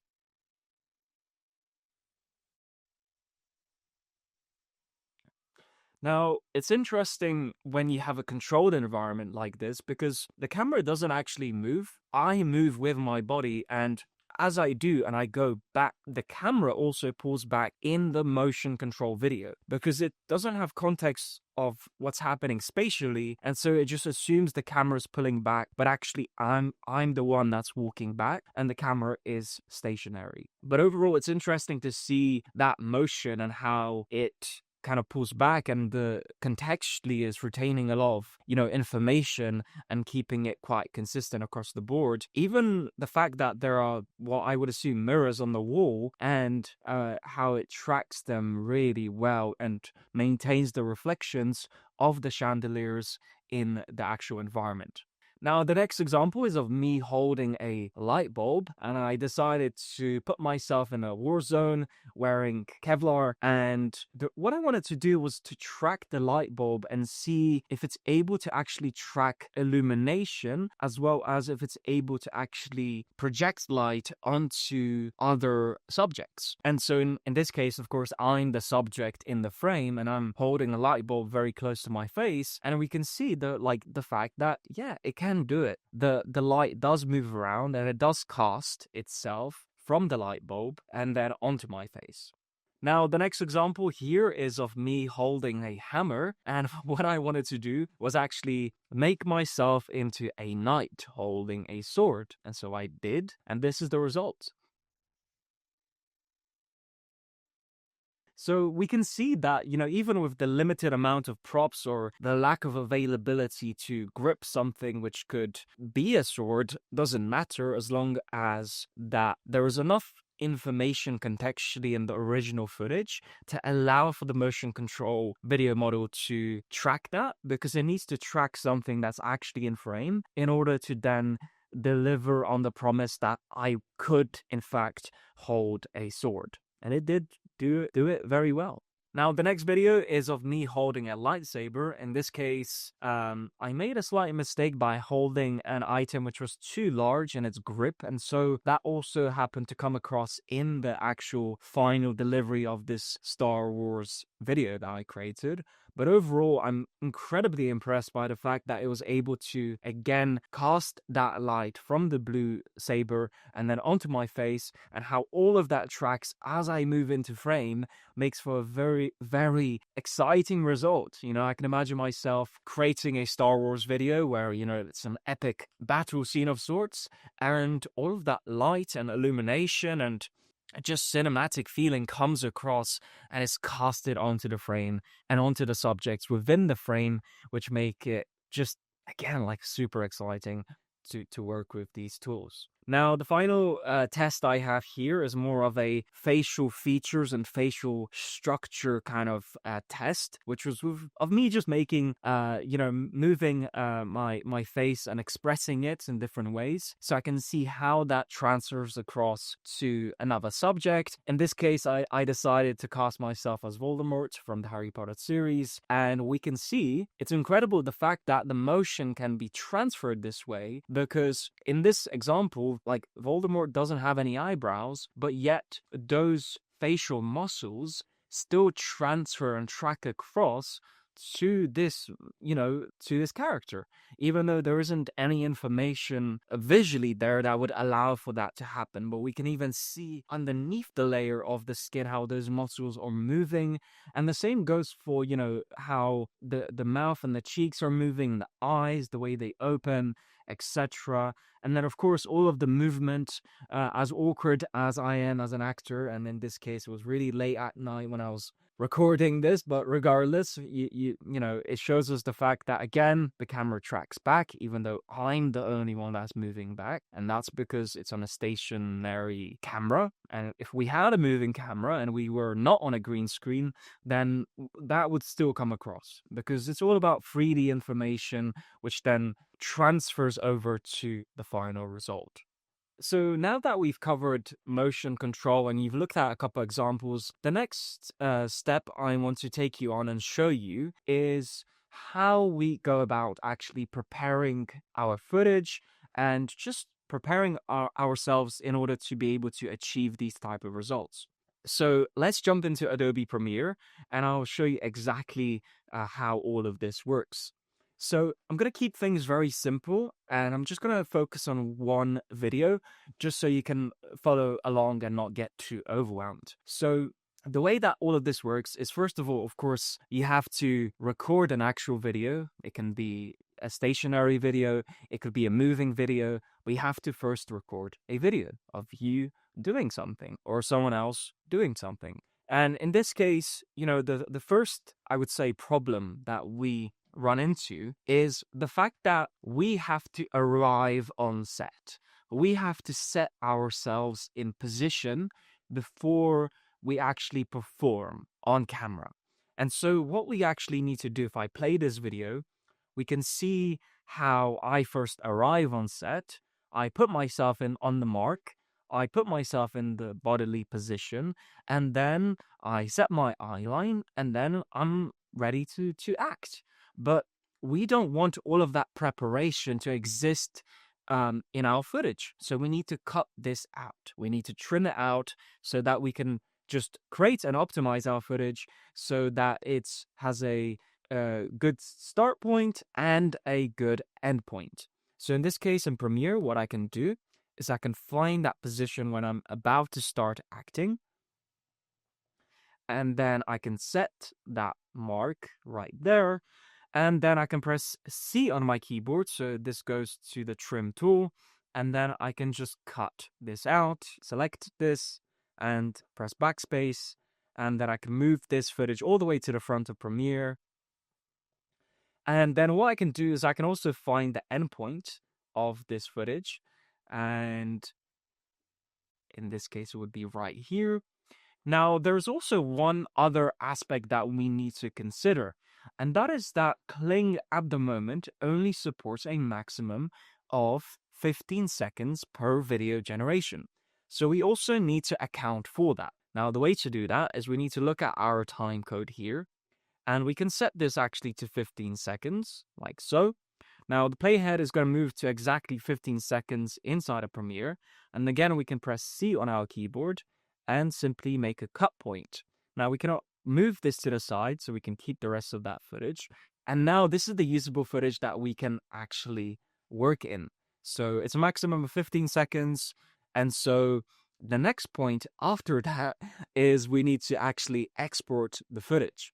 So in order to do that, we need to first mark this out. And so we are making a selection of what point on the timeline we want as a start and an end point, and then we are going to export this as a separate clip. Now, with this selection in place, I can go to export, and then I can set the location of this clip. In this case, I'm just going to put it in my download folder, and I'm also going to then set the name of it. In this case, I'll just name it Video Demo 1, and I'll press save. And then in the actual setup of this, in this case, I do not want the audio to be part of the video, so I can make sure that's not selected. And then also in the video section here, I'll make sure it's set to 1080p. That's just because at the moment, I believe that Kling supports 1080p. And also, it would just be a lot quicker to work with this type of footage. Now, I can also set render at maximum depth, and then I can scroll all the way down and make sure my bitrate encoding is set to CBR, and bitrate just determines how big your video file will be. So in this case, I want to reduce my bitrate down to, let's say, something like 8. And now I can see that the estimated file size is 15 megabytes. So this is something that is usable and is going to be easy to work in and easy to upload to Kling. So now that I have this all set up, I can select export, and this video clip will be exported as a separate clip, and it will have the correct start and endpoints. The next thing we need to do is we also need to screenshot the starting frame of our footage that we just set up and exported. So in order to set that in place, we first need to move the playhead all the way at the front of this video clip, and we can actually select this export frame button inside of Premiere. So we can select this, and then again here I can type in video demo 1 start frame, like so, and the format is okay, we can keep that at JPEG, and then again I'll just put it in the same location for now, which is the downloads folder, and then select OK. So let's recap what we've done so far. So far we have created a video, put it into Adobe Premiere, trimmed out the dead space, and then also marked the maximum length, which is 15 seconds. And we have also captured the start frame as a screenshot directly inside of Adobe Premiere, which we are going to then use to create our Kling motion control video. Now, the next step is to use our start frame that we have screenshotted to recreate it into an actual world, an environment with costumes and props, and we need to create the actual start frame. And so in order to do that, we need to go into ChatGPT, because ChatGPT is going to help us to translate this start frame into something that is actually going to be cinematic. So the first thing that we need to do is we need to upload this start frame into ChatGPT. And now what we need to do is we need to copy and paste the prompt which I have provided for you, and this prompt is going to allow you to speak into existence the type of style that you want for this particular image. And it has all the conditions defined in it to deliver you a new prompt that you will then use with Google Nano Banana. So what I'm going to do is I'm going to just delete this section here in the open brackets, or in the closed brackets, in fact. And now what I'm going to do is I am going to speak into existence what I want to happen with my start frame. Okay, so what I want to happen is I want to put the man in robes, like from the series Harry Potter, and I want him to be wearing the Gryffindor robes. And I also want the book that he's holding to be like in the same style as that magical world. Now, in the environment that he's actually going to be in, he's going to be in the castle, and perhaps there is a staircase in the background, similar to what the Harry Potter series actually has as an environment. And also the wand, make sure he's holding the same wand. But otherwise, keep everything this, otherwise that is pretty much everything which I want for my look. But the most important part is just making sure that he's dressed in the appropriate outfit, and also the fact that the environment should match something which is a castle inside of a castle that fits the Harry Potter series. Okay, so we can see that I spoke into existence something which I wanted to happen with the image, and now I can submit this as a prompt to ChatGPT, and ChatGPT will look at the image which I've provided, which was the start frame, and then calculate and provide a new prompt, which we are then going to use Google Nano Banana. So This is the prompt, which is still loading. Now you'll see when you hover your cursor over this copy button, you have to wait until the full prompt is written, and then you'll be able to copy it into your image model. So now it is ready, we can select copy, and now we are moving on to actually generating the start frame. So I'm here in OpenArt. I have the Google Nano Banana 2 model selected, and what I'm going to do is I'm going to paste in this prompt. So I'm going to make sure the output is set to 16:9 aspect ratio and the resolution is set to 4K. And the only other step left is to upload the start frame. We need to upload the start frame to give context to what we are actually creating, and also so that we can retain the facial features, the posture, and the framing from this actual image. Because all we are doing is essentially painting over that image and creating the environment, conditions, and outfit, which will allow us to then use that later with Kling motion control. So now we are going to select Generate, and we will wait to see what comes out on the other end. So Google Nano Banana has finished generating the image, and let's have a look at the results. Now that is an incredible result, considering that we just spoke about it and we just spoke into existence something that we actually wanted, and it delivered on it exactly as we wanted, is truly amazing. And we can see that my face for the most part has been kept consistent, and if we compare it to the actual start frame, we can see, it's actually improved the sharpness of my face, as the quality of this start frame was not, incredibly high resolution, but we can see just how well it was able to transfer me while actually keeping the robe.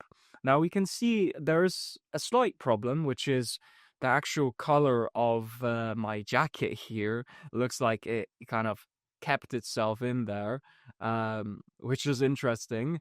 So that can be adjusted if necessary. I mean, it's just a matter of re-uploading this back to Google Nano Banana and then just describing this neck area that you want to maybe remove that section. We could see, it would be probably useful to remove this and then put a white shirt underneath, but for the purpose of this tutorial here, we'll just leave it at this, and we'll move on to the next step. So what is the next step?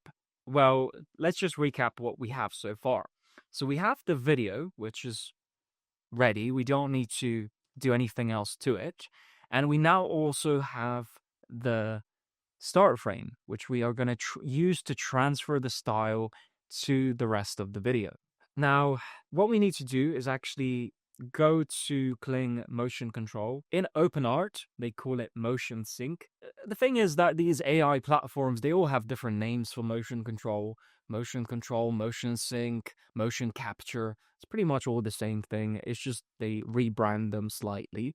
But the official name, I believe, is Kling motion control. So for the purpose of this tutorial, we are going to use Kling 2.6 motion control, but at the time of recording, there is also Kling 3.0, which is a slightly newer video model.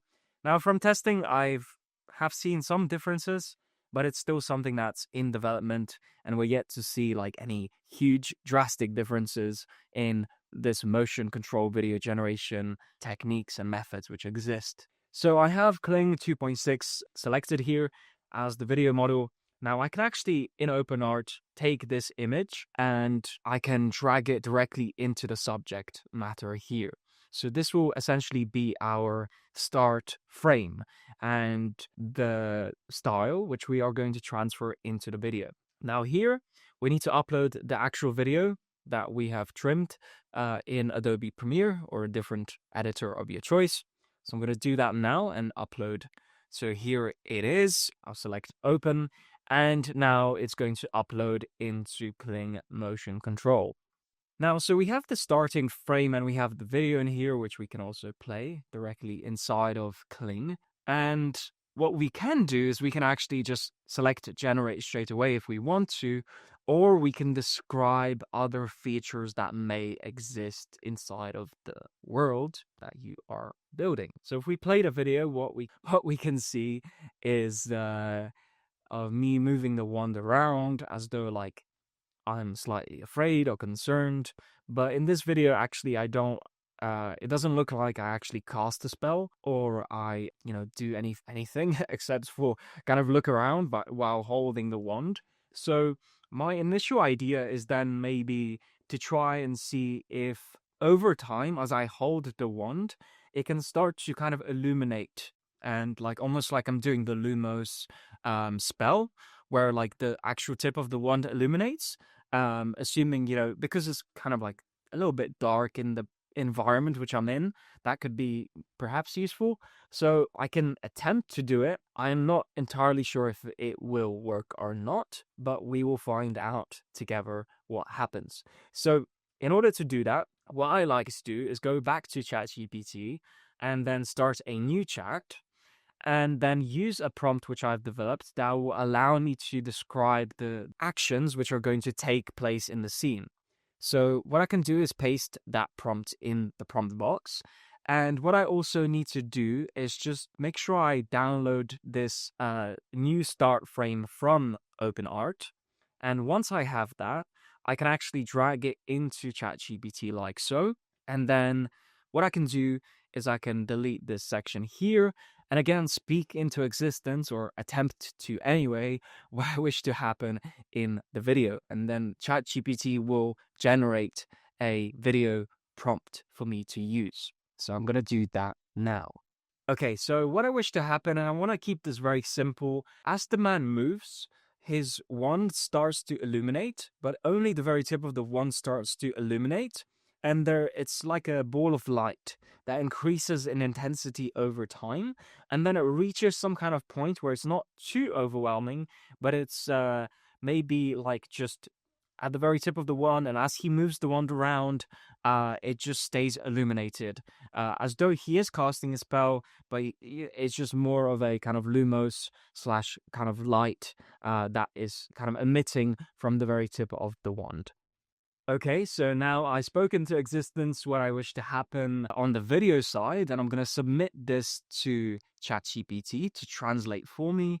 And now it will just analyze the image and it will look at what I said, and then it will start to write the prompt. Now, again, we have to wait for this to complete. And once it does, we can select copy here, and we can go back to OpenArt where we have motion sync open. Now, at the very bottom here, we can then paste in this prompt like so. And then we can also look at these parameters. So in this case, I do not have any sound in the video because I disabled that during export. So I can unselect that. Now, the next section here is character orientation, and we can select exact because we have everything exactly set up, including the start frame and the video. And then we also have video mode. So we have video mode standard and pro.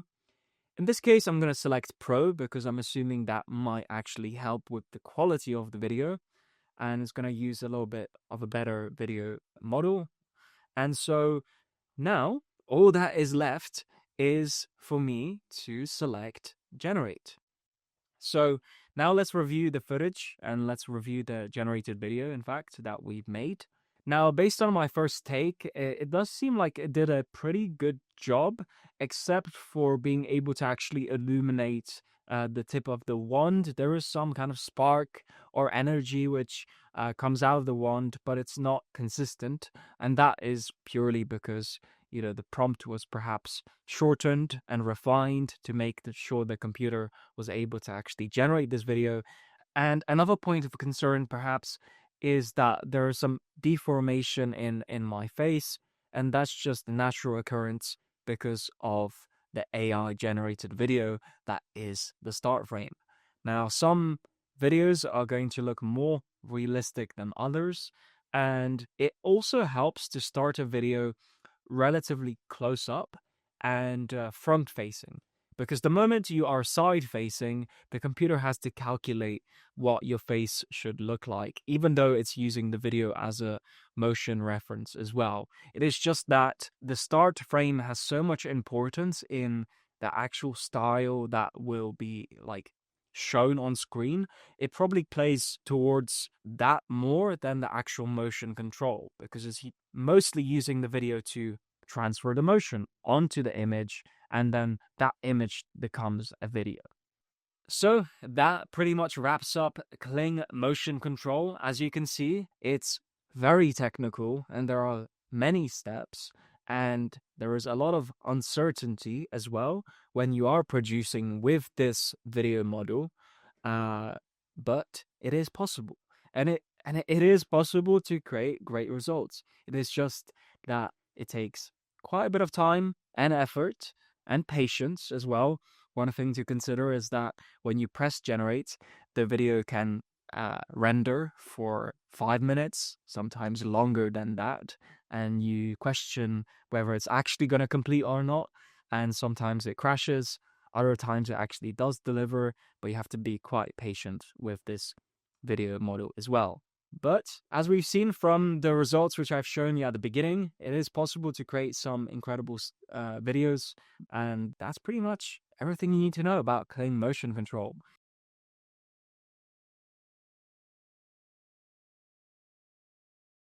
So this is your introduction to HeyGen AI avatars. The reason that I think this platform is special is because of 3 main reasons. The first reason is cost. The cost of using HeyGen and generating AI avatars is actually affordable, and that's a major factor. Because if you want to personally create artificial humans that can speak and perform on your behalf, cost is important, because you will need to do a lot of testing before you're fully satisfied with your AI avatar. The second reason is that HeyGen has a large library of pre-made avatars. The library is so large, in fact, that you may not even need to create your own to begin with.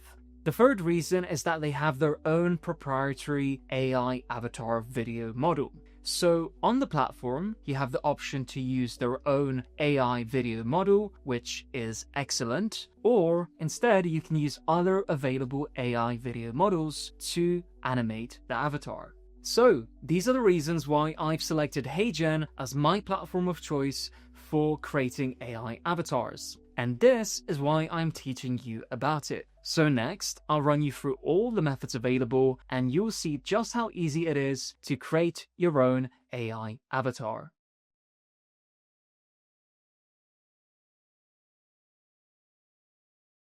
Okay, so in this lesson, we are going to look at HeyGen, and in particular, public avatars. So let's get started. First of all, I am here on the homepage, if you're wondering where I am. And this homepage just has a variety of different buttons that you can select to navigate to different parts of HeyGen. The first thing that you need to be wary of is that there are plenty of things to do on HeyGen, and some of them are useful, while others are not. And my lessons are designed to pinpoint the things that matter the most, which are generating avatars. So we'll start with public avatars, and then I'll explain what it is and how it works. So we can navigate to avatar by selecting this icon on the left side here. Then you might see a video play if you're new to HeyGen, and that's all fine. We don't need to focus on this area. This is just a quick start area.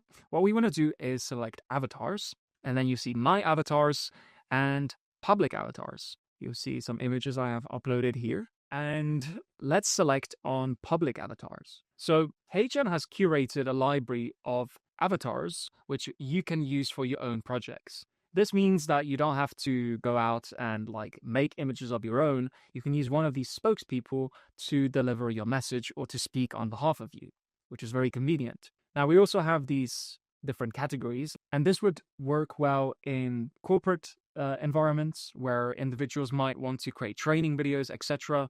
Now, a lot of these are on white backgrounds. Now, if I switch to lifestyle, we will see that people are dressed more casually and they are in different environments, some even in the park.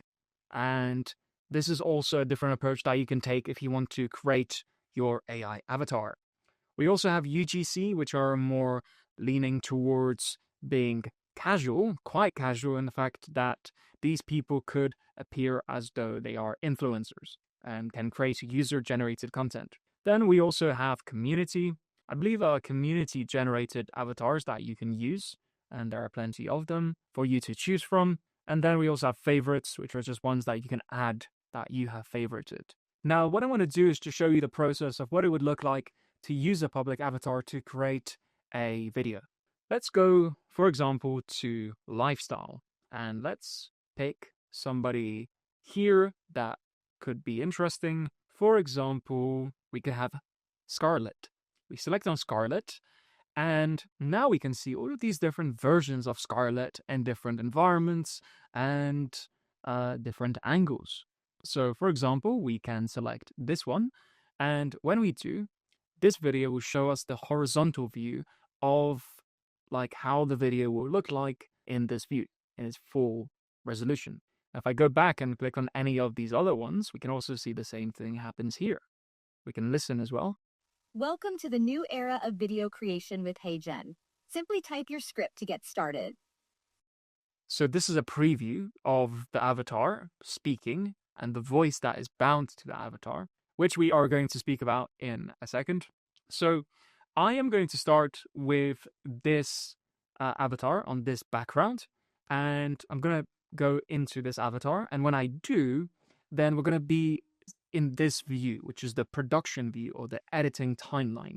And the first thing we want to do before we kind of get overwhelmed with all of this, because it's very easy once you know what to do, is first of all, if you want to change this look before you start, you can always go on the right side here and just change the look to something else.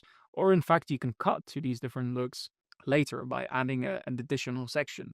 But just to keep things very simple, what we're going to do is we're going to focus on this woman here. And if we select this voice play button here, we can see what voice was pre-selected for us. I'm excited you're here. This is your voice clone preview. Take a quick listen. A great voice clone should sound clear, energetic, and just like you. Close your eyes. Does it sound like you talking? So that's the preview of the voice for that particular avatar. Now, if we select into this, we can also switch the voice.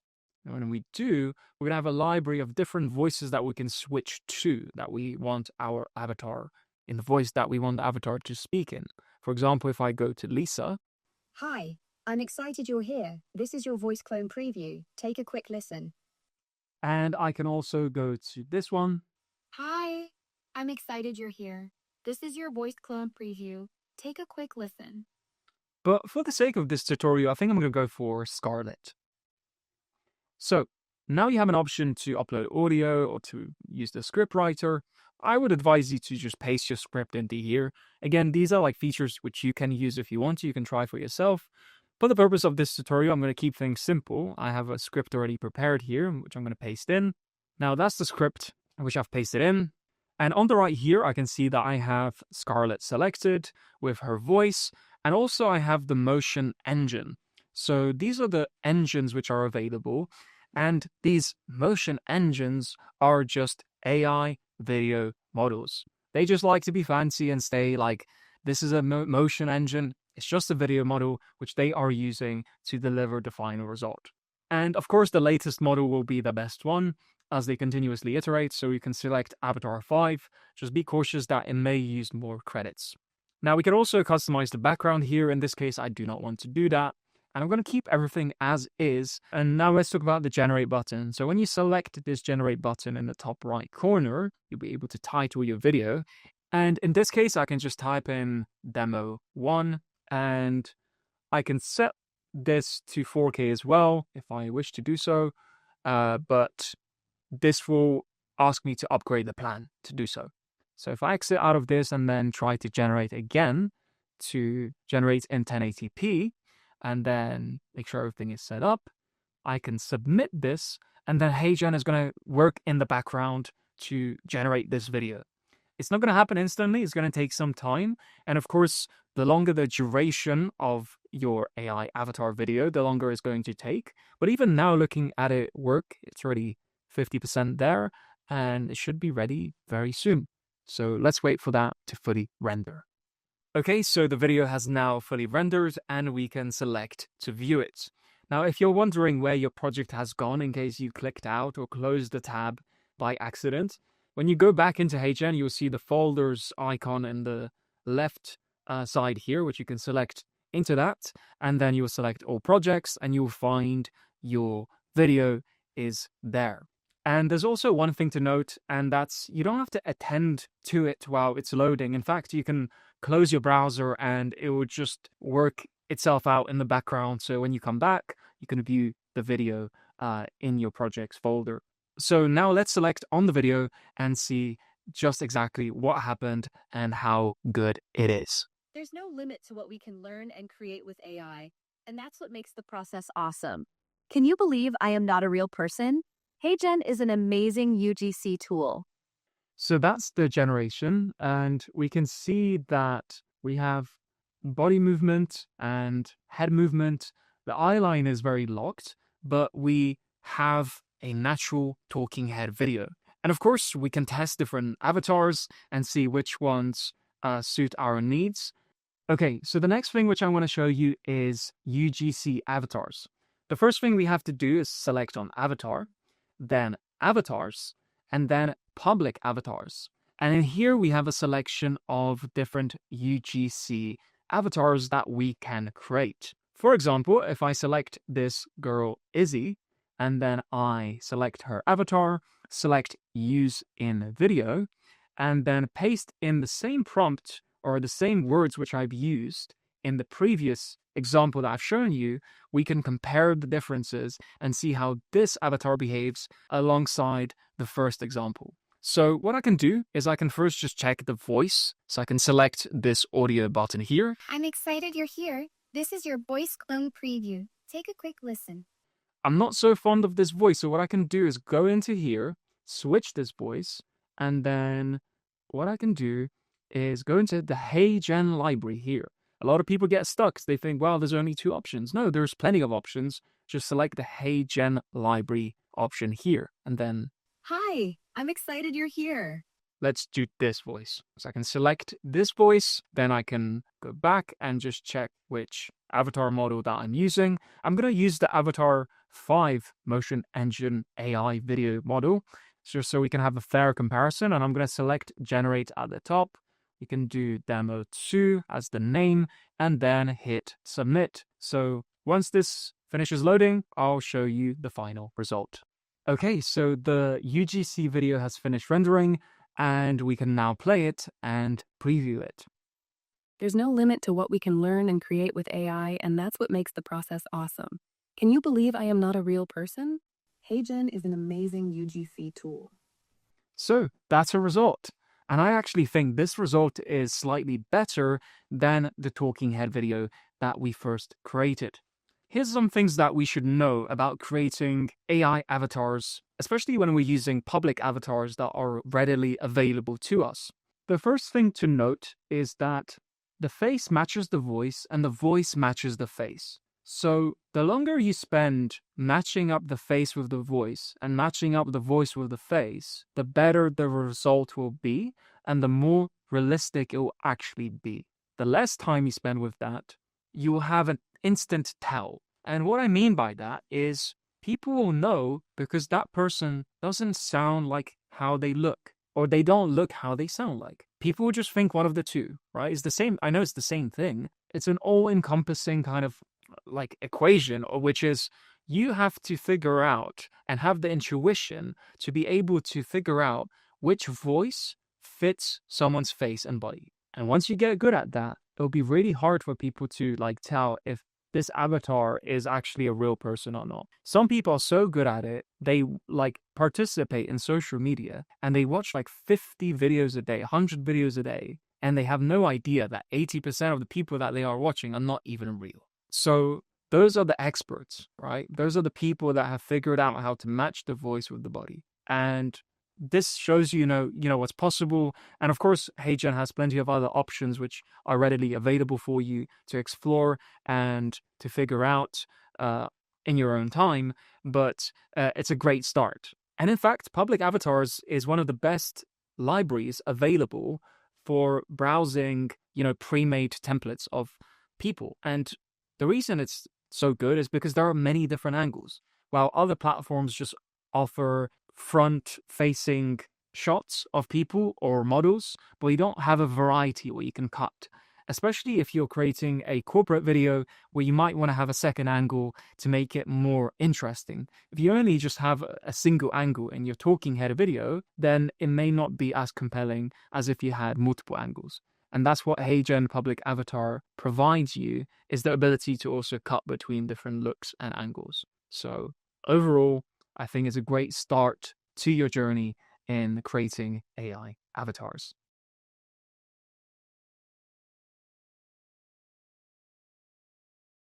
In this lesson, we are going to learn about HeyGen My Avatars. And My Avatars allows you to upload your own image to create an animated version of that image, which will speak on your behalf using any script that you want to write or upload.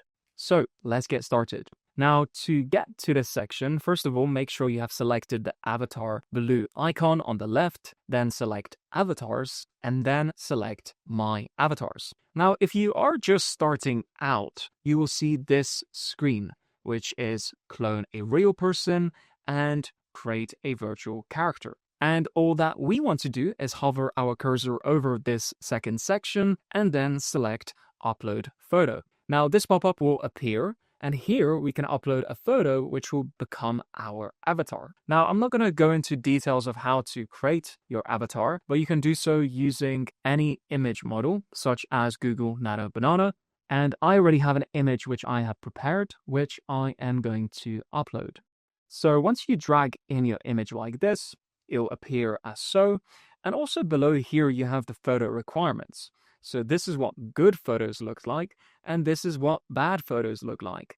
Now, the thing to consider is also, look, you don't always have to just create your own image using an image model like Google Nano Banana. In fact, what you can do is go into Midjourney and look for existing images that people have made. Or you can also go to prompt libraries and see what other UGC images people have generated, or even in fact copy those prompts and attempt to create your own UGC images.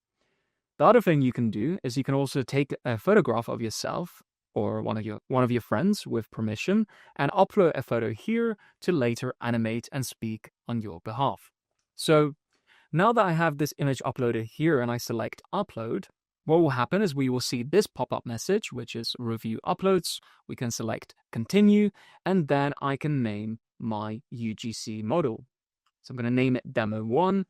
I'm going to keep these parameters the same because they match up with the image which I have uploaded. I'm going to select continue to move on. And then in this section, I can also select the voice, which closely matches to the image which I have uploaded. So I can go and make sure I have female selected, and I can preview these voices individually. Hi, I'm excited you're here. Looks like the gender didn't change, so I can select female once again and listen and preview the different voices available. Hi, I'm excited you're here. This is your voice clone preview. Take a quick listen. Hi, I'm excited you're here. This is your voice clone. In this case, I like this voice, so I'm going to select on it like so, and then click Select Voice. Now, this is my UGC avatar created, so I have the base image, and then inside of that base image, the voice is embedded. So what I can do next is select on this image, and then select Use in Video. And the editor will open where I can paste in a script or write it directly here in the prompt box. And I have already prepared a script, a short script in fact, which I can copy and paste into this script box here. And also I can make sure that the motion engine is set to Avatar 5. Now keep in mind this will use up a little bit more credits than Avatar 4. And my voice is already pre-selected, which I have selected when I was creating the avatar. But in case you want to change it, you can do so here as well. You can always swap out the voice to any voice that you want. So I have the script in place, and now I can select Generate, the button that is in the right corner, and I can name this. So I can type in demo UGC video and then select submit. Now HeyGen is going to render this in the background, and so once it's finished loading, we can preview it together. Okay, so the UGC video has finished rendering. Let's have a look at the result. There's no limit to what we can learn and create with AI, and that's what makes the process awesome. So that wraps up this lesson on HeyGen My Avatars. I hope you found this tutorial useful and can see the potential of this technology and where it can lead us into the future. Now, it's very simple. All you have to do is find an image that is compelling, and you also have the rights to use, or you have the permission to use that specific character or person, and then just write a script. And once you have the script and the image, HeyGen will take care of the rest and combine the two to create a talking head video, whether that's a presentation or a UGC style video, which we have just created.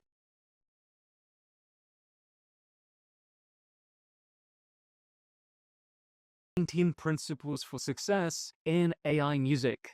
Now, it's a long list, and I'm going to go through each point briefly with you, so let's get started. The first one is for me to set the stage on my background in music. So when I was 18, I traveled around the world recording music with 2 guitarists. And during that adventure that we had traveling around Europe, we recorded close to 700 songs. And for the longest of time, I didn't know what to do with it because the quality was subpar, and it was amazing to make that music in the moment, but it wasn't commercially viable. And so when the opportunity came by, when these AI music platforms started to become popular and actually good at what they were capable of delivering as an end result, I jumped at the opportunity. And so first I started by actually generating just songs from prompts, from text prompts. And I generated over 6,000 songs now on SUNO AI. And it's been quite a journey. And I've learned a lot about music and composition. And I'm not a musician by nature. I'm actually a graphic designer. And that's where my beginning of my creative career was as a graphic designer. But then I made a pivot into video production and into graphic design. And it's led me to this point.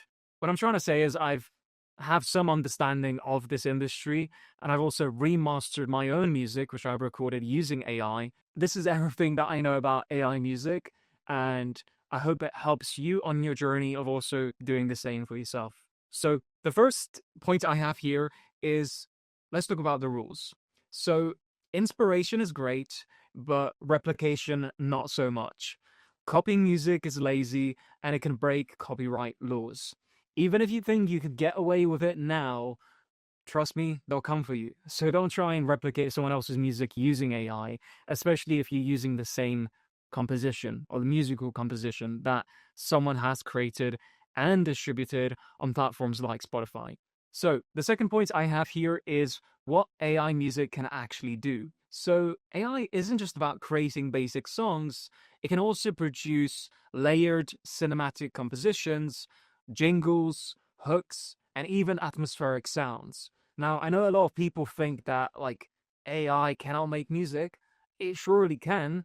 I've created over 6,000 songs. I can tell you right now, it can get very close to creating Hans Zimmer compositions from text. So it's a different time to be alive right now, especially if you're a musician. Some incredible things have happened in the AI music space. The third point is studio versus live mindset. And when you're in the studio, the sound is clean, precise, and optimized. And this is kind of what AI is trying to replicate.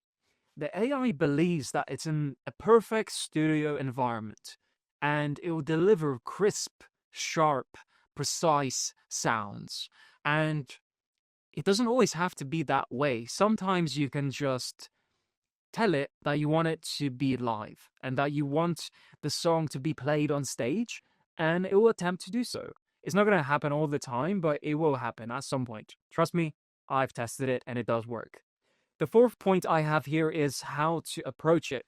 So music can be broken down into two components. The first one is lyrics, and the second one is sound. So the way I see it is these are two components that are like code, right? The machine doesn't know if it's lyrics or sound. All it knows is the variables and the weights which make up some arrangement. So if you think about the lyrics as code, and you think about the sound as code, and you feed that into the machine, it's more likely that you get better results, as though if you're treating it that it can understand music like a human, because it cannot. It's like a machine. You need to feed it code so it can create something that you think is worth listening to. Now, what matters most, which is point number 5. The thing that matters most is the lyrics. It's because the lyrics are the story. Now, it's subjective because there are plenty of songs which do not have lyrics, but music, historically, that people have fallen in love with is because it told some kind of story. Whether it was positive or negative, it told some relatable story that compelled the listener to listen to it over and over again. So if you have a song which is not lyrically enticing, you don't really have a song. Unless your intention is to just make sounds or to make music that's instrumental, which is fine too. But to say that you're going to write lyrics and not focus on them with your full attention for a long time is a bad idea. And I suggest you do the complete opposite. Like sit down and look at the lyrics over and over and over, read them, like sing them out if you're a songwriter, and see, is this actually a good song? The 6th point here is to test your work properly. So don't just rely on people that you know to tell you that your music is great, because they'll always tell you it's great because they love you. So they're going to tell you what you want to hear. Your song is great. Wow, what an amazing song. Congratulations, right? Don't ask people you know for feedback. Don't get feedback from people you know, because they'll always lie to you because they love you. Always gather feedback from people that do not know you and in some ways do not care about you. They'll tell you the truth if your music is actually good or not. Okay, so the next point is number 7, culture over genre. Now, genres may organize music, but it's the culture that drives the success of music, right? What is happening in society that leads to an artist to create a song that's going to resonate with people? Because beyond your own stories, beyond your own imagination, the world is constantly moving, and musicians play to that. They play to how the tectonic plates shift underneath the earth and what happens to the participants above, right? And the reaction to what is happening below. And so when you can curate and write lyrics that are matching those frequencies of how people perceive the world, you can actually make great music. And so this is why I say that culture is more powerful than genre, because there are plenty of genres, but there's only one set culture, right, within a particular environment. If you live in the Western world, right, or like if you live in a different part of the world in Asia, then you're going to experience culture differently, and you play into that. Number 8 is the reality of making music. So creating good music takes time and many attempts.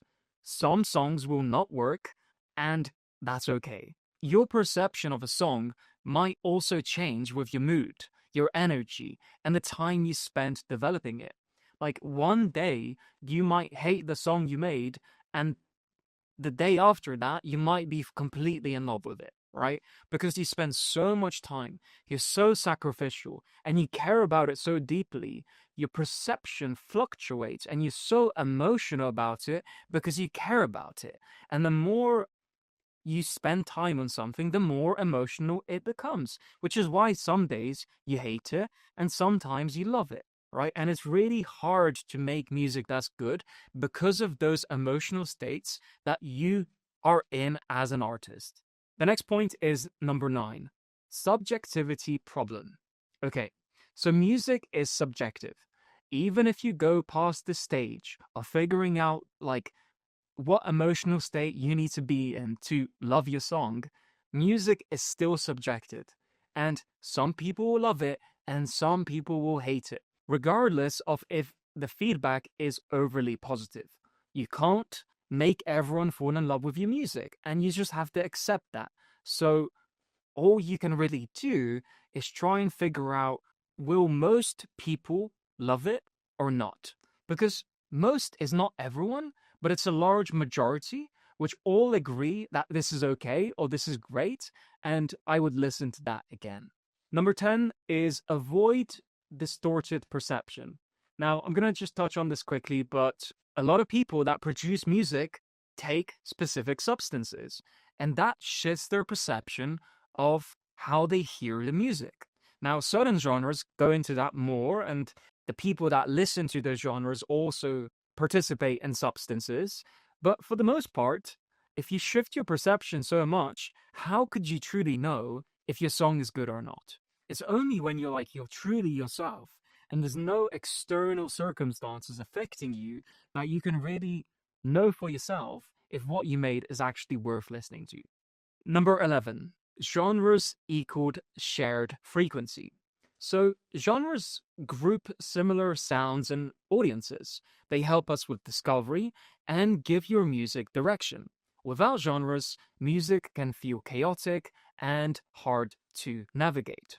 So what I mean by that is genres exist for a reason, and a genre is just a frequency and within which all of these artists create music. So whichever genre you decide to create music for, you are participating in the shared frequency of all of the musicians that came before you that decided to label their own music as acoustic or dubstep or post-rock.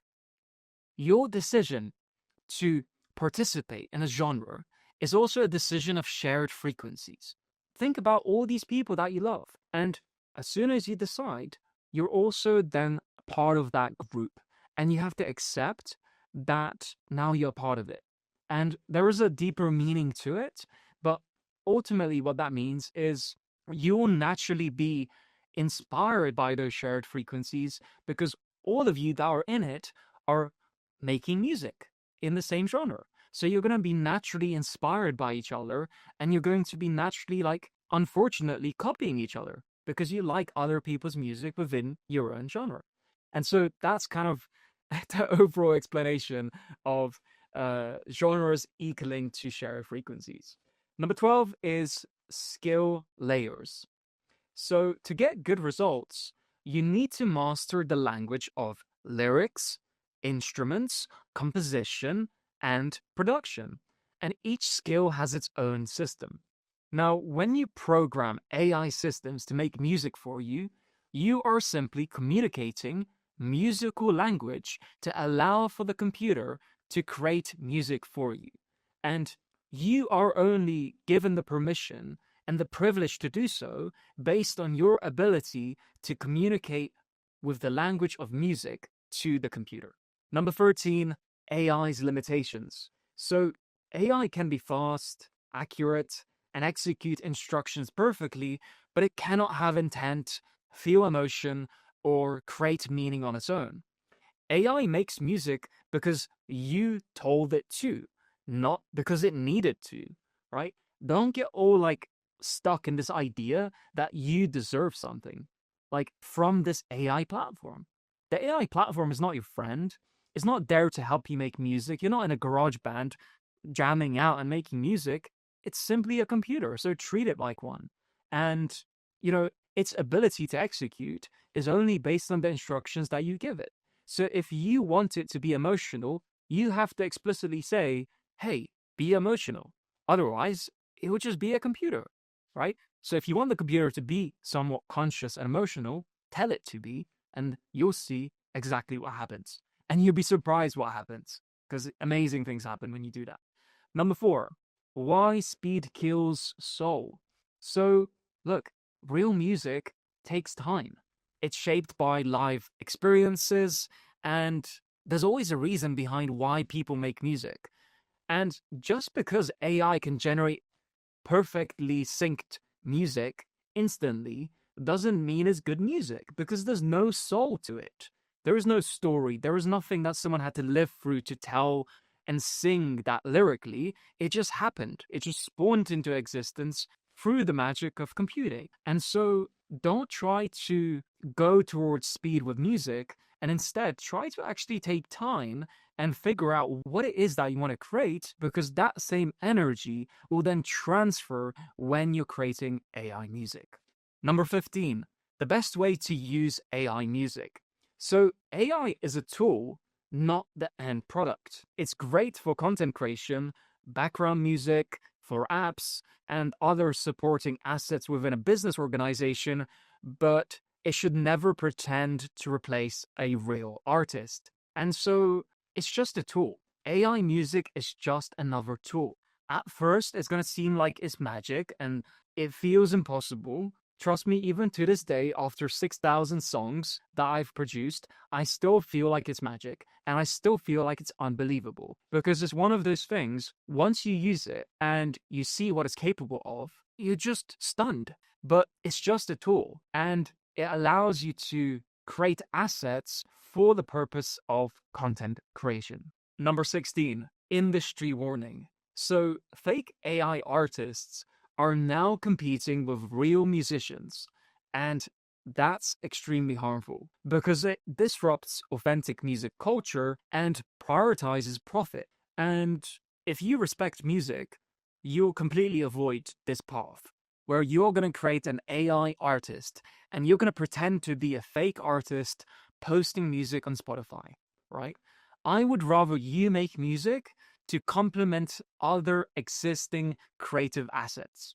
For example, if you're a filmmaker and you need a music track, create the music track for your film, right? But you've created an extension of something else that you made, and you didn't try to pose to be a real musician when in fact you're just a person behind a computer writing prompts and creating music. Number 17, what AI is great for. So AI is amazing for speed, cost efficiency, quick iteration, and learning the fundamentals of music. I cannot even begin to explain to you how amazing of an education I've had because of the ability to use AI music platforms. I've learned so much more about music than I ever knew because I was trying to force music into existence, and I had to develop a vocabulary and an understanding of music that allowed me to then create those results, which I would have otherwise not been keen to learn because there wouldn't be a reason to. And so AI music platforms gives you a reason to actually learn about music and how to communicate music.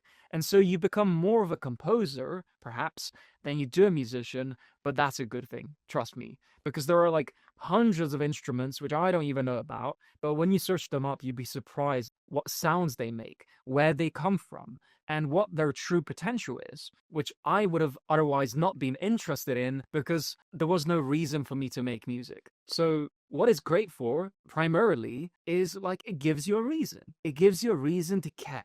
And most people are just passive observers. They listen to music, but they never create it.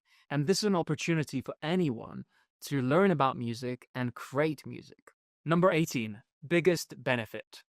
So I think the biggest benefit of using AI music platforms is the fact that you will respect real musicians more than you have ever have in your life. You will finally understand just how complex it is to make music.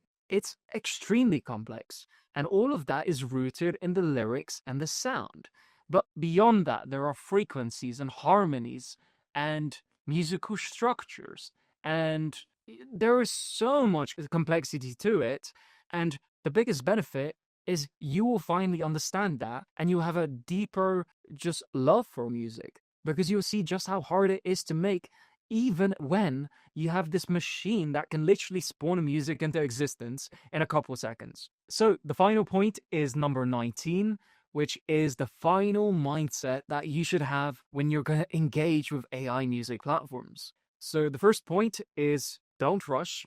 The second point is don't chase shortcuts. And the third point is do not fake artistry.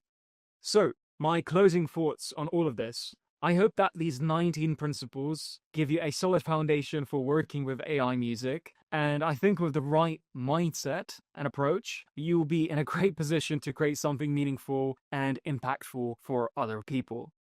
Now, I want you to go out there and test AI music platforms. Of course, I prepared some lessons for you to show you exactly how it works and how amazing it is. But just go out there and make stuff. And the more stuff that you make, particularly in AI music, the more you will understand music and the more you will have a deep appreciation for people that actually do it in real life.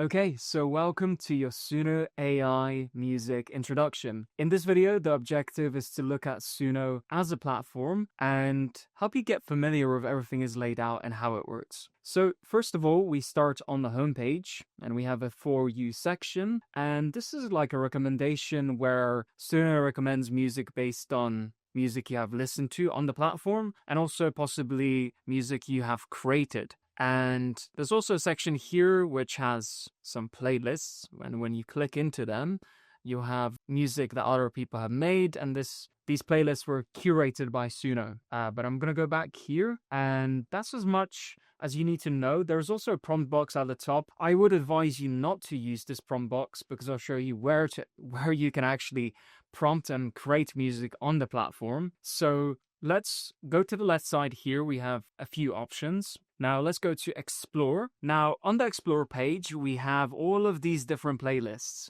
pop, country, Afrobeats, rock, electronic. And again, these are playlists that are curated by SUNO themselves, and their staff members scour through the platform and find the best music in the world created with AI, so you have the privilege of listening to it and getting inspired. So now if I go into the pop section here, we can see that there are 29 songs curated by SUNO, Best of Pop. And if I show you here, we have these different songs. If I just press play on the first one here.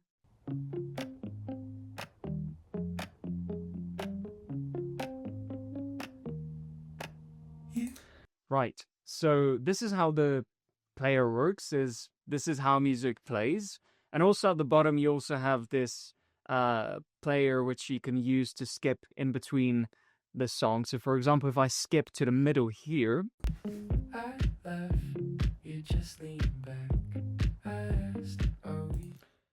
okay, and now the best thing about this is the fact that you can actually see what prompt was used to create a specific track.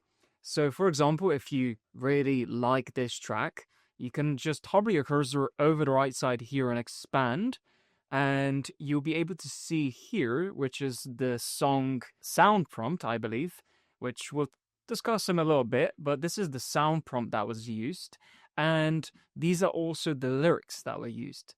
So you can see both the sound prompt and the lyrics.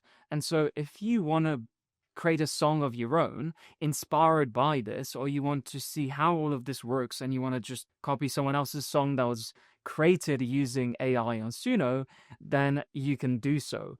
And it's amazing to be able to do that. Now, you can also do things like remixes here. So for example, if you like, it's not available on the first song, but I think that's something that's a preference, right? Like the artist decides if they want that song to be remixed or not. But if you look on the second track here, you can cover the song, you can expand it, you can reuse the prompt, or you can adjust the speed. So those are the different functions, and we'll discuss some of these functions later on, but the act of covering the song itself, for example, if I press into this one for number 2, what will happen is it will go into the Create tab here, and it will allow me to change the song description, and it attaches the actual song, the original song. So we have the original song, which I've selected, and the actual song description, which is original. But here I can change this. So because I'm covering it, I can actually change the genre of the song to something else entirely. So let's have a listen first of the original and see how it sounds.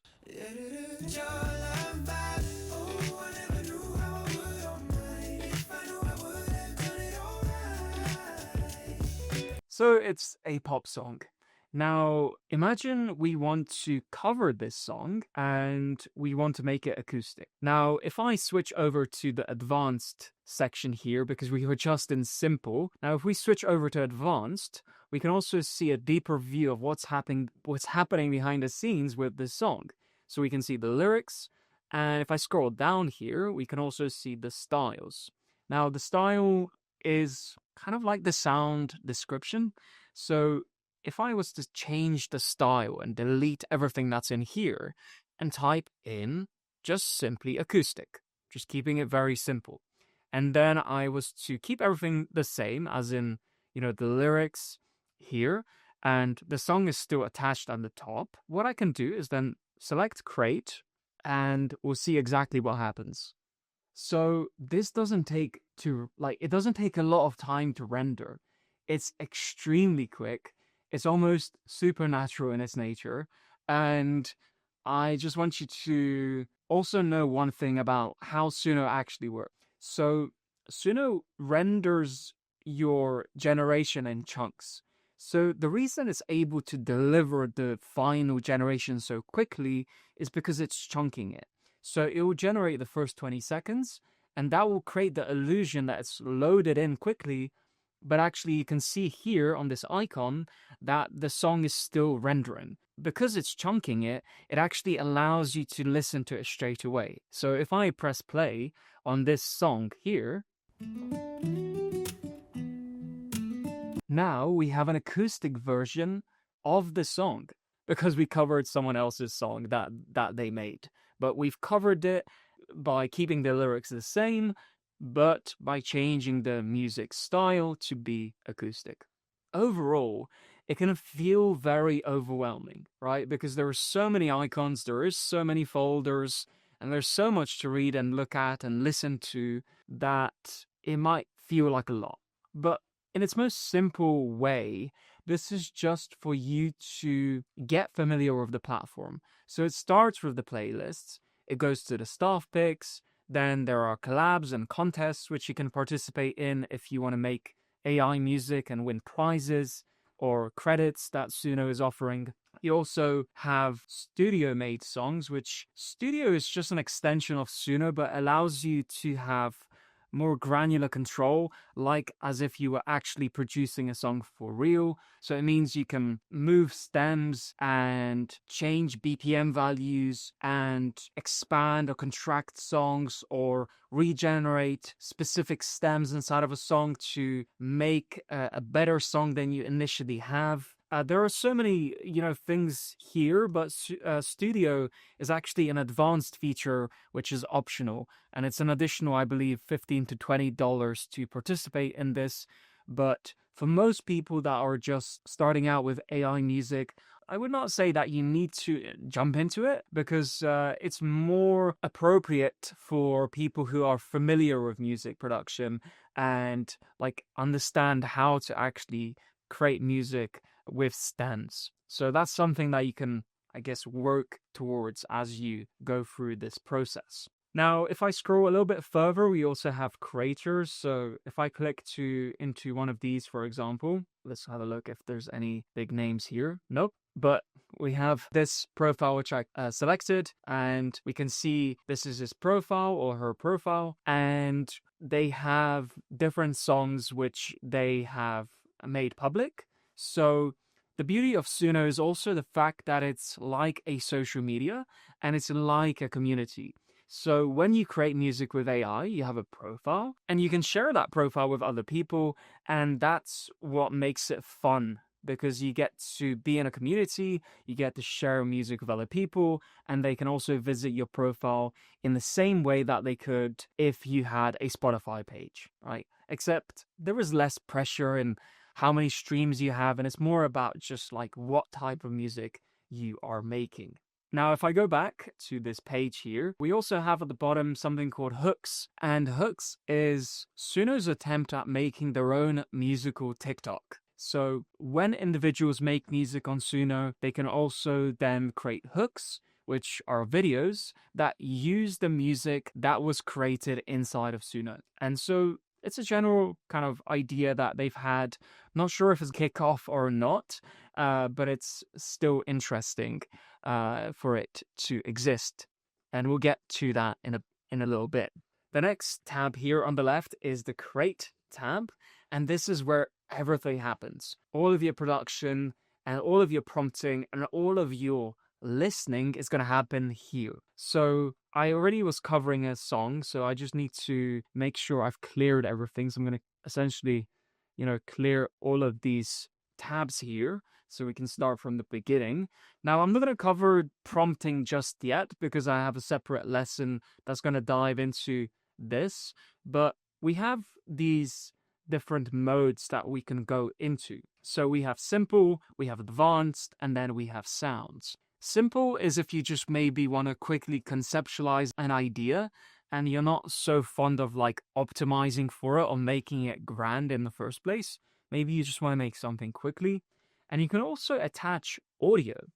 Now, this is where it gets really interesting because you can actually make music, make real music, and then attach that track into here to, in some ways, remaster it or enhance it with AI.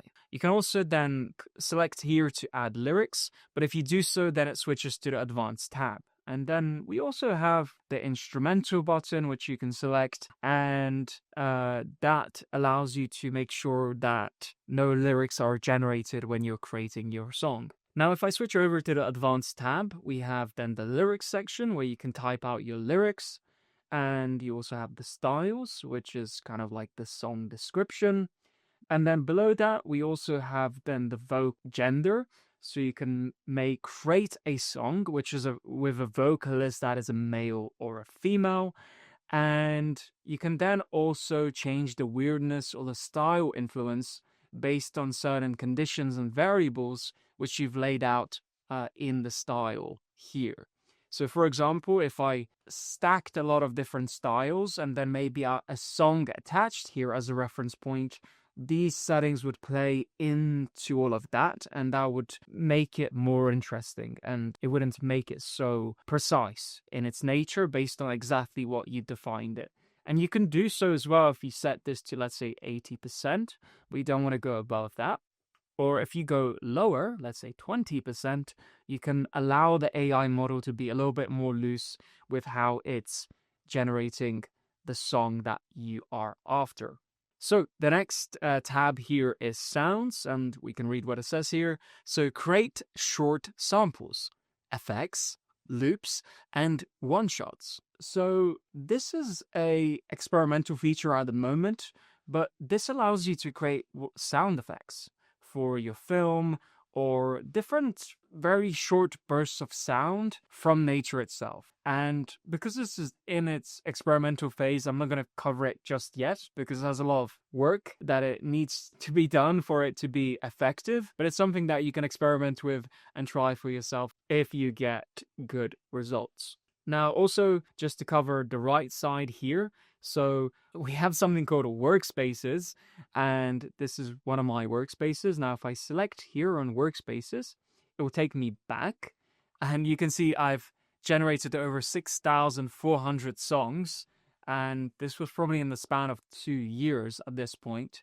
And this is great when you're working on specific projects that you maybe want to segment things out, and so workspaces allow you to do that. Or you can just keep everything constrained in one. Now, there's a search bar, so you can search by title.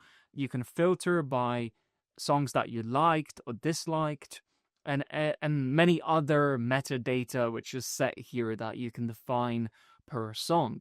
Also, you can filter between songs like the newest or the oldest, and you can continue to scroll through this list, and it will continue to, show you new songs. And on the song level, let's have a look on the song level as well while we're at it. So on the song level, for example, this song, if we select into any song, we can see the lyrics and the sound prompts or the style prompts that we used for each one. So don't worry if you ever forget of lyrics or sound prompts that you used. As long as the song is in here, you can always go back and recover that information so you can continue to work on that song if maybe you want to recreate something, or maybe you want to draw inspiration from something that you've created, etc. So on the song level, there are also so many different settings to choose from. And the best way to put it is that you should probably go through these settings one by one and explore for yourself. There's way too much for me to cover here, but there is some incredible things that you can do in SUNO, and you'll be very surprised. Like, for example, one of them is getting stems. So if I have a song which I've generated and I want to generate stems for that song, I can do so. And there is a cost associated to it, but it's worth it. Trust me. So if I press, let's say, extract stems for this song in particular, it will take some time for this to all render out. And once it does, you'll be able to individually control the different stems inside of a song, like the acoustic track, or the drum track, or the synth track, or the vocals, right? Like all of it, you can separate it out. And when you export it, make sure it's tempo locked, which means all of your stems will align linearly from beginning to end.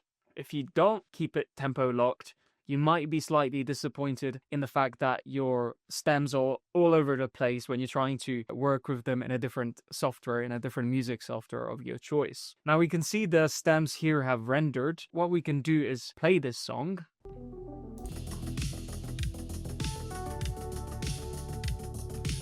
And if I pause this song now and I mute everything but just the drums, you can see the drums have been isolated. Now, if I add back the bass now and play again,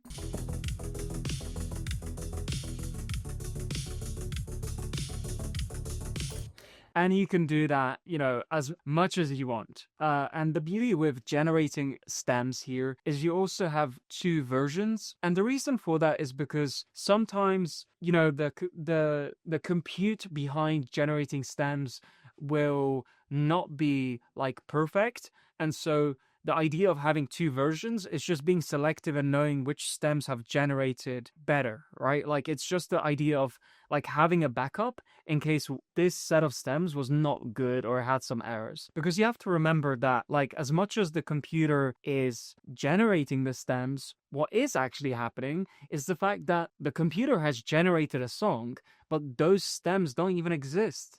And so they have an entire pipeline process behind the scenes of all of this where the stems are recreated. They're like spawned into existence from a single song. And so this is where the post-processing can fall apart a little bit, and having the different versions just makes it a little bit more compelling as someone who's producing music. So that covers the Create tab. Now the next one is Studio, which you can see here. I'm not subscribed to, but it's around $30 per month, and you have access to that. It's kind of like a music editor inside of SUNO, which gives you even more control. So the next one is the library. Now, the library is just an extension of what we've seen before, but here we have a little bit more advanced features. For example, playlists, which are like liked songs and other playlists that we may have created. We also have our workspaces, studio projects, voices. So in voices, what this means is that when you create a song in SUNO that you are really fond of, what you can do is save the voice. And so anytime you go to generate a completely different song with different lyrics, different style, and like completely different to what you've made, you can attach your voice to the generation, and SUNO will attempt to use that voice, the same voice that you generated from just a single prompt, like even randomly. Like you were randomly prompting, and then you like fell in love with some voice, and you think to yourself, wouldn't it be amazing if I could use that voice for other things that I'm making? And so you can create voices which you can use later, and this is what this tab is essentially. The next is cover art, and cover art is an image generator that's actually built into SUNO natively. And there is something you should know about this image generator. First of all, it's low resolution. Likely they're using a flux image model to generate these results. I'm pretty certain that they are, but we cannot know for sure because it's not explicitly mentioned anywhere. But the one thing I would say is if you're going to use these sections here to generate images, for example, text to image, I would always advise you to select the advanced model here because the basic model is pretty much too basic, and the cost of doing that, maybe you're gonna incur a little bit of cost with credits, but I would strongly advise that you just use advanced. Now I want to quickly demonstrate how this works, so we can do text to image first of all. Now I'm gonna use dictation to show you, I'm just gonna use voice dictation to create a scenario that could be potentially an album cover. So here we go. I'm gonna try and do that. I want to create a album cover that has a lion standing at the top of a skyscraper in New York City. And behind the lion, I want a man wearing a cape, what looks like to be a superhero. So something which is completely random and I've just made up on the spot, but I've spoke it into existence by just using the voice dictation tool here. And this is text to image, in fact. Now, if I select generate to create this image, we'll see exactly what renders. Now, in the meantime, while that's loading, we also have text to video and we have image to video. Now, we can see that's already loaded. And it looks like it's almost created a movie poster of some sorts, which I didn't explicitly ask for. So next time I could mention maybe that I don't want any text visible on the image. But here it has King of the Concrete Jungle. And we have a lion and a man in a cape. Looks a little bit like a villain as opposed to a hero. But regardless, it did it. It put a lion on of a skyscraper with a man wearing a cape in New York, right? Now, what we can do is we can animate this. So we can select animate right here. And then what we can do is we can describe an animation of some sort that would be compelling for this album cover. So I'm going to do that right now. What I want to happen is the man in the cape jumps down to the ground and the lion just stays on the podium but roars. Okay, so that's my prompt. And now I'm going to also make sure I'm in the advanced video model here. I can set the duration to 5 seconds for this one. I think 5 seconds should be enough. And then I will select generate. Okay, so that has now complete. And we can have a look at the results. So the man jumped down and the camera panned down a little bit. And then the lion just roared. So that's the first result. We can also have a look at the second render here. The man jumps down, and the lion roars. Perfect. So that's probably my general take on cover art. I think it's quite fun to work with this a little bit, and you can kind of create your own album cover here for your own songs. Okay, so the next part here is hooks, which we've already talked about a little bit, I'm not going to get into that subject, but it's like TikTok for SUNO. Then the next one is liked hooks. And the last tab here is history, which is just all of the songs which you have worked on, so you can go back in time and listen to them or do whatever you want with them. Now, we also have on the left side here hooks again. So if I select this tab now, we will see for the first time the TikTok version of SUNO. So this will load in and pretty much just TikTok, but with SUNO music in the background. And we can scroll.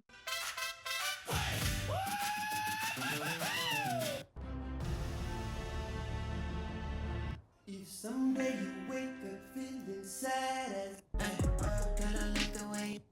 And you can pause at any point, but just in case you're wondering how I'm actually scrolling, I'm just simply using my scroll wheel. Right, so on the left side, we also have notifications, and this is not as useful unless maybe you're in a contest, in which case then maybe this might be useful. or if you're engaged in the social media platform, which SUNO has, which are your profiles and engaging with other profiles, then perhaps this could be useful. Now, on the very left corner, we also have labs. Now, if I select this, we have 3 different options. Now, out of these 3 options, radio being one where you can just listen to a radio, which is broadcasted by SUNO. It's decent, but the feature which I'm most excited about, which I've just recently discovered, is actually this genre wheel. This genre wheel is probably one of the greatest things to have happened behind the scenes at SUNO HQ,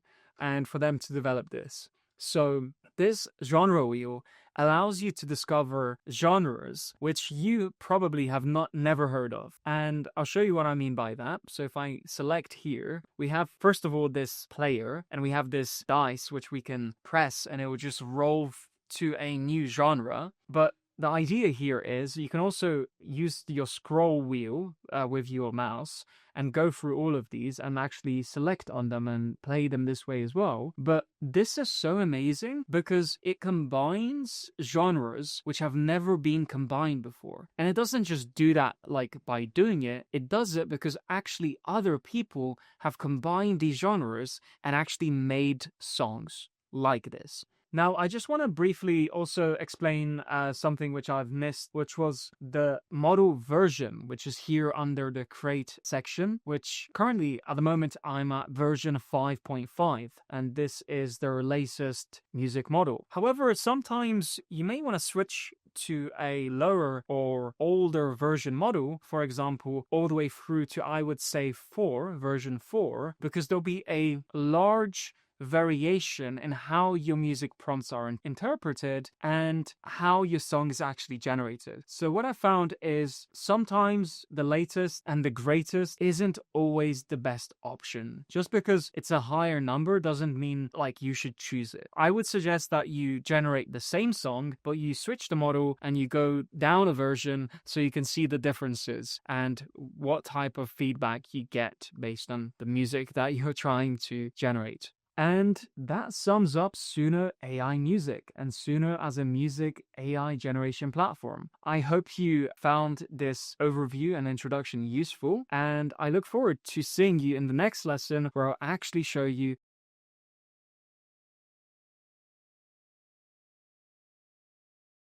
Okay, so welcome to your first SUNO AI music lesson. In this lesson, we are going to learn how to generate a music track just from a text prompt. Now, if you haven't seen the overview video that I made, then I highly advise that you watch it first before you jump into this lesson. But otherwise, let's get started. So we are here in the Create window inside of SUNO, and I'm going to switch to the Advanced tab here, and let's talk about how to work this system. So with the most basic approach that you can take, you can just type in a style and a song will be generated. So for example, if I now, speak into existence something here using voice dictation. So I want to create a song which is a post-rock song that starts off really subtle and then slowly builds up into a grand cinematic sound, but it's not overwhelming. It should have strings in some ways, but it also should have post-rock tones. Completely made up, a bunch of nonsense, right? And a lot of people will speak like this because they don't have the vocabulary that is required to communicate with the AI system. So someone who's in music is going to have better language to better describe music. It's just as simple as that. And someone who understands instruments or someone who understands musical composition will be better suited to just speak into existence music. But in this case, this is what I was capable of writing. And I want to generate this as a song. I press generate and let's see what happens.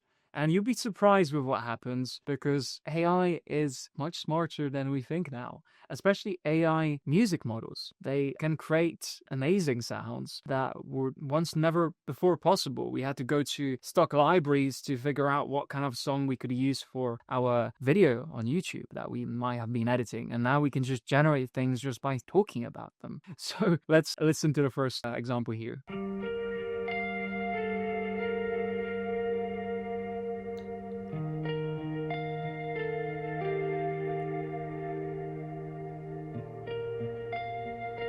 So that's the intro. Now, I did ask, if you remember, I asked that it should slowly build up into a grand cinematic sound, and it should not be overwhelming, which is exactly how it starts. It starts not overwhelming. It starts very subtle and beautiful, and it's going to build up to that. And that's what we're going to see. Now, we have to wait for this to render, because otherwise we're not going to be able to skip past, a certain point, which I want to skip to so we can see, in fact, it was able to build up to something. So now if I press play.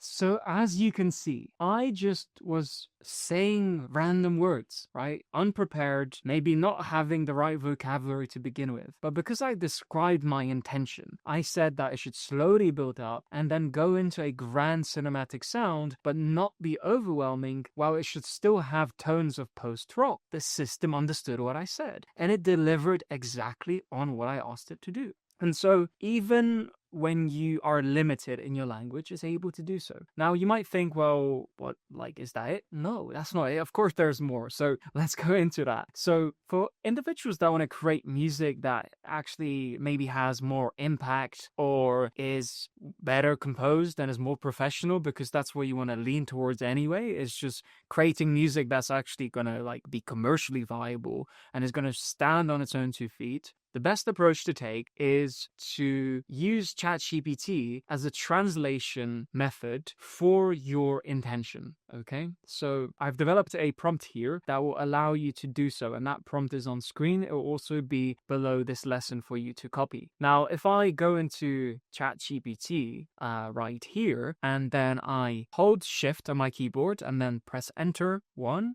2, 3, 4, 5 times, and then I press Command or Control V, depending on the platform that you are on. The prompt will paste in here, and now if I put my cursor at the very top, I can now again speak into existence kind of my idea, my thought process, and allow it all to kind of just go as a text string. And then below this prompt will be the translation variable, which we're going to send along with our intentions. And then this will give us a new prompt that we can take back into SUNO. So let me show you exactly what I mean by that, and then we'll see differences between the first and the second. I want to create a song which is about a man who is on his horse in the desert. He's on his own. Maybe there are hints of Johnny Cash in there, but ultimately it should be about solitude and being on your own and going on a really long adventure on your own and figuring out if there is any sense to it and going on it in the first place.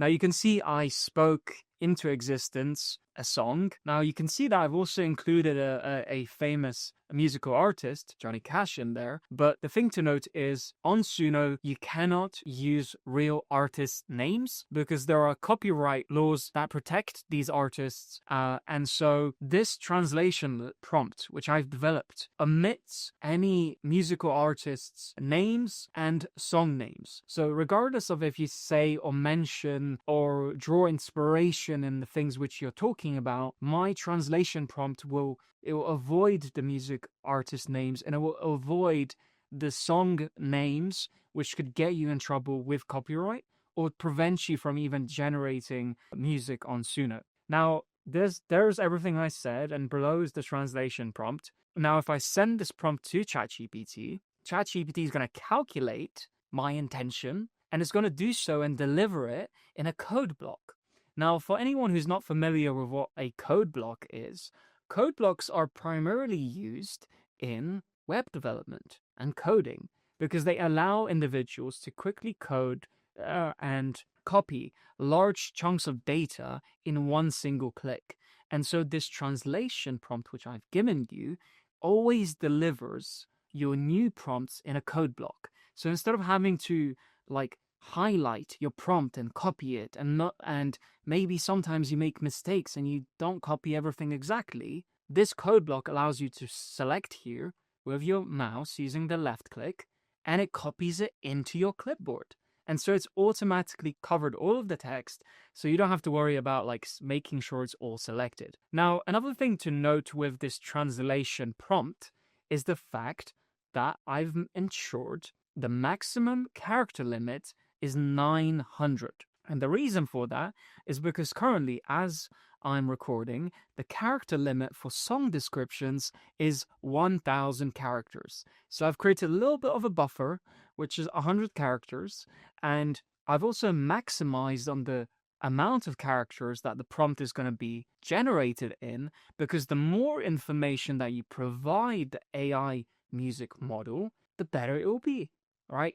Not all the time, but in this case, more information is better, especially when you're trying to talk into existence, or speak into existence ideas and make them into music. It's complex, and you might even speak for a long time, right? What's stopping you from speaking for like half an hour about your song? Nothing, right? You can do that if you want to.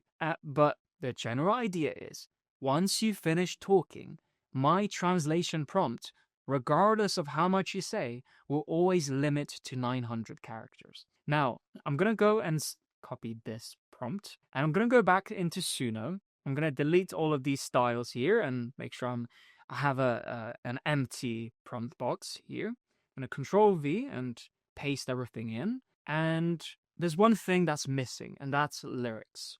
Now, what should I do? Should I write my own lyrics, or what should I do? Well, what I should do is go back into ChatGPT. I already have this window open here, this chat, which has been created. Remember, I can always rename this chat. So if I want to rename it to Suno Song Number 1, or whatever the name of the song is going to be, I can do so and rename the chat in ChatGPT. One thing to note, I'm using ChatGPT Plus, and the reason is because the free version always restricts you and prevents you from living up to your full potential. So if you pay for ChatGPT, it's not going to stop you, and you'll be able to go for quite a while before it says, hey, stop doing that. So now, we were talking about lyrics and generating lyrics. What should I do? Well, because I gave it enough context in what type of song I was making, a man on his horse in the desert, and he's on his own, and ultimately he's on his own and he doesn't know where he should be going, and he's on a big adventure, right? Because I gave all of this context behind the meaning of the song, what I can do is go into prompt box here, and I can say, again, I don't have to type. Like, this is the beauty of voice dictation. I don't have to use my fingers at all. I just enable voice dictation and I say, that's great. Can you also write lyrics for that song? And can you make them, can you make the song a maximum of 3 minutes? And then this has been put in the prompt box, and I send the prompt, and now I have these lyrics that were generated for my song. And this is not going to deliver in a code block. It may sometimes, but typically you don't want it to, because you want to see top down what the lyrics are. Now, I'm not going to go into reading into the lyrics or trying to like figure out if they're good or not. That's something you can do. But now if I copy the lyrics and I go back to Suno and I go into the lyrics prompt box here, I can paste the lyrics in. And with the lyrics and the song description both in there, I select create. And that will generate the song which I've just spoke into existence within a matter of minutes. Now we can see it's already generating, and we have the horse as the cover art, which is an interesting take. Okay, so now that our song is generated, let's play it and see how it sounds. Sun bleeds low on a broken line. Dust hangs still in the evening light. Whose drums slow like a ticking clock. No road ahead, no turning back. Now that sounds amazing, and actually has been inspired by Johnny Cash, even though Johnny Cash is not mentioned in the prompt at all.